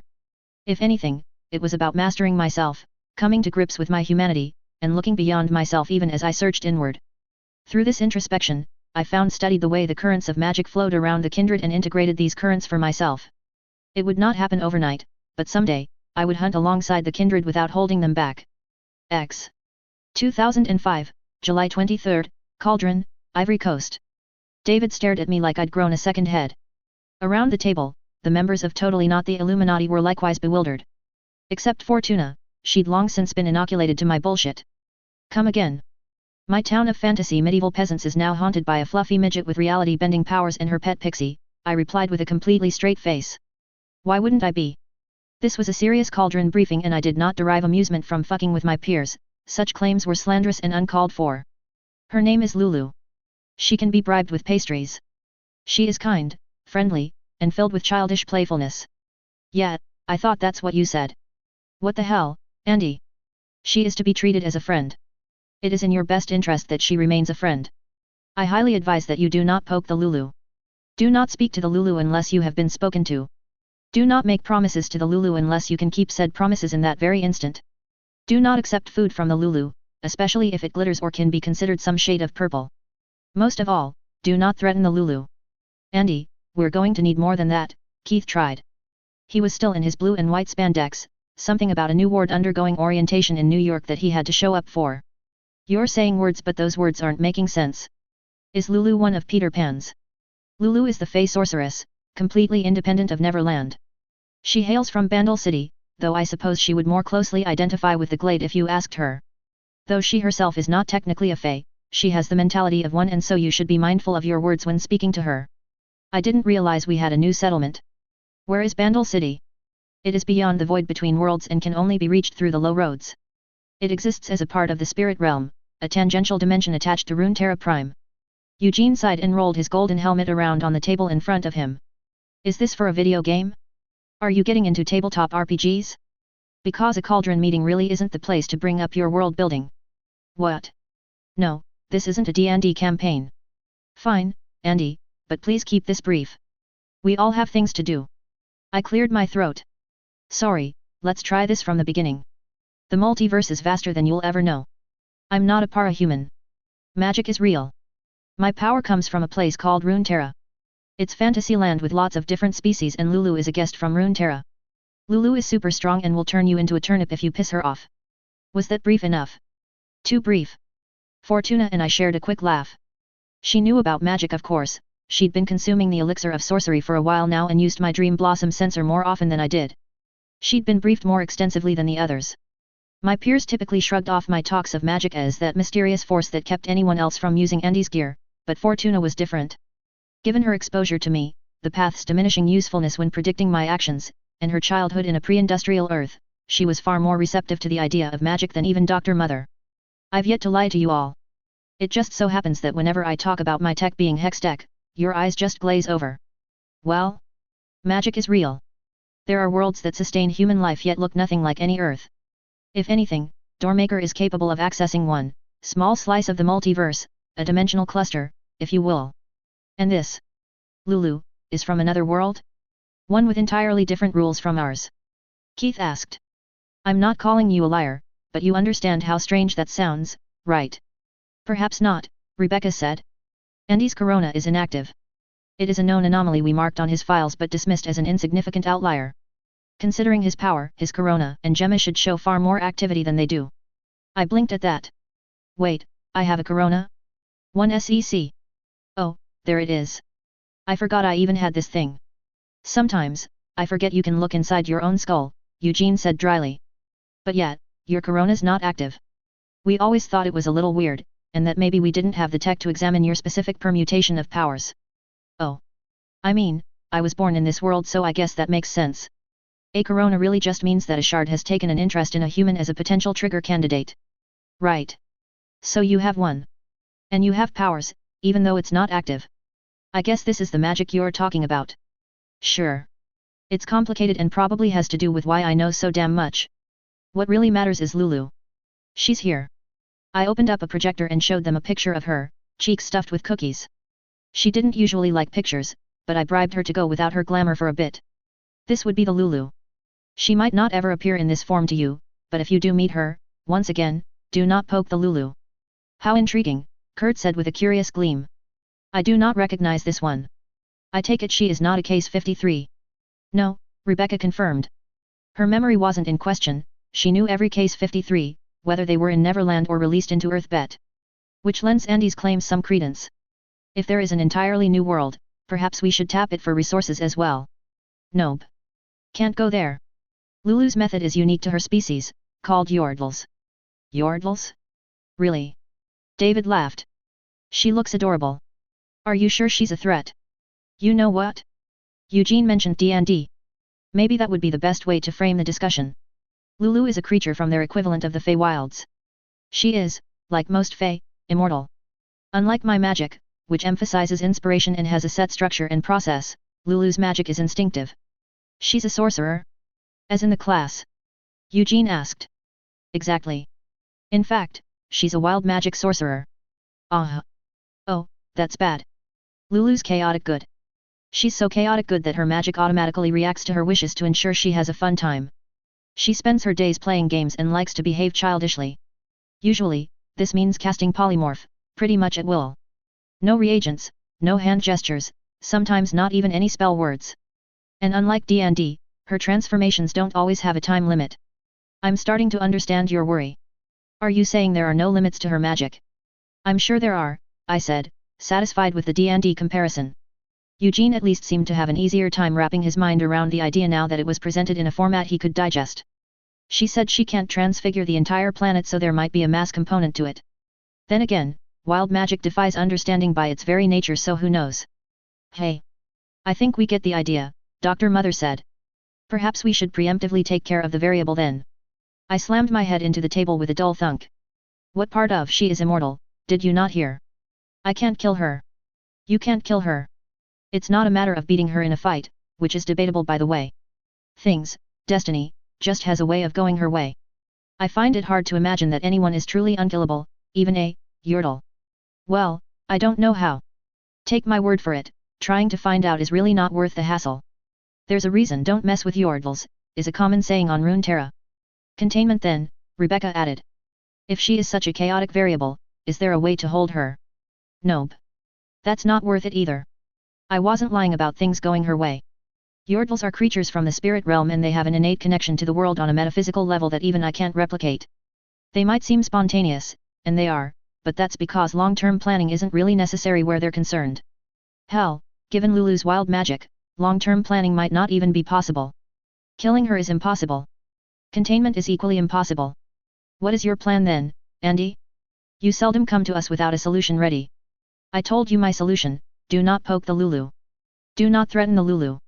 Do not make promises you cannot keep to the Lulu. I got her to make some promises of her own. If she polymorphs anyone, she'll make sure it won't last longer than the nearest sunup or sundown. That promise is entirely contingent on her goodwill though. So, once again, do not poke the Lulu. I see. I take it we can leave her to you then. Yeah, that's probably for the best. I needed to warn you so you're not surprised if you ever encounter her, I told them. On the plus side, she isn't likely to seek any of you out. You're too boring. I think boring might be a good thing where the Fae are concerned, Eugene said dryly. Exactly. And you won't find her unless she wants to be found. She, like all Yordles, can wear a glamour to disguise herself, see? She usually looks like a normal human child. Let me guess, only children are likely to see the real her. Oh, like the Tooth Fairy. Keith muttered. This world keeps getting weirder and weirder. You have no idea, Keith, I replied. I then pulled a box full of cookies and set them on the table. Just in case, I made emergency cookies. These are sugar cookies with candied yuzu peels baked inside. The pink frosting is homemade from strawberries. Keep a few on hand too. Ooh, these are great, David said. He'd already put one in his mouth. To distract Lulu. David, those aren't for you. There are more, right? By Belveth's all-swallowing cunt, you're going to get yourself turned into a turnip and I'm not going to help you. Oh, relax. I think we're all capable of talking to a child. We just need to play with her and keep her happy, right? The problem is that she's not a child, I grumbled. She's ancient, and by ancient I mean quite possibly older than Babylon, the original one. If she behaves like a child, that's a choice on her part. You say that, but you're also handing out cookies we can bribe her with. Just trust me on this. Lulu means well, but she can be immensely inconvenient. Your best bet really is to bribe her with these. They've been enchanted to never spoil, so keep a few in a Ziploc baggie or something. Fine, I get it, he said, looking longingly at the cookies. We'll be careful with the midget. Was that all? From me? Yes. Eugene, any idea when my lab will be renovated for large-scale construction? He laughed at my interplay with David, the bastard. A few more days? A large hangar has been added according to your specifications and so have some of the tools you've asked for, but a lot of work still needs to be done. You can build in parts and then assemble everything later, right? That's what I'm doing. I've been trying to fix a machine together that'll mass produce the drones for me. Hey! Haven't you had trouble with mass production in the past? Besides your potions, I mean. Kinda? The runes need to be enchanted by me. There isn't an easy way to make machines that do that part for me, but they can be carved by other people. If you say so. Let me know if you need help. Will do. Good, if that's settled, Glenn would like me to tell you that you need to visit other cities, Rebecca said. She was, technically speaking, my boss. Glenn can suck my. I happen to agree with him. The World Stone Network is important, but that's not what you're doing all day. I need to train. That's not what you're doing all day either. Like it or not, you are an icon, Andy, no different than us founders. You need to be visible. Fine, what do you suggest? Whatever you want. All I ask is that you make yourself known to Earthbet, and not just from behind a computer screen. Whenever you have time, take a few hours to visit a cafe in Montreal. Drop in on a random bank robbery. Show the world you're alive and well. You're right. I'll do that, I promised. She wasn't wrong, I did say I'd visit. I'd done most of what I wanted to do while recovering anyway. I'd built up rapport with my new little sister. I'd explored Lord Smith and Neverland, even meeting the ever-peppy Lulu. I'd reconnected with my old wards team, added to the World Stone Network, and started on the long road to accepting my place as part of the Kindred. Excellent. Now, let's talk about the next Endbringer. It is estimated to arrive in the next 2 or 3 weeks. Author's note. In a way, Andy's retreading old ground in that he's been the Kindred before. In another way, what he did against the Cymurg was incomplete, a bastardized mix of life and death that wasn't at all sustainable. The mask represents a pair of very big shoes to fill, and Andy will have to grow into them. It's really hard to drive home how dangerous a Yordle can be to someone who's not from Runeterra, and sometimes not even then. Andy is worried someone will inevitably try to mess with Lulu. He's pretty much resigned himself to the fact that at some point, he's going to have to bribe Lulu into unsquirrelifying one of his friends. Ascent 9.1. 2005, July 26, Hyun Muse Lab, Babylon. My new hangar was ready, but I wouldn't have enough time to complete Project Gamera. The next Endbringer was in 2 or 3 weeks, and though I had faith in my ability to build a mecha, I wasn't that fast. Even with all the resources of Cauldron, there were aspects of Hextech that could not be foisted off onto others. That didn't mean Project Gamera was worthless. The giant turtle chassis and oversized barriers would take too long and needed to be postponed, but the scales of the serpent? Those, I could do. Each scale was a drone meant to fly from the snake's spinal column. After locating an injured target, they would cast barrier, heal, then teleport, evacuating people to a designated safe point. If I could make a few dozen, they could easily keep casualties to a minimum even without the rest of the mech. My real concern was not my tech, but myself. The next Endbringer was Leviathan. In a way, he was even more of a danger to me than the Cymurg. While I did not have a shard in the traditional sense, I did have a trigger event, the moment when it all began. I arrived on Earthbet in 1999, when Leviathan hit Kyushu and his tidal wave struck Busan. My memories before then were hazy, even with the Amilo. Perhaps it was because the me from before was not truly me. I did not identify with the young boy who drowned in Busan, and so the Amilo's spiritual magic failed to fully take hold in that regard. What that meant for me was that my earliest memories were of drowning to death, of salt water filling my lungs. I remembered being fished out by an aid worker and stuffed into the back of a van. I also remembered that power line toppling down and the electrified wire slashing across my eyes. I still felt it, that indescribable, searing agony, the darkness that only made the shouting ring so much louder in my ears. I could not forget the day that made me. Ari's orb would not permit me to forget. Just the thought of it sent an uncontrollable shiver down my spine. Back in the madhouse, I used to borrow their simulated training ground, forcibly drowning myself with the amilo to try and overcome my fear. Yet, I couldn't quite see that twisted form of exposure therapy through to the end, not before the Cymurg hit DC. I had a feeling that the fear of the sea was one I would wrestle with for the rest of my life. Still, I refused to be helpless.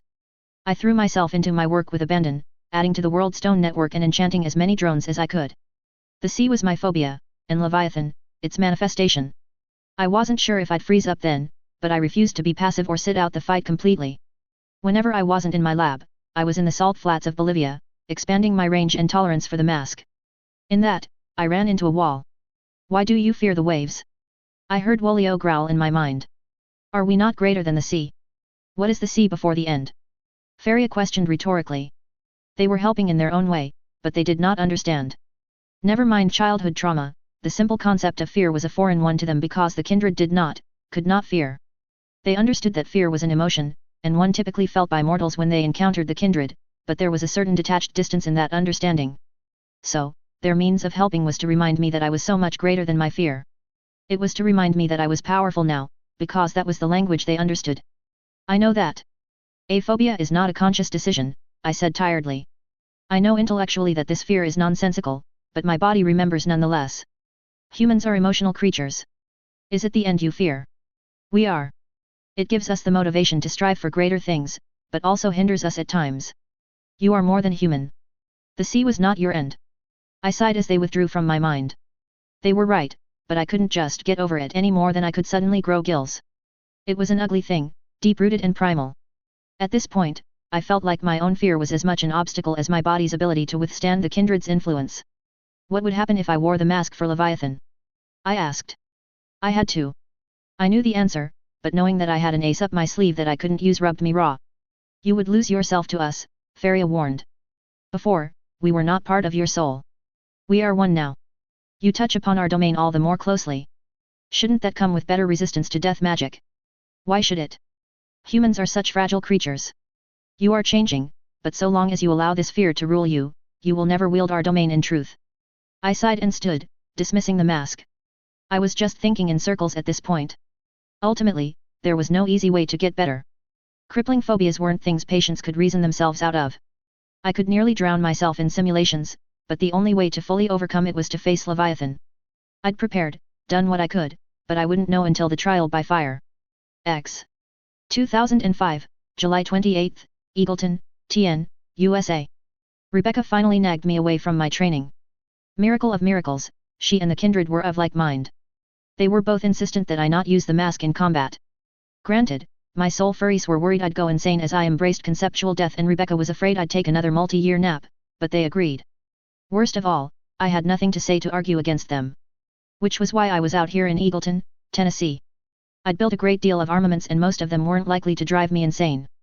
There was no point in building a massive arsenal if I never mastered my own weapons, so that was what I was out here to demonstrate. I strolled out of the doorway, clad in full regalia. My white cloak and armor reflected the Tennessee sun while the true ice protrusions kept me pleasantly cool. Well, pleasantly cool for me. Everyone else felt the bitter chill of the Fjord, just slightly north of Biting. With Isolde slung over my back and curtain call collapsed into its pauldron shape, there was no denying my identity. I approached the checkpoint and looked around. Eagleton was the site of one of the few S-class threats in North America that were still active. Namely, the Machine Army. Originally, the small town boasted approximately 5,000 people. I wasn't sure on what exactly happened, it was before my time and I had bigger concerns than to access Cauldron's case files on it, but a tinker created a self-updating, self-enhancing AI hive mind. For unknown reasons, it was unconditionally hostile towards humans. The Machine Army operated by infecting metal or turning buildings, furniture, and appliances into murderous facsimiles of itself. It then waited until people interacted with it before killing the unfortunate bastard. Given enough time, entire buildings could be put on tracks, turning them into mobile siege weapons. By the time anyone knew what had happened in Eagleton, more than half its populace was dead. The rest were evacuated to other cities in the state. Since then, the town became known as Site Q3, the third such quarantine zone. Understandably, the quarantine zone was rather large. There was the town itself. Then came a no-man's land of about 2/3 of a mile in width, all barren dirt and gravel where not even grass was permitted to grow. Surrounding that were barricades and elevated encampments of concrete. That way, the guards could see any machines making their way through. The part troopers here were unlike many other branches. They worked in conjunction with the National Guard and exclusively used lethal ordnance. They also constantly took a measure of the distance to the nearest building to ensure that the machine army wasn't creeping up on them during the night. The Protectorate members were likewise the sort that didn't know how to hold back.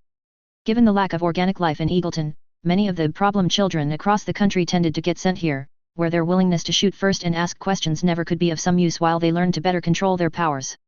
Hyun Mu? Holy shit, it's Hyun Mu, someone shouted as I walked closer. The speaker was a young woman, probably in her early 20s, who wore a grey bodysuit speckled with red. Hiya, do you know where Colonel Sanders is? I asked her with my best PR smile.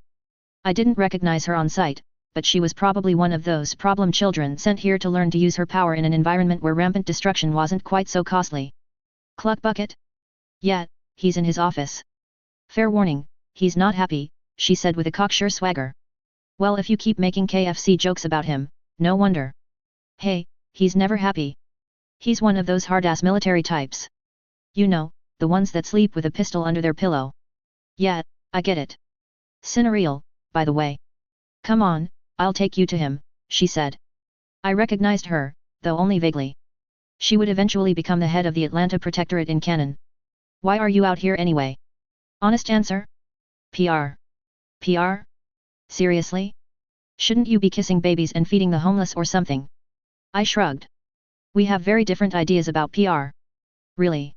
Yup. All forms of PR are about sending a message. Doing charity work sends one type of message. And this sends another. She shrugged. If you say so. I don't think Cluck Bucket will like being turned into a spectacle. She led me inside and upstairs to a bare bones office. I noticed that most things in the building were not made of metal. Where possible, things like door handles and window frames were made of fiberglass and hard plastic, probably as insurance against a worst-case scenario. Now that we were inside, her behavior changed completely. The cocky, almost arrogant attitude was replaced by a more stern facade as she knocked sharply. Colonel, Hyun Mu to see you, sir. Send him in, Cinereal, I heard. I walked inside to find two men. One was an older gentleman, probably in his 40s or 50s. He had broad shoulders that stooped slightly, the result of a spinal injury that he hadn't had fixed for some reason. The second man was younger, in his early 30s by my guess, and had a cautious, studying look. His name tag told me he was Assistant Director James Tagg. If I remembered right, he'd been one of the responders to the Cymurg in canon. Without a Lausanne, he'd been stationed where his more gung-ho attitude would fit, namely as PRT liaison to the National Guard here. I saw no problem with it. Though his policies as director of Brockton Bay were idiotic in the extreme, he wasn't that man yet. He hadn't had to monitor Cymurg bombs for years and his possible neuroses were a known quantity to Cauldron. So long as he was kept from the highest echelons of power, he was an effective enough leader in his own right. Colonel Sanders, I was told you would be briefed about my arrival, I began. Has Chief Director Costa Brown told you why I'm here? She has, son, he said gruffly. He looked at me like I was some poor private thrown into Nam. Then again, from his perspective, that was likely true. I don't know how she got cleared for this, but I don't like it. I'll be fine, sir. I'm not exactly a normal person. No, I guess you're not. You're the wunderkind who's supposed to be the next big thing. That doesn't mean I'm letting you go in there without some assurances. I nodded. I'd expected as much. It just showed that the good colonel was a responsible adult. What can I do to ease your mind, colonel? Like it or not, I do plan to go inside. You'll be taking a team of our finest. He held out a finger, forestalling my objections. No. Take the team, or take my head before you go, son. The only way you're going inside without protection is over my dead body. He wouldn't budge. It seemed that whenever I met a good, responsible adult who took his job seriously in Earthbet, it was to my immediate detriment. I considered just ignoring him. I could simply door my way to the center of Eagleton. Then again, that sent the wrong message. While I could have Fortuna smooth things over for me, I didn't want to rely on her like that. The whole affair would just make me seem arrogant and uncooperative, the kind of person who couldn't be counted on when it mattered. In the end, I agreed to take a team with me, a team consisting of 6 of their strongest capes, Cinereal included. I could handle it. After all, if I couldn't, Lily number 1-192 died for nothing. Yes, sir. I'll take your team. It is unnecessary, but I appreciate your protection nonetheless, I said diplomatically. He barked out a rueful laugh at that. You think so? No plan survives contact with the enemy, son. Don't underestimate those metal freaks out there. And don't go inside the buildings, no matter what. I don't plan on it, sir. X. Annabelle Troy. I was practically vibrating with excitement. Somehow, Hyunmi was given the green light to go into Eagleton. I didn't know why and I didn't really care. I seldom got to cut loose, even out here, and I was thrilled to test myself.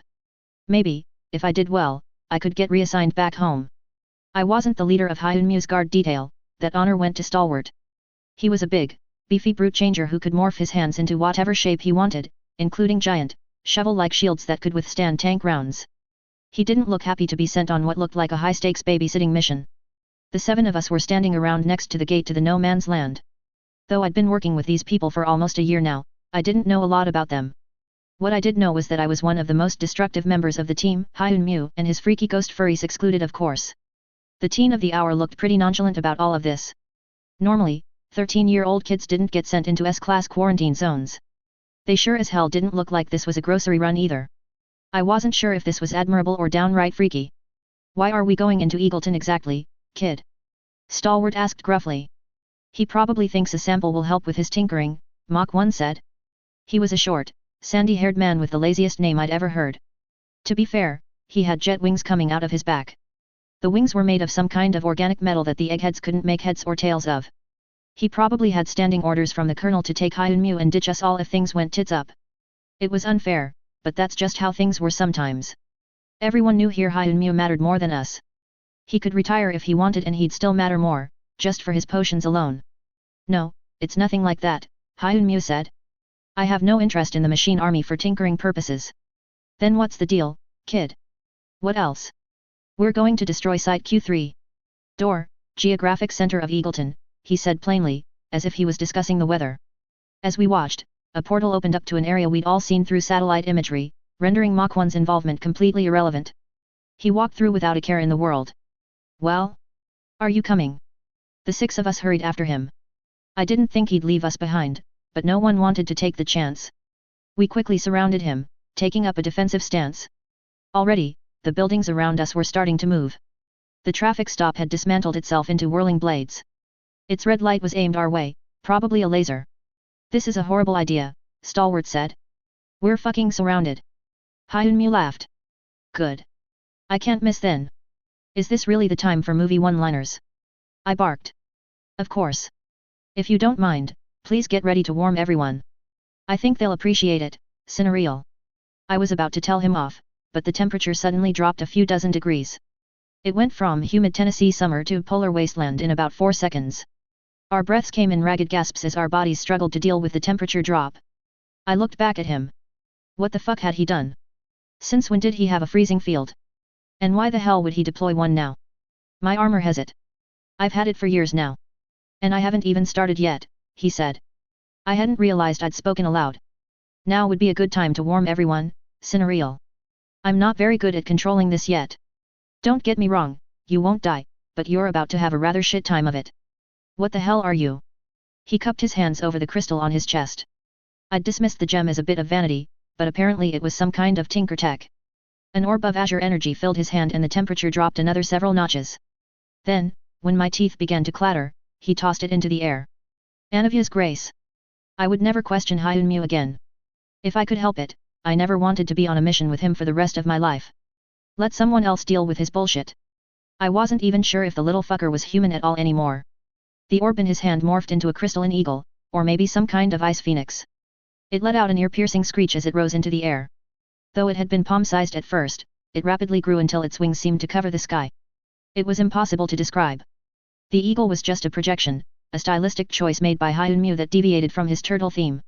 And yet, I couldn't help but feel a certain regality about it, a sense that I was looking upon something more noble than anything else I would ever see in this life.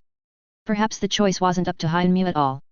He hadn't made an ice phoenix because he wanted to try something new, but because whatever an Anavia was, it was always a cryo phoenix.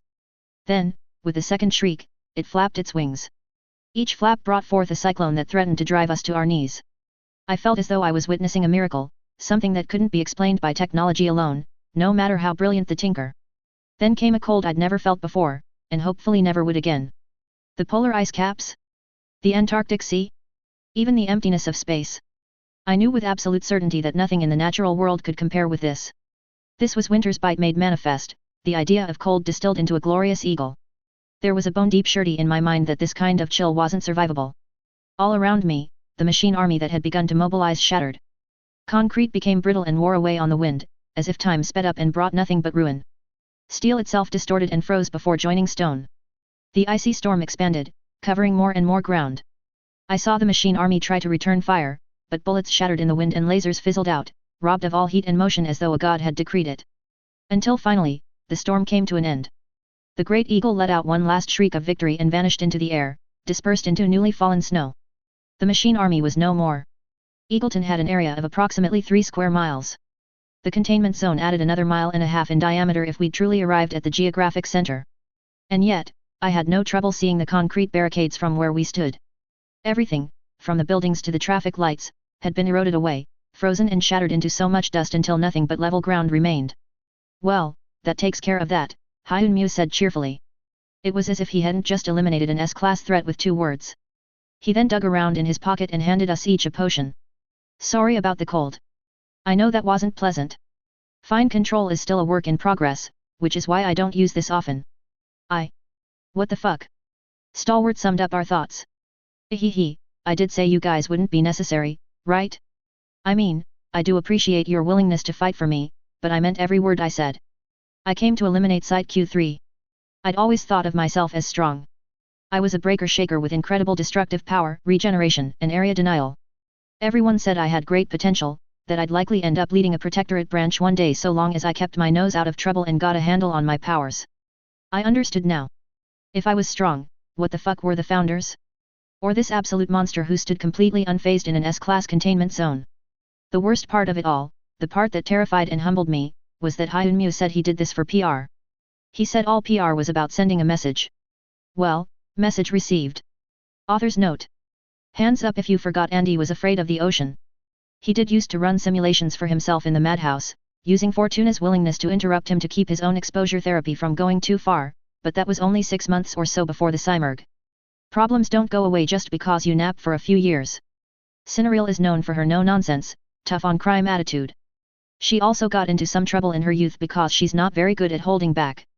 It's my headcanon that she did a brief stint in Eagleton before resuming her role in the Atlanta Protectorate and eventually becoming its head. She isn't given a name in canon, but she's in Georgia so I gave her the most basic white name I could think of. I'm not wanking Anavia.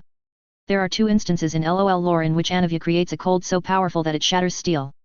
One is when she blessed an Avarosan Warmather, Dola Shatterspear, to never fall in battle. The other is when an unnamed southern king led an invasion of the Freljord and disrespected her. She was so pissed off at the king that she made a winter storm that wiped him and his army out, literally shattering his army to pieces. Then, in maybe the most excessive act of overkill in LOL lore, she made that storm last for a full century. Ascent 9.2. 2005, August 1st, Hyunmu's lab, Babylon. Andy, look, how's this? Riley asked as she held out her newest creation for my inspection. She prodded at me insistently, her eyes shining with curiosity and need for validation. I'd sorely underestimated Riley's compulsion to use her powers. At her age and emotional maturity, it wasn't so much an urge she could resist as it was a need as vital as air or food.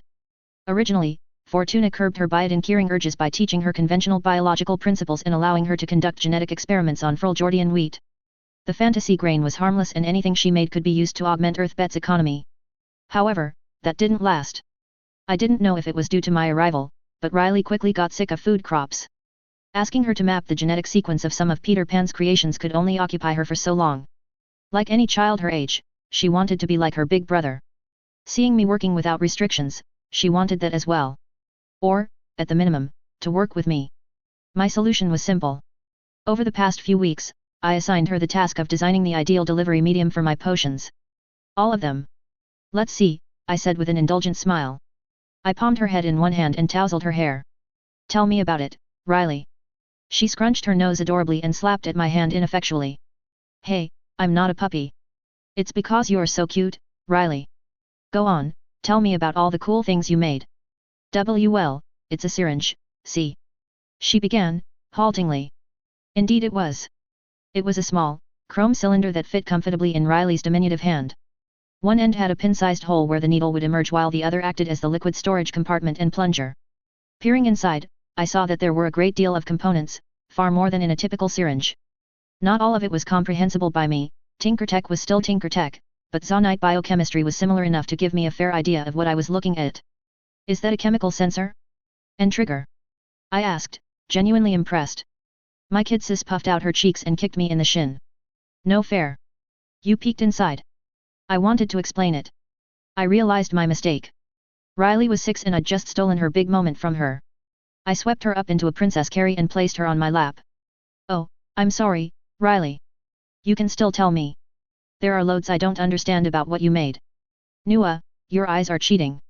No, I promise. You're so smart that I have trouble understanding even if I can see the components inside, promise. Pinky promise. Pinky promise. Say you're sorry for peeking. I'm sorry for peeking. And you'll give me more cookies, she said with a devious smile. I pretended to go along with it. I promise to get you mo. Hey, wait a minute. Drat. What a tricky little sister I have, as cute as she is cunning. So cute that I deserve more cookies. I'll have to see what mom thinks. Ah, she deflated, already knowing mom's answer. Poop. Nice try, little sister. Now, tell me about your syringe. Nope. Cookie. Nah. Tell me, or else. Or else what? She pouted. I stretched out my arms and pulled her in close before wiggling my fingers menacingly. Or else I tickle you. No. Andy, stop. Ha ha ha ha. X. I once again proved that my prowess in ticklefu was superior to Riley's fabled stubbornness. It would be many years yet before my sister could challenge me. After asserting dominance in our sibling scuffles, I did eventually get the full explanation from her. The syringe was designed to be idiot-proof in the extreme. Inside was a volatile solution that would react with another, filling the chamber with high-pressure gas and preventing the hand from depressing the plunger any further. When this reaction was triggered, it became impossible to sink the needle any deeper, the container would crack and break before the needle sank. This reaction was triggered by a chemical sensor that reacted to iron content and other catalysts in the blood. Meaning, once the needle entered a sufficiently large blood vessel, it would prevent the user from piercing the other side. It was a relatively minor thing, but plenty of nurses failed to find the blood vessel, especially in high-stress situations. Now, paramedics could pull this out, stab someone almost at random, and the medicine inside would be delivered into the bloodstream, guaranteed. But why a syringe? I asked her. Last I checked, you were thinking about a patch with microneedles you could slap onto any exposed skin. Wouldn't that be more convenient? That's why this is brilliant, she beamed up at me. This syringe isn't any harder to use. Even dummies know where the big blood vessels are generally. And, I could put in loads of cool features that I just can't fit onto my sticker docks. I smiled at that. Her sticker dock prototypes were adorable. They were pink and chicken themed because I told her about how phoenixes had healing properties. She told me that phoenixes aren't real so they may as well be chickens. I pulled her into another hug. All the books said physical affection was the easiest and most consistently effective form of positive reinforcement for children. Oh? Do tell, dearest sister, I said. I'd long since put aside my own work to give her my full attention. It's got dosage control. See, the chemical sensors don't just keep dummies from poking through the blood vessel. It also detects health problems that might interfere with the medication inside and will restrict the dosage injected to safe levels. Wait, really? I didn't know that. How? There's like 2 centimeters cubed worth of space in there for your sensor. I'm the best biotinker, silly brother, she said with a delightfully smug grin. I had a feeling even she didn't truly know. Shard-based dimensional fuckery was probably involved. I held up my hands in surrender. She could have her title.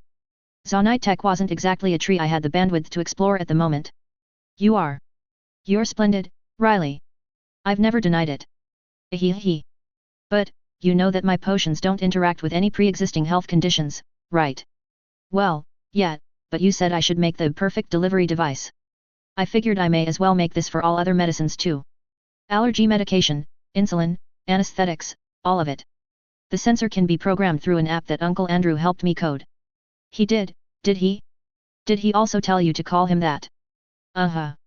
He says he and Teresa might be able to make more of this, but without the Tinker Tech. Perhaps, I had my doubts about that. Dragon had not triggered here. She had no ability to replicate Tinker Tech. That said, by integrating a mundane app into her super syringe, there might be enough wiggle room for them to achieve something. I was certainly willing to be proven wrong here. It would have to be a lot bigger than that little thing though. Clunky, she said with disapproval. Mine looks so much cooler. Of course, Riley. But sometimes, we need to dumb things down so normal people can make them too. Yeah, I guess. What should I make now? I don't know. Why don't you come up with 5 ideas you'd like to work on? Then, we can talk about which would be the most helpful. Really? I can choose. We'll choose together, I said. Riley finished her bioethics course in record time, but that didn't mean I was willing to fully let her off her leash. If nothing else, she needed a good example, and the occasional refresher. Go on. I need to make a few more of these drones. How many are you going to make? Well, given they're modular and can each act independently, as many as I can until Leviathan. She shuffled nervously at the mention of the Endbringer. Do you have to go? I do, Riley. I didn't hide much from her. The world was dark. There were as many tragedies as reasons to celebrate. She wasn't keyed in on everything, but neither would she be ignorant to the truth. It's what heroes do. It can be scary, and dangerous, but we protect those who cannot protect themselves. But you might get hurt. I might, yes. Will you go to sleep again? I kissed her forehead. No, Riley. I won't. Not like last time. Promise. I promise. X. Riley Grace Davis. 2005, August 1st, Lord Smith, Babylon. It took a while but I finally convinced Andy to let me visit by myself. He insisted that I carry a full complement of elixirs and magic rings, just in case I got into trouble, as if the super tough jacket with a turtle on it wasn't reason enough for people to be nice to me. Lord Smith itself was, okay. It was really pretty, but also kind of boring. There wasn't a whole lot to do out here because everyone was farming or baking bread or whatever they did during the day. Andy said it was good to see the effects my creations had but everyone looked so busy that I didn't want to approach any of the farmers to ask how they were doing. I sighed and sat by the well, kicking my feet aimlessly. I thought there would be more to do out here. Hey, will you play a game with me? I heard behind me. I turned around and I wasn't sure what I was looking at. She was short, even shorter than me. She also had very weird skin, purple like grapes. I wondered what made it look like that. It was a strange pigmentation in humans that made me want to test it in a lab. She also had a big, pointy hat with a point that ended in a tail. It waved at me. It was alive. I want it, I said without thinking. Hey. I want your hat. No. My hat. Come on, please. I promise I'll give it back. I just want to see if I can clone it. No, my hat's one of a kind. Ah. Then can I cut you? You're not very cute. Lies.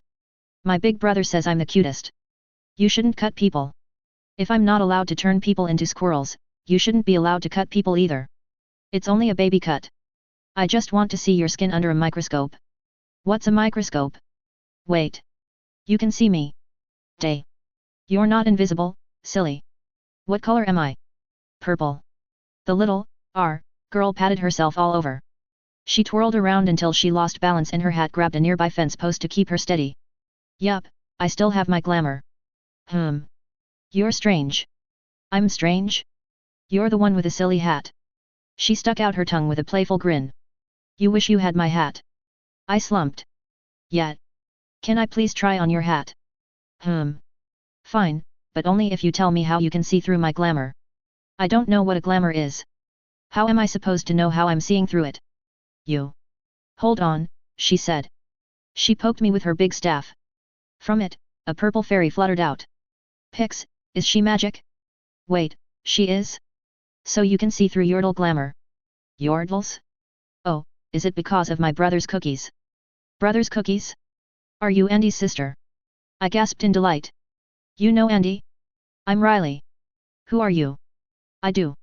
We played tag. And I'm Lulu. Do you want to play tag with me? She said, jumping up and down. She hopped onto her staff and began to float. No fair, I can't fly. Andy won't let me turn my legs into jetpacks. And is that a fairy? Yup. His name's Pix. Pix says hi. Well, I still can't fly so a game of tag wouldn't be as fun. Okay, how about hide and seek? Wouldn't you be able to see me from the air? Oh, yeah. There's gotta be something we can do. Hold on a second. Let me put on my thinking cap.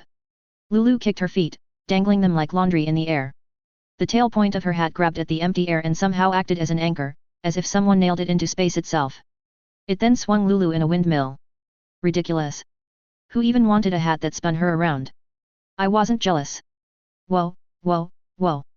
Lulu squealed as she came to a stop. I know. How about I take you flying? Really? Why not? It'll be fun. And, we can go pull the griffin's whiskers. Do they even have whiskers? Lulu giggled happily. Her hat's tail point stretched down towards me like a hand. Let's find out. I grinned. This was fine. A day with one of Andy's friends sounded like just the thing to pass the time. Yeah, let's. I giggled uncontrollably as I collapsed next to Lulu onto a field of flowers. That was so much fun. Right? And we even have our own clubhouse now, my new best friend cheered. Lulu was a little weird, but she had tons of cool powers. She was great, even if she wouldn't let me cut her. Our clubhouse was a huge, purple eggplant, as tall as my house. Its big, green stem had been transmogrified, yes it too was a real word, into a chimney. She made the whole thing big enough for me and Andy to visit. Next to it was a little, toadstool cabin that she'd been staying in. It had likewise been transmogrified to be bigger, big enough to fit Zippy, our new griffin friend. Flying was great, but we got bored by ourselves. Then Lulu had the great idea to play tag with the griffins that flew around Neverland. I wasn't sure what she told them, but they chased us lots. We won, of course. Lulu was an excellent flyer. The next best flyer was Zippy. And to celebrate, we painted Zippy bright green with purple and red stripes like on race cars. I hugged Lulu and rubbed my cheek against hers. She was so soft and cuddly, perfect for snuggles.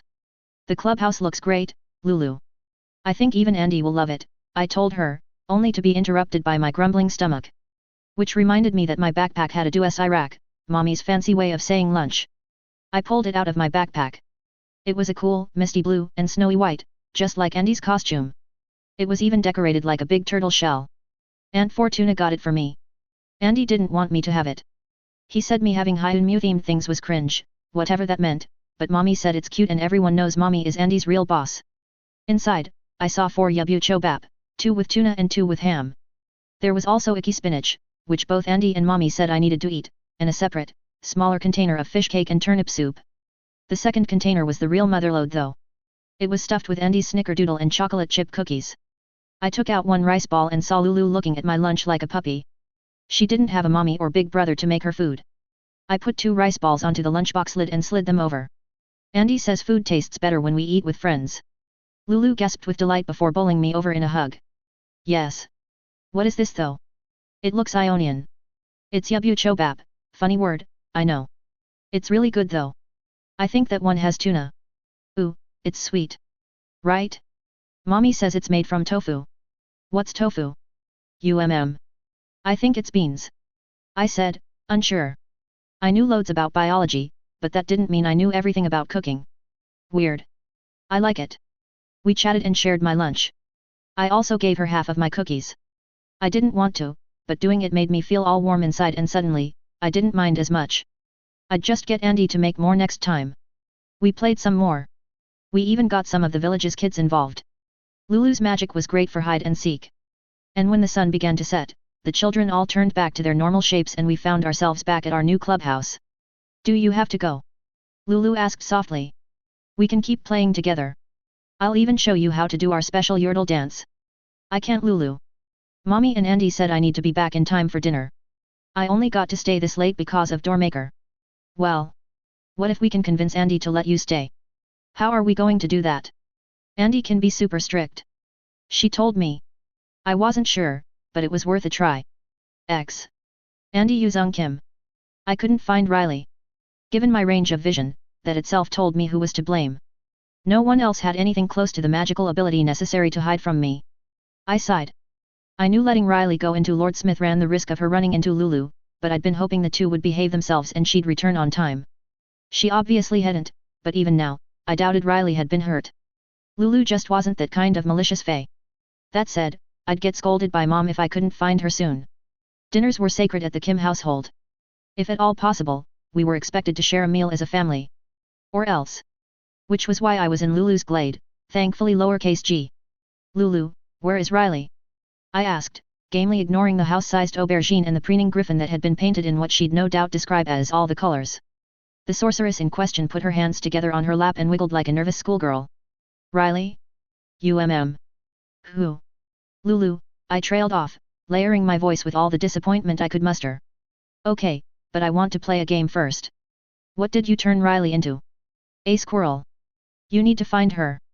Lulu, we promised that all transformations would be turned back at the nearest sunrise or sunset, I chided, doing my best to suppress the mounting migraine. And they do, she insisted, only to swiftly mumble, I just turned her right after sunset. I took a knee so I wasn't quite looming over her. I picked her up and pulled her into a hug. Lulu, you know that isn't in the spirit of our promise. Riley has to go home and eat dinner now. I know.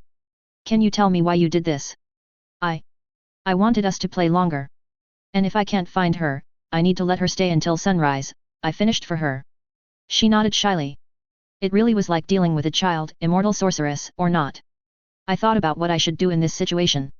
Fighting Lulu was out of the question, nor did I want to yell at her. Even if I could find the right purple squirrel, I wasn't confident in my ability to turn Riley back.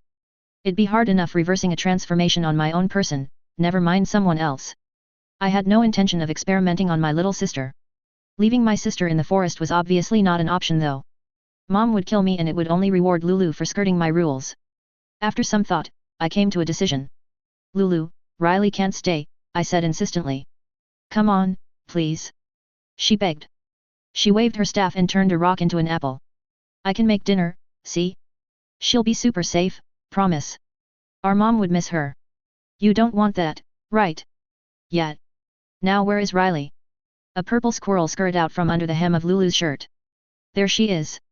Turn her back, please. One puff of glitter later and I had my sister back. Judging by the guilty look on Riley's face, she wasn't exactly innocent in this little scheme either. Andy. Riley began. Yes. Are we in trouble? I sighed. No, you're not in trouble. So I can come back. So long as this doesn't happen again. Then. If I can't stay, can Lulu come with us? It'll be like a sleepover. Lulu gasped in delight at the idea. A sleepover? Yes. Opposing them was a lost cause. I'd never been good at telling children no and Riley was. She was lonely, even I could see that. She put on a brave front, but not having friends her age wasn't good for her. Truthfully, Lulu was probably in the same boat. She could be mature if the situation called for it, but the Yordle very much preferred otherwise. The two being friends wasn't the worst thing in the world, but I felt like my stress level would rise for the foreseeable future. That was how Riley got her first ever sleepover and I ended up explaining the idea of Yordles to my mother. Author's note. This was mostly a Riley chapter. She deserves more attention I think.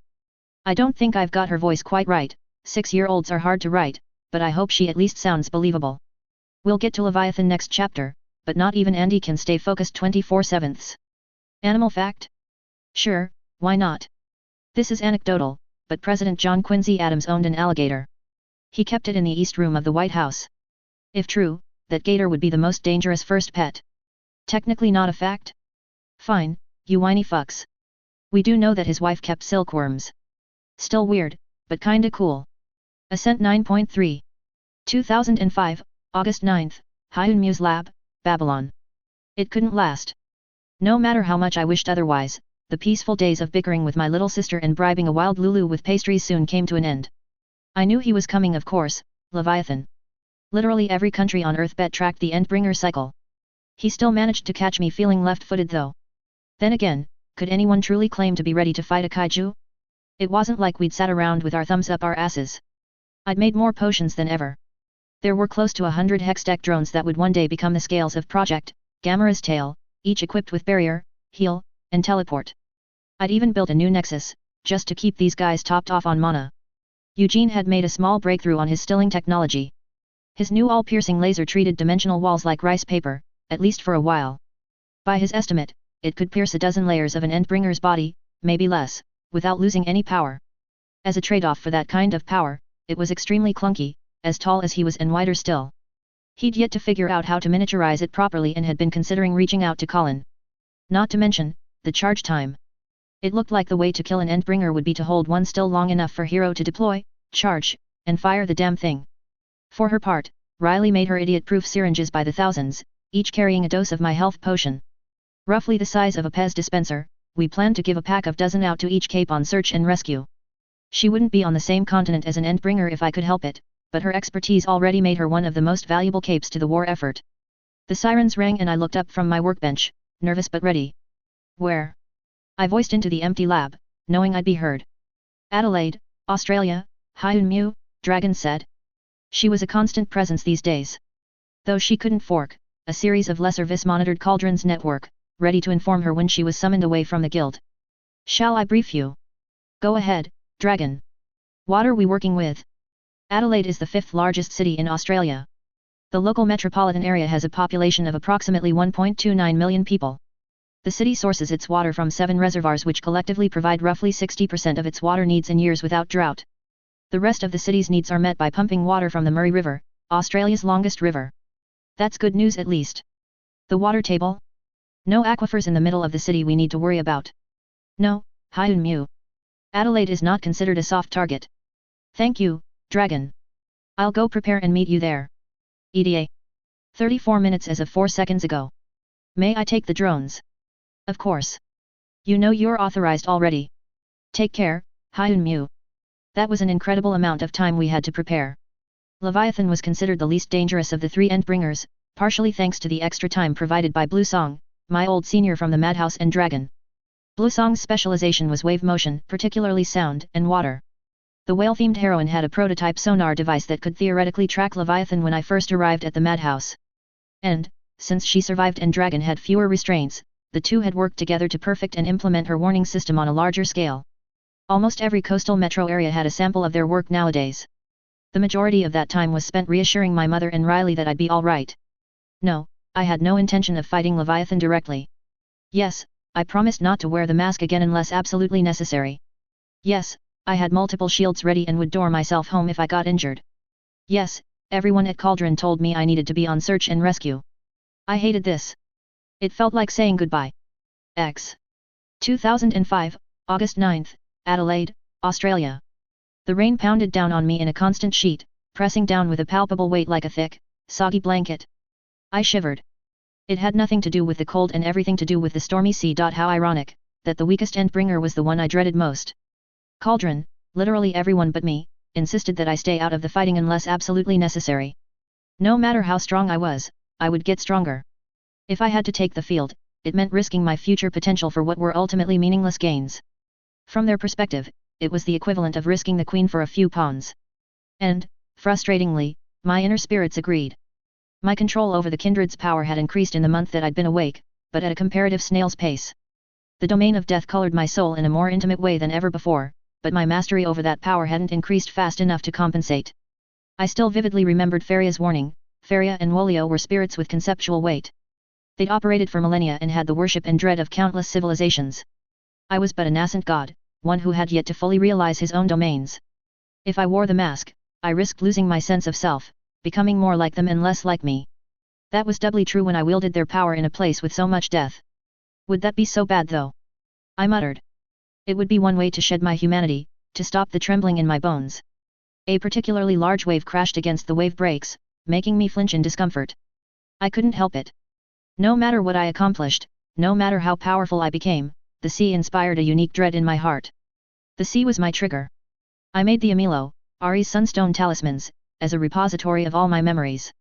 It held a backup of my thoughts and rebooted me, ensuring that the Red Sands incident could never happen again. It also meant I could never forget the day I arrived on this earth. I remembered being fished out of the freezing waters. I remembered the searing agony of having my eyes gouged out by a whiplashing power line. I remembered the bitter cold and the rain that bit down like needles. Here, next to the sea, awaiting Leviathan, a part of me wished I'd never made the damn thing. Perhaps, had I not, those memories would have dulled by now. I felt it pulse, sending a wave of cleansing foxfire through my body. It set my blood tingling, reminding me of all that had occurred since that day. Really, the Visani were brilliant. I focused on that, allowing the artifact's magic to center me. I took several deep breaths until the downpour was itself drowned out by my focus. There is much death to be had here, Wolio muttered in my mind. He was eager, always happy to reap. Not if I can help it. You deny us our hunt. Not forever, merely for the moment. I feel like we've had this conversation before. And we will again. Dear Wolf enjoys the chase, Faria added with a soft giggle. You are too human, Yuzong. He'd always been like that. Of the two riding along inside my soul, he was by far the more inhuman. He didn't understand mortal thoughts and troubles, nor did he care to. Death is but a change. It is the end, but is it not also a new beginning? Lamb whispered. And, it was. When souls died on Runeterra, they went to the Death Realm, a section of the spirit realm reserved for mortals. There, their beliefs influenced the shape of the realm until they eventually passed on, renewing the cycle of life. I'd told the children at Lord Smith much the same. It was not the role of death to pass judgment, merely move them along on the river of souls. Perhaps I ought to take my own advice. You have already died once, Yuzong. Your death was but the start of your ascension. Do not fear its memory, merely recall it as the first, stumbling steps of many. It's not that simple, Faria, I replied with a rueful chuckle. But, one day, I was interrupted from my angsty wool gathering by an aid worker. Legend had given his pep talk and we were largely just standing around, anxiously awaiting the Endbringer's landfall. Other than our contingent from the Protectorate and Guild, most of us were local powers from Southeast Asia and Australia. I was so caught up in my own thoughts that I didn't even notice the aid worker approach. She offered me a small smile and a cardboard cup full of tea. The familiar aroma hit me like a hammer, making me take a closer look at her face. Fortuna? I asked in surprise. What are you doing here? Giving you tea, she replied glibly. Did I get it right? Dream blossoms are so tricky to work with. Yes, you did. Shouldn't you be elsewhere? Endbringers put your power on the fritz, right? They're not the only ones. You're an ever-growing anomaly, Yuzong. Fortunately, you're also you, quite easy to read. Get out of here. If you get caught out. Don't worry, I will. My job's done here anyway. So saying, she wandered off, muttering a few quick words to various heroes and aid workers as she went. It was amazing. I couldn't hear precisely what she said thanks to the downpour, but each person she talked to stood up that much straighter and went about their tasks with a little more vigor. Had she come just to give me magic tea? I sipped at it, allowing the familiar aroma to soothe me. The mana inside was diluted, all but gone, but its feather-light touch pooled into a soothing warmth in my stomach. It was the fragrance of dreams, possibilities that had yet to be realized. I allowed it to draw me from my past, and towards my future. Battles with Leviathan did not have a clear beginning. I supposed the moment he made landfall could be considered the beginning, but casualties began long before that. Waves crashed down with ever-increasing force, drawing away some of our best defensive capes. Eidolon took charge of them, assisted by Bastion who'd recently become head of the Boston Protectorate. I too added what magic I could. Anavia could make Bastion's force fields look like a door made of rice paper with her crystal eyes, but that was beyond me. Instead of making a singular wall of ice around Adelaide, I opted to make several, three-side pyramidal structures, stout and firm. It was a matter of structural integrity. Anavia might be able to generate true ice at will, but I still required mana crystals, snow, and more time than I had, not for the quantities required. A wall of regular ice would eventually collapse when struck by repeated tidal waves all along its surface, becoming miniature icebergs and projectiles for Leviathan to hurl at the defenders. By making a pyramid, I made it so the force of the waves would be deflected somewhat. It was akin to a ship's prow cutting through the waves. It wouldn't fully stop the waves, but so long as most of the force could be blunted, the rest of the defenders ought to be able to handle them. And, the spikes had the added benefit of creating fewer shrapnel when they broke. Tasmanic down. Southwind down. Lion's Mane deceased, Dragon read off. Leviathan is arriving in Sector A5. I put the casualty report out of mind. Casualties were unavoidable no matter how much I prepared. Instead, I found myself a perch atop a nearby hotel roof. I didn't know what it was called, but it looked ritzy, with marble fountains and sculpted hedges. The 14-story building gave me a clear line of sight over much of the coastline. Dragon had divided the Adelaide metropolitan area into 25 sectors, A1 through E5. For support purposes, each sector was overseen by several of my drones and volunteer capes. Towards the center of the city, said capes were movers who felt confident in their ability to read a map. The goal wasn't simply to track down drowning capes and civilians, but to keep an eye on Leviathan. With the constant rain and flood, Leviathan was just small enough to disappear between skyscrapers or dive underwater for a moment, only to emerge at the worst possible location to tear apart an unsuspecting row of blasters. I watched as Leviathan made landfall. He weighed roughly 9 tons according to observations. It sounded absurd. By my estimate, he should weigh at least several millions of tons, not a paltry 9. The dimensional striation effect of its shard was just that effective. It was like the shards were mocking humanity, leaving just enough mass on this dimension to give us the hope that we might be able to stop him. The Endbringer barreled through one of my ice spikes like the Kool-Aid Man. He turned the subsequent ice shards into projectiles, ferrying them along a column of water into a group of defenders. They blocked the ice easily but could not avoid Leviathan as he bore down on them. Soon, the water ran a reddish-brown. It was almost enough to make me regret making those wave breaks. But then again, there was no structure that wouldn't become a weapon in Leviathan's hands.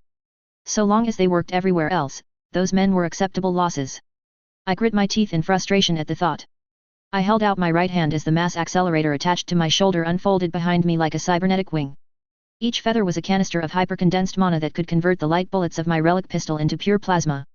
In front of me, the hex-deck contraption expanded to brace my right arm, further steadying my aim.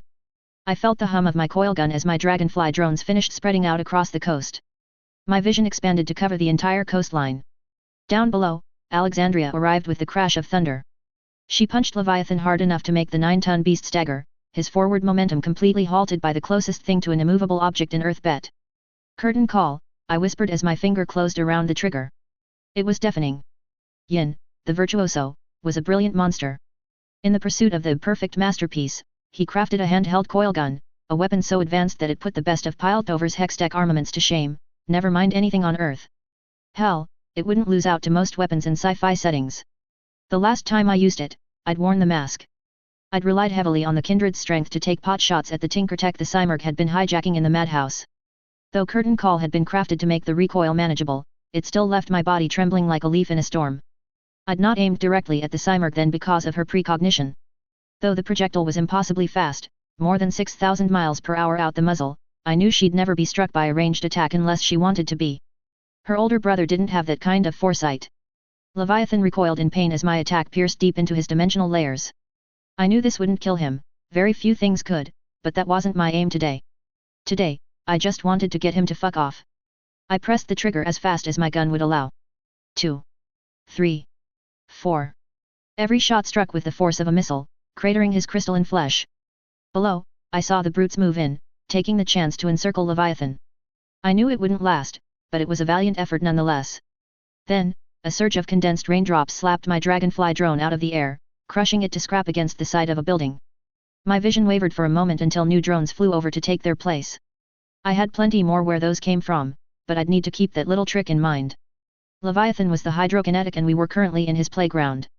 My ranged options would only be viable for so long. Save Alexandria, one other brute stood out.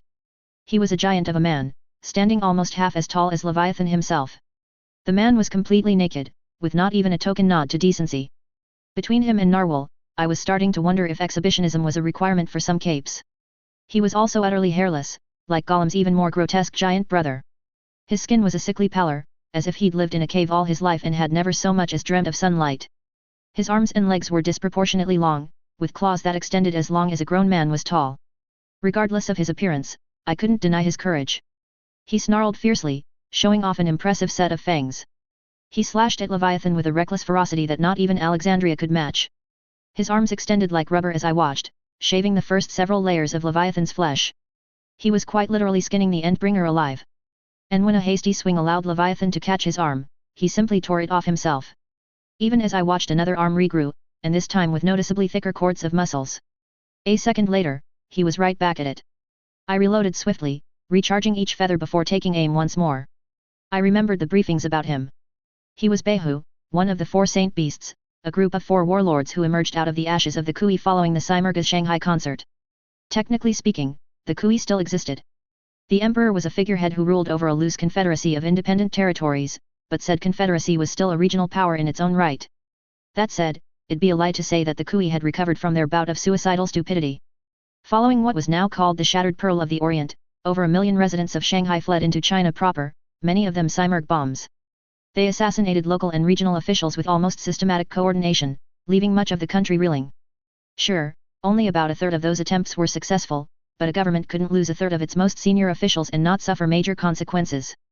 The Yang Band did eventually manage to restore order, but not until an estimated 5 million died in the subsequent riots, famine, and uprisings. That number was still rising, what with the bird bitch being the plotter she was. Quite a few people triggered as a result, of course. Many of them took on the role of local leaders, usually making things worse. They carved out fiefdoms for themselves, with little to no oversight from a Yang Band that was already stretched thin. For a while, the Kui became a nation made out of 1,000 petty kingdoms. In the end, 4 para-humans emerged. These were, as the Kui referred to them, the four saint beasts, heroes of the empire who united disparate provinces and quashed rebellions. They'd featured prominently in Fortuna's brief covering the new Kui. Though they were nominally under the authority of the Son of Heaven, that is, the Emperor, in practice, they were effectively free agents, warlords who ruled mid-sized counties in their own right. I continued firing. Leviathan would occasionally try to destroy my drones, so I moved them every so often. Behu, their white tiger of the west, was here. I wasn't sure why I was surprised, but I was. This was Australia, after all, a mere stone's throw from Chinese territory. By all accounts, he was the most bloodthirsty of the four. Much like the tiger he supposedly embodied, he was a beast in human skin who'd do anything for a good fight. If nothing else, I couldn't fault his dedication. He was getting the battle he craved, and for a good cause, even. His brute strength, monomolecular claws, and regeneration allowed him to hold his own in that deadly mosh pit. Hell, if the reports were right, and they always were, Behu was a lung light, an escalating changer whose limbs would grow more durable the longer he stayed in combat. But Leviathan did not sit still. His tail lashed out like a whip, splitting one of the local capes in half. The echo surged after him, breaking the leg of a woman who'd been too committed to her assault to dodge. A flash of teleportation got her out of the line of fire. Hopefully, she'd be back later. She'd been doing a decent job of keeping him distracted so legend and hero could wail on him. He then took that momentary vulnerability to escape, running over two more men who risked it all to delay him for even a second longer. I added my fire to legend and his blasters, but none of it mattered. Leviathan barely acknowledged the hits as he crashed straight through a building, making most of us lose track of him. Leviathan is headed northeast. Sectors B4, C4, get ready. I said, knowing Dragon would pass the message on. I growled in frustration as I took to the sky on Wukong's White Walkers. Even despite the dozens of drones and Riley's convenient syringes, casualties in an Endbringer battle were inevitable, but that didn't make the reports easier to hear. Given Leviathan's speed and the pouring rain that hid him from view, my ability to perceive anything regardless of obstacles was vital. If I could not fight Leviathan directly, I was determined to never lose sight of the bastard. At least he was moving inland. The further I could be from the tidal waves, the better. We'd been at this for 15 minutes now, and those 15 minutes felt like an eternity. Behemoth targeted energy centers. Dams, power plants, coal lines, and major pipelines were all fair game with him. The Cymurg was the trickiest, but she typically focused on people, individuals who were pillars of society or beacons of progress. Leviathan usually targeted cities altogether by using the groundwater to sweep entire sections of landmass into the sea. We were no closer to determining Leviathan's objective this time around. Usually, our SOP was to figure out what the Endbringer wanted, and then use that to deny them by baiting this very objective and then causing enough damage to drive them back. I should know, I'd helped Becky write the damn playbook. But that wasn't what was happening here. Adelaide had no major reserves of groundwater, it wasn't a soft target despite being on the coast. The largest source of fresh water was to the east, the Murray River. Hell, it didn't even have any major capes that Leviathan might have been targeting, nor had it recently suffered from societal upheaval as Brockton Bay had with Bakuta and the Empire riots. In short, there was no clear reason for Leviathan to be in Adelaide. That meant the fight didn't have an easily accessible win condition this time. There was nothing for it but to slug it out until he decided he'd done enough. Rhyme down. Boomerang man down. Rainbow snake deceased. Dream song deceased. Starlight deceased. Rujak deceased. Leviathan has left D4. Expected trajectory, E5, dragon rattled off. I started at that. Rhyme, an up-and-coming heroine from Philadelphia. Not only was she a hero often celebrated for her power, she was a serious, sincere woman who attended almost every A&S class crisis she could. Though she seemed taciturn, I remembered her files saying she was a woman who led by example. She'd done one of her flybys, only for Leviathan to retaliate by throwing the signpost like a javelin. I found her buried in deep water, a section of the city having collapsed to form a pool of seawater. The signpost had pierced her through her stomach, pinning the flyer to the earth below. I set several Dragonfly drones on Leviathan and dipped down to save her. She'd be Alexandria's second-in-command one day, I didn't want this to be her end. I'd opted for quantity over quality when I built my rescue drones. Sure, they had the ability to cast 3 spells back-to-back, but they weren't the most robust things I'd ever made. My drones weren't built to operate in total submersion. It wasn't a big problem. The vast majority of people who died in a Leviathan fight didn't drown, they were struck by debris, fell from height, or killed by the Endbringer himself. Besides, humans floated. Left alone, they'd rise to the surface, making rescue possible. But seeing how Rhyme got herself impaled to the ground, that wasn't an option. I didn't think. I couldn't afford to. I dove down into the water as the rain pounded all around me. Icy currents embraced me, far warmer than the true ice embedded in my skull, yet almost heart-stopping in the panic they inspired. The water was only about 7 feet deep here, but it felt like I'd dived into the ocean directly. The Amilo blazed, a spiritual flame stoked by my memories and emotions. It swept across my body, setting my blood alight and giving me clarity of purpose. I extended Isolde until it was half as long as a light pole, stabbing it deep into the street below. Then, I shrank it again, using the embedded sword to overpower the currents and drag me towards the depths. Once I reached Rime, I forced mana into Anavia's grace. The true ice embedded in my armor answered, glowing brightly with a sapphire light that illuminated the darkness. A bubble of ice formed around us in a protective shell as my feet touched the ground. I could see her eyes flicker with recognition. Her heart beat, however weakly. The kindred reached out, but I tugged them back. I knew with a soul-deep certainty, this wasn't her time. Perhaps one day, but I wished to watch her story for a while longer.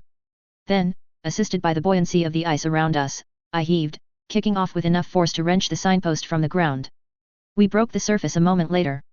I quickly tore the signpost out of her before stabbing her with Riley's syringe. She could hardly swallow anything, so this was the way to go. I left her on a nearby rooftop, gasping for breath. She'd be fine once she collected herself. Dragon, I said, already done with today. Hyun Mew. My drones can't handle underwater rescue. Direct all such targets to me. Will you be okay? I felt a wave of foxfire blaze behind me. Everyone died, that was reality, but I refused to allow my hesitance to be the reason their lives were cut short. I firmed my resolve and dashed off towards the sea. I'll deal. Author's note. I've made it, my second Endbringer fight this FIC. Weird, huh? This means that I can finally drop this story after Leviathan, right? It's tradition. Leviathan weighs only 9 tons. A school bus weighs 7.25 tons. Considering its obscene mass, Leviathan's weight doesn't make any sense, one more thing chalked up to it being a dimensional onion. The World Stone Network does not extend past the US, Canada, and a few large cities in Western Europe at this time. Yes, this means there are now 2 black turtles. In Chinese, the black turtle is Suan Mu. In Korean, it's Hyun Mu. Facts? Sure. Green sea turtles do not have green shells. They're called that because they are primarily herbivores and eat seagrasses and algae. The pigments build up in their bodies, coloring their cartilage and fat with a greenish tint. You are what you eat. Unrelated, my cousin used to be part of a breakdance crew and called himself B-Boy Kimchi. Him, and probably 1 in 20 guys in LA's K-Town, LOL. Thank you for reading. To reach a wider audience, and because I enjoy a more forum-like setup to facilitate discussion, I like to cross-post to a wide variety of websites. You can find them all on my Linktree, https://linktree.ee/fabled.webs. Latest Chapter 9.3 Ascent.